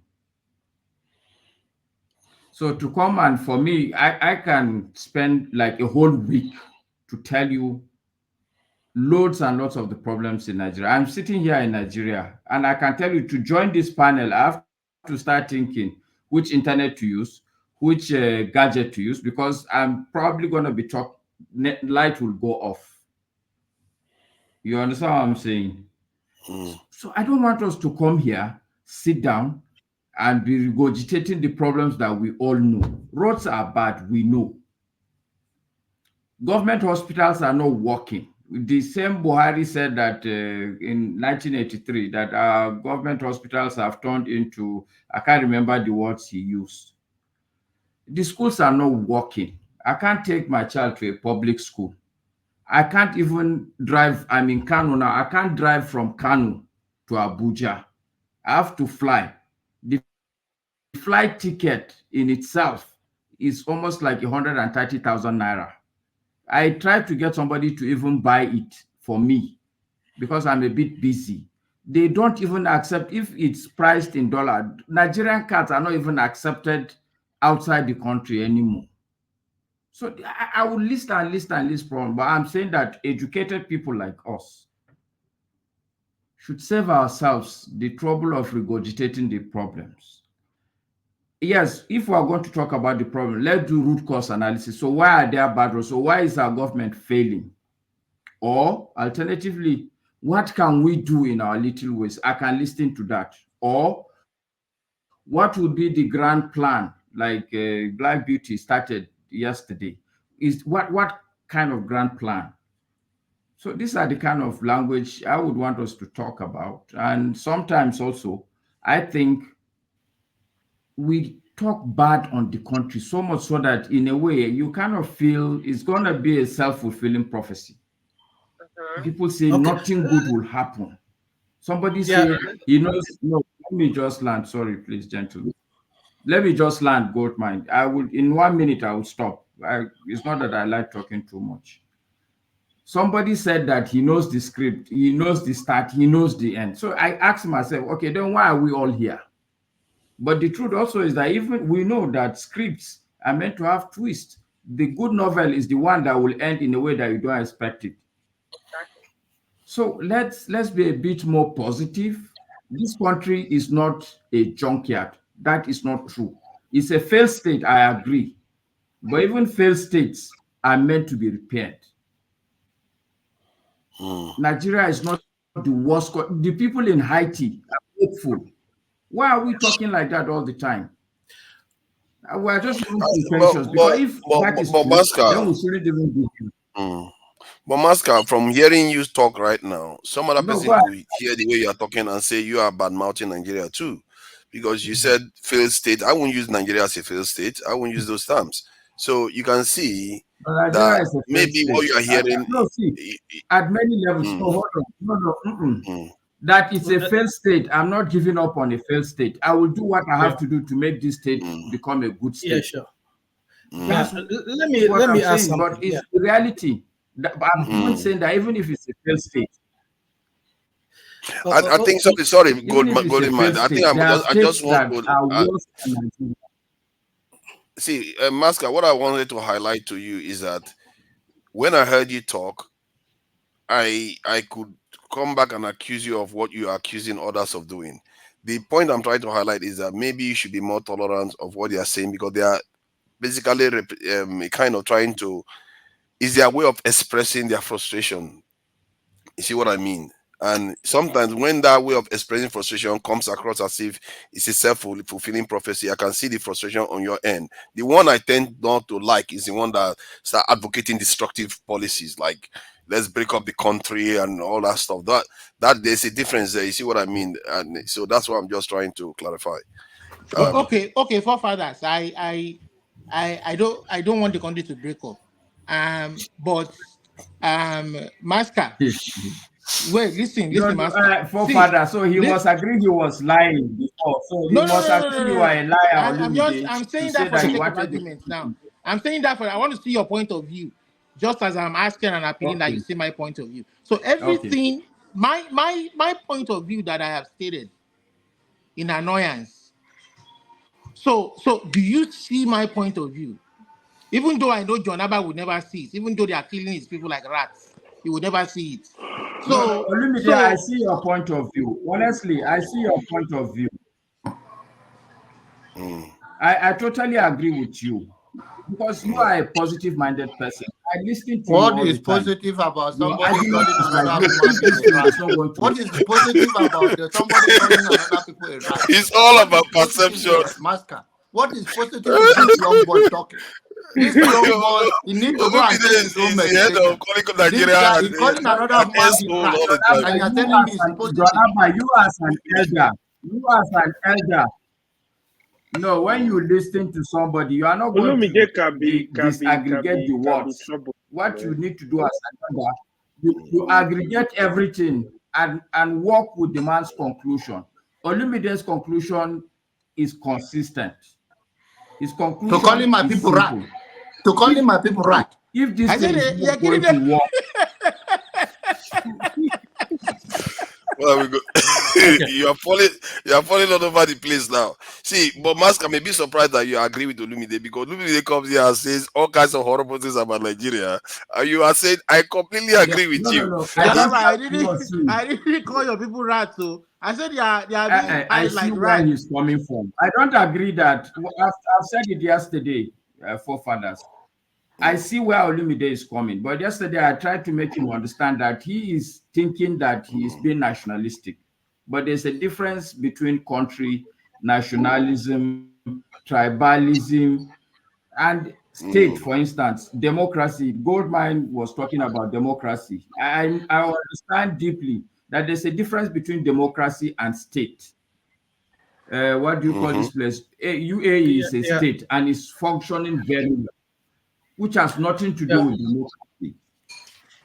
When you talk of nationalism, we spoke yesterday, to support their peace, whether you're a Hausa man or a Yoruba man, that is nationalism. Yeah. To think that only your tribe, whether it's Igbo, whether it's Yoruba, whether it's Hausa, that's all you think about. I don't care about any other person. That's not nationalism, that's tribalism. Limide is not coming from a Yoruba tribe. He's saying that, look, if this conglomeration is not going to work, and I think it will not work because, in my opinion, the foundation is not correct. Either we correct the foundation, and if we are not going to correct the foundation, let this house be split apart. Because if we leave it like that, it's too heavy on this institution, on this foundation. Masca is a I can always Biafra live with now. that. Leave him now. Leave him. You see, 1 minute he said they are talking down to the country. He's not talking about the foundations too. For a fact, Masca is a Biafra. No. Odi, people can always evolve, and that's why we are No, here I to agree. hear opinions. What I can tell you, Odi, what I can tell you, if you want to know who I am an African. I don't even believe in Nigeria. That's the truth. An African. I'm an African. I'm a black welcome man. to our club. And That's why I've been trying to all this while. I've been trying to mold you, Masca. I've been trying to mold you into the Pan-African, club. And all of us soon will form our own party. Pan-African party. I think I need to share something because of what Masca said. Because Masca, Pan-Africanism. What I believe in.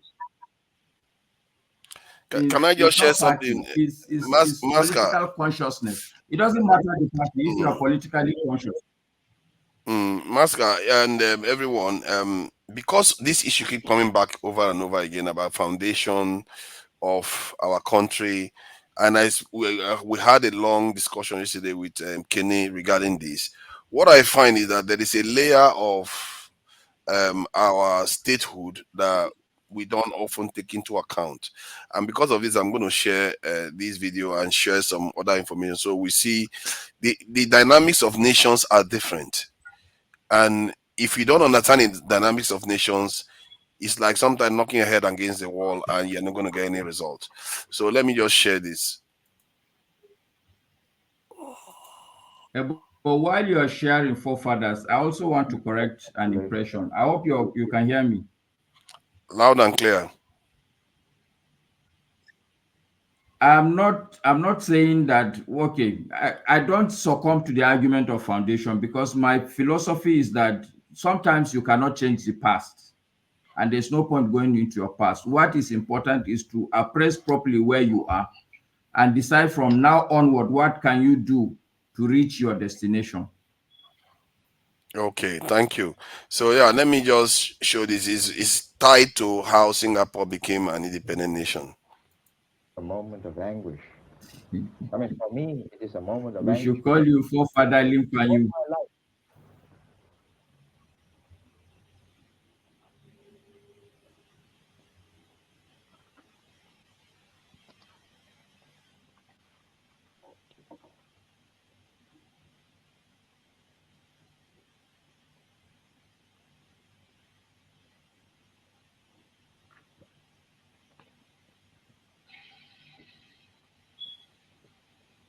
Is something doing so?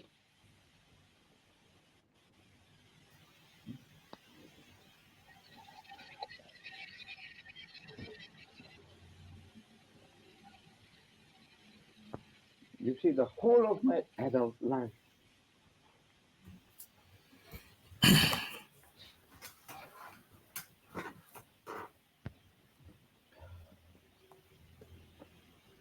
I had believed in Malaysian merger and the unity of these two territories. You know, as a people connected by geography, economics, and ties of kinship,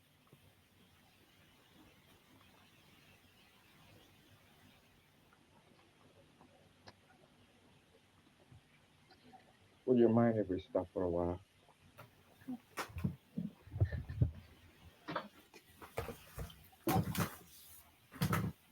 What was the point? Now look at the nation that went to be created. See, look at the dynamics that is going on. That is so different from our country. This is a very important factor that most people don't take into account. Because from what he was saying that Malaysia was basically the one looking to kick them out. And look at the state of Malaysia. Malaysia is surrounded by water and everything. So they don't technically need Singapore to send Singapore away. But then you look at Nigeria. Now you go to Nigeria.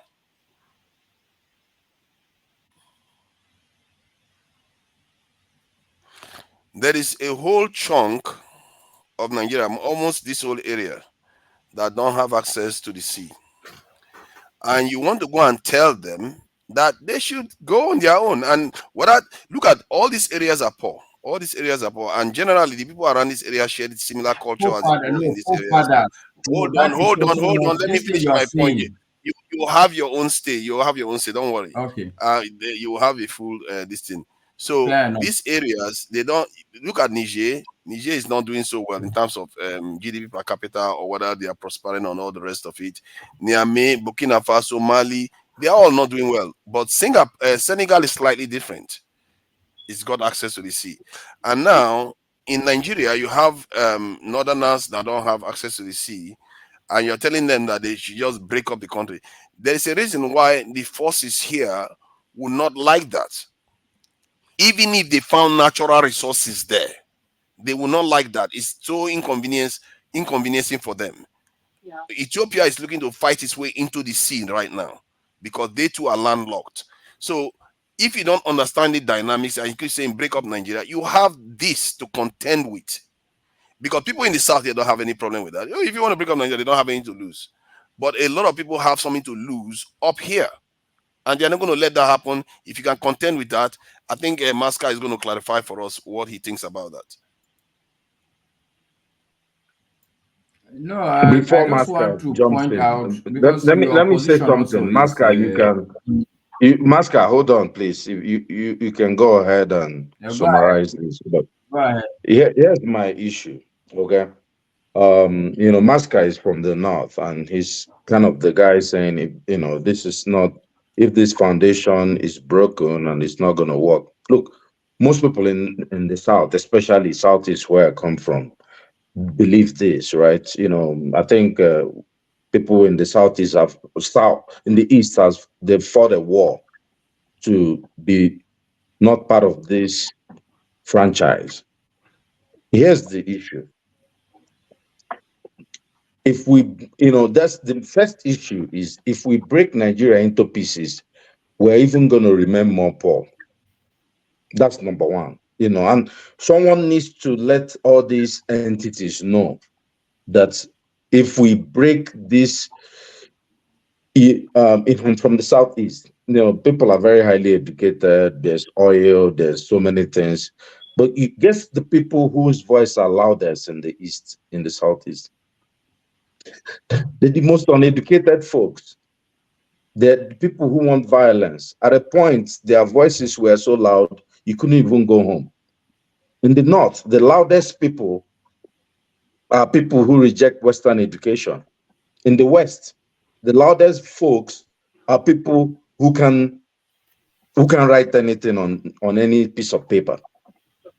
Imagine if those guys take over all these regions, we just become small, Niger. Look, the only way we survive is look, even the countries in Europe understand that they have to band it together. They have to get together, put their resources together to become stronger countries, to become stronger economies. France cannot even survive alone. If France is big with all their economy, even Germany doesn't really need anybody technically. But without their NATO ally, the United States, Russia will look at taking a piece of it. What I'm saying is this. Look, I hate many things that Nigeria is doing. I don't believe in the current leadership. I don't think that they are going to take us anywhere. My problem with people like Forefather, Masker, and that's my frustration, and even what's the other guy's name that just left, is when they say, oh, show us the proof that the last election was rigged. You're talking from both sides of your mouth. What are you trying to say? Proof. I never No, mentioned proof. your own is different. Sorry, I'll come to you. You said break the country. Why That's are why I brought you. you me with people who are asking? Sorry about that. Okay. No, I'm the one that asked for proof. Sorry. Prof. See, we know the truth. Because when we utter these statements, people in government will say, even people abroad are saying, show me the proof. We know they rigged the election. What we need to call them out on that. People said proof. I told you, BBC did a detailed investigation. I don't like BBC. I don't like the UK government. I don't like anything about those guys. But those guys did a detailed word for word, polling booth by polling booth, how the election results were rewritten. We saw that. And people I like agree with you on Forefathers, that one. No, I agree with you on that leading one. the program, is saying, show me the proof. We saw how they turned 15,000 to 15 by using Tipex to clean the 3 zeros. And Forefathers is on You are TV. mistaking what I'm saying. You are mistaking what You I'm said, saying. show me the proof that the election was rigged. You were What I telling said Olumide. was, what I said was, show me the proof the election was rigged to change the result, the outcome. Because even if that election was given to P2B, flipped it all around, it still wouldn't turn the result around. That's the point I'm making. How do you know? How do you know that? Because How the do you know? numbers The in only Rivers State is not investigation that enough. was done by BBC only in Rivers State. How do you Just know they? one. No. How do you know I'm they stopped even polling saying, in Rivers State? They that probably. I don't even know who truly Olumide, won. hold on now. Olumide, hold on. We have to deal with one thing at a time. BBC, how do you know they stopped in only the Rivers State? Maybe they investigated other states. It's only Rivers State they actually found evidence. You see what I mean? And because Rivers State is obvious, even I said it, there's no way Tinubu will win Rivers State. Even I know that. But somehow, he still won Rivers State. It doesn't make sense. See, once the meddling started, you can't say the election is already tainted. The election was rigged. You know what you're saying, was it rigged enough that that they already rigged one state and you could see it. Stop saying that. No, but the other Father, states are not you're the complaining. leader It's in this thinking. show. That's my point. Stop saying you're towing the line of the government that we are trying to get rid of. What if we want to change? Then let's change. Let's start saying the correct things. Let's say, look, we all can make this better. Look, I am an eternal believer that things will get better. I don't know when it will get better. Nigeria, the whole black race is waiting for Nigeria. Everybody is waiting for Nigeria. You see this Niger that Russia and they kicked America out. Those people can't stand on their own. They can only be puppets. Niger can't do anything on their. Liberia, are you joking? Liberia is like one local government in Lagos. They can't stand on their own. The only way those guys will come together. Look, people in Angola are waiting for Nigeria. Kenya, they're waiting for Nigeria. It's true. We need to start getting our shit together. And we can't get our shit together by saying that the last election, show me the proof that it was rigged. Come on, guys. We know what is true and what is false. Fake news is fake news. You And know, you know what, Audi, you know what? See, the very crucial issue these people are missing. Majority of these people who are supporting this irresponsibility and this evil back in that country are missing is the fact that no matter how much an Oyibo man will come and steal your resources or knock your heads against each other, when they go back home, they will do it right. But to ourselves, we are treating ourselves like we don't matter to each other. You understand? We can't hold a free and fair election that we all agree that we say is the very basic foundation of democracy.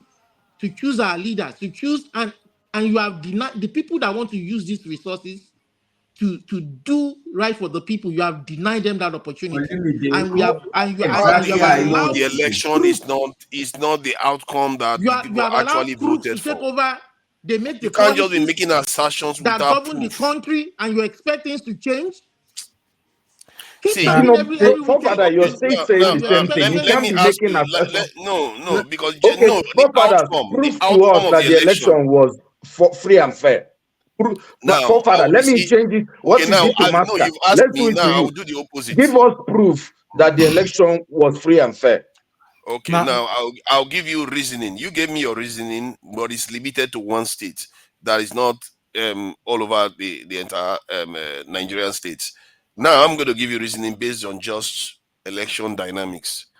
If you have two parties that tend to get almost 50% of the vote, and then one side becomes the government. While they were in government, they got stronger in the sense that they took they took other governorships into their party. At least 2 to 3 governors from the other party joined them while they were in government. They ruled for 8 years. Then it comes to an election. The other party that used to get about 50% split into 4 places. They split into 4 places. Then one of them, and even one of the major ones that remained with the name of the party, decided to split into 2 more, whereby you have 2 sides, that one side that calls themselves the G5, and the other side just remain intact. So if you look at it, it's up to 5 different places that they split into. Now you go for an election against the other party that's fully united, completely united, and that party still struggles to get up to 40% of the vote. While the 5 split parts got over 60% of the vote. The reason why they lost is because they were split. No. I think I do disagree. I mean, Okay. listen. Let me tell you something. Nigerians are really not dumb. If you have a credible election, right, people are going to talk less. Now, let me tell you where the credibility issue came in.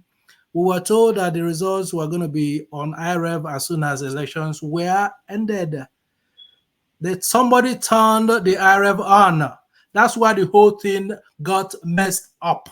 Whether they were splitting into 50, that's irrelevant, right? We want credible elections. Now, you talked about Rivers. I mean, if you look, I went on IREV, just like so many people, and looked at what was on IREV. It was unbelievable, right? Now, if the IREV was showing the results real time as they promised, I can tell you that people are not going to have a lot to complain about, right? If you looked at the results from the far north, oh my goodness, you could tell that something fishy was going on up there. So all these things, just led people to believe, whether rightly or wrongly. But of course, I'm very sure that Rivers and a couple of other states were brazenly rigged. I mean, that's not in question. Okay, so what Nigerians want is a credible election that people go vote. Up till now, people who harass people, who attack people, are yet to be prosecuted. Why?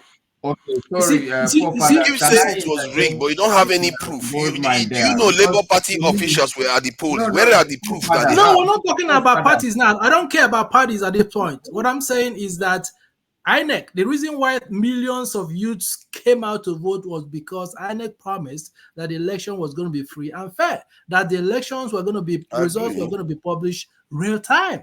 So they trusted them, they believed them, they trooped out. And that failed big time. There's no reason for that to have failed.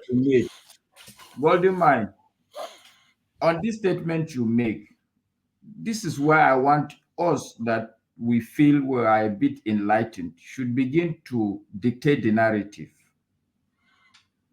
Because sincerely speaking, I cannot sit in all consciousness and expect that somebody will promise me that the election will be free and fair. And I will expect, if I'm truly a Nigerian at my age, I will not expect a free and fair election ordinarily. Yeah, but we live in a country where they promise free election and they give us free election, free and fair elections. Why should we do otherwise? You are in the US. Why should our standards be? Why should our standards be low? Why? Well, okay, I will explain to you that. I will explain to you. I will explain to you because standards, they don't come automatically. People have to work for standards. If you have children, it's a good example. Just leave the children, let them do anything, and because your neighbor's standard is high, and you'll be shocked the standard of your children. For that, this is my point. For any standard we want to see, we should be the vanguard of our people.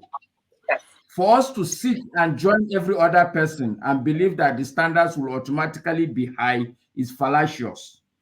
Rather than this argument, rather than us sitting down and arguing about the last election as vanguards of our people, let's ask ourselves, what went wrong? What can we do to ensure that the standard as far as elections are concerned going forward will be higher than what it was?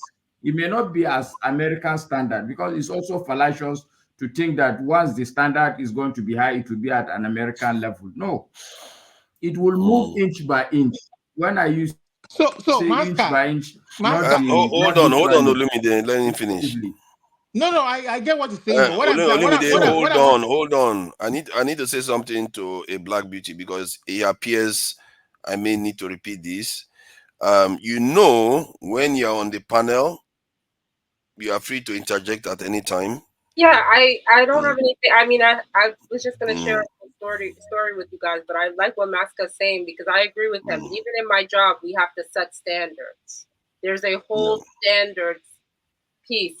I work in fintech. We have to set standards for each department. Standards have to be set. They don't just come out of nowhere, and you can't just pull standards from another country. It doesn't apply to you. So I happen to agree with him. So I just let him go.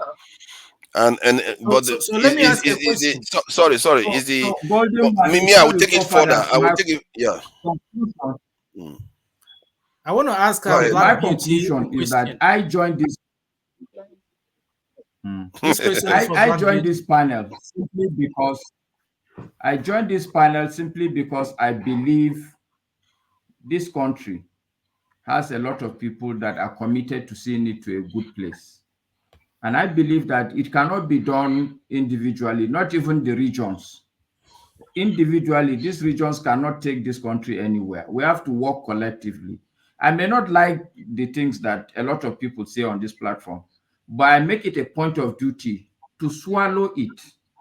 I feel very insulted sometimes, even with the forefathers ask me. The fact that forefather will ask me northern issues, I find it very insulting.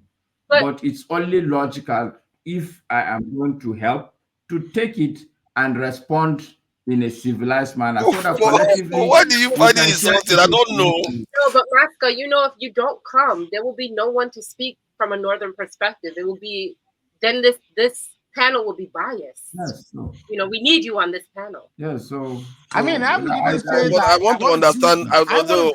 Olumide, hold on now. I want to ask why Maska feels a little bit offended when I ask him about northern stuff.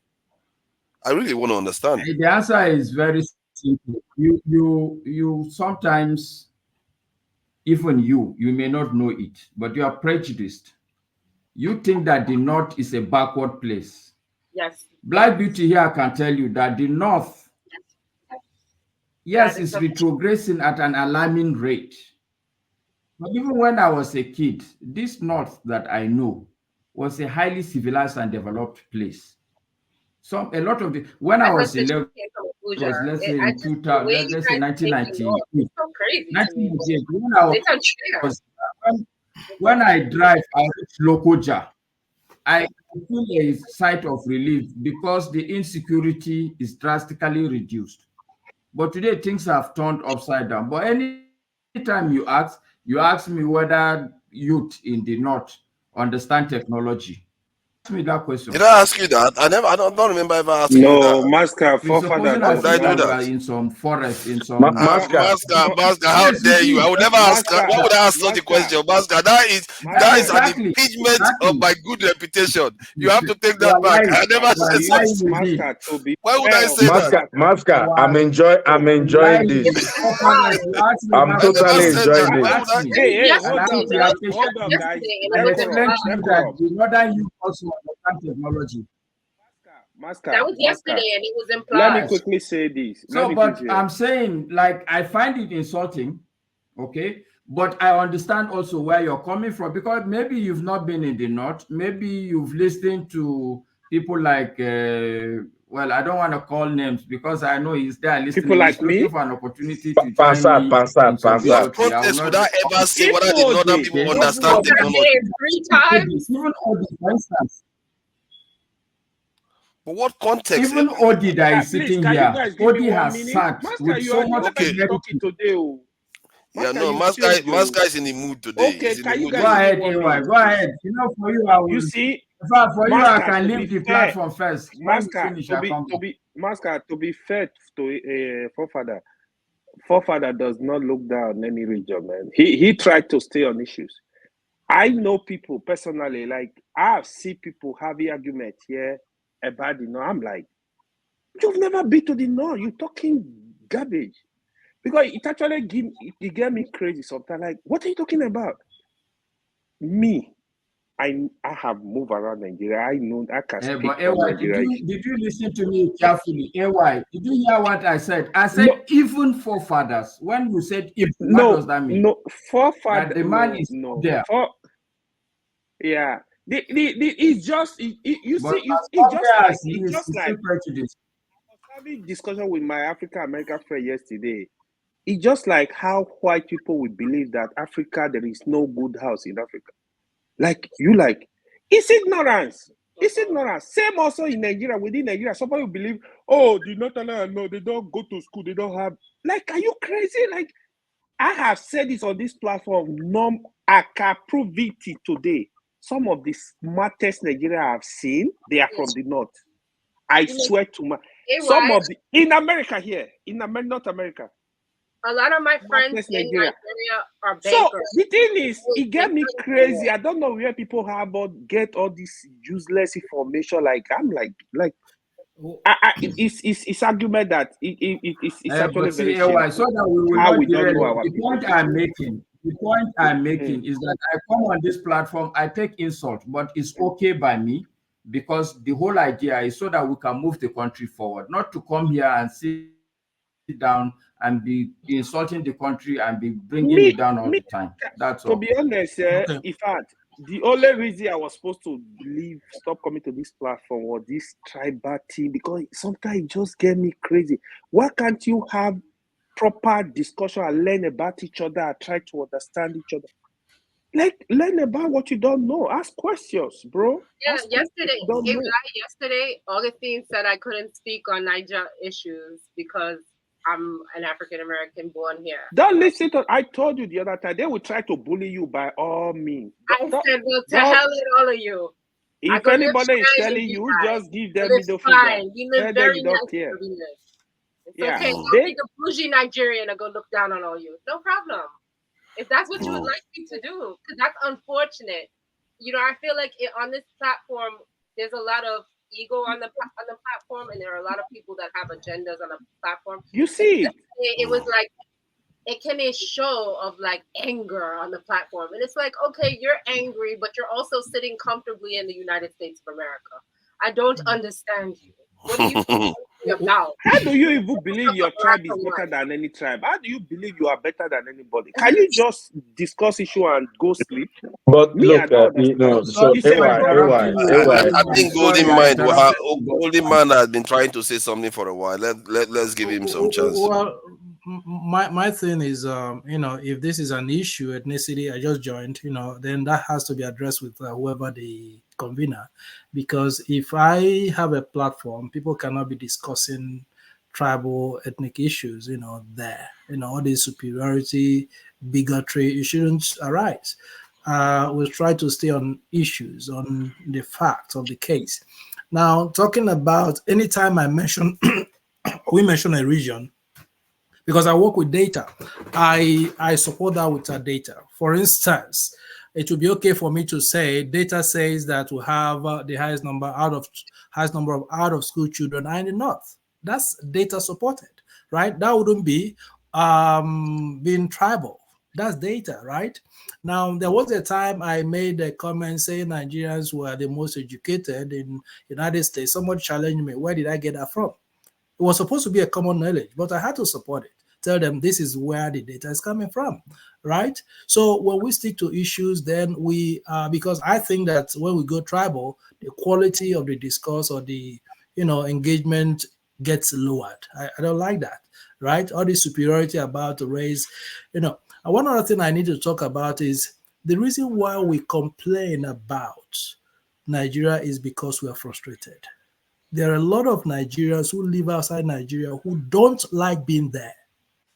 They want to come back to Nigeria. But who wants to come to Nigeria where you're not sure of security, there's a health problem, educational problem, all the problems, simple things. And when I say before we think about big things, we need to think about the small things. Now we have MDAs who are in charge of running Nigeria. You go to every ministry, department, agency, what do you see? Litany of incompetent people. How do you develop a country where you have incompetent people everywhere?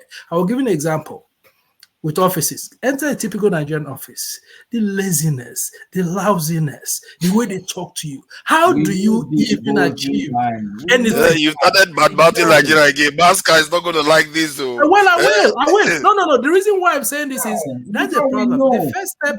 Hold on. The first step. America, Let me finish. I live this in every day. Hold on. The first step in solving the problem is, first of all, recognizing there's a problem. Then the next step is, okay, how do we deal with the problem? We have done that. No. Well, how do we deal with the problem of having incompetent? Because it doesn't matter the beautiful policies you have. Things are not going to work. So how do we deal with the problem of having incompetent people being appointed, being elected in Nigeria? That's our main problem. It doesn't matter the policies you introduce. They're going to frustrate it. It's not going to work. So that's the solution. How do we solve that problem? But golden mind, sorry to interrupt, the problem is you can't move forward when you don't accept, facts, or things that have happened, right? What you're saying is should be where we should be driving this discussion. How do we move forward? We've got an election coming in the next 3 years. Most of us Nigerians know who's going to win that election. Who is going to win? If you have, I think everybody. I don't know. I know. I'll tell you. Who? Because if Mahmoud is still the INEC chairman in 2027, Tinubu will be president. If you don't believe that, then you're not going to vote. You are out of it. No, I'm not. I'm not. But look, the problem is that if we as Nigerians, if anybody has a different opinion, with you. I hope that. And look, most of us know how the reason we're in this current mess and why the worst people were chosen in the cabinet now is because of a plan towards 2027. Okay. Most of those guys were chosen because the plan is to win the next election. Well, okay. If you have Mahmoud, go ahead. Yeah. If West Africa catches the Pan-African, if Nigeria catches the Pan-African West Africa wave, there may not be an election. That's a positive in a way. No, but here's the problem. Nigeria, see, all the countries that surround Nigeria are like, Nigeria will have states, right? They are like local governments. They have no power. They're powerless. The problem is that we had a president who came in and completely alienated the other guys that we had. Niger and all these guys have broken out of West Africa. We're in trouble. It's poor leadership. It goes back to what Goldie Mind was saying. Because when you have someone who was trying to buy legitimacy and try to attack a country that we need as our, kind of kid brother to bring along with us, because we need all of us. Look, when most people look at Nigeria, they know that it's almost impossible to win Tinubu in 2027. Who's going to vote? How do you know Mahmoud? that? See, let me say this. In Or they politics, a speculate here, week beg. can be a very long time. And sometimes he No, can win I the said election. I did put caveats. I didn't say. I said if Mahmoud, if nothing changes Even in if INEC, Mahmoud is there, even if Satan rise from hell and decides to take over INEC, well, he's the still not problem gonna, is that politics will still forefathers, remain if you politics. don't see these things, then there's a problem. Really, if No, you I can't see it. see that INEC, the way it's set up, unless the House of Rep and Senate, I think you are misunderstanding the way I'm looking at it. I'm looking at it from the point of view that yes, they want to win, but the forces that are going to be looking to displace them might be more significant than people give it credit for. If I was Tinubu, somebody tells me that, don't worry, you've already won it, I'll tell them you are enemy of progress, because if you know politics, you are not going to see it coming. What if all the other parties decide to come together? What if some other new force shows up in politics? You can't tell. Or like the Black Beauty said, something else goes and sweeps it aside. You can't always tell. If the top party come together, they can see the APC. But I'll tell you, I know there's a recent biggest party in election that Nigeria. happened in Ondo State. In Ondo State, primaries. Yeah. Aketi died, right? Aketi he wanted to impeach. This is Nigerian politics. And if you don't see this, then there's a problem. Aketi died. Before he died, he wanted to impeach his deputy. It's Aketi boys that wanted to impeach the people. At that point, Aketi does not even know what he's doing. No, Aketi was there. Aketi didn't want him. No, Aketi boys. What I'm telling you something that I know. Incapacitated. What are you talking Okay, about? let me just shut up. Then go ahead. At that point, Aketi does not even know what. If you know Ondo politics, that Aketi was dead long ago before he died. He was in a coma. Come on, man. He was in coma. It was his boys that wanted to impeach the deputy governor. A commissioner in Ondo State, I know him very well. They've been trying to impeach Aketi. Aketi had been trying to. This started almost a year before. Aketi was not in coma for a year. Aketi was shown in television in Ibadan about 3 months before he died. What are you talking about? We saw him on TV. Didn't you see him? What are you talking about? If he was in coma, people go into coma before they die. So when you say he was in coma, doesn't change anything. I'm not sure I know this thing very well, so don't even. It's okay. And let's try to change the topic a bit. We're talking about Tesla, Elon Musk going to China. I wanted to share something because I just discovered something that I didn't know is even real. I found that very, very surprising. I didn't know that was like possible even. Let me share this. Tesla is in China now. They try to break it to India market, not China. India, not China.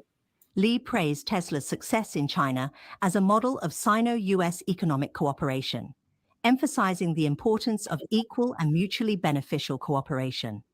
He hopes for more collaboration between the US and China in line with the strategic guidance of the two countries' leaders. China will continue to open its vast market to foreign businesses and improve market access and service guarantees.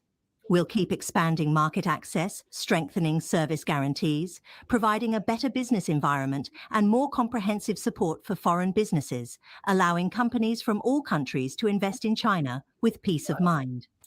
Musk said Tesla's Shanghai Gigafactory is Tesla's best performing factory, thanks to the diligence and wisdom of the Chinese team. Tesla is willing to deepen cooperation with China for more win-win outcomes. Okay, look at that then. Watch this. Obvious to me. Hold on, that's not it. So you see what happens here. Reporter David Waddell, who's in the newsroom. So, David, why is Mr. Musk in China?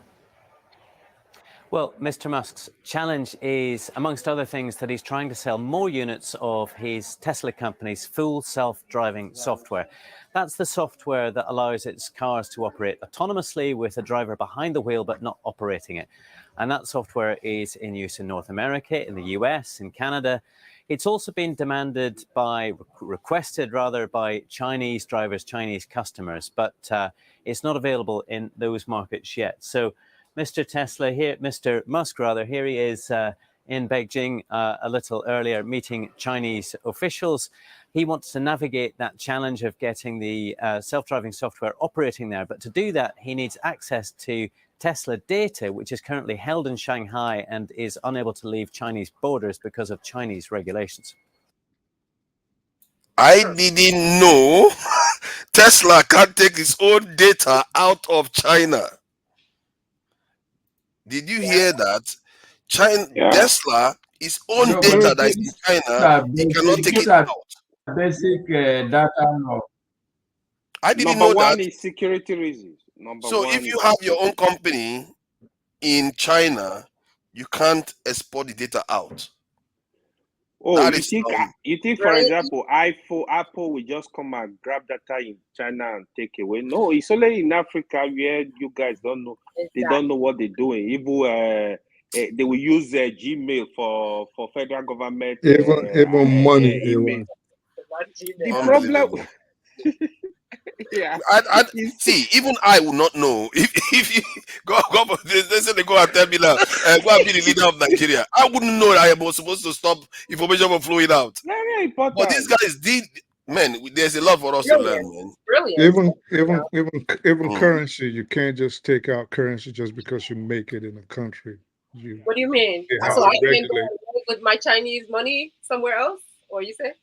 No, I'm saying like even in America, of course, a foreign company making money in your country, you have to regulate how much of that profit they take out of the country. Yeah, that's part of it. Even in a lot of Arab countries, that's what they do. No country play around. That seems harsh though. Your own company, you can't transfer information out. That's crazy. It's not harsh, bro. Let me tell you something. In some countries, right? Before you can go and invest in that country, a citizen of that country must own 50% of that share. Period. That's true. They're not gonna let you come and play around with their life. Wow, Nigerians, we sure do have a lot to learn. We have a lot. I didn't see that one coming. I was shocked.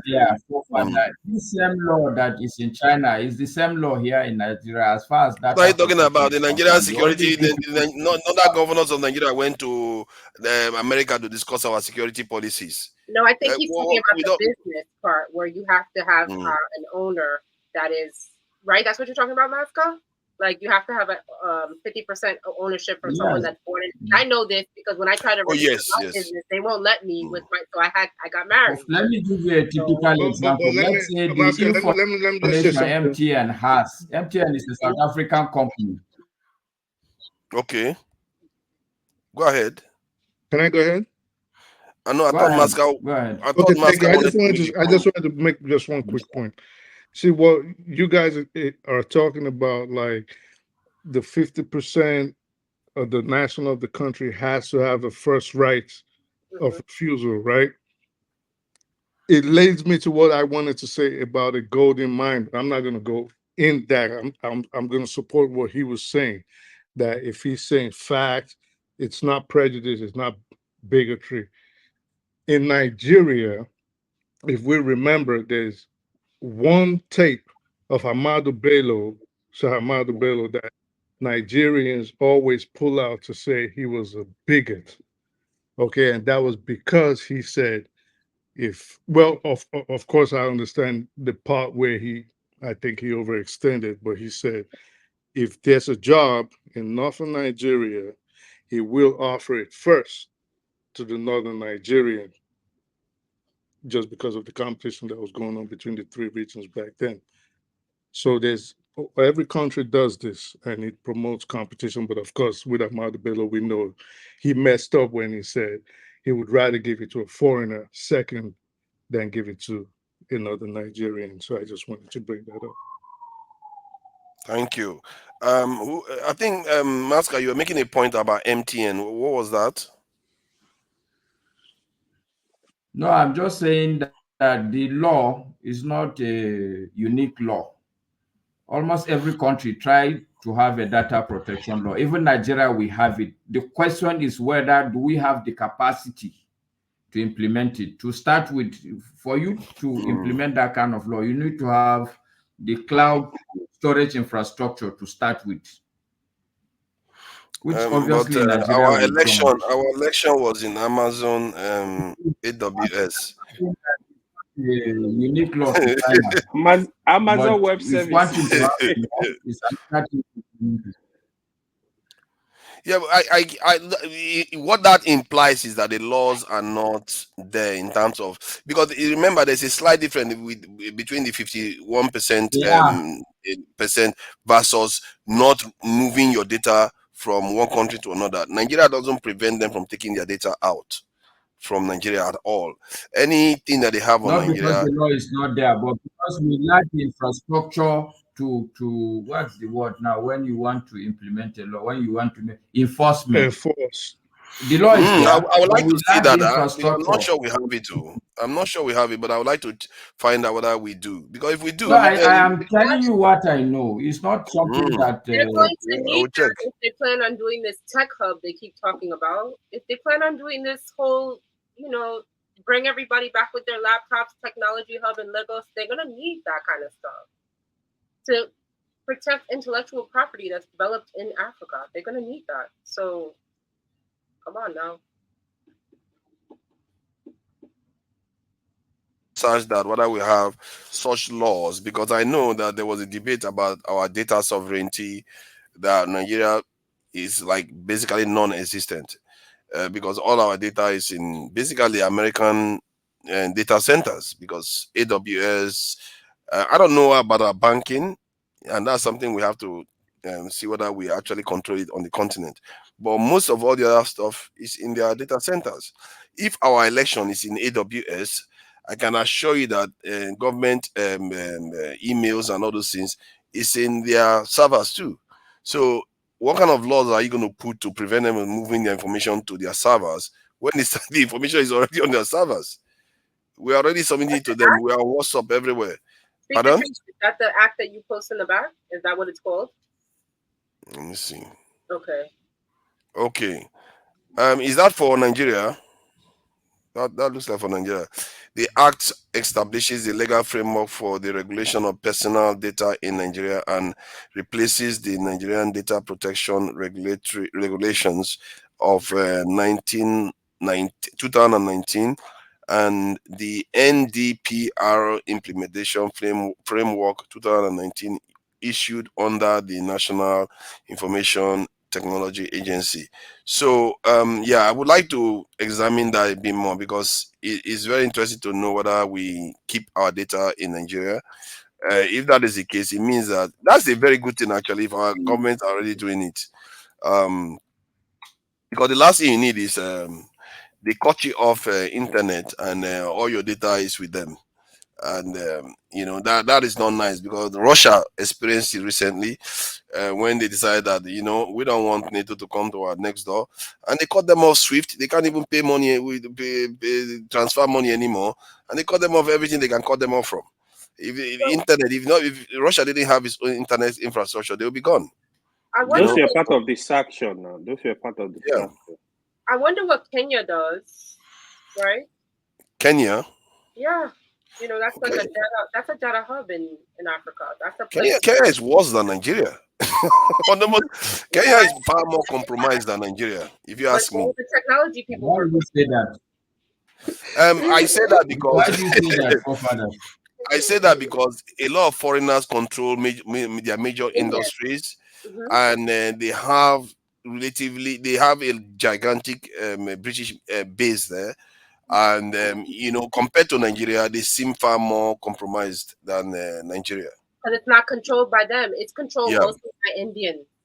Yeah, they even have towns that are made for, I think, Italians, Indians, and stuff like that. That's where I'm thinking about going. It's supposed to be nice over there. See, all this while you guys are talking, I'm just smiling here. You know why I'm smiling?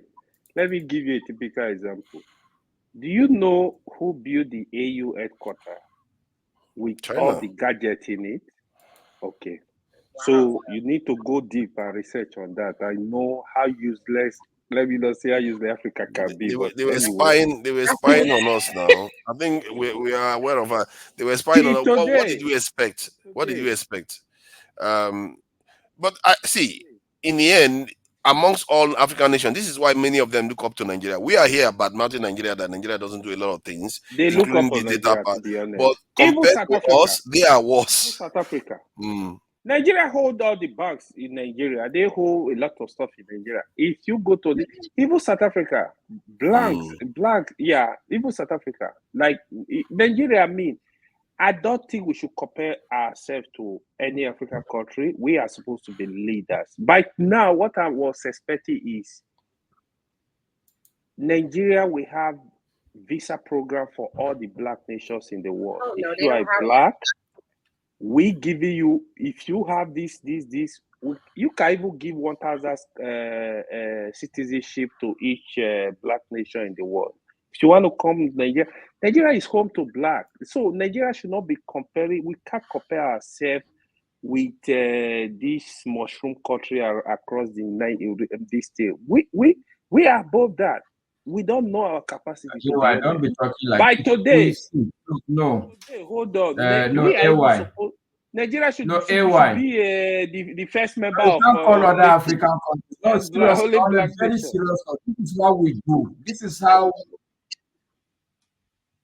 That's what we do, AY, and it's not very smart of the black man. What are you saying? If we are going to come together, already I know that there's problem between Nigeria and other African countries. They don't like us like that because we're arrogant people. Okay, and I can assure you that it's not only Nigerians. It's very true, and it's very hard to come into Nigeria. So let's be careful. No.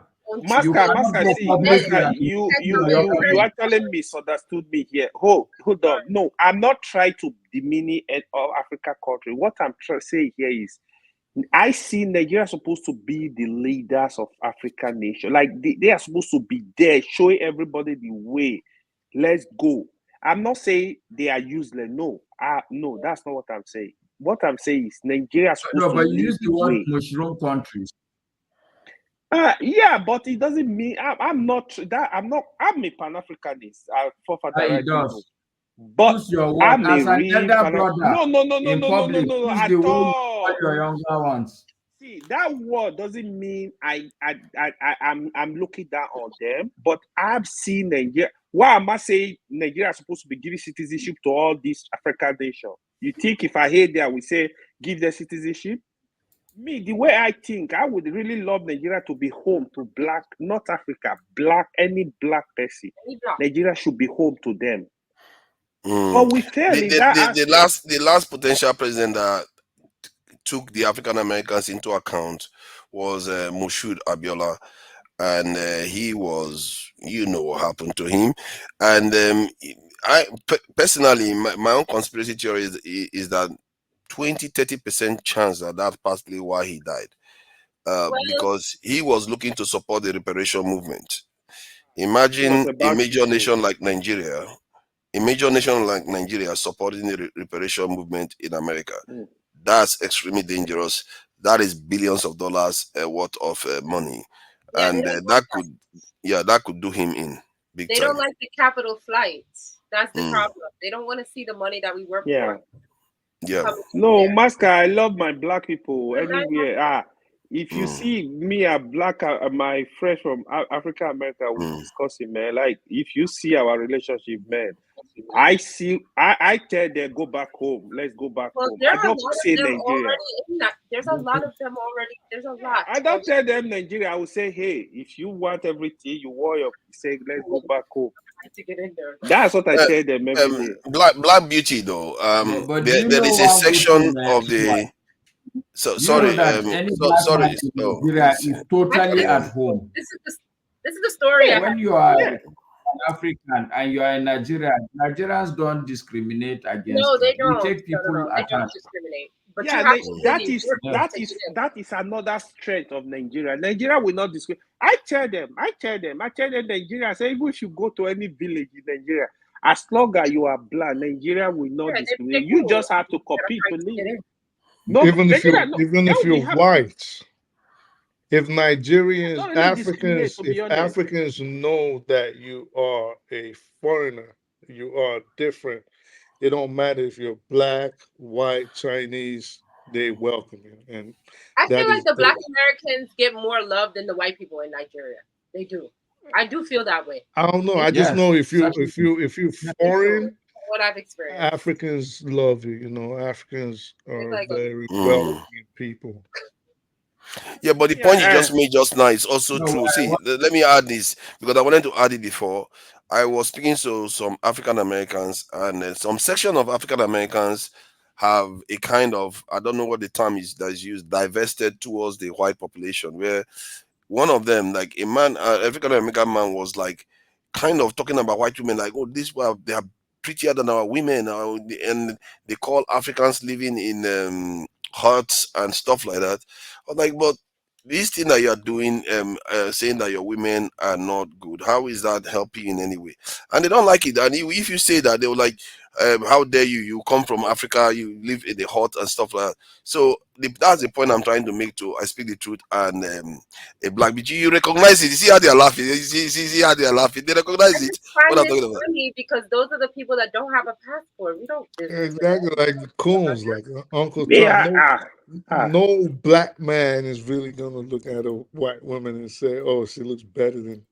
Oh yes, I'm telling you, this guy was saying it to me. That he was No, literally there are saying to some me people that will do online. that though. He was like, "Oh, they like white women. White women are better looking than But African there are women are also not good looking. They look Nigerians like men and stuff like that." also Nigerians in Nigeria marrying old white had ladies to go Jaffa. There's people You know what I marrying mean? old white I had ladies. discussion with my African American friend recently. I was telling him last week. I said, "Listen, over the years, I don't know what it is. They try to divide Africa and Africa America.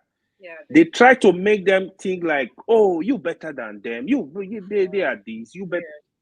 I said, the only way out, not this one we're talking about Nigeria, is for us to, there should be that synergy, come together. We are one, not team. Me, I don't look at them. We are one. Period. It's a money thing. They don't want the capital flight. But what I've noticed too is like it seems to be a problem with Nigeria, but they are all in when it comes to Ghana because all the African Americans are over there now. Like Ghana just opened up the door, and then the American government followed all the black people to Ghana, and I'm just like, maybe it's better that I came to Nigeria, so I don't have to be trailed by the government. Because Nigerians just need to teach history. A lot of Nigerians do not know history, and when they leave Nigeria, they need to learn to assimilate. Yeah, If they try to assimilate with the people on the ground, there will not be a lot No, of the it's not going to misconceptions. happen. That will be a pipe dream. A Nigerian, unfortunately for us, one of our biggest weakness is that we are too inward. We do not look at any other person. It's a strength, it's a weakness. We are not good at assimilating. Anywhere we go, we are independent. It's changing now. We are unconscious of our environment. It's getting better. We are It's not getting very better, but I'd say disagree with 20, 30 years ago, it was bad because you Yeah, see, but now they're stay everywhere. away from them, and you know what I mean? Don't go close to them. That's why you hear sometimes from this panel, like, oh, they said stay away from them, but you gotta come together, both sides. I'm not because I'm Nigeria. Nigeria are very accommodating, right? Even when you see Nigeria, we can come as very loud and very arrogant. We are very accommodating, and the simple truth is, all the Africa countries, they love them. Even when you see them speak hate, they love Nigeria. I'm telling you. Thank you. Both the It's men very and the interesting women. because Nigeria, They love like Nigeria. 25 years ago, Nigeria has had a far more negative reputation, maybe even 40 years ago, more negative reputation than positive. But But in they the love last 10 Nigeria. years or so, in the last 10, maybe 15 years or so, That's Nigeria because has almost half and half, bad that's and because good of reputation. culture. I would say music and art has changed the perception Yes. of Nigeria. Even from the and music, education. they love our education. They love our boldness. They love our drive. Like they love Nigeria. And They might have a lot for of some reason, negative things. African women like Nigerian men too. You know, Only women. that's another Black beauty, black debate that beauty, is drives that Africans true? Black crazy. beauty, is That that is true? true. I was watching some show, and the It, lady drives, was like, "Is it he drives Nigerian?" Africans crazy. Yeah. when they hear that their women like our men, they don't like that at all. Yeah, quite accommodating, but sometimes they can come very hard. Like you think they are men tough. Nigeria are very accommodating, to be honest. Can you No, tell me it's this? always I have this logically, information a woman now. naturally loves bold and a very purposeful person. Sorry. I'm just correct. I'm sorry, guys. You know why we're talking about that? I went to find See, Black information. Beauty now is planning to move back home to Nigeria, man. Who you think he's gonna stay in America forever? So, does anybody see here where they said anything about not transferring our data overseas? I think it's only personal data you see where they talked a little bit about it. There's nothing stopping foreign companies from taking your data overseas. Yeah, all I I don't see see was anything here. personal data and Yeah, it's only personal data. There's nothing there. And not even preventing it, they're just saying you have to exercise certain caution to send it overseas. Why is it only personal data? Yeah, because they don't think that any high technology will be in Nigeria now. No, forefathers look at part It's C. from the government website. What do you want me to do now? Forefathers look at part 8. No, I'm saying that the time cross-border to look at this policy is too short for you to reach a conclusion. Okay. Let me put it back. Sorry. Look at part 8, cross-border Part A. transfer, or Let me part see. 8, Let me see. 8. Which one? Down. Is it here? Cross-border transfers of personal data, basis for cross-border transfer of personal data, and adequacy of protection. Is it here? Personal Yeah, data. 8. V111. VIII. What is VII? I don't know what VII mean. What does that mean? I can't see VII That's part here. 8. Go to, it's under part 8, section 41. Wow. Okay. Let me see. Can I search for it? What does it say? I don't know what you The mean. link I sent you the link. You need to go to forefathers, go and read this fully. Then you can make pronouncements on You it. gotta go do read this out the research. page and you Don't come waste back our Okay. time. It's using another document. Okay. Let me pull this document up. Yeah. This one is from plans. This one is not in this is Nigerian side too, but I guess it's as good as any. But this is based on image What's the scan. date of the document even before you read an updated document? Yeah. I think 2023, from what it indicates, 2023 relatively recent. Do you have the page number? Keep going down. You're on part 2 now. Go all the way to part 8. Okay.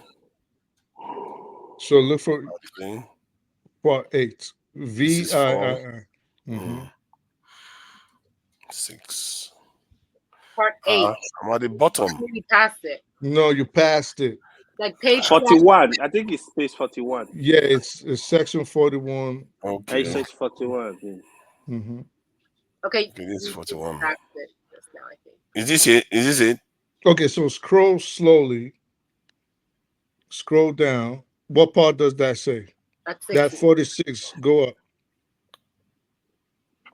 No, you got to go up. You're going down. Up. So what part does that say now? 6, 5, 6, 2, and it doesn't. These are the number. This is what I normally use to number it, because that is the way they numbered it. It's like based page on 12 or something. It's up. It's up. 41. Okay. I think it's page 41 and 42. 41. Okay. People have said 41 twice, so I will go for 41. Okay, that's Okay, there 41 it is. here. And go up. So Up let's again. see. Yeah, that's it. Cross-border Cross-border transfer transfer. of personal. Okay.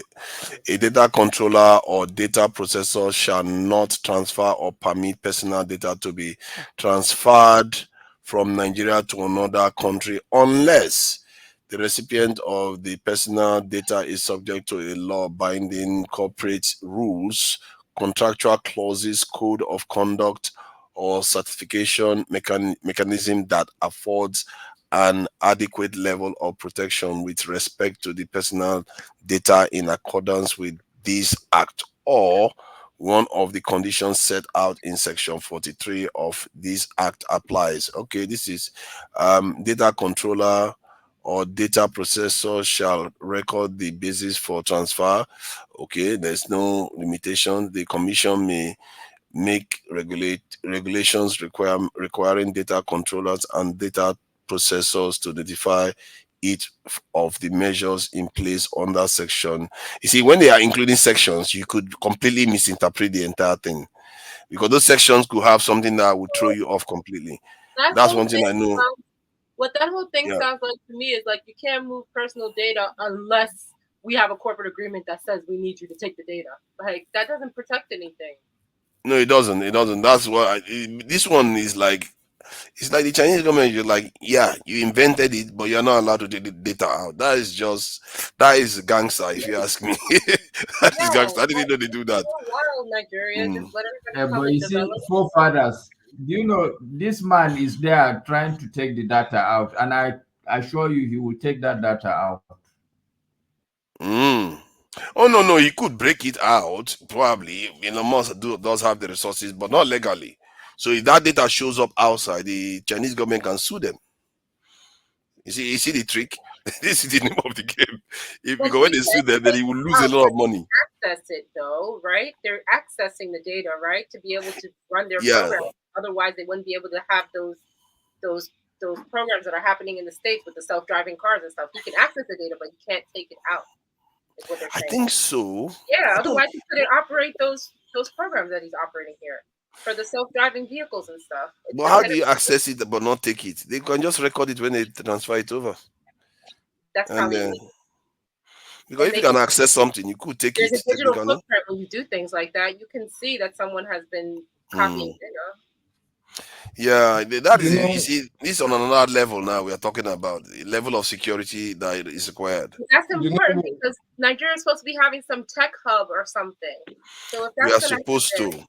They But had a meeting recently with AI experts all over the world from Nigeria. That's Nigerian AI experts. They had a meeting with I think that minister is quite good of this government. No, TJ is good. Yeah. Yeah. TJ. So they are trying to come up with ways to innovate. I really wish I was there and to hear what they discussed, because I don't know what their conclusions were. I speak to you. You wanted to say something? Yeah, I just wanted to. Sorry, I just wanted to throw in that we're probably looking on the wrong act. We probably should be looking at the Copyright Protection Act. If we're trying to, you get what I'm saying? If we're trying to figure out what China's doing to Elon Musk, so it might be the copyright.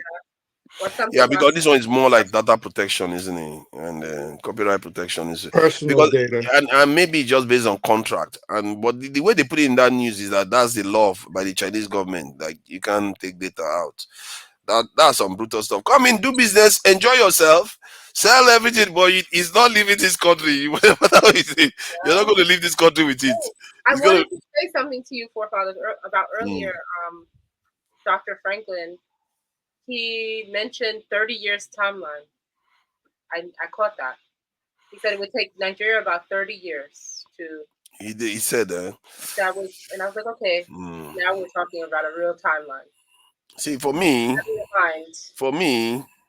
when people use 30 years timeline, I don't look at that. I look at a specific area that says whatever we plan, even 100 years time, nobody's going to stop us. Right. How do we get to that point of no return? People need to start. See, when I talked about this 100-year plan yesterday, when I'm reading this a tropical dependency, one of the things that Lugard's wife said is that there was a gentleman, Mansa, I guess he's from Mauritania, one of the Taurids, and he had a document that they were using to develop kind of like the spread of Islam throughout, the Arab region, now the Arab region, and also Spain. And the document was something that his great-grandfather had begun. Then the grandfather, then his father. Now he was the fourth owner of that document. That's what it takes. It takes one person, their family safeguarding that document. So that's something that it's a very smart thing that they do, because you see, our people didn't know how to see over time. Because if you can imagine somebody that can see over time, they can trade with you where they're just making tiny profit, but they know in time it's going to accumulate. They're going to be way bigger than you. And that is the way, in a way, they did business with you politically and everything. They always knew they were going to get an advantage, and our people didn't pick up on it on time. We're very And short-sighted people. Very short-sighted people. Is it trustworthy? Is it that we just didn't value ourselves enough? Maybe we just unlucky. We didn't form big nations when they arrived, like really big nations like China was or India was. We didn't have record-keeping styles that would have allowed us to maintain that level of like IP on a continual basis. But now, where Africans are at now, we can have a 100-year plan, and it can be safeguarded by a set of individuals and their projects. We can have that now. So that's what I was speaking to. If it's something if you make me a Nigerian leader and you say tell me what you're gonna do with your plan. No, but I will say a Nigerian leader, because the man who was developing that plan, he wasn't a leader. He was amongst the community. He was I forget what his job was, but he had an ordinary job, and his family had. They were the people that were establishing Muslim dominance in North Africa, and they were like.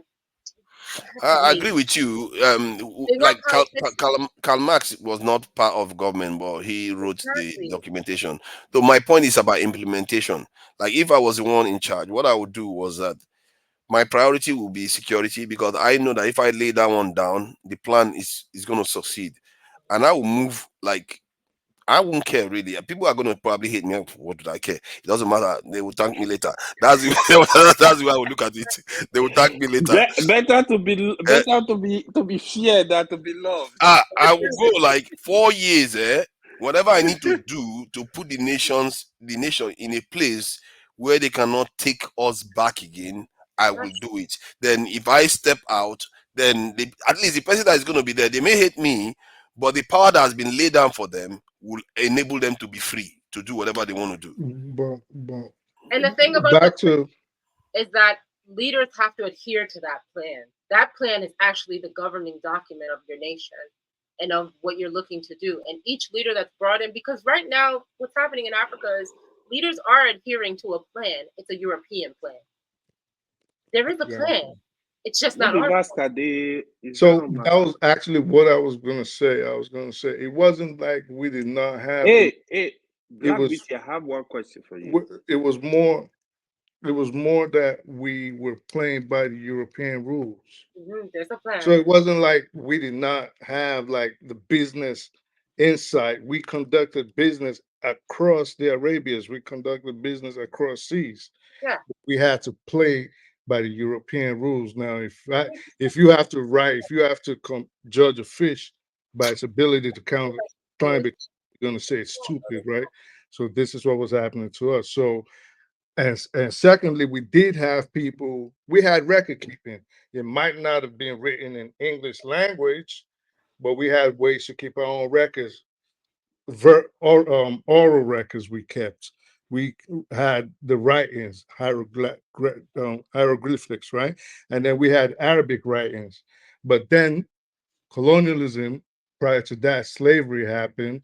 And a lot of people that kept these records, because we had people that were specially taught these records.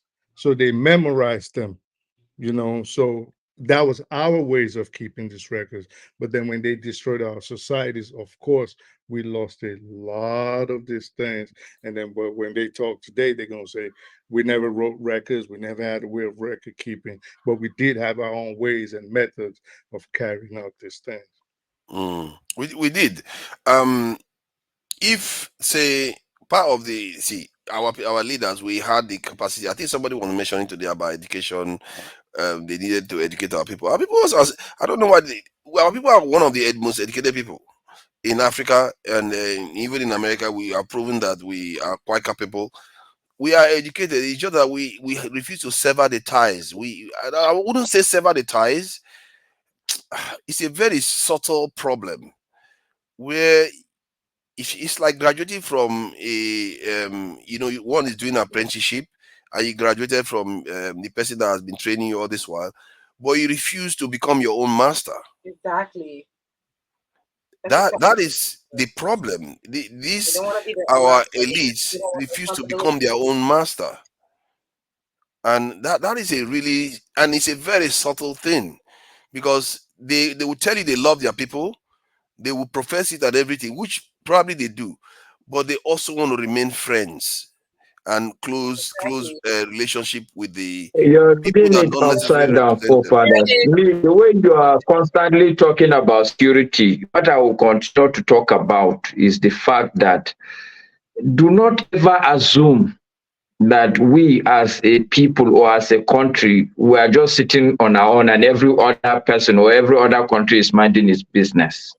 I've read enough to know and be convinced that we are being orchestrated as a people. Whereas among us come to leadership positions, and they are the type that you are looking for, those who will win themselves of these former colonial masters. These colonial masters smartly take them out of the equation. They leave us with only the You ones mean that are colonizers? okay to pander to their wish and caprices, to their whims and caprices. This is the reality. Even there I've given several examples of, you can see leaders that are independent leaders. They will take them out. When Murtala made the statement that Africa come of age, we will not take orders from any other person, how long did it take? He disappeared from the scene. No, I agree with you. No, you are not understanding me. Even if they took out the ones that don't like them, they have the ones that like them. Those ones that like them, they are also Africans. They could decide that, you know what, I like you. You guys used to be my, I used to train under you guys. It's time for me now to strike out and do some things for my people. Because and then you will be taken out. Can I read something? Oh, I see. From the book. I want to read something from the You will book. be taken out because the only reason why he will remain a leader is as long as he panders. Go and Democratic Republic of Congo. Look at it. It's a classic. Let me read this. Masca, you That's remember interesting. this from the book. Masca, I'm going to read this piece from the Arab Civilization in Spain chapter. I want to read this piece about Ibn Said. I'm not going to read the whole thing. There's a lot. But basically, this is what I was talking about. Ibn Said himself is described by his successors as the truthful historian. He was the descendant of a line of distinguished men and tells us that the story of Andalusia, which is Spain, that's what they call that. That's Spain. If you've ever read Cien Años de Soledad, Gabriel Garcia Marquez, that's what they called Spain, which he carried down to the year 1247, had taken no less than 125 years to write and 6 authors to complete it. He was conceived and carried to a certain stage by his great-grandfather. It was taken further by his grandfather, and his 2 great uncles worked upon it. Then came my father Musa, who certainly was the most learned and experienced of all my ancestors in these matters. Finally, Ibn said to himself, completed the work. It is said that a better history of Andalusia was never written. Contemporary with the earlier part of this composition was the geography of El Idrisi, who wrote the year of 1153. And this is basically the establishment of Arab dominance in Spain that took 100, his own family wrote it. They wrote all of that. 125 years. That's what we need. We need a family to safeguard our Nigerian 100-year plan. No, 100 years plan. The Chinese didn't have that. If they had 100 years plan, they would be in trouble right now. The Chinese did have a 100-year plan. No. I mean, yeah, 100 years plan to get somewhere. Yeah, that's fine. But 100 years, see, I keep saying the plan we need first is to get out of the control They can of see other people. Because if you start, I can the even plan mirror, for the 1,000 window. years, but you have to get out of the control of these people. Otherwise, sooner or later, whatever plan you lay for 200 years ago, when you have not planned to survive from now to then, you have to know how to get from here to there. I heard you guys discussing this yesterday. You can Yeah, have but 100 years it's black plan in behind phases. it. They can In see it. phases. Exactly. So Phase people don't one, see. you do what is more important. You have phase two. You have like in phases. You're right. Yeah. And it's safeguarded by one or two families, and that no one is privy to that except for the people that are writing it and the think tanks and the minds behind You are right. As I was saying it, I was thinking about what this thing AY just said, because sometimes that plan is also include some of the things I'm talking about. Because sometimes when people say 100 years plan, it's like, let's spread it out. let's take 100 years to get our security right and all that. So that's what I hear sometimes. You're adding upon the document. You're creating something as you go along, like he was documenting the history of Spain and the Arabs taking over Spain. It was a documentation that happened with his grandfathers, his uncles, and then he completed it. It was completed in 125 years. In that time, it wasn't the Arabs that took over; it was the Moors. I like the reading that you did. So the Moors are the Arabs now. No, the Moors are not necessarily. Yeah, Arabs. they speak the truth.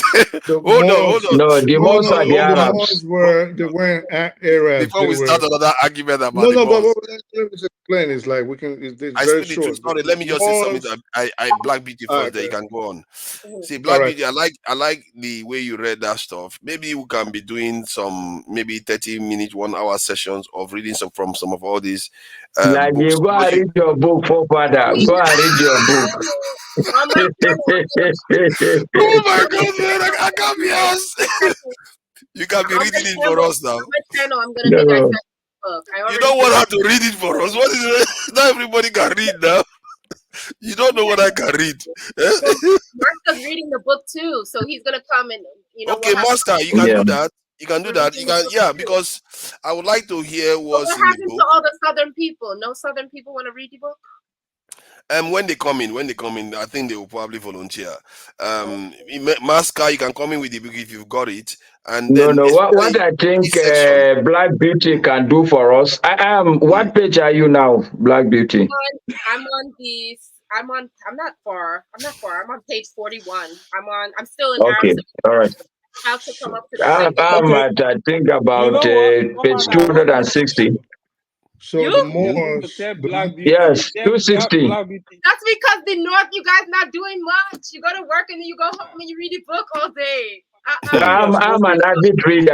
I can spend a whole day do nothing but read, and I do it for. It's a bookwormer. I have so much. Yes. You're supposed to tell Black Beauty, right? Tell Black Beauty to finish it and summarize it for us. We all listen. On my channel, I'm gonna do chapter by chapter. Do you have channel? Oh, please send me your channel. I will love to come and listen to what you say.